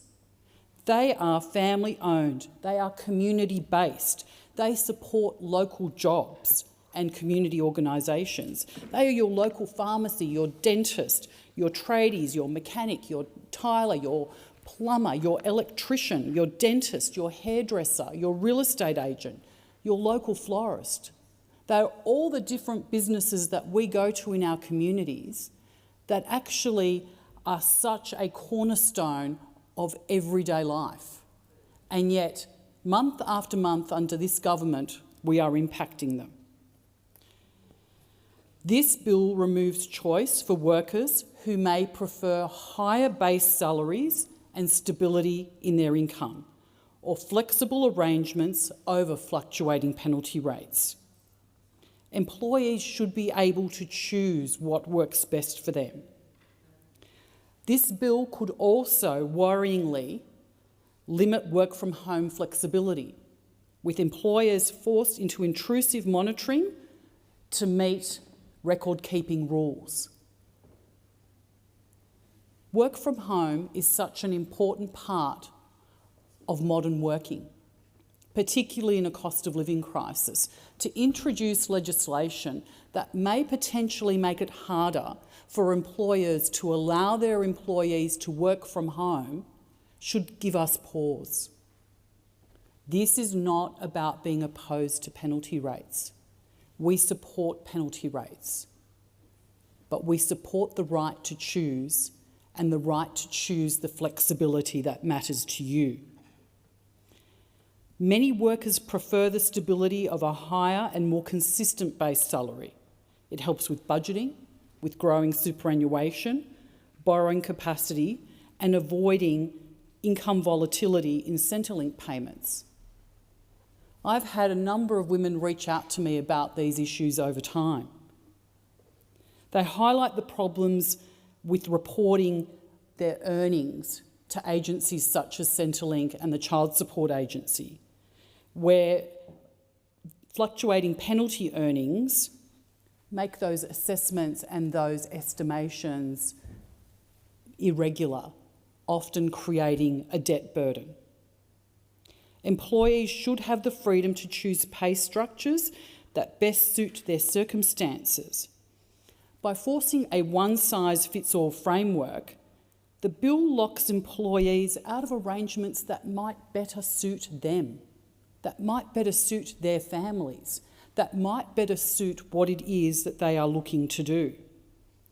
And even if the majority of employees want a particular arrangement, the Commission is prevented from approving it if any hypothetical worker might at some point be worse off under the terms of this bill. This denies employees the ability to strike a balance between financial security and workplace flexibility. I asked a question around this in our inquiry a couple of weeks ago to one of the witnesses, Professor Chris Wright, specifically around the impacts to people who prefer a steady base versus the fluctuating impacts of penalty rates, a higher base that they negotiate with their employer. And Professor Wright, and I'll read from the dissenting report, Professor Chris Wright acknowledged that these non-wage benefits are real, but argued that they are not typically considered by the Fair Work Commission, which focuses on objective measures like pay, rather than subjective measures like flexibility or stability of income. And I quote, these are his words, "Things like working from home arrangements are harder to take into account. The other aspects you mentioned in terms of pay versus social security payments are harder to take into account of, partly because of the subjective value in some cases and also the matters that go beyond the Fair Work Commission's remit in terms of those social security dimensions." So what does that mean? These things are not being taken into account because we're looking at the dollar value only. We're not looking at the benefit of flexibility, the security of that stability, the right to make a choice about something that works best for you and your family. Again, I think it gives us pause to have a think about what it is that we're asking Australians to do here. Instead of empowering Australian employees, this bill strips them of genuine choice. I'll say that again. Instead of empowering Australian employees, this bill strips them of genuine choice. True reform should expand workplace options, not shut them down. That is what reform is, making things better, providing greater choice, providing greater opportunity, not taking away your right to choose what works best for you. We are also a little bit concerned about the claim of closing loopholes. We consider that to be misleading. Rolling penalty rates into higher salaries is already lawful. It is already regulated, and it is already subject to safeguards. It is our view that this bill is a response to union hypotheticals, not to real-world cases of underpayment. Evidence to the Senate Committee inquiry was that this government did not want to have confirmed that the Fair Work Commission already has both the power and proven track record to safeguard penalty and overtime rates. They can already do that. They already do that. The Fair Work Commission is not only empowered, but it is required under Section 134 of the Fair Work Act to maintain a fair and relevant safety net for employees. That means that they have to take into account the need for penalty rates for unsociable hours, the need for penalty rates for people who work weekends, the need for penalty rates for people who work at night, the need for penalty rates for people who work on public holidays. And so they should. In practice, the Commission has consistently upheld penalty rates. The protections are already in place and they work. But instead of trusting the independent umpire, the bill predetermines outcomes, removing the Commission's discretion. In our view, this weakens the independence and expertise of the Commission, which should be upheld. And in our view, it politicises the decisions that should be based on evidence. This government should be legislating for the workers of Australia, not for some headlines around protecting penalty rates which are already protected. And I say it again, the Coalition is in favour of protecting penalty rates. We are not opposed to penalty rates. This is a solution in search of a problem. The system is already working. We believe that there should be a comprehensive regulatory impact statement before the passage of this bill. We believe that small businesses should be exempt from the operation of this bill. And we believe that the Fair Work Commission should keep its discretion to approve higher pay and simpler conditions supported both by employers and employees. Their right to determine themselves what it is that they want in their employment agreements, the flexibility that they want that meets their needs. Thank you, Acting Deputy President, and I move the second reading amendment as circulated on sheet 3407, standing in my name.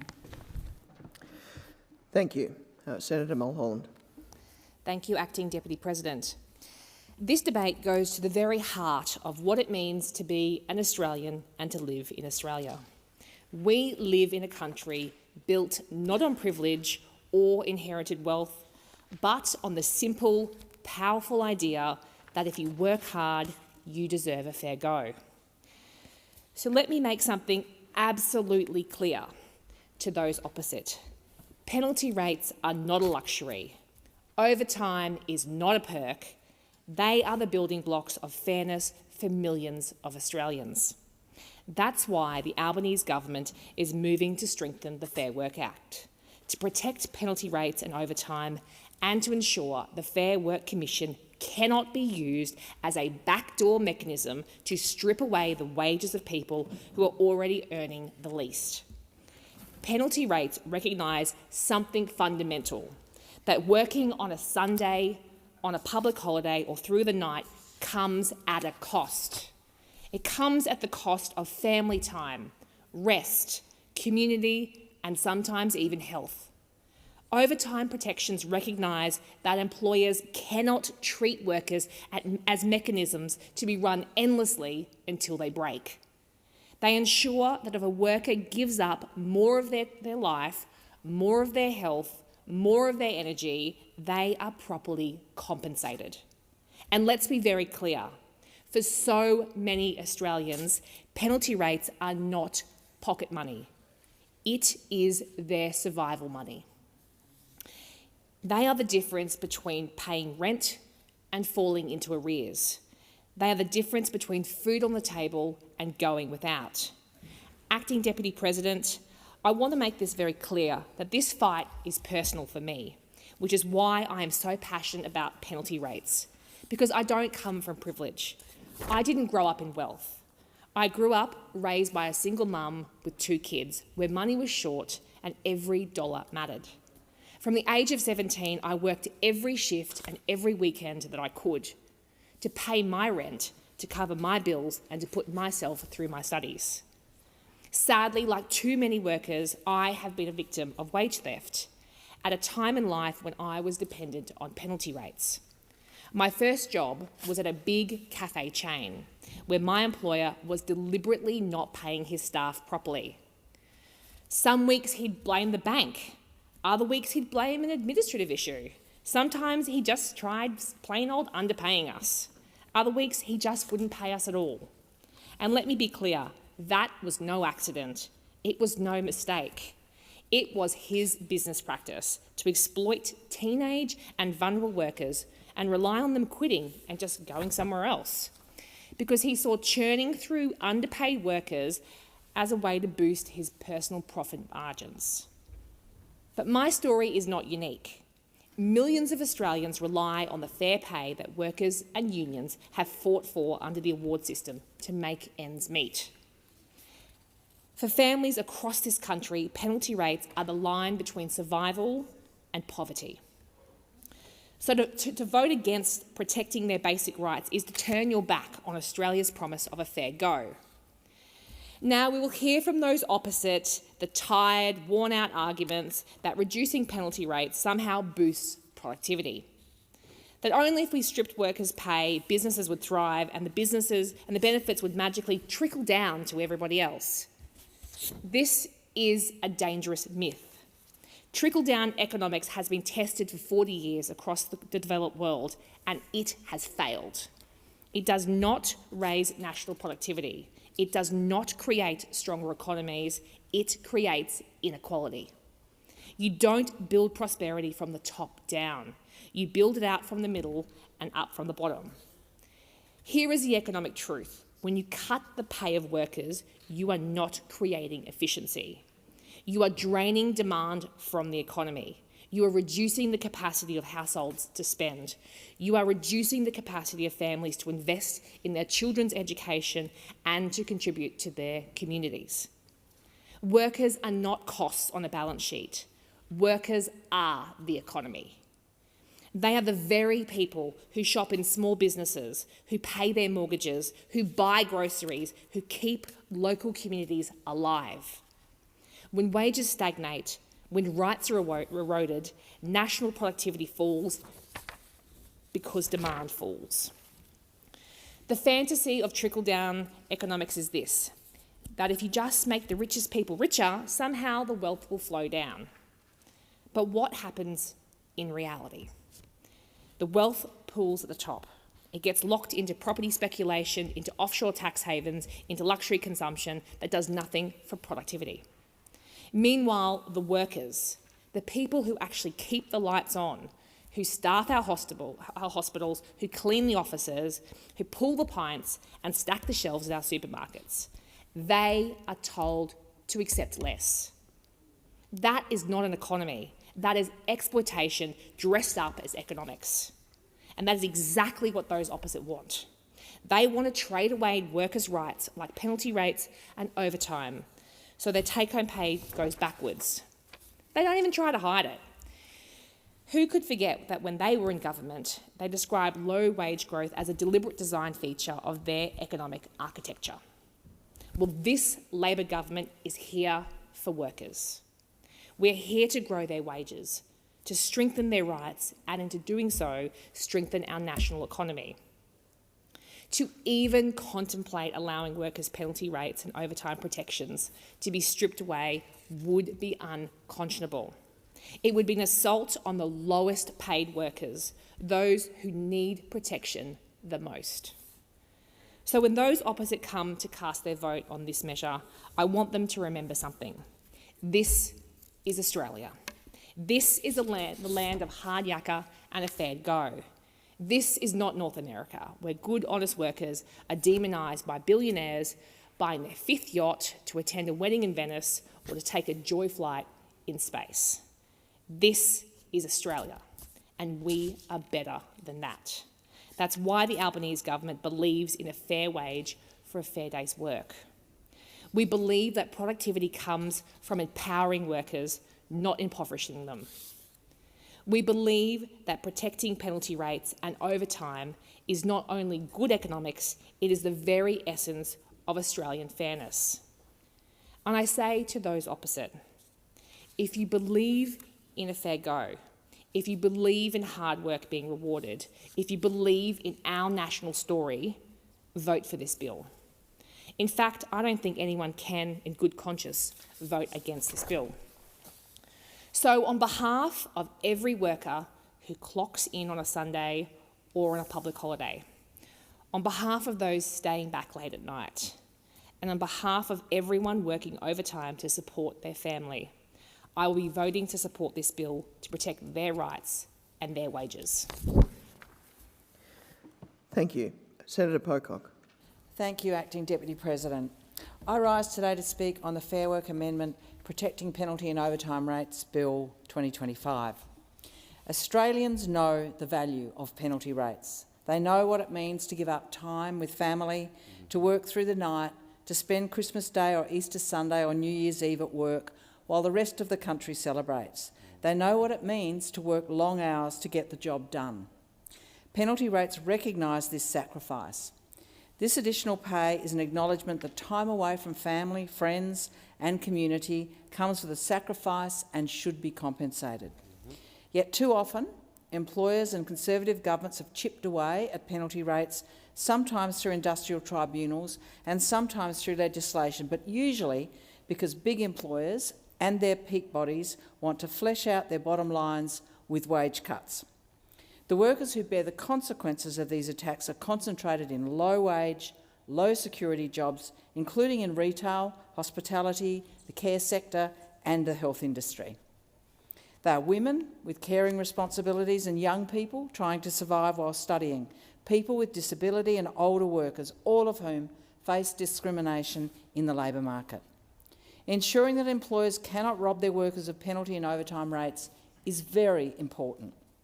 The Greens have consistently defended penalty rates because we know they are not just about fairness, they are about survival. For many low-paid workers, penalty rates make the difference between paying the rent and going without. They make the difference between putting food on the table and missing meals. The Australian Greens support this bill because we know the importance of protecting workers' wages and conditions. But let's be clear.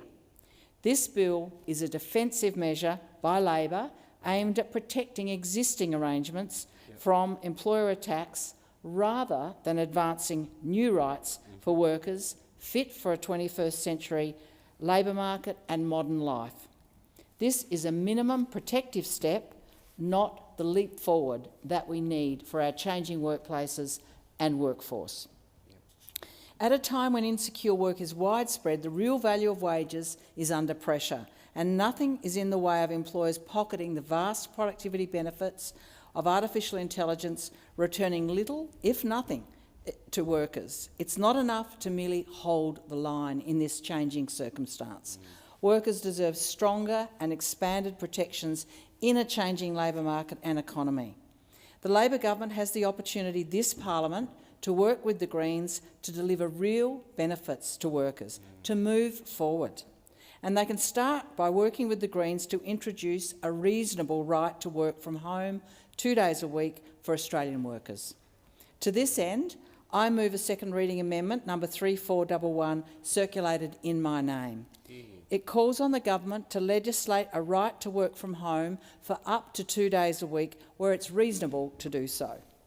Under this new right, employers would be required to positively consider such requests and may only refuse a request if it would make the performance of the worker's role seriously impractical or impossible.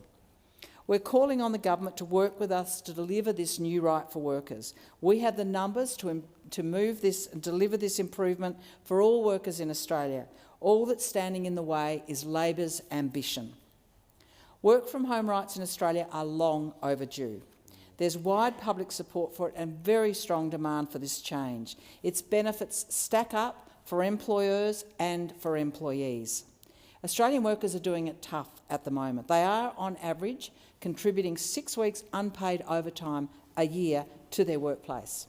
They are bringing up kids, battling the cost of living, adopting all kinds of productivity-enhancing technology over the last 20 years. For many Australian workers, talking about productivity sounds like yet another push to work faster and harder by their bosses. In fact, in the last 10 years, we've seen the rate of profit increase at twice the rate of wages, despite all the adaptation that Australian workers and their families have done. The pandemic showed us new ways of working are possible. Up to 40% of Australian workers transferred to working from home during COVID. We saw that many of us can do our jobs from home, saving money, saving time, and getting the flexibility which, in the words of the Productivity Commission, has been fundamentally positive in unlocking value to be shared between workers and their firms. The work from home trend has outlived the pandemic. The old rhythms of 8 to 4 or 9 to 5 in a central workplace are no longer the reality for millions of Australians. Public opinion polls and extensive research on work from home show us there is strong support and positive benefits to come from it. Most workers know they are at least as productive at home as they are in the workplace, and many of their employers agree. Most workers want a hybrid model where they work some days at home. The evidence tells us that the average cut in their commuting time is more than an hour a day, and there's research that tells us workers split this saving with their employer, half to the employer and half to themselves, and they increase their working time and add to their personal rest and recreation. So working from home is one way in which we can share the benefits of work between workers and their employers more fairly. Lots of people are already doing it and many more want to. The latest surveys tell us that 2/3 of Australian workers want work that is hybrid in its organisation, and workers say that 60% of their bosses permit hybrid working arrangements. With most workers covered by the National Fair Work Act, the Greens want to see a sensible national approach. One state can't do this and reach workers outside state and local government. Our workplaces are mostly regulated at that national level through the Fair Work Act, which means a national law, a national approach on work from home makes sense. We propose that Australians have a legal right to work from home where it's practical and reasonable to do so. This new right from home fits well alongside the existing right to request flexibility, but it gives a stronger right to ask to work from home, and it's only if your job is really quite difficult to do in that arrangement that workers would be knocked back. At present, only workers who are pregnant, parents of school-age kids, carers, have a disability, are over 55 or are experiencing domestic violence can request flexibility like the right to work from home. We think this right should be available to everyone who can do their work reasonably from home. Numerous research studies have confirmed what workers already know. Flexible work, including working from home, is here to stay and can deliver benefits for productivity, for our families and for our society. The savings on commuting time and transport costs are real. Recent research points to an overall decline in commuting times of between 17% and 25% for those who do any work from home. This means more time for other activities, such as more work, for care, for exercise, housework, family time, as well as dollar savings, and it means positive impacts on health, well-being and family life. Work from home can improve gender equity. through encouragement of more men to more evenly pick up domestic work and share it more equally with their partners at home. The benefits are vast, and not just for workers. They can be very considerable for employers too. According to the Productivity Commission, work from home can increase productivity because employees have better ability to manage their time and to concentrate, and because they are better rested due to less time commuting. Work from home can also boost participation in the labour market, especially for women and for carers. It can help to grow the recruitment pool and retain staff, and it's been shown to lower labour turnover. Work from home also has benefits for the climate. Transport is one of Australia's fastest growing sources of emissions. Giving workers the right to work from home 2 days a week would significantly cut commuting emissions. It would ease congestions in our cities, it would reduce demand for road expansion, and it would lower the cost of living by cutting fuel and transport costs. Working from home, of course, won't work in all jobs, no more than many other conditions in different industries and occupations, which vary according to the characteristics of the job. Our proposal recognises that not all jobs can be done remotely. Jobs like nursing, cleaning, construction, being a pilot, you can't do any of those from home. Differences in working conditions for different jobs are already common. For example, firefighters are provided with PPE but can't work from home, while clerical workers don't get PPE but might be able to work from home some of the time. Their awards and agreements reflect and deal with their different realities. But where a job can be done from home, workers should have the right to request it and to have that request granted unless there's a genuine, demonstrable reason that it can't be done that way. And our proposal is for a minimum of 2 days at home, and some employers will go further. They're already going further where it suits them. A minimum of 2 days reflects the reality of what many workplaces are already doing. It's about making sure those rights are protected in law. If employers want to arrange more flexible working arrangements, we would welcome that. And many employers already have arrangements to work from home and are reaping the benefits along with their bosses and their communities. This right may not affect some workers, but it will give them the confidence that their right to work from home cannot be arbitrarily removed. Most importantly, this right gives workers who don't currently have the chance to work from home some backing to ask for it where it's reasonable in their role, and some backup if their employer refuses to consider their request, along with some confidence that it won't be arbitrarily removed. So in conclusion, recent surveys tell us that 64% of all Australians back a right to work from home and only 17% oppose it. This includes 3/4 of Labor voters and more than a majority of coalition voters, 51% of those in Australia at present. Nearly 1/3 of Australian workers already work from home, typically sometime in an average week. It's time to create a generalised right to work from home for all Australian workers who are able to do it in a practical and reasonable way, and where their jobs do not inherently restrict the possibility. So the Greens support the Protecting Penalty and Overtime Rates Bill, but we do so with open eyes. We know this is not a bold reform, but it's an essential defensive step to protect workers, some of our lowest paid and many of them women, from going backwards, but it doesn't help them go forwards. Australians deserve better. They deserve workplace laws that reflect and deal with the real realities of people's lives now. They deserve the right to work from home where it's reasonable. And we need a sensible national approach. It's time that Labor did it. And the first step is to support our second reading amendment. The Greens are ready to work with Labor to implement this right, which so many Australians are seeking immediately and will benefit from it, as will their employers. We could do this week. Thank you. Thank you, Senator Pocock. I've just been given a note by the clerk just to note that you'd moved a second reading amendment. Senator Kovacic had already moved one, so just that you've foreshadowed your amendment in relation to what's on sheet 3411. Senator Sharma. Thanks, Acting Deputy President. This bill is not about protecting penalty and overtime rates. That might be its title, but that is not its purpose. Instead, this bill is about taking power from an individual and assuming it on behalf of the state.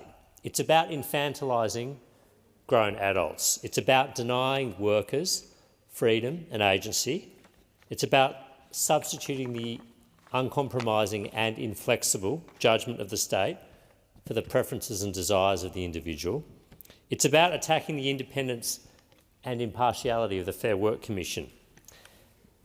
And, Acting Deputy President, this bill is reflective of the anachronistic nature of today's Labor movement and today's Labor government. It reflects a patronising attitude that workers do not know what is best for them. It's emblematic of a paternalistic attitude that individuals should not be able to exercise their own choice. It exudes a hostility to business, especially small business, and it reveals a fundamental misconception about the nature of the economy and the workforce today. And finally, it showcases the reflective desire of this government to encroach ever further into the rights and freedoms of individuals. This bill is not about protecting workers' rights. This bill is instead about denying economic freedom and individual agency. This bill at its heart lacks a fundamental purpose. There is overwhelming support in the community that Australian workers should be fairly compensated for working overtime or in unsociable, irregular or unpredictable hours, on weekends and public holidays and so on. And the Liberal Party, and me personally, support penalty rates. But these principles are embedded right now in Section 134 of the Fair Work Act, which has as an objective that the Fair Work Commission must apply when using its powers. Instead, what this bill does is undermine employee agency, employee choice, employee flexibility. It harms productivity. It adds to the regulatory burden of business, particularly small business, and it fundamentally attacks the independence, the functions, the integrity and the probity of the Fair Work Commission. It lastly fails to strike a balance between protecting workers and preserving the essential flexibility that modern workplaces, indeed that modern workers, demand. The Fair Work Act has existing safeguards that protect the rights of workers to be fairly paid, fairly compensated, fairly remunerated, most notably the Better Off Overall test. But what this bill does is take away the rights of workers to negotiate based on their own needs, based on their own preferences, based on their own priorities. The bill seeks to create a one-size-fits-all approach. It restricts workers from entering into arrangements that might better suit their personal circumstances. So even, for example, if workers in an industry supported a change to the modern award for beneficial changes, this would not be permitted if any hypothetical employee might be considered worse off. This fundamentally removes genuine choice from employees, but it also fundamentally limits the discretion and the judgment of the Fair Work Commission. And this bill, I noticed the previous speaker referenced working from home arrangements and flexible working arrangements. This bill also creates risks to flexible working arrangements and working from home arrangements. If employers now have to start tracking precise start, finish and break times to comply, they may be reluctant to offer flexible work from home options, even if employees have a legitimate desire to shift their hours around in order to meet personal or caring commitments. The Fair Work Commission itself is exploring how to remove award-derived impediments to working from home, but what this bill will introduce is a potential barrier to such efforts. The reality is that the Fair Work Commission already has ample authority to protect penalty and overtime rates. And remember, there are no proposals currently before the Fair Work Commission to reduce penalty rates. The government and the trade unions that support them claim that this bill is closing loopholes, but the Law Council confirmed in their submission to the Senate inquiry into this bill that no such loophole exists. The reality is that the bill is simply a response to union hypotheticals and not real-world scenarios. In their submission, indeed, to the Education and Employment Committee of the Senate, the ACTU, the peak body of unions, concedes that it is only hypothetically possible for the Commission to leave workers off under the law as it currently stands today.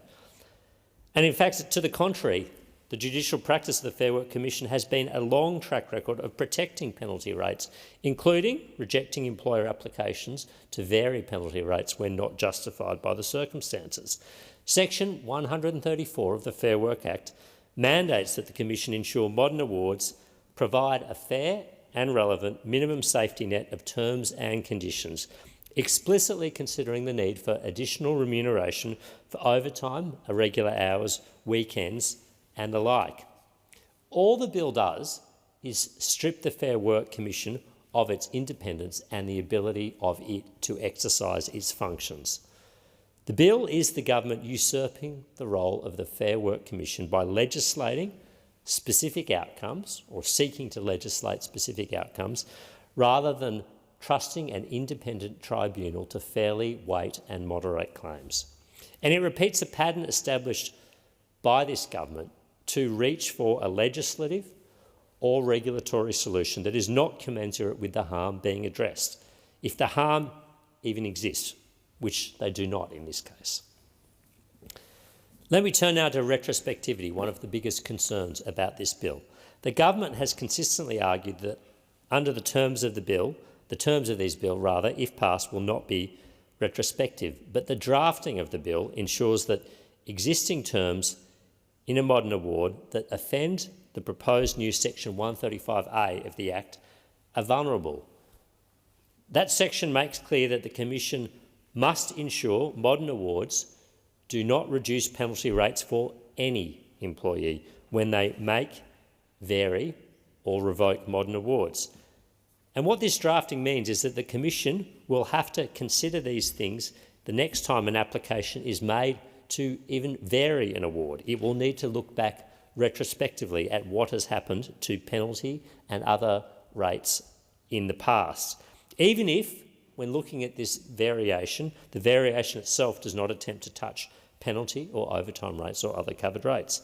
And in their evidence before the committee, the Australian Industry Group, AI Group, and they weren't alone in this, say that the effect of this bill will pose an unacceptable risk, their words, unacceptable risk, to previously agreed and settled awards and other determinations of the Fair Work Commission. This bill is also at odds with all the government's talk about improving productivity in the economy. It's at odds with their embrace of the so-called abundance agenda. It's at odds with one of the supposed outcomes of last week's Productivity and Economic Reform Roundtable to declutter the regulatory agenda. What this proposal does is make working conditions less flexible, more restrictive, and adds to the burden of doing business in Australia. COSBOA, the small business advocacy group, noted that this bill would be the 36th major change to the Fair Work Act since this government came to office. The 36th major change to the Fair Work Act since this government came to office. In the first term of government, this government added an additional 757 pages to the Fair Work Act. 757 pages that businesses, employers must comply with, that make the lives of not only employers but also employees impossible to navigate and manage. And this change is only going to add more dozens of pages to those 757 pages. Each change, no matter how meritorious the change might be, represents an additional burden on small business and, of course, on Australian business rather, and of course this is felt the most acutely amongst small businesses. Small businesses lack the resources to keep up with each wave of new regulation, this one being the latest. They don't have legal departments. They don't have HR departments. They don't have outside counsel. They already spend an average of 15 hours per week on compliance rather than trying to provide a service or a good to a customer. And this is all against the backdrop of additional uncertainty around existing awards, which may now risk being changed retrospectively. Acting Deputy President, This bill is flawed, it's unnecessary and it's counterproductive. It will not advance workers' rights, but instead limit employee choice. It will not lead to a new nirvana for working Australians. All it will do is impose new burdens on small business. It is not going to make the life of the Fair Work Commission easier. It is going to tie their hands when making these determinations. When I think back to Labor governments of old, I recall the work that former Labor Prime Minister Paul Keating did to modernise the industrial relations system, to encourage enterprise bargaining, to strengthen the role of what was then called the Industrial Relations Commission, now the Fair Work Commission, in adjudicating disputes between workers and employees, but which fundamentally took a view that the one-size-fits-all approach, which had characterised much of labour relations in the first 3 quarters, at least, of the 20th century in Australia, was no longer fit for purpose. Paul Keating reached this conclusion in the 1980s. But what we have had with this government is to seek to turn the clock back to a period before then. The workplace has changed immeasurably since Paul Keating was Treasurer and Prime Minister. The nature of the modern economy has changed immeasurably. These days, people work from home. People work remotely. Both partners in a relationship often work. Workers have to balance caring, family and other responsibilities with their job, and modern technology has allowed them to do this. So why are we seeking to wind the clock back and apply a set of strictures and mandates and enclosures on the rights of workers, pretending that the workplace is of only one kind and only one shape and only one format today? What this is doing is winding back the clock. Further, it will hamper flexibility in our economy. It will not get productivity moving. It will add to the regulatory burden. It will add to the compliance burden. But most fundamentally, it will detract from the rights of workers, their freedoms and actions. Workers are the ones who are best placed to make an assessment about their own interests. They are entitled to bargain collectively in doing so and to negotiate collectively in doing so, but they are the ones who know whether they would prefer more flexible working arrangements, whether they would prefer to trade off higher base rates of pay for lower rates of overtime or penalty rates. They are the ones who know the demands on their time, the work tempos, the demands on their other family and personal and other commitments, and they are the ones who are best placed to make these judgments. And the existing arrangements, which allow workers to weigh all these factors alongside and with their employers across the table and make these assessments about what is in their best interests and reach a conclusion which is then upheld and can be adjudicated on by the Fair Work Commission, which will ensure that workers are better off overall, under the better off overall test. They are losing that freedom. So fundamentally, this bill is not about protecting penalty and overtime rates. It's about a transfer of power. It's about a transfer of power and agency from the individual to the state. It's about a transfer of judgment from an individual to a government bureaucracy.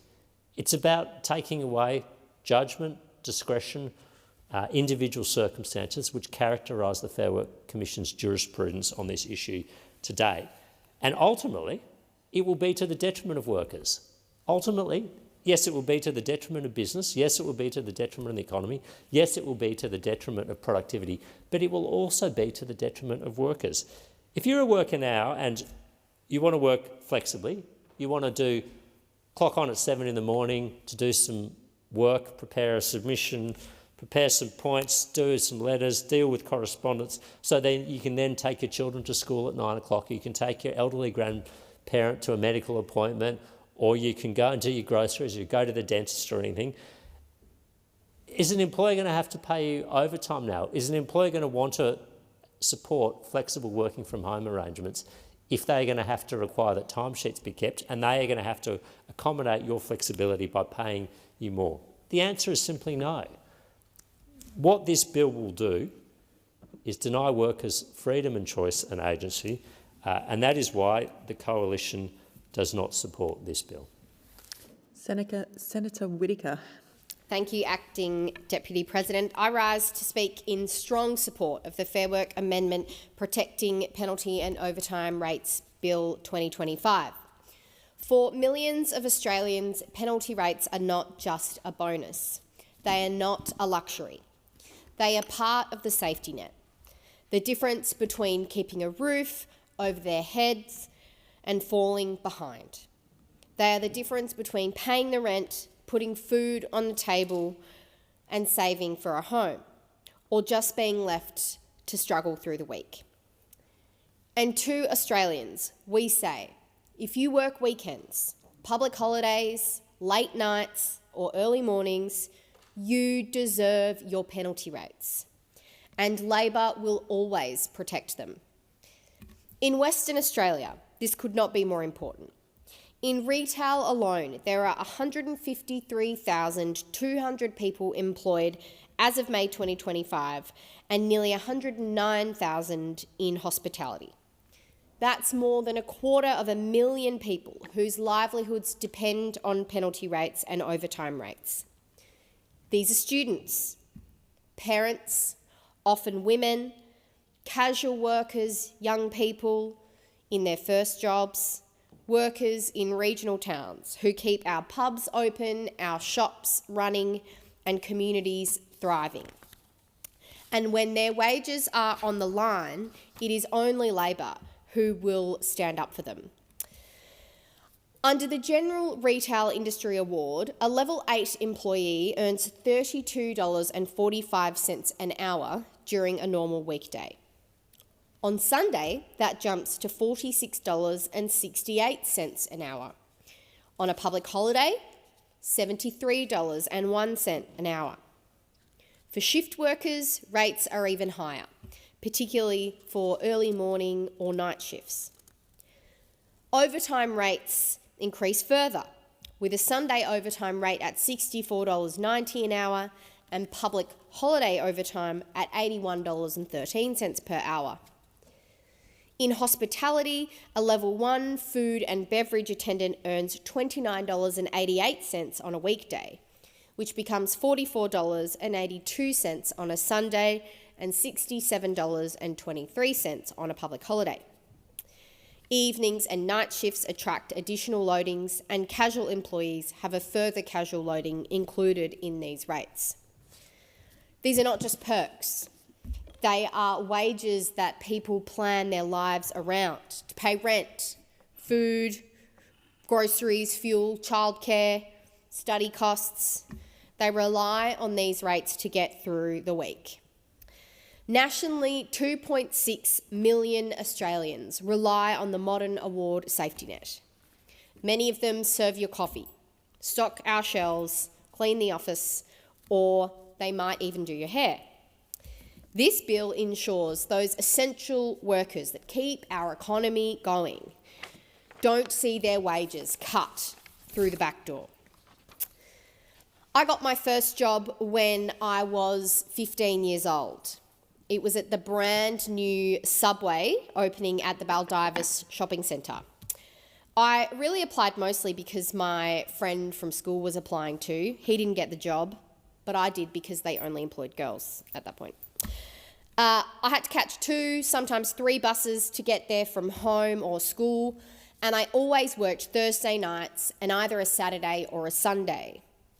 And while I wasn't quite sure about applying for the job, it really did make a difference to me as a young person living in the outer suburbs of Perth to be able to go out and do the things that young people might do on the weekend. Me, I was a little boring. We'd like to go to the movies. That was probably about as exciting as it got.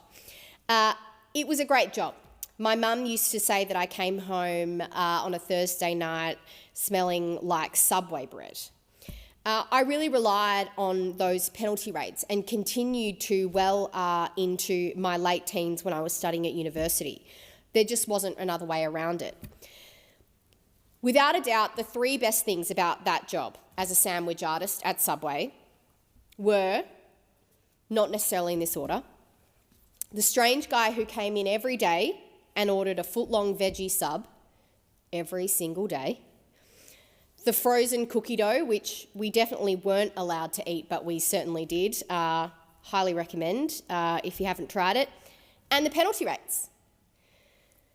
I'm still very specific to this day about my Subway order. Don't give me only 3 olives. Don't give me 2 pieces of tomato. And don't give me flexibility measures when it means less money in workers' pockets. We've seen what happens when penalty rates are cut. In 2017, the Liberal National Government slashed penalty rates for retail and hospitality workers. They promised it would create jobs, but instead, workers lost thousands of dollars a year, and no evidence ever that cutting wages created more work. These essential workers had to pick up extra shifts just to make ends meet. Shifts that meant less time at home with their families, less time studying, less time to rest. Now, some of the big business groups, the usual suspects, are back, arguing that cutting or rolling up penalty rates will create jobs. Those opposite argue that it might improve productivity. They want flexibility arrangements that allow companies to offer a slightly higher base pay in exchange for foregoing penalty rates. Well, we say that is not good enough. Research shows us, history shows us, time and time again, this is a con. The numbers never add up for workers. All it does is lock in permanently lower pay for the workers who rely on penalty rates to get by. Retail and hospitality penalty rate cuts have shown no evidence of job growth, and in fact, studies estimate that penalty rates contribute roughly $14 billion a year to the economy, supporting aggregate demand. Arrangements exchanging penalty rates for higher base salaries do nothing except save businesses money and leave employees worse off overall, in some cases substantially so. But fair pay also does help businesses, not just workers. In sectors like retail and hospitality, they are facing persistent staff shortages, and competitive pay is critical for attracting and retaining good employees. The evidence shows that collective bargaining and sector-wide awards improve productivity, reduce turnover, lower hiring and training costs over time. And sector-wide agreements can boost business productivity, improve tenure and reduce turnover costs. The government's penalty rates bill enshrines a clear principle. Penalty and overtime rates cannot be rolled into a single rate of pay if workers are left worse off. It protects against schemes that offer a higher base pay in exchange for forfeiting those penalty rates, evenings, early mornings, weekends, while still allowing flexibility in the award. So long as workers are not financially disadvantaged, so long as workers are not left worse off under these arrangements. What this means is this legislation protects workers, supports the economy, and it strengthens the stability of our workforce. Labor made a promise that we will always protect penalty rates, and this bill delivers on that promise. When we said we would be a government for working Australians, this is what we meant. Protecting that safety net and ensuring the people who give up their weekends and holidays are not worse off. Those opposite claim to support penalty rates, but history tells us a different story. They supported cutting them in 2017, have consistently opposed minimum wage rises, opposed secure jobs and better pay reforms, and now call for more consultation. But consultation is no substitute for conviction. This is about fairness, about recognising that if you give up your Sunday to pull beers, your Boxing Day to stock supermarket shelves, or your late nights to clean offices, you deserve the pay that goes with it. In Western Australia, more than 250,000 people rely on these protections, and never has it been more important that we do everything we can to protect them. From students in Perth, parents in Peel, young workers in our regions, penalty rates can never be a relic of the past. They are part of how we value the people who keep our nation running while the rest of us are at home. This bill says to them, you are valued and your time matters. It protects workers, it supports the economy, and it strengthens the stability of our workforce. It sends a clear message. The days of cutting wages are over, and Labor will always protect your penalty rates.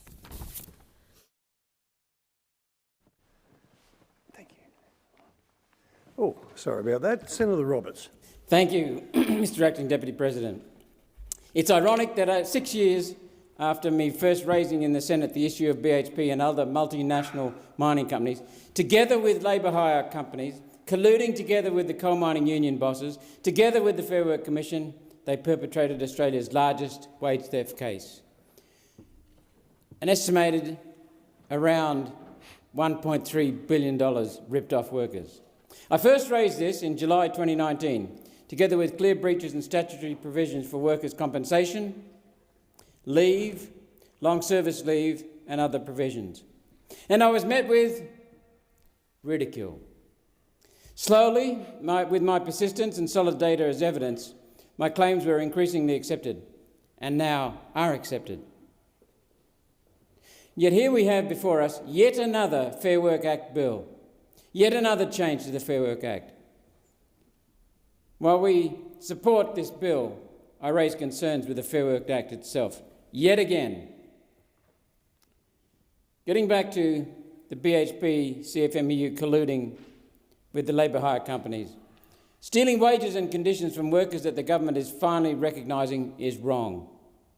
I am wearing down my opponents in Parliament in the bureaucracy, in one of Australia's largest and most powerful unions, in one of Australia's most powerful industries, in some of the world's largest mining companies, in the world's largest labour hire firm, Japan's Recruit Holdings. Who would have thought that the Labor Party, formerly touting itself as the party of the worker, could actively cover up theft from workers? Who would have thought it? And Labor colluding with major multinational mining corporations, major multinational and Australian labour hire firms and major union bosses colluding to hammer, abuse and steal from Australian workers. Workers who keep the lights on and who earn export income for what oscillates between Australia's largest and second largest export income earner, the coal industry. Labour hire companies, particularly in coal mining, have been consistently underpaying miners to rip off and abuse casual workers who were really working regular full-time hours with the full knowledge and agreement of the CFMEU and MEU union bosses and employers, stripped of award protections and conditions and entitlements. I introduced the first Equal Work, Equal Pay bill. Labor did not vote for it, did not support it, saying they would introduce their own. Eventually, long wait, we shamed Labor into doing their Equal Work, Equal Pay bill. They followed One Nation. Equal work for equal pay should be a norm. Yet what about the millions, an estimated $1.3 billion owed in back pay to those who were ripped off? What about them? Some workers were shortchanged more than $40,000 per year each. One complaint lodged with the Fair Work Ombudsman recently as a result of my work reveals a worker is owed $211,000 for years of back pay. Wage theft. These workers deserve to be compensated for the years of being underpaid, a rort that goes back to 2014 and has its roots in the Rudd-Gillard Labor fiasco with Minister Shorten in 2010 overseeing changes in coal mining long service leave provisions, making it possible to hide the other breaches of industrial law in the coal sector. Hidden until I applied the spotlight, relentlessly for 6.5 years. When will this Labor government go all the way to compensate those workers whose losses the union bosses should have stopped, not enabled? When will this Labor government go all the way to compensate those whose losses the Fair Work Commission should have stopped, not approved? Two entities, the CFMEU, MEU, union bosses and the Fair Work Commission, that should have protected Australian workers, in fact enabled Australia's largest wage theft from honest workers, and then vigorously denied it, thereby aiding to cover it up, hiding the rip-off of workers to make large multinational labour hire firms and the world's largest mining company unlawful profits that are exported overseas. The profits are exported. How?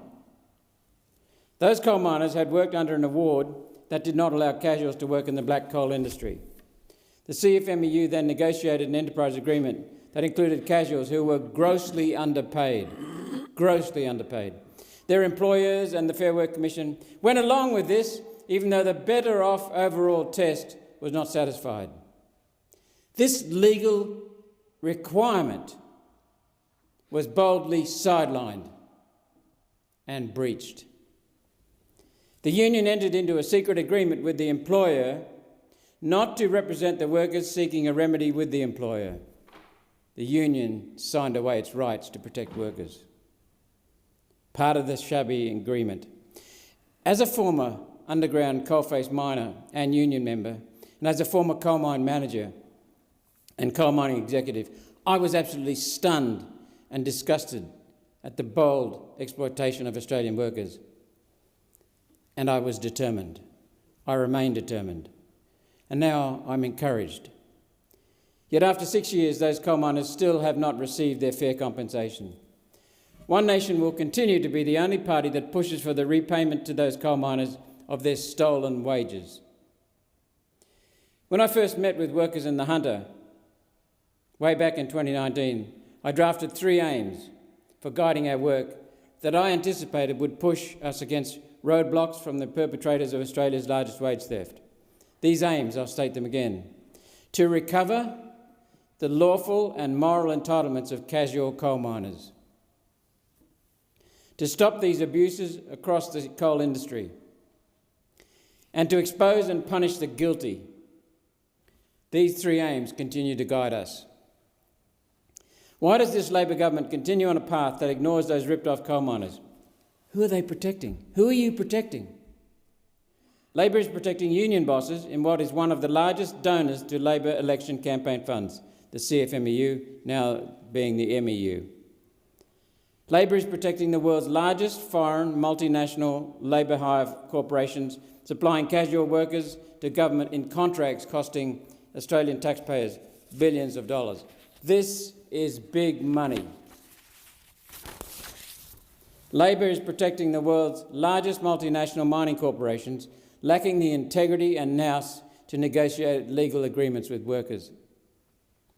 Labor is protecting its Fair Work Commission. Despite these huge and powerful forces, One Nation is making progress in giving casual miners tangible hope and the real possibility of compensation. The Fair Work Act is not fit for purpose. Industrial relations needs to return to protecting workers and employers, particularly small business. But it must protect workers. Workers are no longer protected in this country under Labor. One Nation is the only party now protecting workers. Thank you. Okay, Senator O'Neill. Thank you very much, Acting Deputy President. And despite all my years in this place, it never ceases to amaze me that some of the rhetoric that we hear in these debates inflames uncertainty, inflames fear, inflames despair amongst people who might be, driving along listening to this conversation. And there's just so much of it that's nonsensical and absolutely, totally incorrect. You'd think that contributions in this place would be directed at the intent of this place's existence, to serve the Australian people. Instead, we listen to diatribes that attack unions. Now, Acting Deputy President, it's no surprise to you, as a very significant leader in the union movement yourself before you came to this place, and your continuing association with the Transport Workers Union, that their unions do very different things in different communities.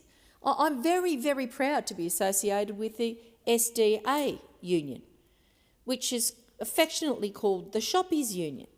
And what we're discussing here in this legislation goes directly to people who are in a shop right now serving somebody at 7:30 at night, and they'll still be serving them down at Monica at Coles at 10 o'clock tonight. And they're working those hours at penalty rates because they need the money for their family, for their studies, for their future.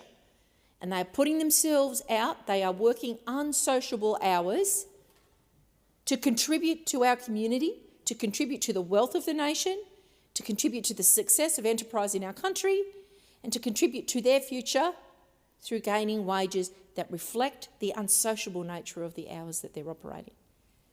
And there are people right across this country. I'm sure you've worked a few unsociable hours yourself, Acting Deputy President, and I certainly have, particularly as a retail worker, when Friday night trading came into New South Wales. And happily, as a member of the SDA, in my years training to be a teacher, they represented me. So instead of all this union bashing nonsense that I have to put up with from those opposite who simply don't understand the moral, the spiritual and the physical and practical need of having representatives for workers, I stand here in concert with you and others who want to serve the Australian people as a member of the Labor Party here in this place to say this bill should pass. This bill is a fair movement towards protecting the rights for proper payment for people who are working unsociable hours. And might I say, Acting Deputy President, that it's not a new thing that I'm standing up here and doing this, defending unions, defending Australian workers, defending decent small businesses who pay properly, who don't need legislation to make them pay their superannuation guarantee, who don't need a law to actually pay proper penalty rates, people who want to employ people and grow their business and do it the right way. They're on our side as well. They don't want to be undercut by the shysters who take away superannuation, decide it's an optional for them whether they pay it or not. People who say penalty rates, oh, look, you should just be grateful you got a job. Mate, show up, unsociable hours, don't care about your family. I don't care that you've got an 8-year-old at home unsupervised. And that's the kind of situation that is happening in our country. And we saw it documented in the Working Care Report, and I see Senator Pocock here. Women, predominantly women, in the retail sector in particular, saying they had managers who were so overblown in their sense of self-importance that they refused to adjust shifts to acknowledge the reality that they had children that they needed to care for at home. They just didn't care. And that's why, under the Albanese Labor government, we are rectifying a whole litany of failures of the objective of reducing Australian people's wages in relation to costs of living. I've sat in this chamber when the Finance Minister for the Liberal National Party, actually said that low wages were a design feature of how they were going to run the economy. He said it out loud. I'm pretty sure he probably didn't realise what he was saying. But he actually belled the cat, and we have on the record that's what he wanted, low wages. Well, the Albanese government is about fair wages, fair and decent wages and conditions for all Australian workers. And that's why this bill should pass. It's a bill that will protect the penalty rates of 2.6 million modern award-reliant workers in this country. These are our fellow citizens serving the public in hospitality and retail venues predominantly, working irregular hours, unsociable hours. And for that, Australians designed a compact and the concept of penalty rates, some compensation for stopping your social interaction in the normal hours. And the people who are going to oppose it, For goodness sake. I bet they're not working on a Sunday. I bet they're not down at Coles at Monica, putting in their hours at 10 o'clock at night. Maybe they didn't ever have to. Maybe they have no compassion or empathy for the Australian people. Because I cannot understand why anyone would vote against this bill. Anyone in their right mind, anyone with a sense of fairness and decency would support what this bill will do. 2.6 million of our fellow Australians who rely on penalty rate entitlements to help them make ends meet, to pay their bills and to support their families. They're counting on us. They're counting on us to deliver for them. Now, the vehicle that allows the government to make these changes is the Fair Work Act. Now, it was written in 2009, and I know a lot of people compare the technology of today back to 2009. It was a different kind of phone that we're on then, Mr Deputy Speaker, very different in shape and capacity, along with so much in our world that's changed. And that's why amendments to legislation occur, because the world changes. And this amendment to the Fair Work Act of 2009 will actually lock in the protections that are necessary to ensure that penalty rates and overtime rates in modern awards cannot be cut, that they cannot be reduced, and very importantly, that when it gets to a bargaining point, like, are we going to raise the wages, are we going to change things in our workplace, and there's bargaining going on, we want to make sure that these penalty rates and overtime rates cannot be traded away for terms that leave workers with less take-home pay. So this is essentially a protection against those who would rip off their own workforce, take money from the workers so that they can actually just have some more profit themselves, and ignore the impact of penalty rates and overtime on the sustainability of the finances of decent working Australians. Now, one of the challenges that this amendment to the Fair Work Act of 2009 seeks to rectify is that the current system, as it stands, allows penalty rates and overtime rates to be rolled up into a single rate of pay, leaving many workers worse off. And we've seen this practice occur. When protections are weak, as they were in 2017, penalty rates were cut. And the people who felt the impact of that during the governments of the Liberal National Party were workers in retail, workers in fast food, who've still got that flashing light on the main drag at Kincumber as I drive by at 11 o'clock at night, still serving Australian people. People who are at McDonald's, people who, we have all of these convenience opportunities in our modern economy. And people who are working in retail, fast food, hospitality, and pharmacies that provide a vital service to us. When you need that bottle of baby Panadol at 9 o'clock at night and you drive 25 kilometres to get it, somebody is there making those doors open so that you can go and get what you need. We not only want these services, we need them for the workforce that is moving around our country.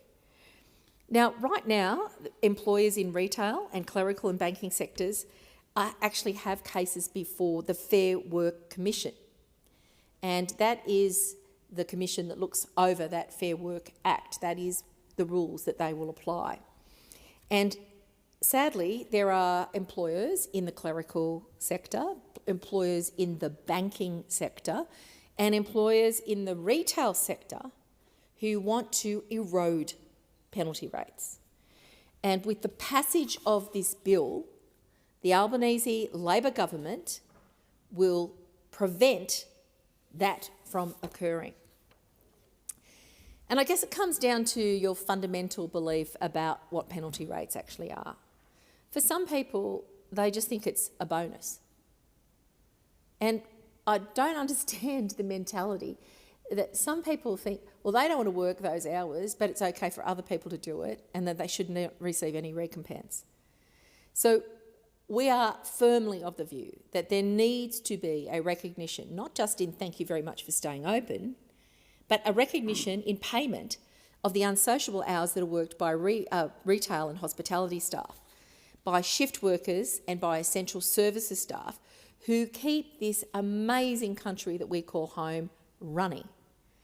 People who work on weekends, people who work on public holidays, people who work stacking the shelves through the nights, and people who are up very early in the morning to keep everything moving around in our economy. They don't receive penalty rates as a bonus. They receive it because of the nature of the hours that they are working. Award-reliant employees who are impacted by cuts to penalty rates are disproportionately women.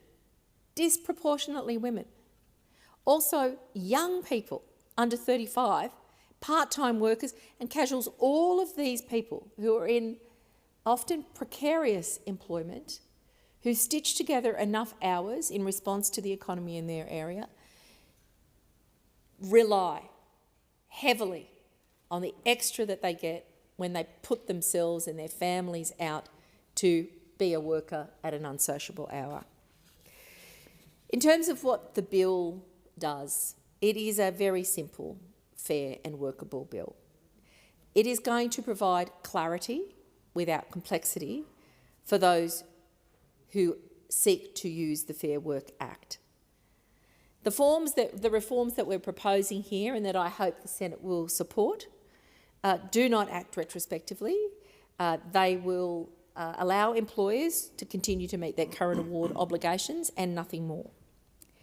I want to reassure people who are aware of and understand and are interested in the enterprise bargaining frameworks that enterprise bargaining remains available for businesses seeking flexibility and productivity gains, including arrangements on penalty rates. But that will always occur with fair work oversight to guarantee fairness in such an outcome. Because sadly, there are just far too many shonks out there who for some reason believe their right to abuse an Australian worker is some sort of God-given right. In fact, there's sort of almost an ascendancy script. Well, I'm the boss, so I'll take all the profit, and you're just my lackey, and you don't deserve fair pay. Like, how do people sleep at night when they diminish their fellow Australians in such an egregious way? Now, I wish it wasn't the case, but sadly what I've described is a reality in certain places, not in every workplace, but in far too many.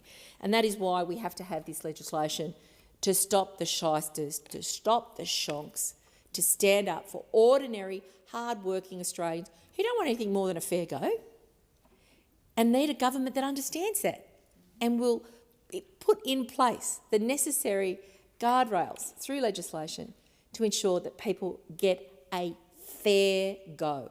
Nothing more, nothing less. And I say to Australians, if you work late nights, if you work early mornings, weekends, public holidays, you deserve a fair day's pay for a fair day's work, and this bill ensures that for you. The debate has expired. Senator Polly. Thank you, Acting Deputy President. I rise to speak on the Fair Work Amendment Protecting Penalty and Overtime Rates Bill, and in doing so recognise fairness, sacrifice and an important role penalty rates play in people's lives within our industrial relations system. And I'd like to actually have my name associated with the good Senator's contribution tonight, because this bill delivers on the Albanese Labor government's key election commitment to protect the penalty rates of around 2.6 million modern award-reliant workers. The reform will amend the Fair Work Act 2009, the Act to legislate protection to ensure that penalty rates and overtime rates in modern awards cannot be reduced or substituted by another term that would reduce an employee's take-home pay. I note that employers in the retail, clerical and banking sectors currently have applications before the Fair Work Commission to trade away penalty rates of lower paid workers who rely on modern awards. And as someone, through various jobs that I had before I came to this place, actually in the very younger days with a young family where you worked on a Sunday night, because that actually brought in a bit more income, or you had a second job when you're starting out when you first married, so you can actually save a deposit and buy a home. And I worked as a checkout chick as my second job, and I loved it because I got to talk to people, but in penalty rates for those people who rely on it. And if you've ever struggled, as I have, to support a family, then you actually do truly understand that penalty rates make a huge difference. In the hospitality industry, no question about that. But penalty rates have long stood as a cornerstone of Australia's industrial relations landscape, ensuring that workers who sacrifice their weekends, their nights, public holidays, get up early in the morning, that shift work, receive an appropriate compensation for their time, because their time is valuable. Nowhere is the significance of penalty rates more apparent than in the retail sector, where workers are often required to serve on the front lines, away from their families, while much of the country enjoys leisure, community events, or time with their loved ones. There's 1.3 million retail workers across Australia, representing 9% of the working population. This is a significant number of hard-working Australians, so it is fundamentally important that we reflect on what we value in our society. At their core, penalty rates are designed to acknowledge the personal, social sacrifices made by workers who must labour outside of the standard Monday to Friday 9 to 5 routine. Now, I remember back during COVID, and people were singing the praises of those who worked on the front line. And retail workers, they copped a lot of crap. They did. You know, when they were limiting what you could buy at the supermarket, people were a bit hostile, they were a bit worried, and we honoured them. Well, this is the best way to honour those workers and those who rely on penalty rates, and that is to pass this legislation. For retail workers, these unsociable hours are not a rare exception but a routine reality. The retail sector is uniquely positioned as an industry intimately connected to the rhythms and rituals of daily life, serving customers during weekends, late nights, and especially on Sundays and public holidays when the majority of the population seek rest, relaxation and recreation. For many Australians, Sunday is set aside as a time to gather with family, attend religious services, or simply recharge for the week ahead. Public holidays are similarly valued as an opportunity to celebrate significant civil or cultural events. Retail workers, however, are often required to forego these precious moments, standing behind counters, stocking shelves or assisting customers all the while their own family gather without them. That deserves compensation. Retail work is undeniably frontline work. Retail employees are the face of businesses, interacting with hundreds and sometimes thousands of people over a shift, and big business needs to be reminded of that fact. Retail workers manage not only the flow of goods and provision of services, but also the emotional labour that comes with customer service. This is especially pronounced during busy periods like Christmas, Easter, or the Australia Day long weekends when stores are bustling and the pace is relentless. The COVID pandemic, as I said earlier, further highlighted just how essential and how exposed retail workers are to our communities day in, day out. Retail workers serve communities during times of crisis, ensuring that the continued supply of food, medicines and other essentials. Despite such vital services, the reality of retail work often come with modest pay and limited job security. Penalty rates, therefore, are not merely a bonus. They are a necessary form of recognition and reward for the additional burdens carried by those workers across the country. Now, the Shop Distributive and Allied Employers Association, fondly known as the SDA, have been at the forefront of defending the rights of retail, fast food, warehousing and pharmacy workers across Australia. And over the years, the SDA have fought tirelessly to protect penalty rates, recognising their central importance to the livelihoods of workers who already face one of the most demanding, at least, appreciations of the work that they do and the role that they play in our economy. Now, we know unions are very strong at advocating for their members, but they are there to help to keep the safeguards of these entitlements at times when they're faced with significant political and business pressure to reduce or remove. So I acknowledge the hard work of the SDA branches across the country, in particular the National Secretary, Gerard Dwyer, and the Secretary of the Tasmania branch, Joel Tynan. Their commitment to retail workers is unwavering, and we know that they've got a number of campaigns going on in relation to the pay for people who are an adult in every way, except when it comes to their pay. At 18, they can have the same responsibility in retail. They can go sign up, go to war, they can buy alcohol, but they don't get paid until they're 21 an adult wage. So that's why unions are so important in this country, because they stand up for workers and give them a voice, because as an individual, you don't have that same capacity to be able to speak for yourself as what you can when you do it in a collective fashion. So through campaigns, negotiations and collective actions, the SDA continued to champion fair compensation for retail workers. Order. It being 8 p.m. Sorry, Senator Polly. I propose that the Senate now adjourn. Senator Polly, sorry. And Senator Polly.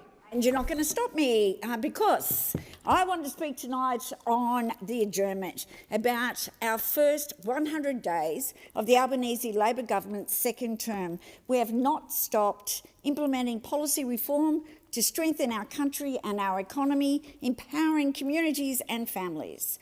Australians understand there is a great global economic uncertainty out there, but they know that this government, we will be bold and we will make important changes to set our country up for the future. In my home state of Tasmania, our Labor team in the Senate and House of Representatives have been focused on delivering for Tasmanians and delivering on our election commitments. In particular, our urgent care clinics are working every day to keep Tasmanians healthy. We recently marked 100,000 visits to Tasmania's 5 urgent care clinics, and we on this side will continue to strengthen Medicare with our commitment to open another 3 care clinics across Tasmania. That means that 8 urgent care clinics where Tasmanians just need their Medicare card for healthcare when they need it the most. This important policy will change people's lives for the better, and I, as a senator from the great state of Tasmania, could not be prouder of the Albanese government, led by Anthony Albanese, for delivering for Tasmanians. As a government, we've already opened the first of our 50 new Medicare urgent care clinics, adding to the network of 90 we opened in our first term, taking pressure off public hospitals and making sure people can get the treatment they need with just their Medicare card. And there is nowhere more important for that to be able to deliver than in my home state of Tasmania, because we have some of the highest chronic illnesses in the country, unfortunately. And who can forget, in our very first sitting week of Parliament, we passed legislation to cut student debt by 20% and raise the repayment threshold from $54,435 to $67,000. This is a cost of living relief, helping more than 53 1,000 Tasmanians with that debt burden. We've also introduced legislation to make medicines cheaper, protect workers' penalty rates, as I was speaking about earlier, and strengthening safety in childcare centres. Making the most of these advantages depends on making sure our economy rewards people for their hard work, and we as a government want all Australians to share in our wealth. This was the subject of the 3-day economic roundtable here in Canberra last week, and my Tasmanian colleagues and I held an economic roundtable in Tasmania to hear from businesses, unions and not-for-profit sector about how they think we can boost national productivity. We focus every day on building our country and giving Australians a helping hand during high cost of living concerns. From the 1st of July this year, another round of energy bill relief was rolled out for every household and small business around Australia. Paid parental leave has been expanded by another 2 weeks, and superannuation has been added to it for the first time ever. Who has done that? A Labor government, not like those opposite who will sell Australians out and their super because they've never believed in it. It was established by Labor governments. We're the one that works every day in this place to protect it. 3 million workers on the minimum wage and award wages have received another real pay increase, ones that those on that side, when they were in government, did nothing to help them at all. And on the 1st of July next year, and the year after that, all 14 million taxpayers will receive our tax cuts. I know those opposite just do not understand, but we on this side want Australians to earn more and keep more of what they earn. As a government, we've focused on delivering economic opportunities for women, abolishing non-complete clauses and pursuing competition reform to boost productivity. Ambition and the need to deliver on all of these. That's what drives us as a member of the Albanese Labor government. We understand that delivering is fundamental to building our nation and making a positive difference to people's lives. I'm proud to be part of a Senate team here that will work every single day to help Australians, to make sure that we leave no one behind and that people get the opportunities that were denied to them by the former government over the 9 long years. Senator Polley, your time has expired. Senator Scarr. Madam President, I wish I didn't have to give this speech. On 2 August 2025, after the last parliamentary sitting, I took the first opportunity I had to visit the Hindu temple in Melbourne, which was defaced with racist graffiti. And I said to the community at the temple, and I repeat it here today, that I stood in solidarity with Australians of Indian heritage at the temple, and that an attack on them was an attack on me. An attack on them was an attack on our Australian values. Now, I'm forced to take this, my first opportunity, to register how dismayed I am by a pamphlet which has been circulating and which has been brought to my attention by dear friends of Australians of Indian heritage in relation to a march which is proposed to take place on 31 August, which refers to our Indian community in a way which is quite despicable and vile and unacceptable. Unacceptable. I'm not going to repeat the statement which is contained in the pamphlet. It's been obtaining some press coverage during the course of the day. And I just want to say to all Australians that this pamphlet and what is stated on it is causing great distress, to Australians of Indian heritage. It is causing great distress and concern to Australians of Indian heritage, including in my home state of Queensland. So I'm compelled to rise in this place at the earliest opportunity to call it out and to condemn it and say that the language and references to Australians of Indian heritage is unacceptable, it is outrageous, it is despicable, and it seeks to divide Australians at a time when we need to unite. It seeks to divide Australians at a time when we should all seek to unite. I say at this time to Australians of Indian heritage that your community is a great blessing for our beautiful country, for Australia. A great blessing for Australia.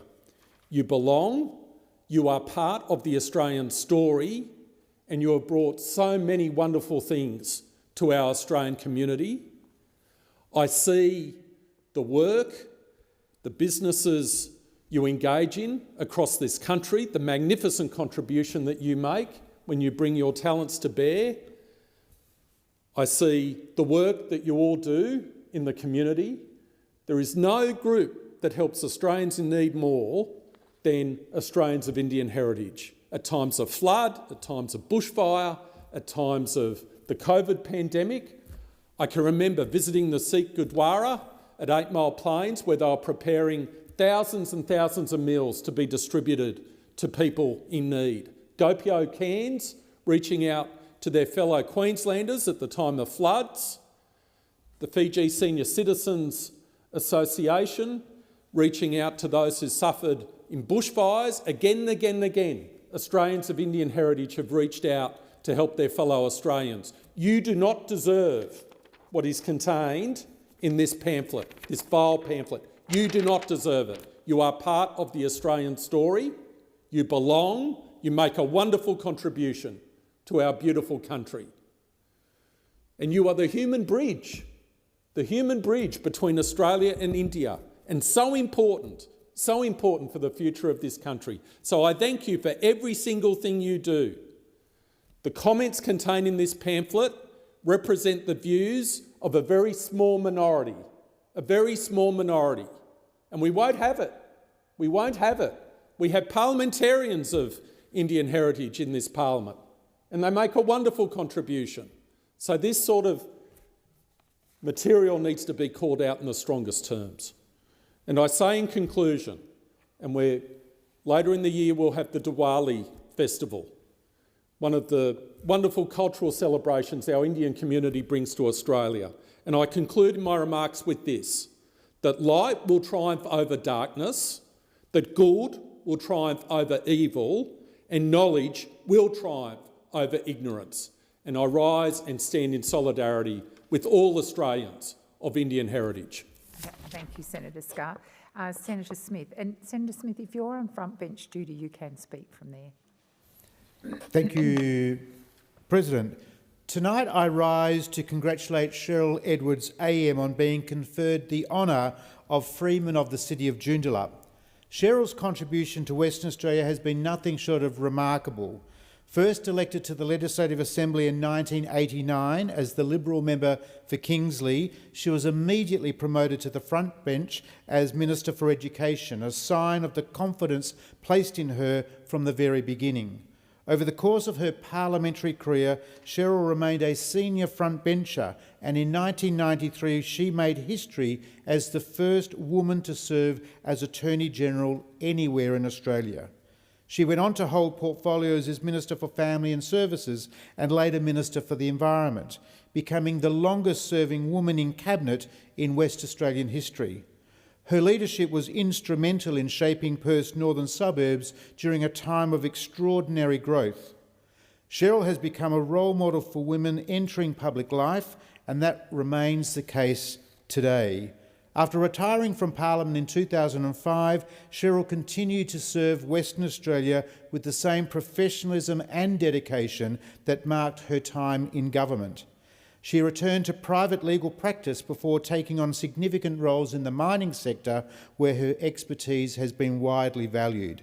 She has sat on the Foreign Investment Review Board and in 2016 became only the third woman to serve as Commissioner and then Deputy Chair of the WA Football Commission. Cheryl's distinguished service has also been recognised nationally. In 2016, she was appointed a member of the Order of Australia for her significant contribution to the people and Parliament of Western Australia. This year, she was further honoured as an officer of the Order of Australia for, and I quote, distinguished service to law and social justice, to resource management and environmental sustainability, to business and to the community. Now, quite rightly, the City of Joondalup has recognised Cheryl Edwards as a trailblazer, a leader and a champion for her community. The honour of Freeman is richly deserved, and as Liberals we are proud to see one of our own recognised in this important and significant way. Congratulations to Cheryl, but also to her family who have supported her in her very distinguished journey thus far. Tonight I acknowledge the 10th anniversary of the Organisation of African Communities in my home state of Western Australia, or as it's affectionately known, the OAC, a group that has become a cornerstone for African Australians in my home state of WA. Earlier this month, I was pleased to join President Dr. Cassidy and past President Joe Tazama for the launch of OAC WA's strategic plan for 2025-2030, entitled Empowering Communities, Building Unity, Shaping the Future. This plan sets out a clear vision for the next 5 years, addressing the real challenges faced by African families arriving in Western Australia, navigating new systems, language, supporting their children and holding on to culture and traditions. The plan does not shy away from the complexity of these challenges and recognises the needs of young African people, African women, African professionals, families, people living with disability and those experiencing domestic violence. It also outlines a bold ambition, the creation of a dedicated African centre in Perth, similar to those across the country. Of course, an African centre which would provide education, youth programs, disability support and essential community services. Already, OAC is making a genuine difference through initiatives like the Mentor Me Connect program at Allenbrook and Averley secondary colleges, helping young people build confidence and succeed in their studies. And of course, as always, more mentors are needed, and I encourage anyone with the time and the interest to get involved. Over the past decade, OAC WA has provided vital support to newcomers, while also creating opportunities for cultural celebration and dialogue. In doing so, it has enriched communities and strengthened the social fabric of Western Australia as a whole. I congratulate the OAC WA on this milestone. I commend its leadership, past, present and future, for their vision and wish them every success as they continue to shape and be involved in building a stronger, inclusive future for African Australians in Western Australia. Thank you, Senator Smith. The Senate stands adjourned and will meet again tomorrow at 12 noon. Good night, Senators.